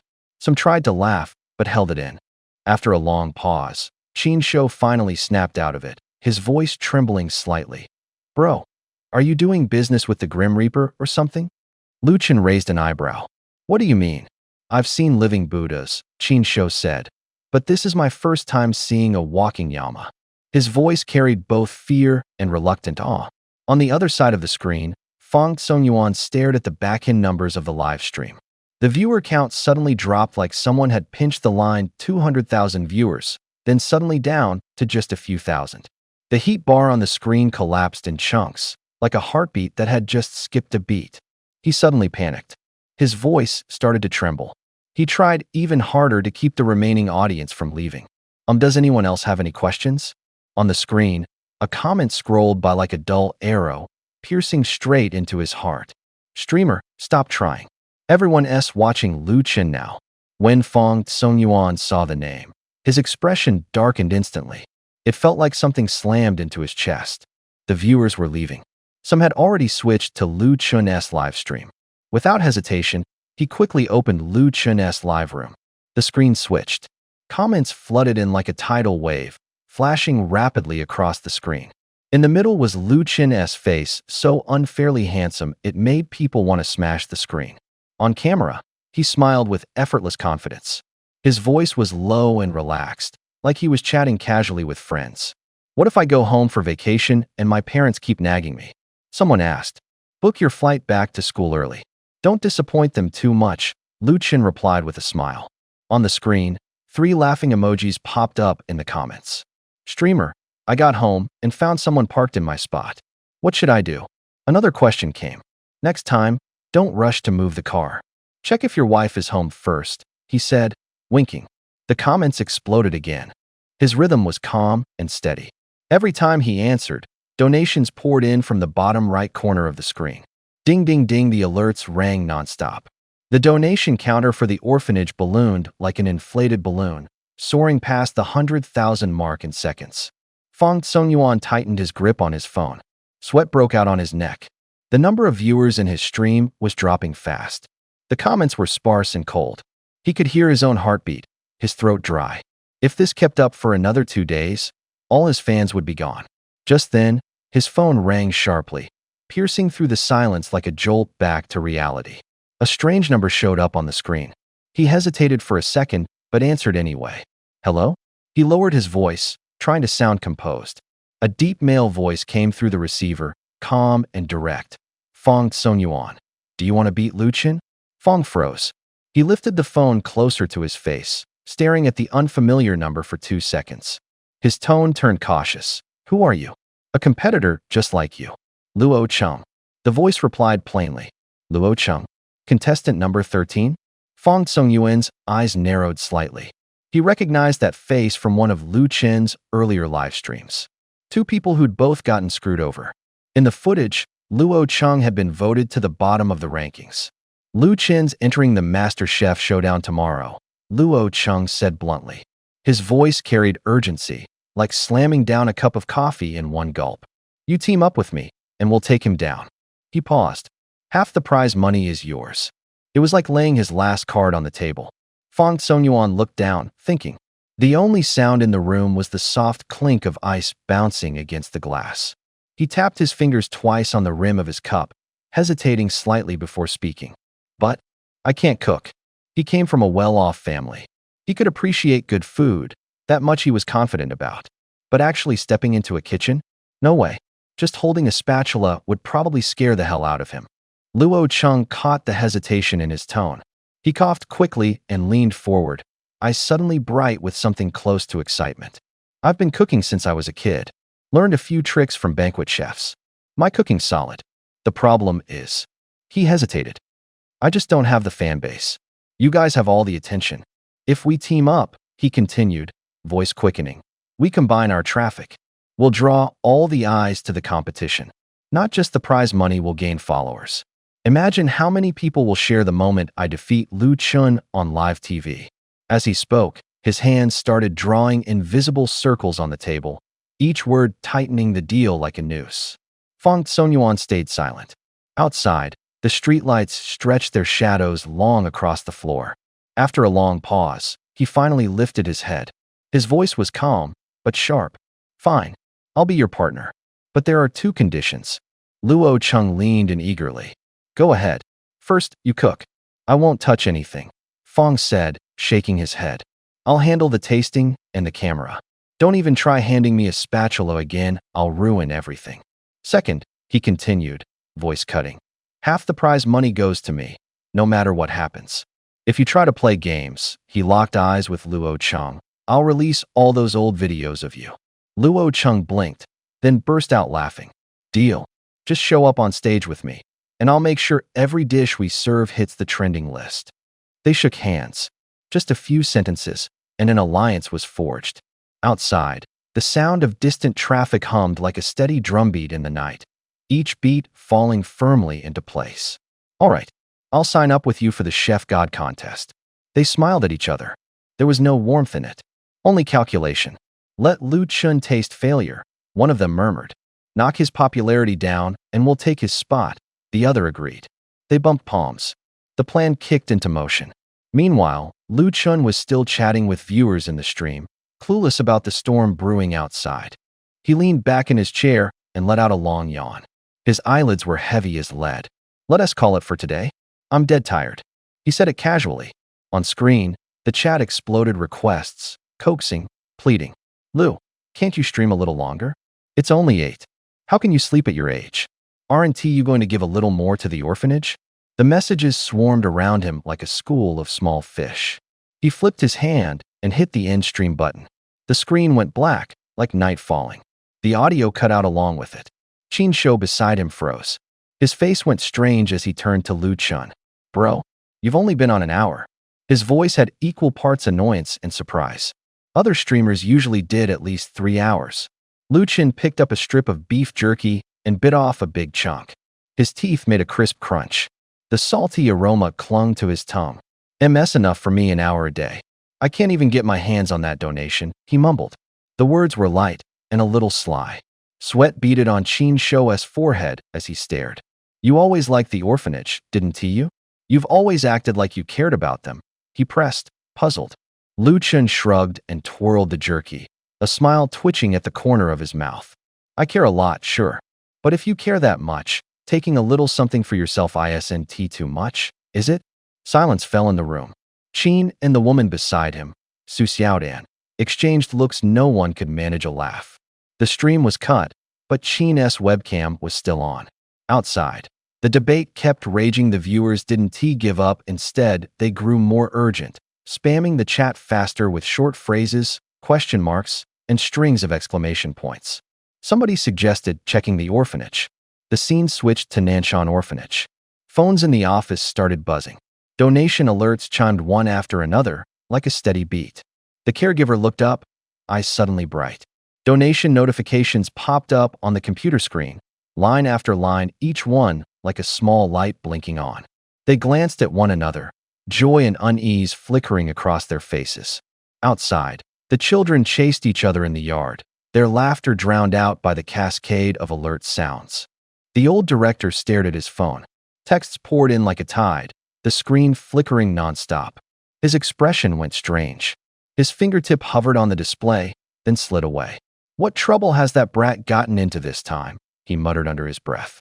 Many people in the messages promised donations. Numbers came one after another, whittling down the institute's debt. But one note kept repeating. Donate 100,000. The only condition, don't let Lu Chun touch the money. He rubbed his temples. He'd always tried to honor donors' reasonable requests, but he'd never seen anything like this. After a moment's puzzlement, he looked at the rolling totals and felt himself relax. The kids would be taken care of at last. He could breathe easy. He lay back, exhaled, and slowly closed his eyes. Early morning. Dawn was just breaking when a phone's ringer drummed like a hand drum, urgently waking the room. Lu, wake up. We're going to be late. A shriek right in his ear. Qin Shou hoisted a camera, running and filming, smacking Lu Chun's face as he did. The camera strap whipped across his chest. The lens clunked softly. Lu Chun opened his eyes drowsily, staring at the ceiling, sleep still clinging to his eyelids. Huh? Late? What late? He mumbled like a kid who hadn't fully woken. The chef's competition. This morning. 30,000 prize. Qin Shou, wound tight, eyes darting, yanked him out of the covers and half dragged, half pushed him into the washroom. Lu Chun's feet hit the floor like a doll emptied of energy. He couldn't steady himself.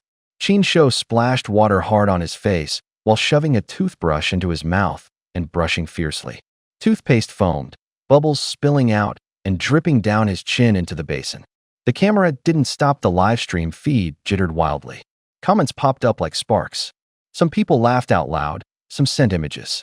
I'm dying laughing. This is what vacation really looks like. If I went home, I'd just get yelled at until I cried. Lu's so lucky. Upstairs, hold up, you might have been a foundling, you know. Just hopped over from the other 2 streamers, they're up before 4. Seeing Lu struggle, I'm relieved.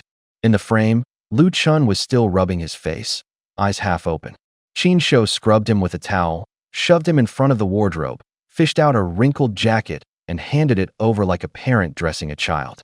The room was a mess, but the image was full of frazzled warmth, the taste of toothpaste, steam from the hot water, the camera's mechanical breathing, and the viewer's laughter all weaving together. The Battle of the Culinary Kings officially begins, boomed the voice from the microphone, echoing around the hall in reverberating circles. A sharp whistle from one of the staff cut through the air. The crowd instantly fell silent, then murmured into hushed conversations. The line stretched long. The air was thick with the scent of frying oil and spices. Someone still clutched a cloth bag in their hand, from which came the crisp clinking of cooking utensils. Under the lights, every face wore a mix of anticipation and tension. Did you hear? They brought in chefs who handle state banquets as judges this time. And Michelin-starred chefs, too. I even heard a famous TV host is here. A middle-aged man beside them slapped his chest proudly. I may not have a chef's license, but this is family tradition. I'm walking out with the trophy for sure. His voice brimmed with confidence. Applause and laughter immediately rose around him. Lu Chen listened, his eyebrows twitching slightly. There were too many people here. Too much noise.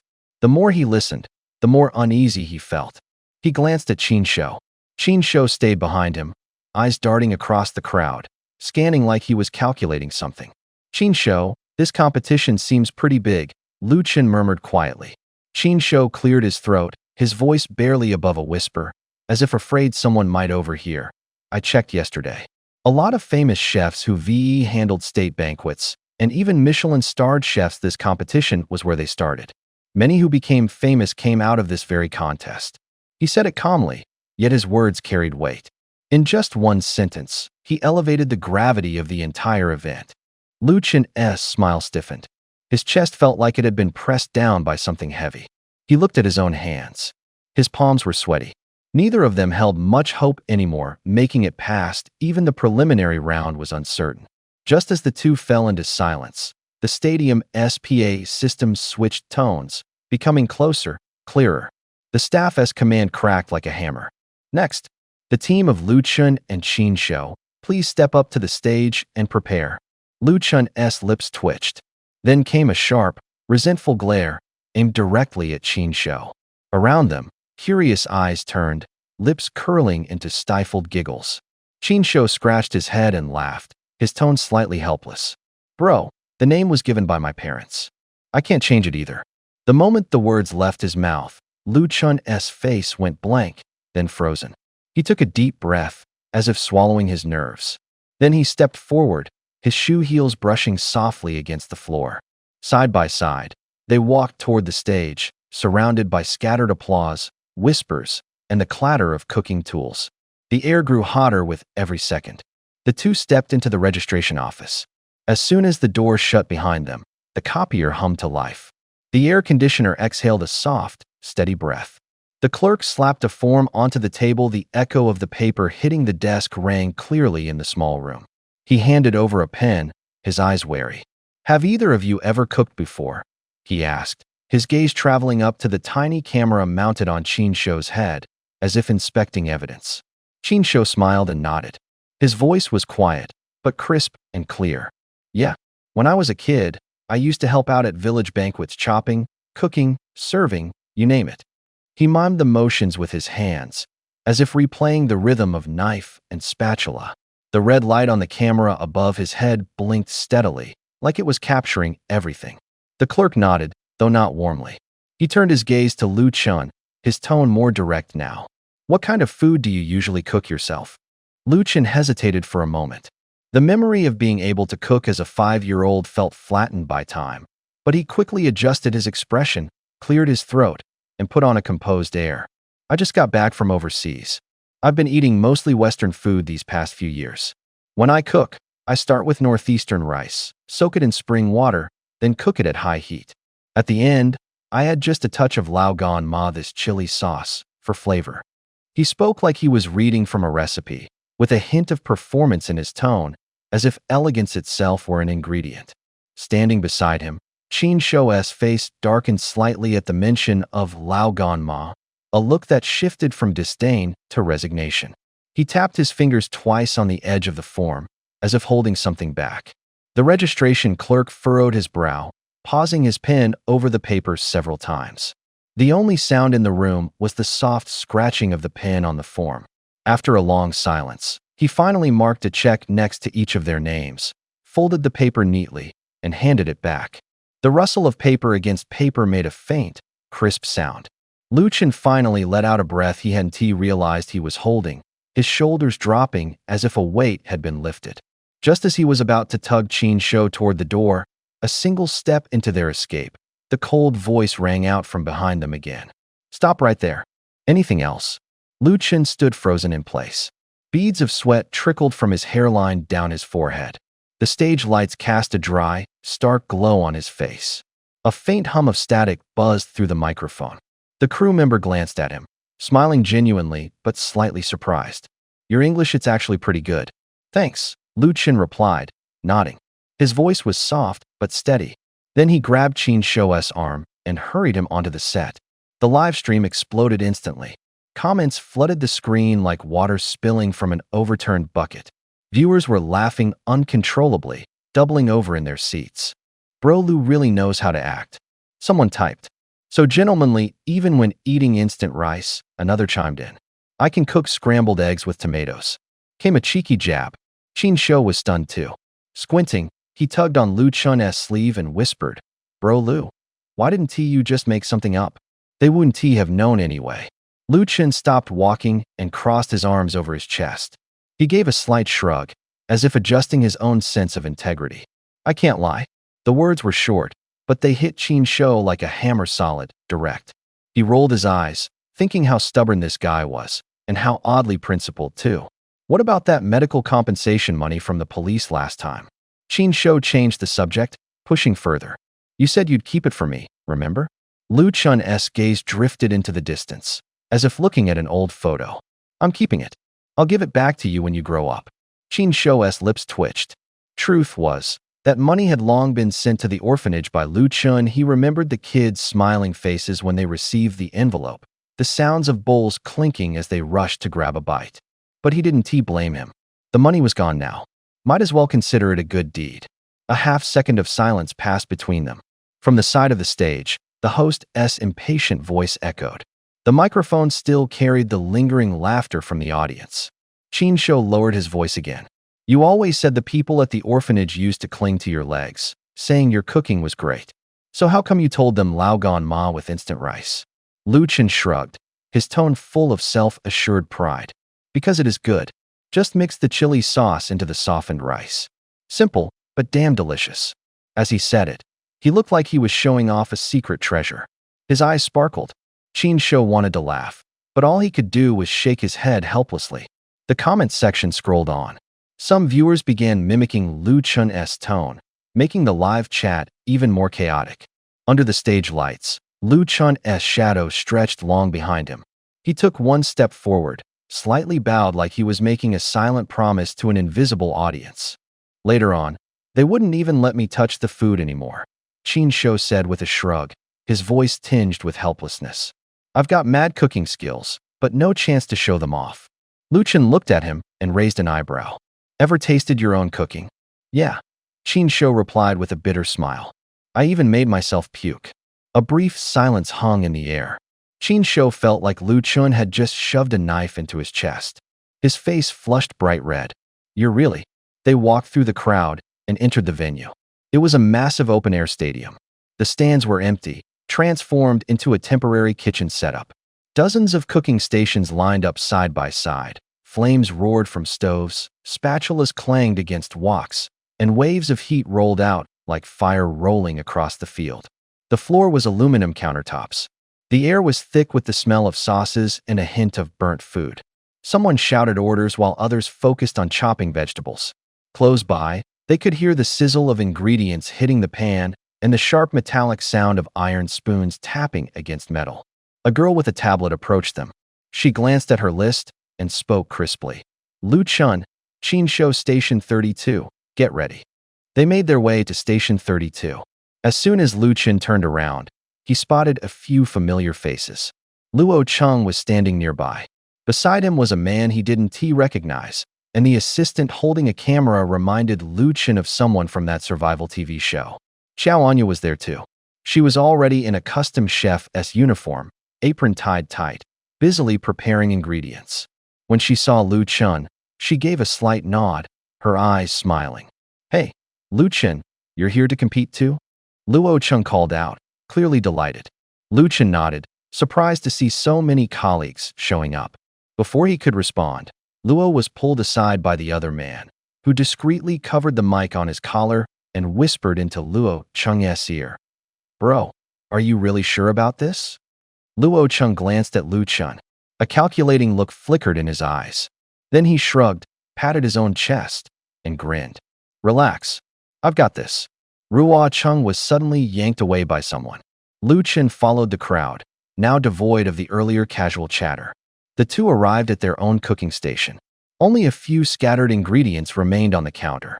The tray revealed a few segments of dark red offal and coiled loops of slimy pig intestines. A thin layer of grease shimmered under the light. A pungent odor lingered faintly in the air. Qin Shou squatted down and spread a section of intestine across the cutting board.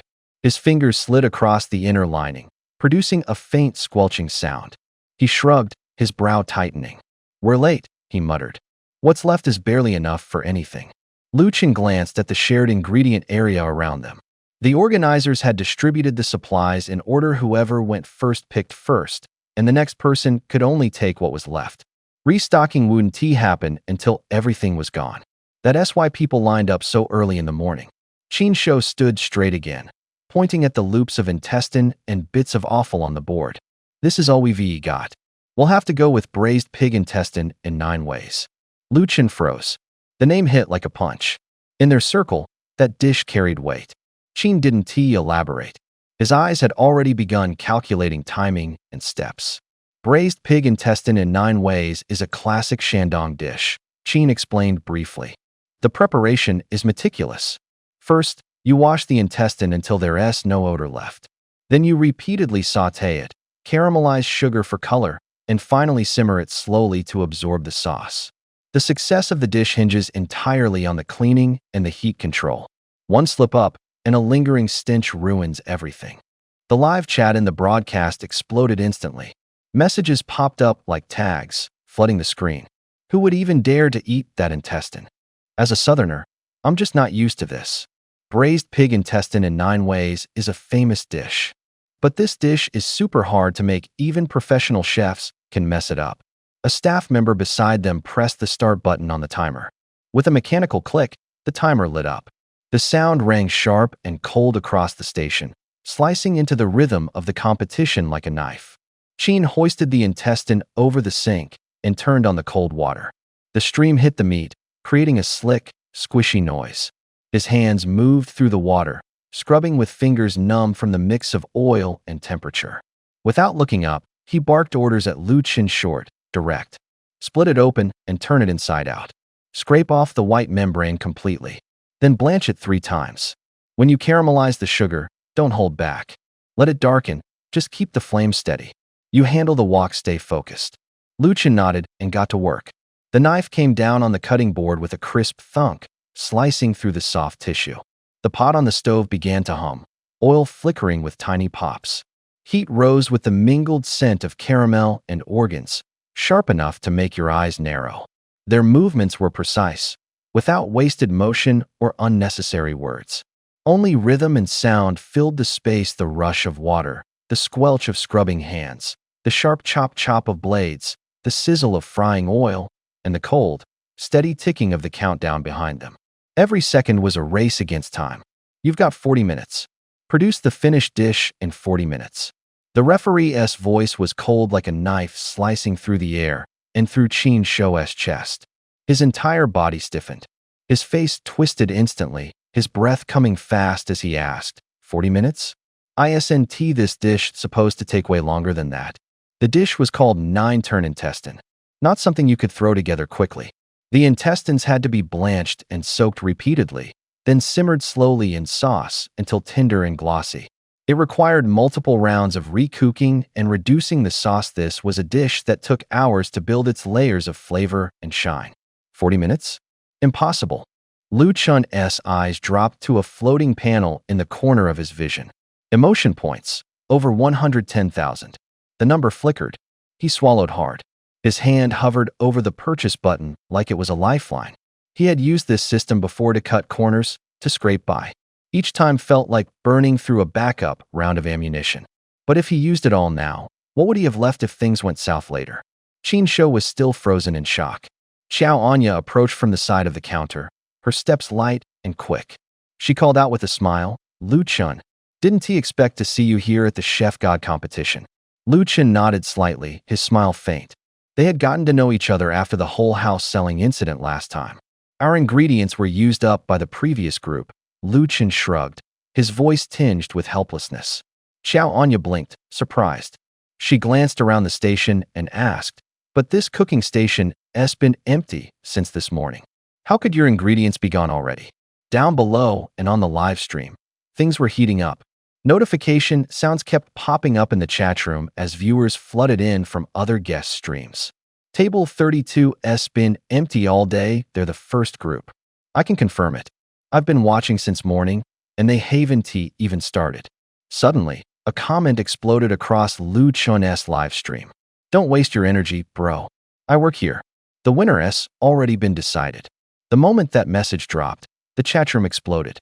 Accusations, questions, and doubts surged like a tidal wave. Lu Chun's heart sank. His gaze locked, and in his ears, only the words of that single comment echoed like a hammer strike. He leaned closer to the camera, his voice urgent. "Bro, don't hide anymore, just tell me.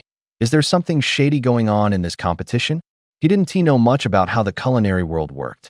But Qin Shou had mentioned before that events like this often attracted a lot of underground talent. Hearing the possibility of foul play, his heart skipped a beat. A long message suddenly popped up in the live chat. The text seemed to be hammered out with intensity, flashing brightly for a moment. "I don't know who's behind it either. But a really powerful chef showed up and wants his own student to win. All 3 judges are secretly playing along. Just don't know why they're targeting Brother Lu." As soon as the message was sent, the account logged off instantly. The screen was left glowing coldly, the chat buzzing with the echo of the revelation. The live stream exploded. Keyboard taps sounded like raindrops, and the chat screen was flooded with scrolling comments. "Oh my god, there's actually a fix. How could the top amateur competition be like this? Is this even real? Is this guy just making stuff up? Then explain why Station 32's been sitting empty with incomplete ingredients the whole time. It's obvious they're trying to eliminate Lu." Lu Chun saw that last comment and felt a sharp pang in his chest. His eyes locked in place, his voice quiet but heavy with meaning. His gaze swept toward a spot not far away. Luo Chung was sitting there, his smile frozen stiff. Fong Tsung stood beside him, eyes sharp as blades. Lu Chun silently swallowed hard. Then he cleared his throat and moved closer to Xiao Anya, lowering his voice. "Big Sister Anya, I need a favor. Can you help me look into these judges? Does anyone know Luo Chung?" Xiao Anya was stunned by the sudden bombshell. She covered her mouth, her eyes flashing with shock and realization. Composing herself, she nodded firmly, her voice decisive. "Don't worry, I'll look into it right away." She stood up, her back straight with a mix of tension and determination. Anyone could see she wasn't going to let corruption ruin this competition. After Xiao Anya left, Lu Chun turned his gaze to Qin Shou, who was sitting on the floor with his head down. Qin Shou looked like a deflated balloon, his shoulders slumped, fingers trembling slightly.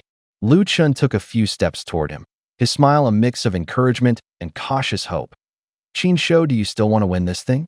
When Qin Shou heard this, he hesitated for a moment, confusion flickering across his face. Then he slowly, numbly, nodded. His eyes shifted toward the ingredients on the table, and his expression immediately darkened. "This 9-turn intestine. Just cleaning it takes half a day. I don't think we'll make it in time," he said anxiously. Lu Chun didn't respond. Instead, he pointed his finger at the glowing system panel floating midair. A faint hum buzzed from the screen as text popped up like a ringing bell echoing in his mind. 10,000 emotion points consumed. Cooking skill level 1 acquired.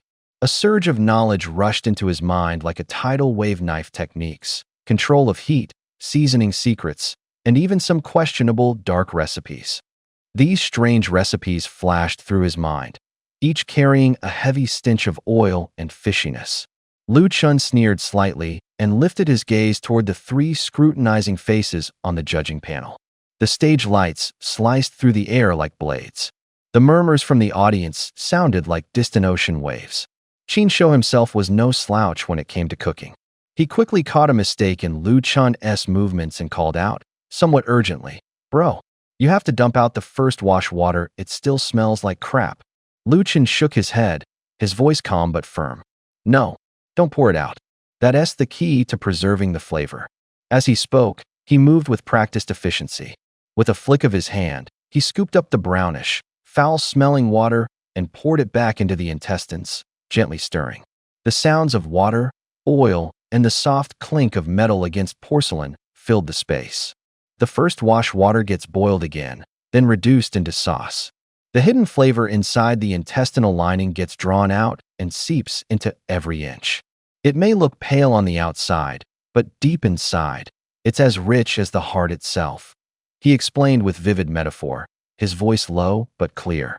He pulled out several spices: thyme, star anise, and chaohua. With a shake of his hand, they tumbled into the hot water, sizzling briefly.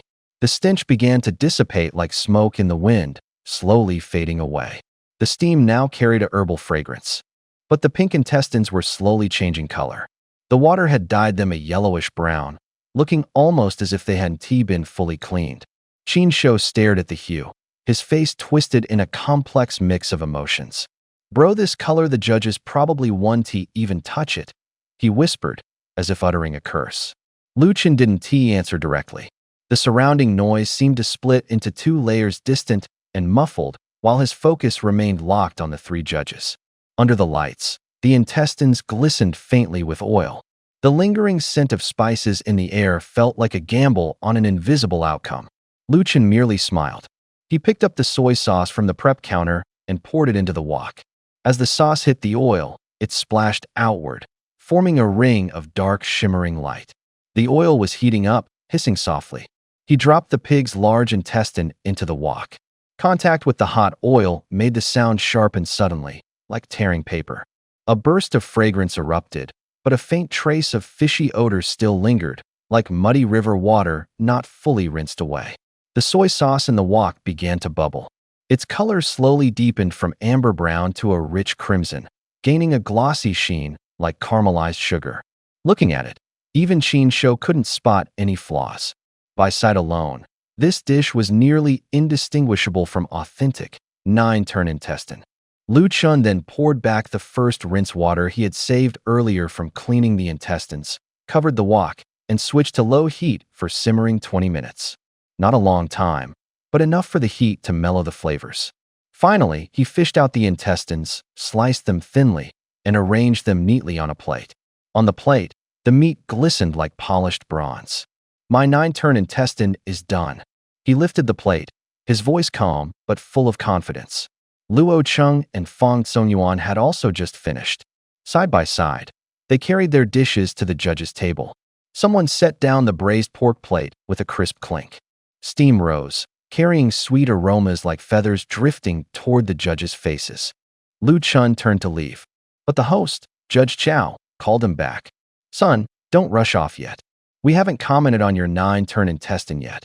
Judge Chow smiled, though his eyes held questions. Lu Chun had no choice but to return to the judging table. Judge Chow stared at the plate. The sauce color, the shine, the cut, it all looked textbook perfect. His fingers tapped lightly on the edge of the table, and his brows unconsciously furrowed. There was still that faint lingering smell in the air. They had started at the same time. At Station 32, the ingredients available could only produce so much. Even a professional Lu Cuisine chef would need about 40 minutes to properly prepare nine-turn intestine. Not to mention two amateurs. How could they finish so fast? That thought stuck in Judge Chow's mind like a nail driven deep. The judge sitting in the middle looked like a chef. He glanced at both Lu Chun's and Luo Cheng's dishes, checked the time, then nodded slightly. His gaze settled on Luo Cheng, calm, reassuring, as if saying, It's all under control.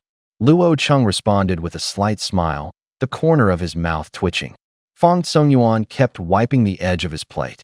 The two exchanged a brief glance short, but loaded, as if confirming a silent agreement. None of these small movements escaped Lu Chen's eyes. His gaze pierced through the steam like a needle, locking onto the two of them. Lu Chen pretended not to notice.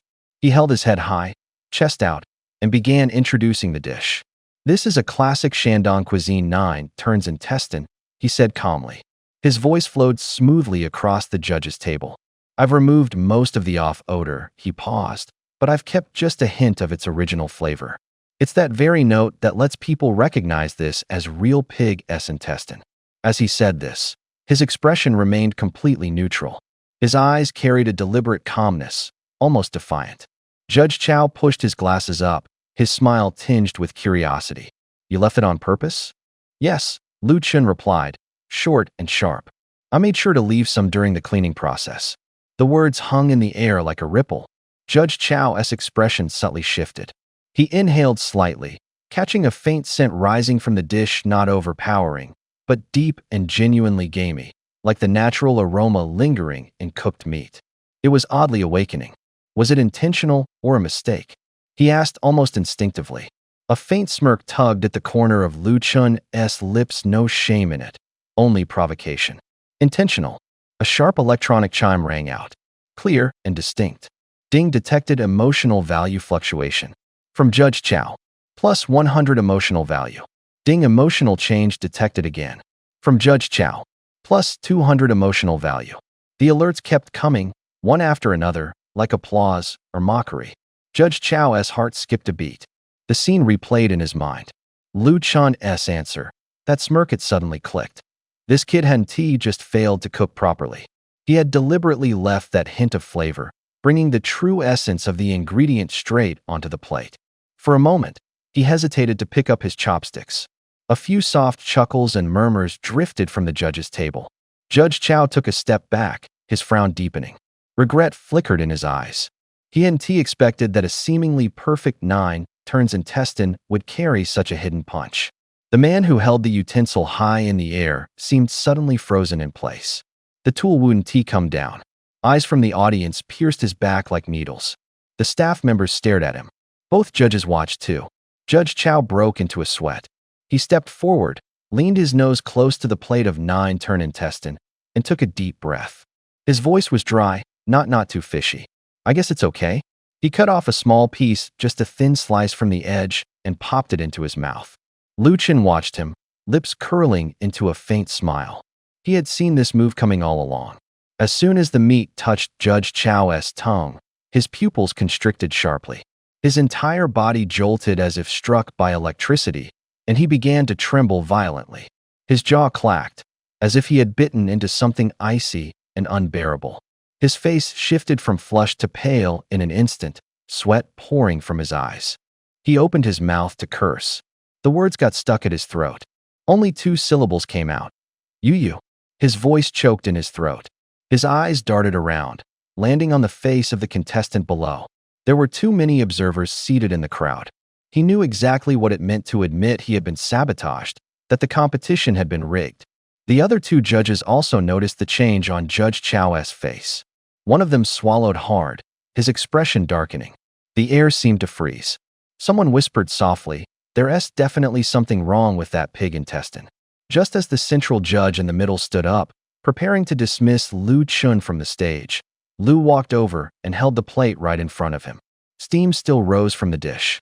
The aroma carried a strange spice, thick and heavy. Lu Chen said calmly, "Since you've all figured it out, I'll just say it straight. Luo Cheng is his apprentice? Fine. Then you can let whoever you want win. Let me tell you honestly, I don't care." The judge thought this would provoke anger.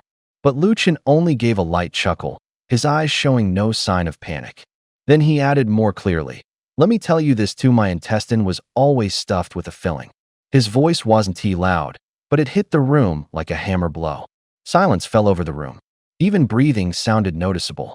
"You don't even eat it, and you still can't eliminate me. Doesn't that just burn you up?" Lu Chen smirked, his tone light, yet laced with provocation.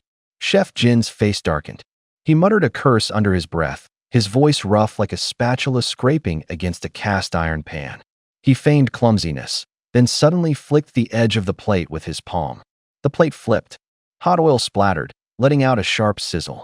The aroma quickly filled the air, a mix of charred richness and something almost metallic, almost bloody. But before his hand could pull back, it was slammed down by Judge Chow's firm grip. His wrist was pinned under a solid palm, the pressure audible in the subtle creak of joints. Judge Chow's smile was fake. His lips moved, but his eyes remained cold and unmoving. He adjusted his glasses, his voice eerily calm, like he was reading from a script. "Chef Jean, don't waste the child's good intentions. At least take one bite." There was an edge to his words, a hidden amusement. His gaze was sharp, like a blade hidden behind a mask, aimed straight at Chef Jean. Truth was simple. He wanted to shove nothing but the original flavored pig intestines into every mouth on this table. Judge Chow reached out, holding the piece of intestine as if to feed it straight into Chef Jean's mouth. "Come on, Chef Jean, let me help you taste this intestine." Ding emotion value plus 100.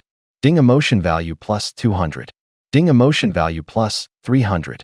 The alerts rang in Lu Chun's mind in rapid succession, like distant chimes echoing one after another. He could hear each rise clearly. Within half a minute, the sounds finally faded. In just a few seconds, Chef Jean had generated over 7,000 or 8,000 emotion points for him. Numbers flickered in his mind like glowing little pebbles. The air in the room grew heavier. The eyes of the two judges converged like a tide onto the third judge standing on the stage, intense, inescapable. The man stiffened. His face twitched instantly. Then he shook his head violently, his words spilling out in a rush, as if trying to beat them all. "It wasn't me. Seriously, it wasn't me. I never betrayed you." Like a drowning man clutching at a final straw, he suddenly lunged forward and grabbed Lu Chun's collar. His knuckles turned white, his nails digging into the fabric. His voice cracked, desperate, frightened, and trembling on the edge of tears. "Lu Chun, say something. Tell them we really don't know each other." Lu Chun nodded. His eyes followed the hand gripping his collar upward, landing on a delicate name tag hanging from the man's chest. The light shimmered across the surface, reflecting bold characters that seemed splashed in ink. Li Laoba. Lu Chun's lips twitched. That name alone carried an air of dominance. Without even thinking, a person like that must absolutely love that signature dish, the original flavor 9 turned pig intestine. A glossy, aromatically complex classic made from pig intestines. Its flavor profile was rich and ever-changing with every bite. He nodded repeatedly at the two people in front of him, his tone sincere and crisp. "Yes, yes, yes. I really don't know Chef Li Laoba. Please don't hassle him." The moment the words left his mouth, another judge's voice exploded across the table. "Cut the crap. You're the one who snitched behind his back." The grip tightened. His collar was yanked even harder. The fabric hissed with friction. The name tag vibrated with a faint clink. The judges' expressions began to shift. First a flush of red. Then, as if splashed with cold water, the color drained from their faces, leaving their features cold and hard. Their eyes darted between each other. The air ignited like dry hay catching fire. "Who said that?" Someone slammed the table, voice suddenly booming. Bang! The echo of dishes clattering rang through the hall. Glasses trembled, ringing faintly. Then came the shoving. Short, sharp footsteps. Chairs scraping against the floor. Someone grabbed the other's sleeve, the tearing sound of fabric like a gust of wind cutting through. The judges began scuffling, elbows, shoulders, jerky and fast. The audience erupted in an uproar. On camera, the judges were tangled together, faces dark. Someone overturned the tasting board on the table, the wood thudding heavily as it hit the ground. The last piece of intestine on the plate rolled out from the impact, glistening under the stage lights. Far away, the line of contestants stood frozen. Murmurs rippled outward like a rising tide. "Who is this guy? How did he manage to piss off the judges? The judges are fighting over tasting his dish? A nationally renowned chef wants to be his apprentice?" The rumors burned like sparks meeting dry wood. Qin Shou, holding the camera nearby, stared wide-eyed. "Holy crap. I'm here to film a pork intestine dish, and now the judges are fighting." The live chat exploded with comments. What did Big Lou do? Judges fighting over pig intestines. The noise in the venue piled up arguments, curses, gasps. The pressure on Lu Chun's shoulders slowly eased. He didn't bother to defend himself again. The chaos before him spoke louder than any explanation ever could. Isn't someone else supposed to come up and punch him? There's no way they can take on Brother Lu. Grab a chair and sit down. Time for the show. In the crowd's noise, some people had already started placing bets. But the referee didn't follow the script the audience expected. The three judges couldn't determine a winner. The farce ended with the arrival of the police. Police. Everyone, stay where you are. Hands on your head. Squat down. The voice was as cold as ice. A figure slowly walked into the arena.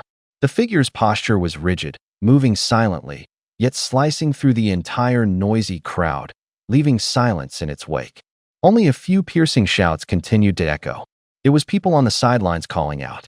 Their tones sounded like coaches, like an uncle sitting nearby yelling, "Chef Jean, grab his throat. Don't get entangled with him. Li Laoba, what are you waiting for? Remember how they just tricked you? Get a hit back. Host Zhao, use your weight to press him down. Harder, like a stone pressing down." Lu Chun at the judges' table looked like a head coach in the stands. His eyes fixed on the entangled fight of the three in the ring, holding a handful of melon seeds in his hand. Every time he spat out a shell, there was a crisp sound on the table crack. His movements were relaxed, his tone excited. He kept giving instructions, as if running a tactical plan in his mind. Zhao Xiang watched him like this, her mouth twitching slightly. She had already reached a conclusion in her heart. She cleared her throat, wanting to get his attention. Cough, cough, Lu Chun. He seemed not to hear. His eyes were still fixed on the struggle ahead. Just then, a series of calm electronic alerts came into his mind. Short and sharp, like a phone vibrating when receiving a message. Emotion value change detected. Received plus 100 emotion value from Zhao Xiang. Emotion value change detected. Received plus 200 emotion value from Zhao Xiang. Emotion value change detected. Lu Chun was stunned for a moment. Then he looked up, glancing behind him. Lu Chun whipped his head around, and there stood Zhao Xiaotang right behind him. Her expression was laced with sorrow, her eyes brimming with a mix of coquettish disappointment and quiet blame. Zhao Xiaotang pushed her bangs back with her fingers and let out a long sigh. "All right," she said, "spill it. What kind of trouble did you get into this time?" Before her words even faded, the judges who had been shoving each other just seconds ago rushed over. They surrounded him, shouting furiously, "Officer, you've got to help us get justice. He served us pig intestines that weren't even cleaned properly. That was so disgusting." The moment those words came out, Zhao Xiaotang's face changed completely. Instinctively, she wrinkled her nose, took a step back, and covered half her face with her hand, as if trying to escape the imagined stench. Seeing this reaction, the three judges immediately leaned in closer. One of them raised his voice, his tone tinged with injured indignation. Another pouted his lips, as if trying to suppress the lingering nastiness. Their expressions were so exaggerated, it was like someone had stolen their favorite candy. Qin Shou caught up, lugging the camera on his shoulder. He hurriedly explained, "It wasn't he on purpose. Lu just isn't good at cooking. When he was cleaning the intestines, maybe he didn't wash them thoroughly." Zhao Xiaotang turned her gaze toward Lu Chun. Suspicion and hope flickered in her eyes. Lu Chun blinked and nodded solemnly. "Yeah," he said calmly. "I never touched a thing in the kitchen growing up.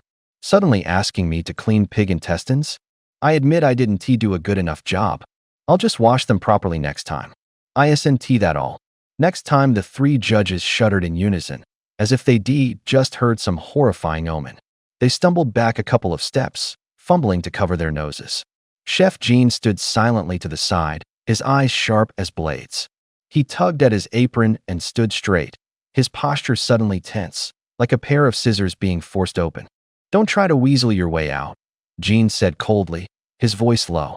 "I've been in this business for years. No matter how strong your seasonings are, you can't mask that raw, fishy smell of uncleaned intestines. I could smell it from 10 meters away. It almost felt like the air really did carry a hint of that stench." Someone nearby gagged softly. The red light on the camera blinked rhythmically, and amidst the chaos, the shutter clicks began to stand out with eerie clarity. Zhao Xiaotang looked from Lu Chun to Jean and back again. A faint smile flickered across her face mostly, though it was replaced by helplessness. She shook her head gently and said, Lu Chun, you've really gone and made a huge mess this time. The dish that Lu Chun presented carried a subtle fishy undertone, cleverly masked, not something an ordinary kitchen knife could pull off. To hide the odor so cleanly, the cook had to be either a seasoned pro or had done it on purpose. Yet the officer standing here clearly recognized Lu Chun, and right now, she seemed more willing to hear his explanation. Zhao Xiaodang shot him a glance, her voice laced with amusement, almost like she was trying to embarrass him. You can't cook. So what are you even doing entering a cooking competition? Lu Chun scratched his head, his smile a bit stiff. Well, I'm broke. Figured I'd just tag along for the fun. Their casual exchange shifted the mood. Jin Weijiang's expression darkened. His already tight face fell into a grimace. He took a step forward, slamming his palm on the table. His voice dropped like a drumbeat. I want to speak to your supervisor. Replace this officer. Jin Weijiang had once been a head chef for state banquets. He was used to wielding influence like currency. Beneath his calm exterior, anger flared like flames. In his black suit, his posture stiffened even more. There was no way he would let the corruption behind this competition be exposed. Zhao Xiaodang looked at him, eyes flickering with irritation. She didn't respond.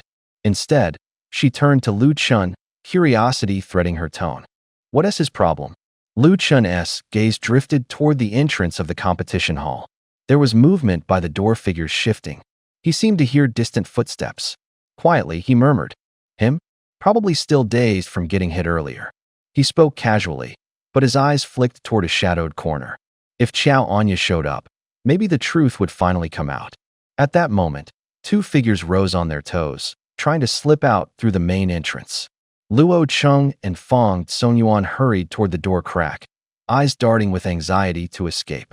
The faint scrape of heels echoed faintly on the floor. A figure strode forward, blocking their path with a cold smirk. Well, where do you two think you're going? Luo Cheng glanced toward Lu Chun and Jin Weijiang. It was as if the shadows of both men had clamped down on his throat. He stammered. We already finished our round. Can't we just go rest for a bit? Fong Songyuan quickly chimed in, voice trembling. Yeah, the competition's over. We can leave now, right? Both of their faces suddenly turned pale. If everyone here found out they cheated, the consequences would be catastrophic. The looks alone would be enough to drown them. Before the last word had faded, Qiao Anya returned to the competition hall with the photographer. As soon as she stepped on stage, her voice turned icy cold. Lu Chun, I found it out.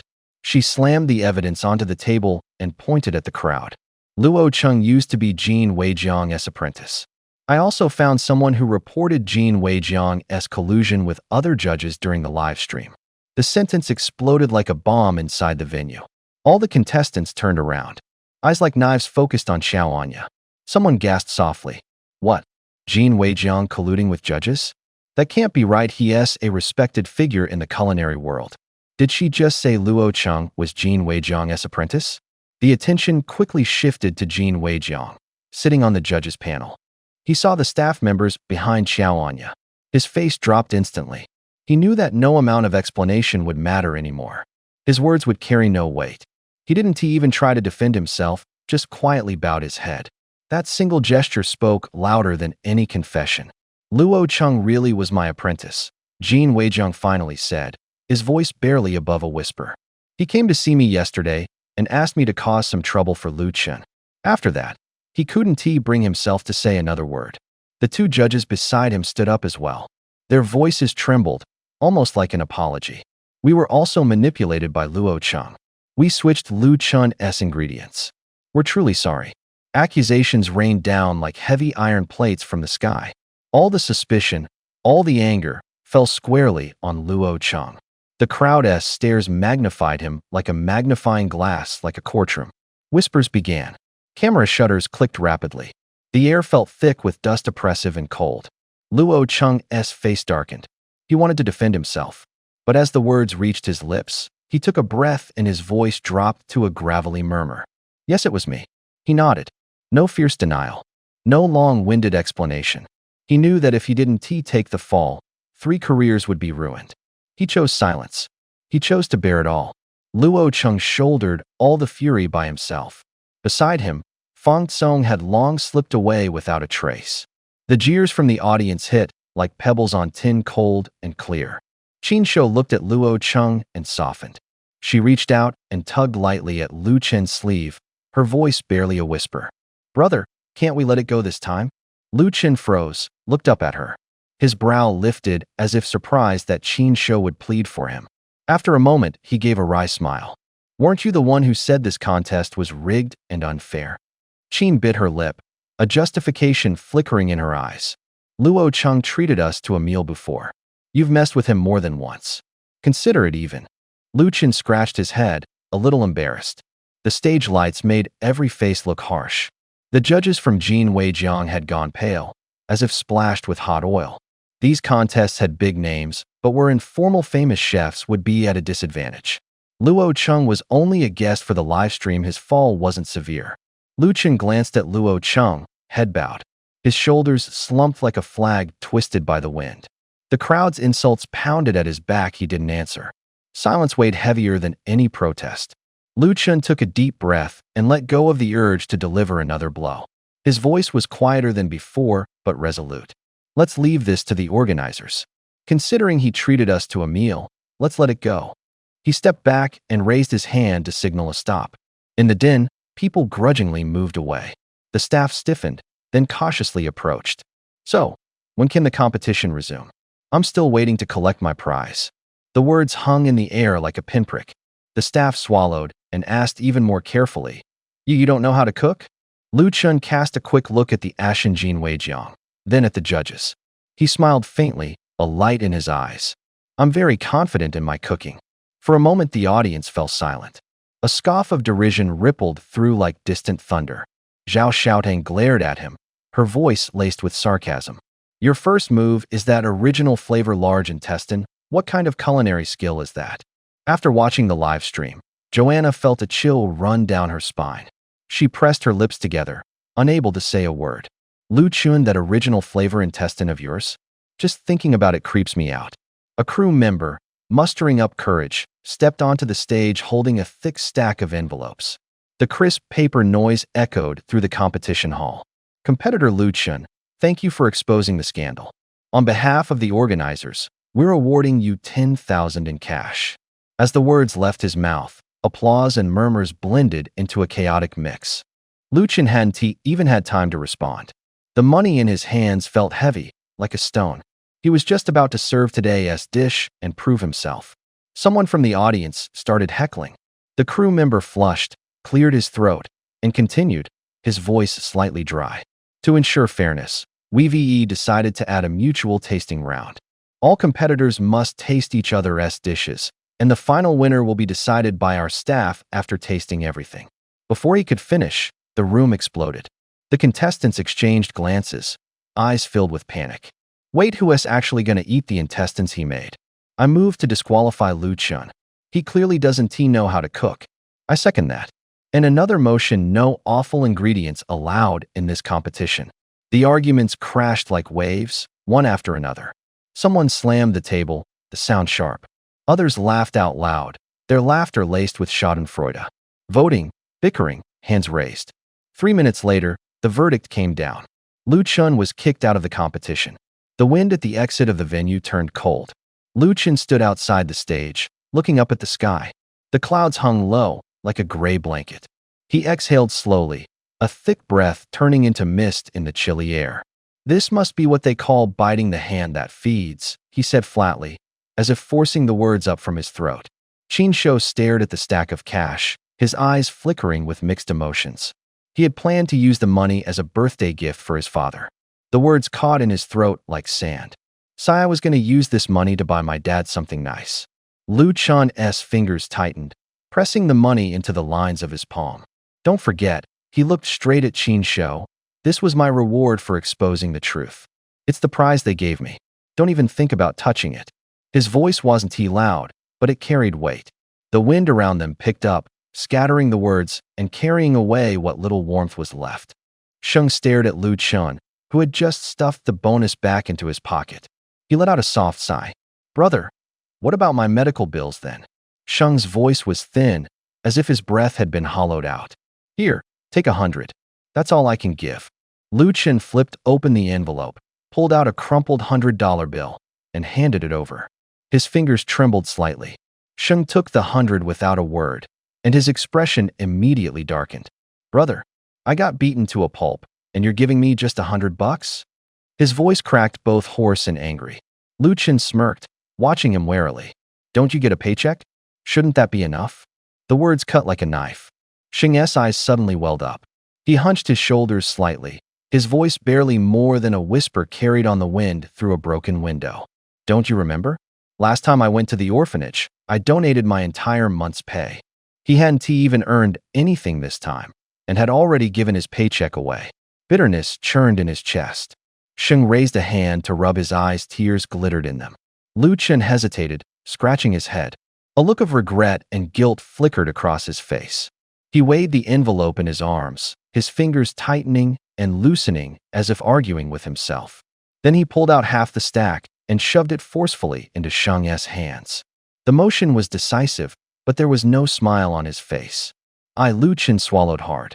4 days now, the audience had been raving about his 9-turned pig intestine, a dish that had brought him some luck this time. He knew without that dish, Sheng might have gotten almost nothing. Guilt pierced him like needles, again and again. Sheng was just about to reach for the stack of bills when a thick wad of bright red banknotes suddenly appeared before him. The paper caught the sunlight, glinting like a neat row of little boats sailing on golden water. He froze, his eyes lighting up instantly. The sour look on his face vanished, replaced by a wet, hopeful smile. Brother, he hadn't finished speaking before his voice choked up. Lu Chen gazed at the sinking sun in the distance. He bit his lower lip, his voice low and dry. This should be enough, right? Sheng took the stack and began to count carefully. His fingers slid over the crisp edges, making soft, rustling sounds. Someone was counting, someone was laughing, someone hummed absent-mindedly. The live chat was flying by, notifications kept popping up on his phone. A few short comments rolled in.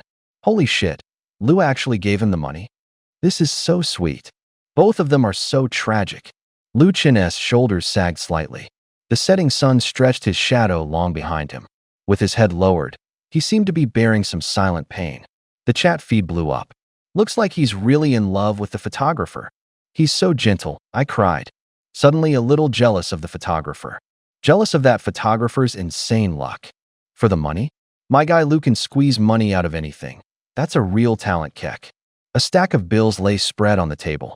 Qin Shou counted them one by one, his voice low, but each number came with the soft rustle of paper. I counted. There's 5,000 here, bro. We're still short 1,000. He looked up at Lu Chen, his eyes pleading. Lu Chen's expression tightened. Deep lines formed on his forehead. He snorted and shot Qin Shou a look. You still want more? Why don't you go find someone to beat you up? There was a laugh in his tone, but it cut. Qin Shou awkwardly scratched his head and hurried to change the subject. By the way, what happened with Luo Cheng and Fong Songyuan? The barrage of comments rolled like a tide, falling back then surging again. The truth hit harder than they expected. The two had been caught fixing the match, so the competition couldn't go on. The stream spiked briefly in attention and was immediately drowned by insults. The viewers weren't showing support, they were mocking. The viewer count dropped in jumps. The numbers went limp. The room filled only with the sound of keys and cutting ridicule. On the curb at the corner, Fong Songyuan and the photographer sat side by side. The evening lights stretched their shadows long, like two broken posts. Fong Songyuan's eyes had lost their shine. He looked like a deflated balloon, his shoulders slumped, his chest rising in shallow breaths. Cars passed occasionally, tires thumped over the divider with a dull hum, but he seemed not to hear. The photographer put a hand on his shoulder, light but firm. Don't be too hard on yourself, he said quietly, as if holding back a tremor. It's not all your fault. We couldn't play this round, next time we'll win it fair and square. Fong made no reply. He only turned his head to look at the photographer. His eyes looked like they'd been soaked in salt. Then he dropped his gaze and rubbed at his pant leg with his hands. I'm never good at dealing with people, he said, voice dry. I trusted Luo Cheng and partnered with him. Now my reputation's ruined. I'm probably going to be dead last in the voting among the guests, right? The wind skimmed across the pavement, scattering a few flyers. They sat like that. In the distance, car lights looked like misaligned stars, coldly flickering. Since the scandal broke, Fong Songyuan and Luo Cheng's vote counts hadn't budged one bit. The live stream had emptied out. What remained were insults and mockery. Fong pulled out his phone. The screen flooded with comments. The curses came flying like snowflakes. He stared at them, then let out a long sigh so low it seemed like a piece of paper swept away by the wind. Luo Cheng stood by the lakeside. His face was pale as paper. The wind blew, flapping the hem of his clothes. The cameraman suddenly grabbed him around the waist, his grip surprisingly strong.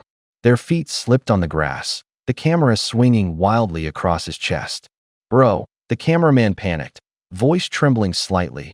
"Come on, snap out of it. It's just stuff like this, don't let it get to you." Luo didn't turn around.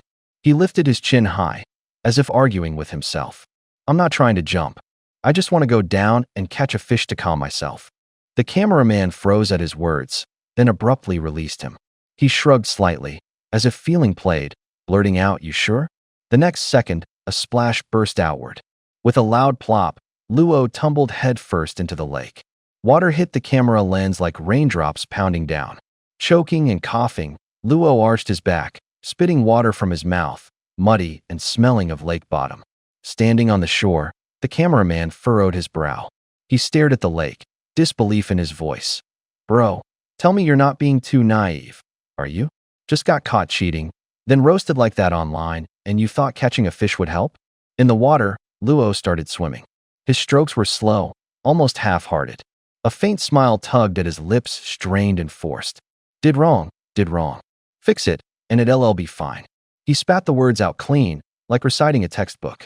Then he added, almost as an afterthought, "Been hanging around Lu Chun so long, might as well pick up some of his optimism." The cameraman nodded, his expression growing more serious. Suddenly calm, his voice dropped like a hammer. "But isn't Lu Chun optimistic because he's rich?" The words hung in the air like a punch to the gut. Luo's smile froze on his face. His eyes went blank. He stopped paddling. The water stilled around him. Foam gathered at the corner of his mouth, white in the sunlight. Then, like a heavy stone, he sank without a sound. The lake's surface smoothed again, only ripples lapping gently against the grassy shore. Inside the live stream, another wave of laughter and screams erupted. Lu Chun quietly stepped back through the virtual door. As it shut behind him, he exhaled in relief. Luo Cheng will be just fine, he thought. Can't let him lose his nerve like that. If I try to pull something like this again next time, even I'll feel ashamed. Qin Shou followed Lu Chun's footsteps. He looked up and realized they had arrived at an unfamiliar plaza. The wind blew through. The square was vast and empty, the ground still shimmering from last night's rain, reflecting a cold, dim light. "Bro, why are we here?" Qin Shou asked, eyes wide with confusion. Lu Chun replied flatly, "To make money. You still owe 1,000, right? Let us go earn it back." The words were sharp and decisive, like a stone dropped into still water, rippling outward. Qin Shou's eyes lit up, nearly jumping with excitement. "You've got a way to make that much at once." Lu Chun shook his head. He didn't explain.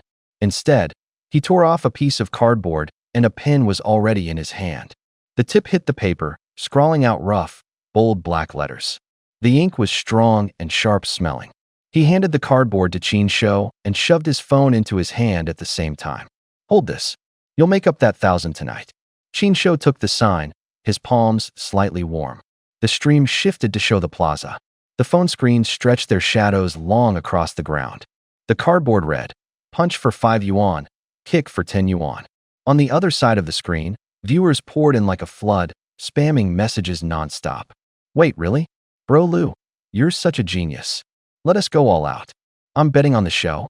Just don't go too hard. Don't want anyone getting hurt." Qin Shou's face changed instantly. On camera, his jaw tensed. "Bro, you want me to do this?" His voice trembled slightly, a mix of panic and quiet defiance. Lu Chun's face showed no humor. His eyes were cold, calculating. The wind swept across the plaza. The cardboard sign trembled slightly in the breeze. The laughter from the audience and the rapid tapping of keyboards echoed like a string of sharp, clinking noises hanging in the air. Shou Qin tossed the cardboard in his hand onto the ground, where it landed with a dull slap. He glared at Chen Lu, his eyes full of resentment. Chen Lu couldn't be bothered to respond and simply shook his head with a smirk. There are only two kinds of people who can make money on the street, he said casually. One is like you, a puppet waiting for someone else's orders. The other is models who earn money by showing their faces. Which one are you? Shou was taken aback and frowned. Wait, don't those big sisters go into rooms too? Chen rolled his eyes and pointed toward the crowd ahead. I said street models. What were you thinking about? Shou's face turned red. He coughed a couple of times and quickly corrected himself. I meant models too. Definitely models. Then he caught himself again and puffed out his chest proudly. Hey, why do we have to choose? We can make money off our own hard work too. Shoo. Be quiet. Chen whispered, covering his mouth with his hand, his eyes locked onto a distant figure. The noise of the street seemed to dim under his gaze. High heels clicked against the pavement like delicate drumbeats. A faint scent of perfume floated in the air. The sunlight glinted off her hair, and she wore a black dress with black stockings. Each step she took had rhythm. Chen mumbled softly, almost counting her virtues. Nice, so pale, no. I mean, so elegant. Shou lifted the camera and looked around, signaling Chen to point. Chen pointed ahead, a grin in his eyes. Just up there, the one in black stockings. If you run now, you can still get a good look. Shou handed him the camera and acted like he was scanning the crowd, pretending to look behind him. Leaning forward slightly, he stole glances at her from the corner of his eye. His heels lightly tapped the ground, and his heart raced a little. Just as Shou's full attention settled on her, Chen's lips curled up. Then, suddenly raising his voice as if to cut through the noisy crowd. Shou, hey, what do you think? How long are the legs on that girl in black stockings? The shout hit like a stone dropped into still water. For a brief moment, the street went quiet. Then someone let out a snort of laughter. Others turned in curiosity. Even the girl herself turned her head, arching one eyebrow. Shou stood frozen, his cheeks burning like they'd been scalded, his mind suddenly blank. The camera nearly slipped off his shoulder. He tried to speak, but only managed a couple of awkward chuckles. All the eyes around him pierced into him like needles. The girl warily tugged at her collar and placed a hand on her chest. Then she grimaced, turned away in disgust, and quickly ran off. All eyes in the vicinity immediately fell on Qin Shou. Some snickered. Others shook their heads. The small plaza fell silent for a beat, like the sound of a pin dropping had echoed through the crowd. Qin Shou stood rooted to the spot. His face felt as if it had been seared by fire, his ears burning red. His chest tightened, as though a small wild animal was pounding from within. He wished he could just sink into the ground and vanish. The live stream chat exploded. Messages poured in like waves. LOL, I'm dead. Bro Lu, that move was brutal. The cameraman probably wants to hide right now. That was huge, JK. Laughter drowned out their whispers. Qin Shou stared at Lu Chun, his eyes full of grievance. Before he could speak, a clear, tinkling laugh rang out from behind them. GG. The two turned their heads. It was a girl who was running a small booth. She covered her mouth, laughing like a wind chime. She wore light blue slim-fit jeans and a white athletic hoodie, her figure slim and graceful, her features sharp yet delicate. She had a heart-shaped face, long thin eyebrows, and a gentle, approachable aura, like the girl next door. Seeing the two frozen in place, she slightly lowered her head, her eyes flickering with shyness, and softly asked in a sweet voice, "Would you like to take a look?" It was the first time Lu Chun had heard such a direct line.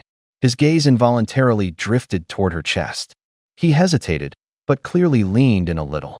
Qin Shou's face flushed again. He quickly reached out and tugged Lu Chen's sleeve, whispering urgently, Bro, hey, I meant check out what's on sale at the booth, not the kind of stuff that wouldn't get past the censors, like you're thinking." Qin Shou scoffed, his voice dripping with disdain. Lu Chun sounded disappointed as he shrugged, clearly losing interest. He lowered his gaze to the goods on the stall. The booth wasn't too big, just a few stacks of notebooks neatly piled up. There were pencil cases, pencils, erasers, and a few small plastic toys in bright colors. Sunlight glinted softly off the covers, casting a faint sheen. Around them, vendors called out their wares, and the smell of fried food mingled with the chatter of people lively, yet completely ordinary. Qin Shou had already started talking to the vendor. He leaned in close, flashing a smooth, almost professional-looking smile. "Hey, sweetheart, you look like a student. How come you're out here selling stuff?" he asked, his eyes fixed on her smile. She looked up, her expression warm and gentle, revealing 2 neat front teeth. Her voice was clear and bright. "I go to Jiangnan University, sophomore year. I help out my family when I have free time, earn a bit for living expenses and tuition." Lu Chen glanced at her, then flicked his eyes over the items on display. He nodded slightly. "Working to pay tuition, huh? I used to do that too." Qin Shou suddenly perked up, his eyes lighting with curiosity. "Seriously? Bro, you actually sold stuff too?" Lu Chen shot him a look, his smile sharp like a hidden blade. "Sell? Nah. I comforted the girls and chatted with them. That's more like it." The girl blinked, caught off guard. A faint blush crept across her face, her expression shifting from surprise to shyness. She awkwardly picked up the next notebook, her fingers gently brushing the paper's edge, handling it with care. Live chat messages poured in like raindrops. "It's starting. Old Lou's about to do his thing again. Bro Lou, no? Don't flirt with the girl at the stall. Damn, this luck is just too good." Lu Chen casually flipped open a notebook, his fingers brushing the cover. The pages rustled softly. His gaze was calm, unhurried, as if appraising its value. "How much do you pay for this stuff? And how much can you actually make coming here?" he asked. She thought for a moment, then pulled out a small coin purse and emptied it into her palm. The coins clinked together with a crisp sound. "It's just hard-earned money. I make maybe 2 or 3 yuan per toy, and around 1 or 50 cents for notebooks and pencils. It gets better when you sell in bulk." Her voice carried a hint of weariness, but her smile remained steady. Lu Chen nodded. He reached into Qin Shou's pocket and pulled out a wad of cash.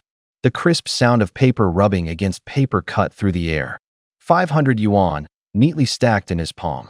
"This is 500, he said, sliding the bills toward the girl. His voice was calm. "You give me half the goods, and we split today's profit." Qin Shou tugged at Lu Chen's sleeve, laughing with a teasing edge. "Bro, 500?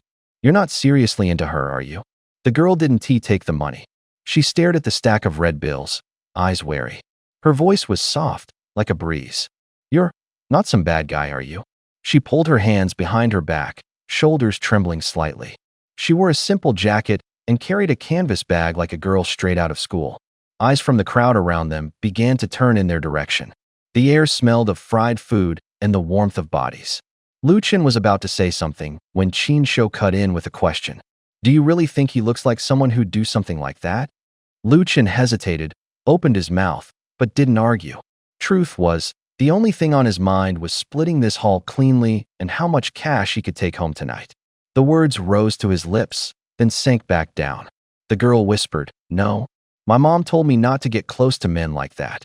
With that, she grabbed the burlap sack under the stall and tried to pull it toward her. She strained, fingers rubbing against the rough fabric. But the sack didn't budge.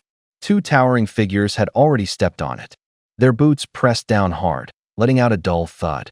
Off balance, the girl stumbled and fell flat on the ground, dust rising around her. She covered her face, eyes red, swallowing hard to keep the tears from escaping. Qin Shou sighed at the sight. He reached into his pocket again and pulled out another stack of bills. The rustling of the paper sounded like light rain falling into his palm. 1,500. For half your goods. And today's earnings we split it down the middle. He held the money out, his tone firm, like a deal already in motion. The girl was still hesitating. Lu Chen spoke again, his voice calm. "You still need a lot of money for college, right? And living expenses aren't cheap either." Qin Shou glanced at the girl's worn-out clothes. Thin fabric, faded colors, everything she wore probably cost less than 30 yuan combined. So he nodded first. "I think it's a good idea." The girl let out a breath she hadn't realized she was holding and smiled. "I'll tell you this," she added, turning to Lu Chen. "My brother might not be good at much, but when it comes to making money, he's got a real talent." Lu Chen raised an eyebrow slightly, looking neither convinced nor dismissive. The girl lowered her head and looked at the goods on the stall. Her fingers rubbed against the edge of a plastic container a few times. Her voice was soft, like a piece of paper drifting into someone's ear. "Then, how exactly are you planning to make money?" She glanced again at the 1,500 yuan note in Lu Chen's hand. Just getting that much had already made her feel relieved. But there was also a hint of worry in her eyes. She didn't want to see someone else losing money. Lu Chen shrugged and smiled confidently. Don't worry. Just give me the goods. I guarantee your business will blow up. Qin Shou looked curious, though half skeptical. Bro, what are you planning to do? Lu Chen smiled mysteriously and shook his head. That's a secret. 10 minutes later, Qin Shou was stunned. His voice sounded dry, like the wind had stolen it from him. More than 10 meters away, by the opposite stall, Lu Chun had already set everything up: small wooden table, a few stools, even a tiny speaker. The items on the table looked almost exactly like the girls. Someone pressed play. Upbeat music filled the air, like a rhythmic knock on a door. Pedestrians began to gather curiously. The girl sat on the ground, mouth slightly open, eyes shining like they'd just been splashed with water. Her fingers gripped the change box beside her, unmoving. Qin Shou covered his forehead, then slapped his own head hard, muttering to himself with a bitter laugh. So this is your big money-making plan? Setting up a stall right across from someone else. The live stream exploded. Comments poured down like a waterfall. Ha ha ha. Brother Lu really knows how to run a stall. Laughter filled the corner of the street, mixed with mockery, but also curiosity. Qin Shou's comment. Nah, my bro's got a real talent for ripping people off face with tears of joy. Another comment. Cracked me up. First time I've ever seen competitors set up this close. Face with head bandage. The most ironic part is, Lu Ji's stuff is right next door, and it's literally the exact same thing. Qin Shou stared at the notebooks and trinkets on the table, his lips twitching slightly. He couldn't help but whisper, Bro, you really think you're gonna make money off this? Lu Chen patted his chest proudly and grinned with full confidence. Don't worry. There's plenty of people. Even if just 1 out of 100 buys something, we'll sell out in half an hour. How could we lose money? Come on, man. Half an hour later, the stall really did start picking up. A female customer came running up, panting, holding a stack of red $100 bills. The crisp notes rustled softly as she slid them across the table. She pushed the money toward him, smiling awkwardly at the corner of her eye. Just take this, okay? Lu Chen stared at the pile of bright red bills, his fingers trembling slightly. A flicker of doubt stirred in his mind, but he quickly pulled his hand back before he could reach for it, shaking his head without saying a word. Something inside him seemed to flare up. His face flushed red. His chest felt like it was boiling over, his breathing quickening. He straightened his back, clenching both hands into fists. His eyes moved past the woman to the crowd bustling nearby. His voice rang out, sharp and defiant. I refuse to believe it. I was the top salesperson at the store. Even if I'm just running a little stall, there's no way I can't sell anything. Behind him, the atmosphere suddenly tensed, like a spark had hit dry tinder. The comments flew by in a flood. Is Lu Gu about to blow? This is a meltdown, lol. Nobody expected setting up a street stall could actually get someone this worked up. Covering his mouth, crying, please, just go buy something from Lu Gu already. I'm scared he is going to end up getting himself worked up. Haha.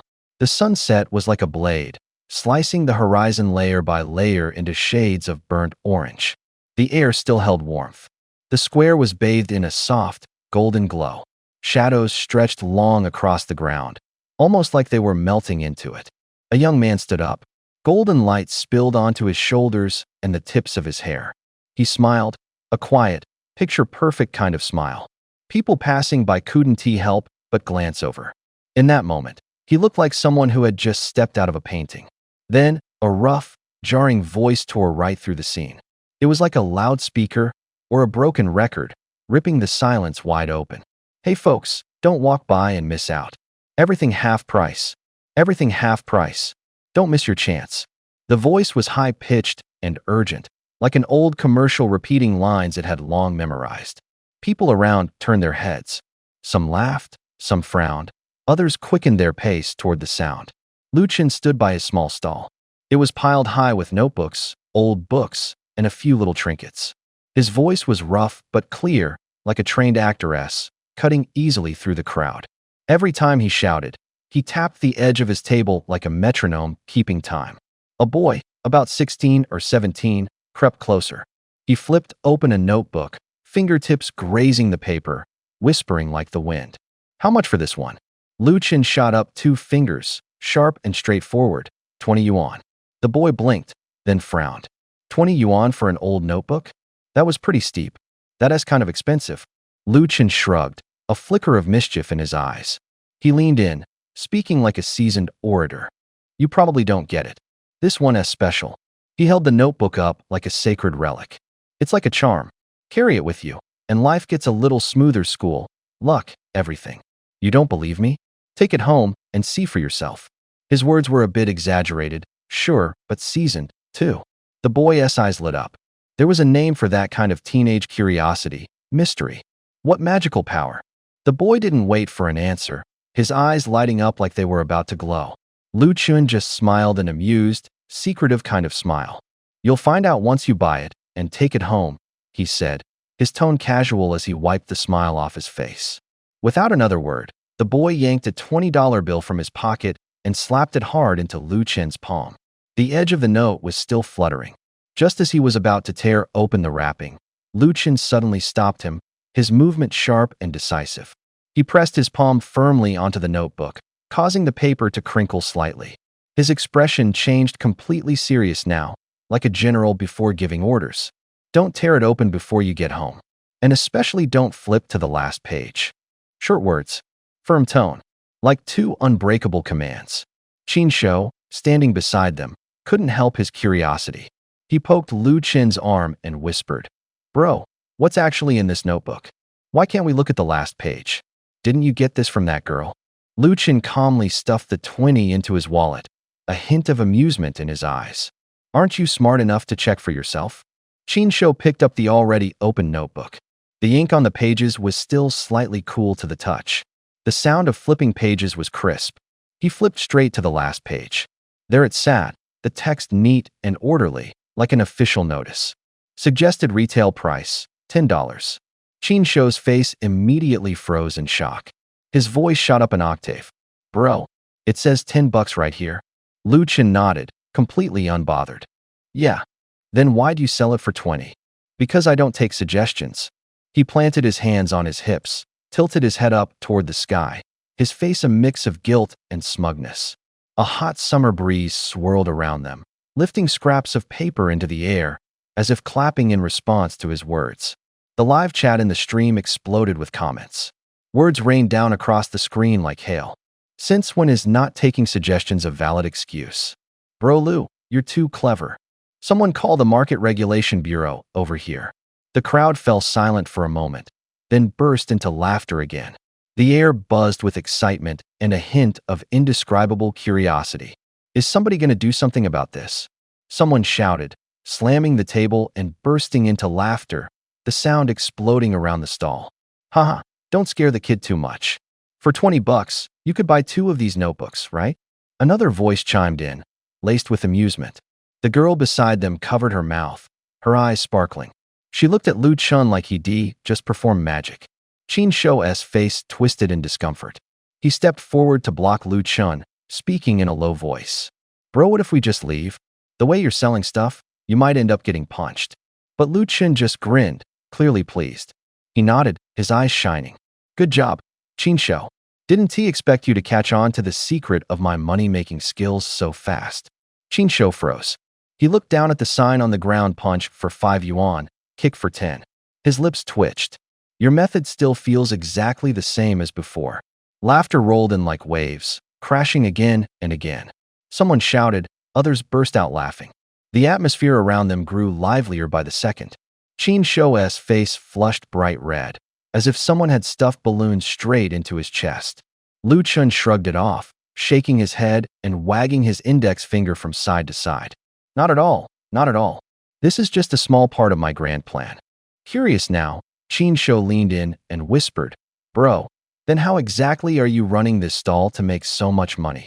Right as the words left his mouth, a middle-aged woman walked up with a child in tow. The kid had a lollipop in his mouth, eyes locked on a small toy car on the stall, whining as he tugged his mom's hand. Mommy, I want this. The child insisted.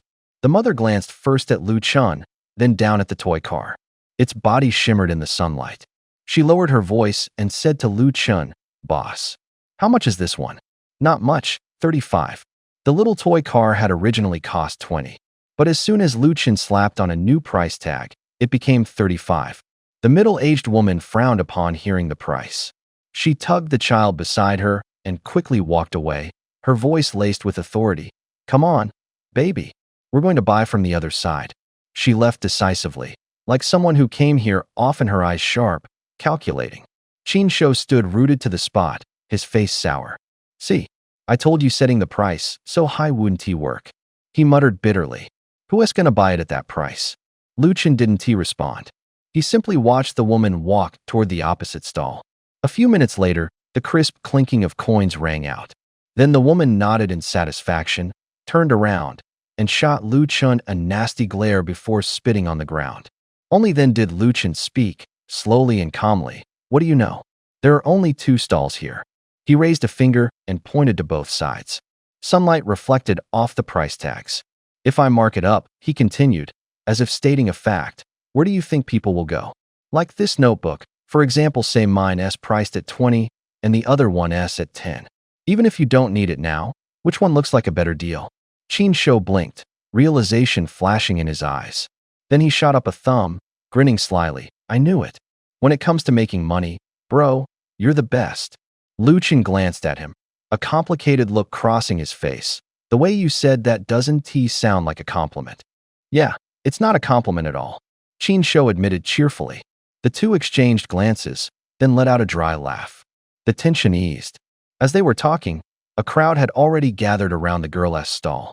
The air filled with vendors shouting, laughter, and children's excited voices. In the middle of it all stood the middle-aged woman, her voice rising above the noise. She pulled the child forward, as if putting on a demonstration, holding up the toy car in the child's hand.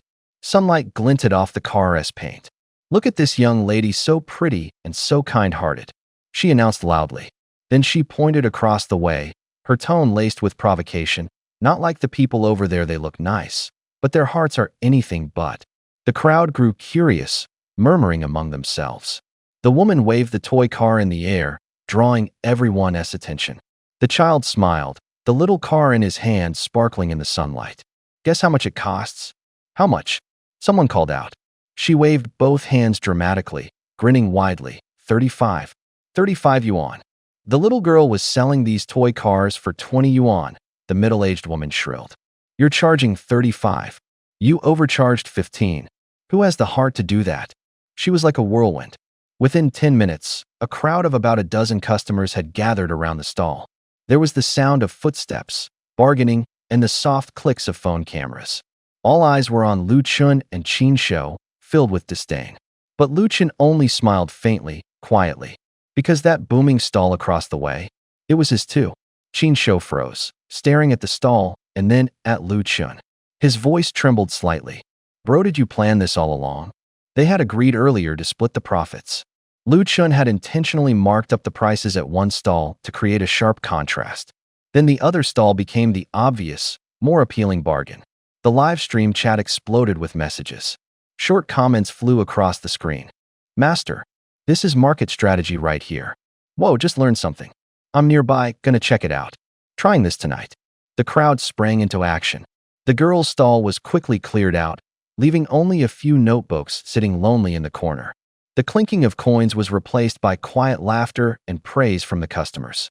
Taking advantage of a lull, Lu Chen handed over some of the remaining stock from his own stall. He leaned in and winked. His voice was low, encouraging. Keep going. We'll sell out tonight for sure. The girl was about to thank him, but Lu Chen had already slipped back to his spot like a shadow. Qin Shou stared at the stall across from them, his eyes sharpening like he'd just caught a thread of something. He smirked, a little too pleased with himself. There was mischief in that smile. Hey, bro, he said, raising an eyebrow. You feeling bad for that girl? Trying to help her out. His tone was teasing, almost mocking. Lu Chen didn't respond. He pulled out a cigarette, lit it with a flick of the lighter. The flame caught in the corner of his eye. His knuckles whitened, then went pale, like he was remembering something. Actually, I've always had this dream, he started, but was cut off mid-sentence. Oh, I get it. Qin Shou clapped his hands together like he'd caught a clue. You were caught in the rain once, so now you want to be someone else's umbrella, right? When you're rich, you'll You'll sponsor some poor but cute college girl. Wait, huh? Qin Shou turned, half believing, half doubtful, his eyes wide with disbelief. Is that sponsorship legit or not so legit? He leaned in, provoking. Lu Qin put the cigarette down, exhaling a thin ring of smoke. If I could, he said, voice low, almost amused, I'd prefer it to be the not-so-legit kind. The air held a mix of awkwardness and amusement. Qin Shou's laugh caught in his throat, like a broken string. The night deepened. The streetlights flickered on one by one, like stars blinking awake. Over there, the girl was too busy to even lift her hands. Plastic bags rustled. Customers lined up. The middle-aged woman had long disappeared, leaving only a plastic bowl fluttering in the wind. Strangely, the people who came later didn't even glance at Lu Qin's notebook. They walked past him, straight to the girl's stall. One bag after another filled with goods, and by midnight, she sold out of everything she brought for the week. Her voice rose and fell, tired but surprised. Thank you so much. I'm so lucky to have you all. The sound of crinkling plastic, the rhythm of heels on pavement, it was like a little symphony of the night market. Lu Qin stubbed out his cigarette, still warm between his fingers. He looked toward the now empty stall and curled his lips slightly. Qin Shou watched him, eyes mixed with disappointment and a hint of mockery like a god just knocked off his pedestal. The stall was already empty. She packed away the last stack of notebooks, her skirt swirling up a thin layer of dust. Her footsteps were light, like a cat's. She approached Lu Qin, took a deep breath, and bowed. Her voice was soft but sincere. Thank you for today, Gij Lu. Lu Qin was just about to wave it off. Oh, it's nothing, when he suddenly stopped mid-sentence. He hadn't even introduced himself. How did this girl know his name? She widened her eyes, blinked a few times, and replied with a look of innocent confusion. Aren't they all calling you Gij Lu? So I just followed along. Lu Qin's face darkened. His phone slid into his hand, and the screen lit up with a flurry of live comments flying by like snowflakes. The live stream had completely changed. Haha, I bought the whole set of notebooks from this cute girl's stall in one go school's all set. Upper comment, I see you. I even bought 2 little toy cars for my kid. Gij Lu is such a nice guy, he boosted this stall's popularity. Stuck overseas, jealous of you all being able to meet up in person. The comments were filled with smiling faces and flame emojis. Someone had even posted a short video from the scene. A group of fans waving phones around the stall, the cash register constantly going ding-dang. Notebooks were being carried off in bundles, stationery and toys piled into small mountains. Lu Qin's expression turned grim. His voice came out flat, like air slowly deflating from a balloon. These fake fans. Why are they buying stuff there instead of coming to me? They're just trying to piss me off. Qin Shou watched the chaos unfold with amusement, stepping back slightly to get a better view. He smirked. Bro, they're all here because they watched your stream. You gave her a bit of a boost, so she blew up. Once the crowd grows, of course they're going to flock over there. Besides, even if the money isn't going straight into your pocket, you still get some exposure. And exposure is worth something too. Lu Qin pressed his lips together, his tone impatient and just a little bitter. Can exposure fill your stomach? My stall is completely empty, while hers has turned into a damn marketplace. As he spoke, the scene around them only grew louder. At the girl's stall, people swarmed the table, clearing the shelves in seconds. From all directions, the crowd had turned her stall into a glowing hotspot. Meanwhile, Lu Qin's booth stood abandoned, like a lonely rock left behind after the tide had receded. The air was filled with the rustling of paper and the clinking of loose change, sounds that only made his stifled breathing feel heavier. Sure, here's a natural and contextually appropriate English translation of the passage, written in a novel-appropriate tone and tailored to American English style. Never mind how overpriced everything at the stall was. The crowd's mood was simpler, more urgent. No one could really predict who Lu Qin was. He smiled gently, but his actions could flip at any moment. Some people were afraid he might do something reckless, and even more afraid that his recklessness might drag the people watching the live stream right down with him. So buying stuff became the safest choice. Some rushed to pull out cash. Others stood and watched, eyes calculating. The stall suddenly buzzed with energy, like someone had injected it with adrenaline. The girl looked like a little white rabbit, cheeks flushed, fingers trembling slightly. She'd heard of Lu Chen's reputation before. She also knew that selling everything today was only possible because of him. On a normal day, selling a fifth of what she brought would be good. But today, everything was gone in 2 or 3 hours. She stacked the cash she decollected, tried counting it, gave up, and pulled out her phone, her palms slightly damp. Today we sold everything. Total $3,000. She said softly, her voice tinged with both surprise and shyness. She pressed the transfer button. From the crowd came shouts, applause clapping like metal on metal, coins clinking in fabric bags. A crisp phone notification chimed. Ding, 2,000 yuan received. The sound was like a tiny hammer tapping at the air. Lu Chen raised his eyebrows slightly, frowning. A flicker of displeasure crossed his face. Why did you give me an extra 500? He asked bluntly. His tone was casual, but edged with mild reproach. Didn't we agree to split it evenly? The girl clutched her phone, head bowed, her voice barely louder than the wind. But if I only gave you 1,500, you wouldn't have made anything, would you? Her eyes were urgent, like she was trying to make up for something, like she was pushing warmth toward him. Lu Chen looked at her. Sunlight spilled across his shoulder, casting a thin shadow on the ground. He paused, his lips twitching slightly, but said nothing right away. The crowd buzzed on. An empty bottle clinked lightly beside the stall. These 2 hours they just lived through felt like they were measured and laid bare on the table in that pile of 3,000 yuan. She felt a little guilty inside. But considering how much she had made today, she was satisfied. But Lu Chen didn't see it that way. His phone chimed again with the familiar bank notification sounding. To him, it felt like mockery. Like it was saying, you just wasted 2 hours of your life. He glanced at the girl beside him. His expression darkened slightly, and his tone carried irritation. What are you trying to pull, kid? You think 500's a big deal or something? I'll make it back in no time. He shoved the extra 500 yuan into her hand, quick, decisive. His voice was cold. Then he picked up the old piece of cardboard from the ground, the side that used to say, punch me for 5 yuan. He flipped it over, grabbed a marker, and started writing, each stroke sharp and firm. He placed the cardboard upright on the ground and sat back down. A breeze swept through the plaza. The laughter of children blended with the distant honking of traffic. The girl leaned in, curiosity sparkling in her eyes.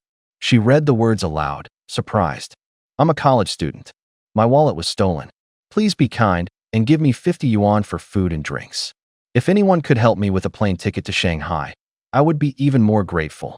He added one more short line underneath, almost like an afterthought, or maybe just to tease. There is kindness in this world. Please give a little warmth in return.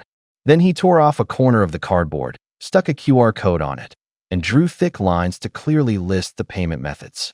Alipay, WeChat, or bank transfer accepted. The girl tilted her head, her smile now mixed with confusion. Looking at all the tiny handwriting, she asked, no cash. Lu Chen leaned back, his arms behind his head, as if he were scoring a soundtrack to his own mood. His tone dripped with disdain. If I took cash, I'd have to go to the bank to deposit it. Too much trouble. Beside him, Qin Shou stared in stunned disbelief, his expression growing more ridiculous by the second, his lips twitching slightly. Bro, where the hell did you learn this? Since when do you know how to hustle like this? Half joking, half serious, he was baffled beyond words. The shock on his face just kept building. What era do you think this is? Who even carries cash anymore? Qin Shou's lips twitched as his eyes settled on Lu Chen, whose hair was a total mess. His tone carried both exasperation and mockery. If I only took cash, I'd basically be a beggar. Lu Chen shrugged, his expression completely serious. No way. I've got pride. If it had to be cash, I'd end up on my knees begging for money, right? Laughter surged through the live stream like a wave. The screen was flooded with scrolling comments. I thought Lu Gu was washed up, but he's back at it again. Even if you're asking for money, you gotta do it standing up. Lu Gu has figured out every scam there is. Oriental Warren Buffett is live. Once Lu Gu swings into action, scammers gotta clock out. The girl sitting next to him stared at the cardboard sign, her brows furrowed. She rubbed her chin thoughtfully, tapped her palm lightly, and suddenly her eyes lit up. Lu Gu, she smacked his thigh. If you can get people to pay with their phones, who cares if your wallet is gone? Who even carries cash these days anyway? Just use mobile payment. Lu Chen froze. His expression shifted from shock to exaggerated disbelief. Darn it. Digital payments, he muttered under his breath, his voice tinged with both frustration and amusement. He grabbed the marker, his movements overly dramatic. The tip slashed through the words, "wallet lost," the thick black line cleaving the text in half like a knife. Then he wrote a new line on the cardboard, steady and clear. "Card has no money." The live stream exploded again. A chorus of phone alerts chimed in unison. The comments kept rolling, the laughter pouring through the screen like it was echoing in the room itself. Qinshu stared at the cardboard. The handwriting was messy, just a few simple lines. "I'm a college student. No money in my account. Please help." He read it again, then nodded slightly. "This sounds exactly like you, Brother Lu," he said with a grin, handing the sign to Lu Chen. Lu Chen raised an eyebrow. "How so?" Qinshu shrugged, his smile widening. "Not the writing style, more like the nerve. You've got that boldness, like you're right even when you're not." The girl beside them glanced nervously at the passing crowd. Her voice was soft but uneasy. "Seriously, do people actually fall for this?" Lu Chen was about to retort when suddenly, quick footsteps approached. Right after came a stack of cash waving in front of them. The bills caught faint glimmers of sunlight. They all looked up. A man in black-rimmed glasses was walking toward them, dressed in a plaid shirt like a typical programmer. His expression was a mix of smugness and awkwardness. He called out loudly, "Qinshu, miss. Look, the sucker actually showed up." He had assumed only a total idiot would pull out cash. Never thought he'd really meet one today. Hearing himself called a sucker, the man's forehead tensed with irritation. He quickly defended himself, pushing up his glasses with a finger. "I'm not a sucker." Qinshu grinned, even wider. "Sure thing, sucker bro." The girl chimed in, her eyes teasing. "Got it, bro sucker." The man coughed awkwardly, his face shifting to a more serious expression. He took a couple steps forward and held out the stack of cash. The crisp rustle of paper filled the space between them. "Brother Lu," he said quickly, his voice edged with urgency, "I'm your fan." Lu Chen immediately waved him off, his whole face screaming refusal. "Don't be ridiculous. Who do you have such an idiot fan?" The man looked both hurt and desperate, a flicker of frustration flashing across his face like a pixelated glitch. He tried again, this time with a pleading tone. "I'm not here to throw money at you or kiss up. I really need help. Please." The air grew quiet. The three exchanged glances, their eyes all asking the same question. "What kind of help?" they asked in unison. Lu Chen stared at the thick stack of brightly red bills, his eyes flickering with curiosity. This was truly the first time he'd encountered a request like this. The programmer didn't let go. His eyes locked onto Lu Chen's, his voice urgent yet cautious. "Help me go on a blind date. Help me find a girl I can marry, someone dependable." Under the dim light, the bills rustled softly as they brushed against each other.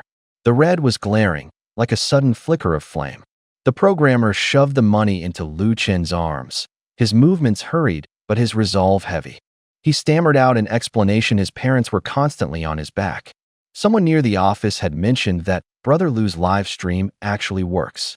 He rushed over right after work, convinced that Lu Chen was better at relationships than he was. After all, Lu Chen was just a security guard, yet he chatted naturally with girls like Zhao Tang and Su Xiaodan, who were called goddesses on camera. To the programmer, someone like that must have had plenty of romantic experience. As for himself, he barely talked to girls, and when he did, he couldn't get a full sentence out without stuttering. Qinshu frowned, cutting in first.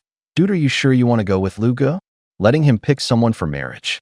It was a blunt question, filled with both doubt and amusement. The words dependable and Lu Ge just didn't sound right together. The girl beside him nodded silently after hearing that. Her gaze was like looking at a lost child, full of sympathy, but also unmistakable skepticism. The programmer's face flushed, as if splashed with a handful of hot water. He looked up, eager to defend himself. "I've been watching Lu Ge's live stream for a while. Yeah, he might be a bit of a player, but every time he helps someone, things actually work out. If I could just get a chance, I'll pay you 2,000. Seriously, please help me." The words hung in the air, and for a moment, the table fell silent. The lamplight flickered across their faces. Qinshu's expression twisted even further, like he'd just heard something absurd, yet undeniably sincere. He pursed his lips, a flash of unspoken doubt flickering in his eyes. You mean during our time on MasterChef show, Brother Lou fed someone raw intestines in front of the judges? Or maybe it's that he just visited the orphanage and the kids got kidnapped. As the programmer listened, his confidence deflated like a balloon punctured by a needle, hissing away into nothing. Before he could gather a rebuttal, Chinsho pointed at a small scab lodged in the crease of his nail. See this? This is from the last time I went shopping with Brother Lou and got beaten up. I haven't even gotten my medical fees back yet. Chin then shifted his gaze to the small sign on the table. In bold letters, it read, Relationship Advisor. And look at that sign again. You sure you want to trust your entire future to someone like him? The programmer lowered his head. His chest tightened, like he'd been struck by lightning. His face paled. He reached toward the money, ready to take it back. Just as his fingertips grazed the bills, he felt two warm, firm hands strong and radiating heat. Luchin smiled. Not a nervous smile, but one full of confidence. He neatly tucked a bundle of cash into his shirt, then tapped his chest rhythmically with his fingers, the soft rustle of paper echoing gently. Don't worry, bro, he said, locking eyes with the man like a nail driven straight into wood. I've got this. I'll find you a perfect match. He corrected himself, almost like an afterthought, yet still as a promise. Not just to match a girlfriend who truly satisfies you. As the words hung in the air, the programmer actually felt a warmth he hadn't felt in a long time. Trust, like a rising tide, slowly returned.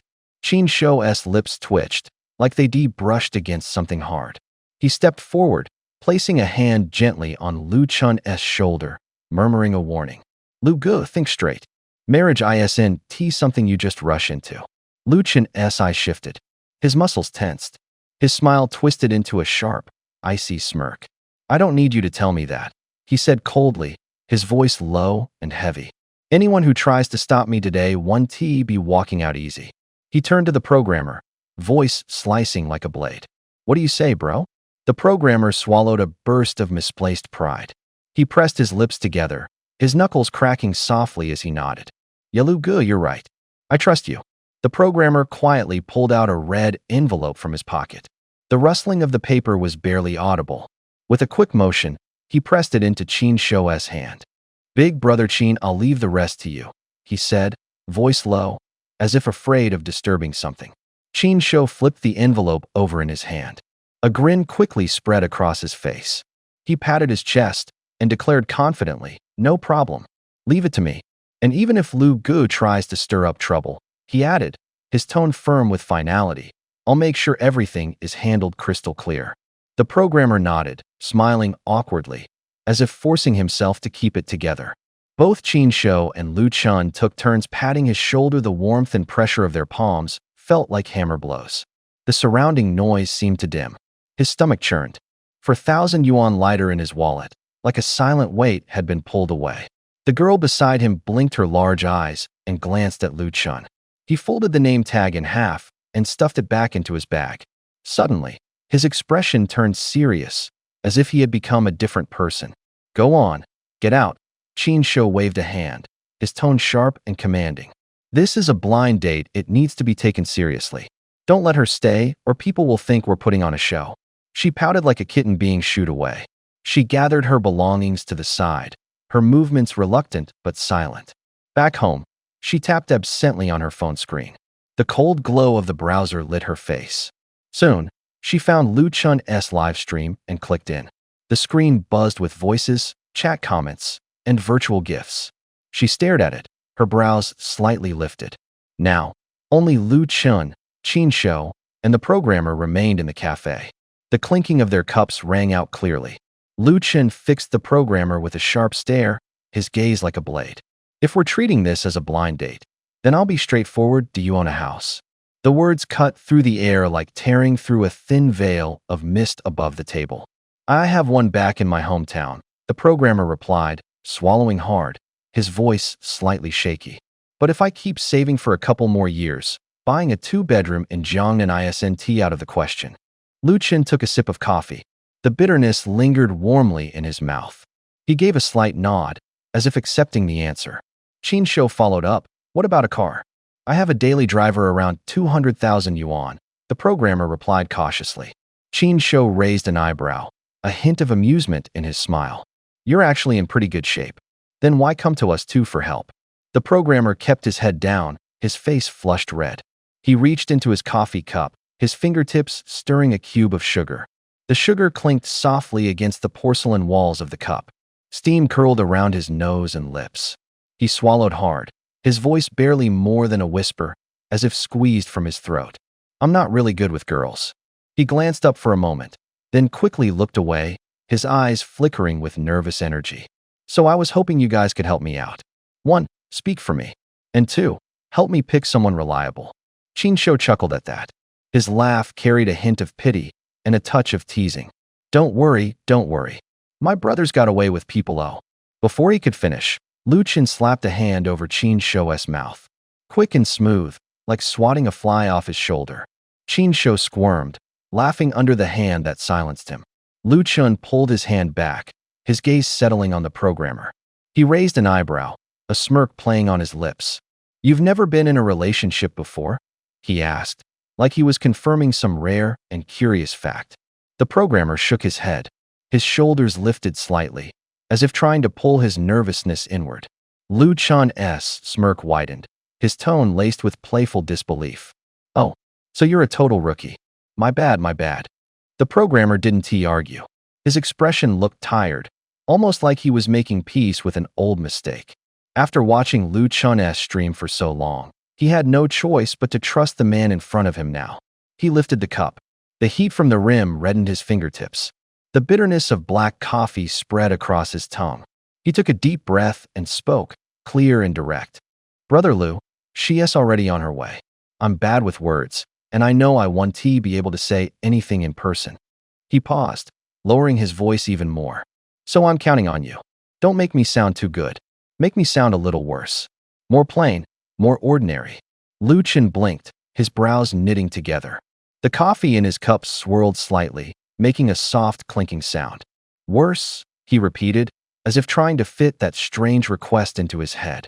The programmer nodded, his face tinged with a vague kind of awkwardness. His fingers traced circles along the rim of the cup.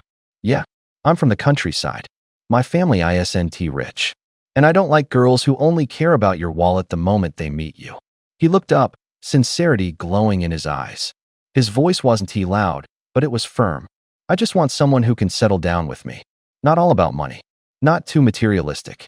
For a second, the room fell quiet. Outside the window, a distant car light swept by, and the air after the rain carried a chill. Qin Shou and Lu Qin both looked at him. Their expressions subtly changed.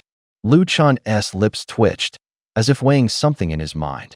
Qin Shou lowered his voice, like he was giving his friend a final nudge of encouragement. I'm getting by on my salary, the programmer said, lifting his cup to his lips and taking a sip. Bitterness exploded on his tongue.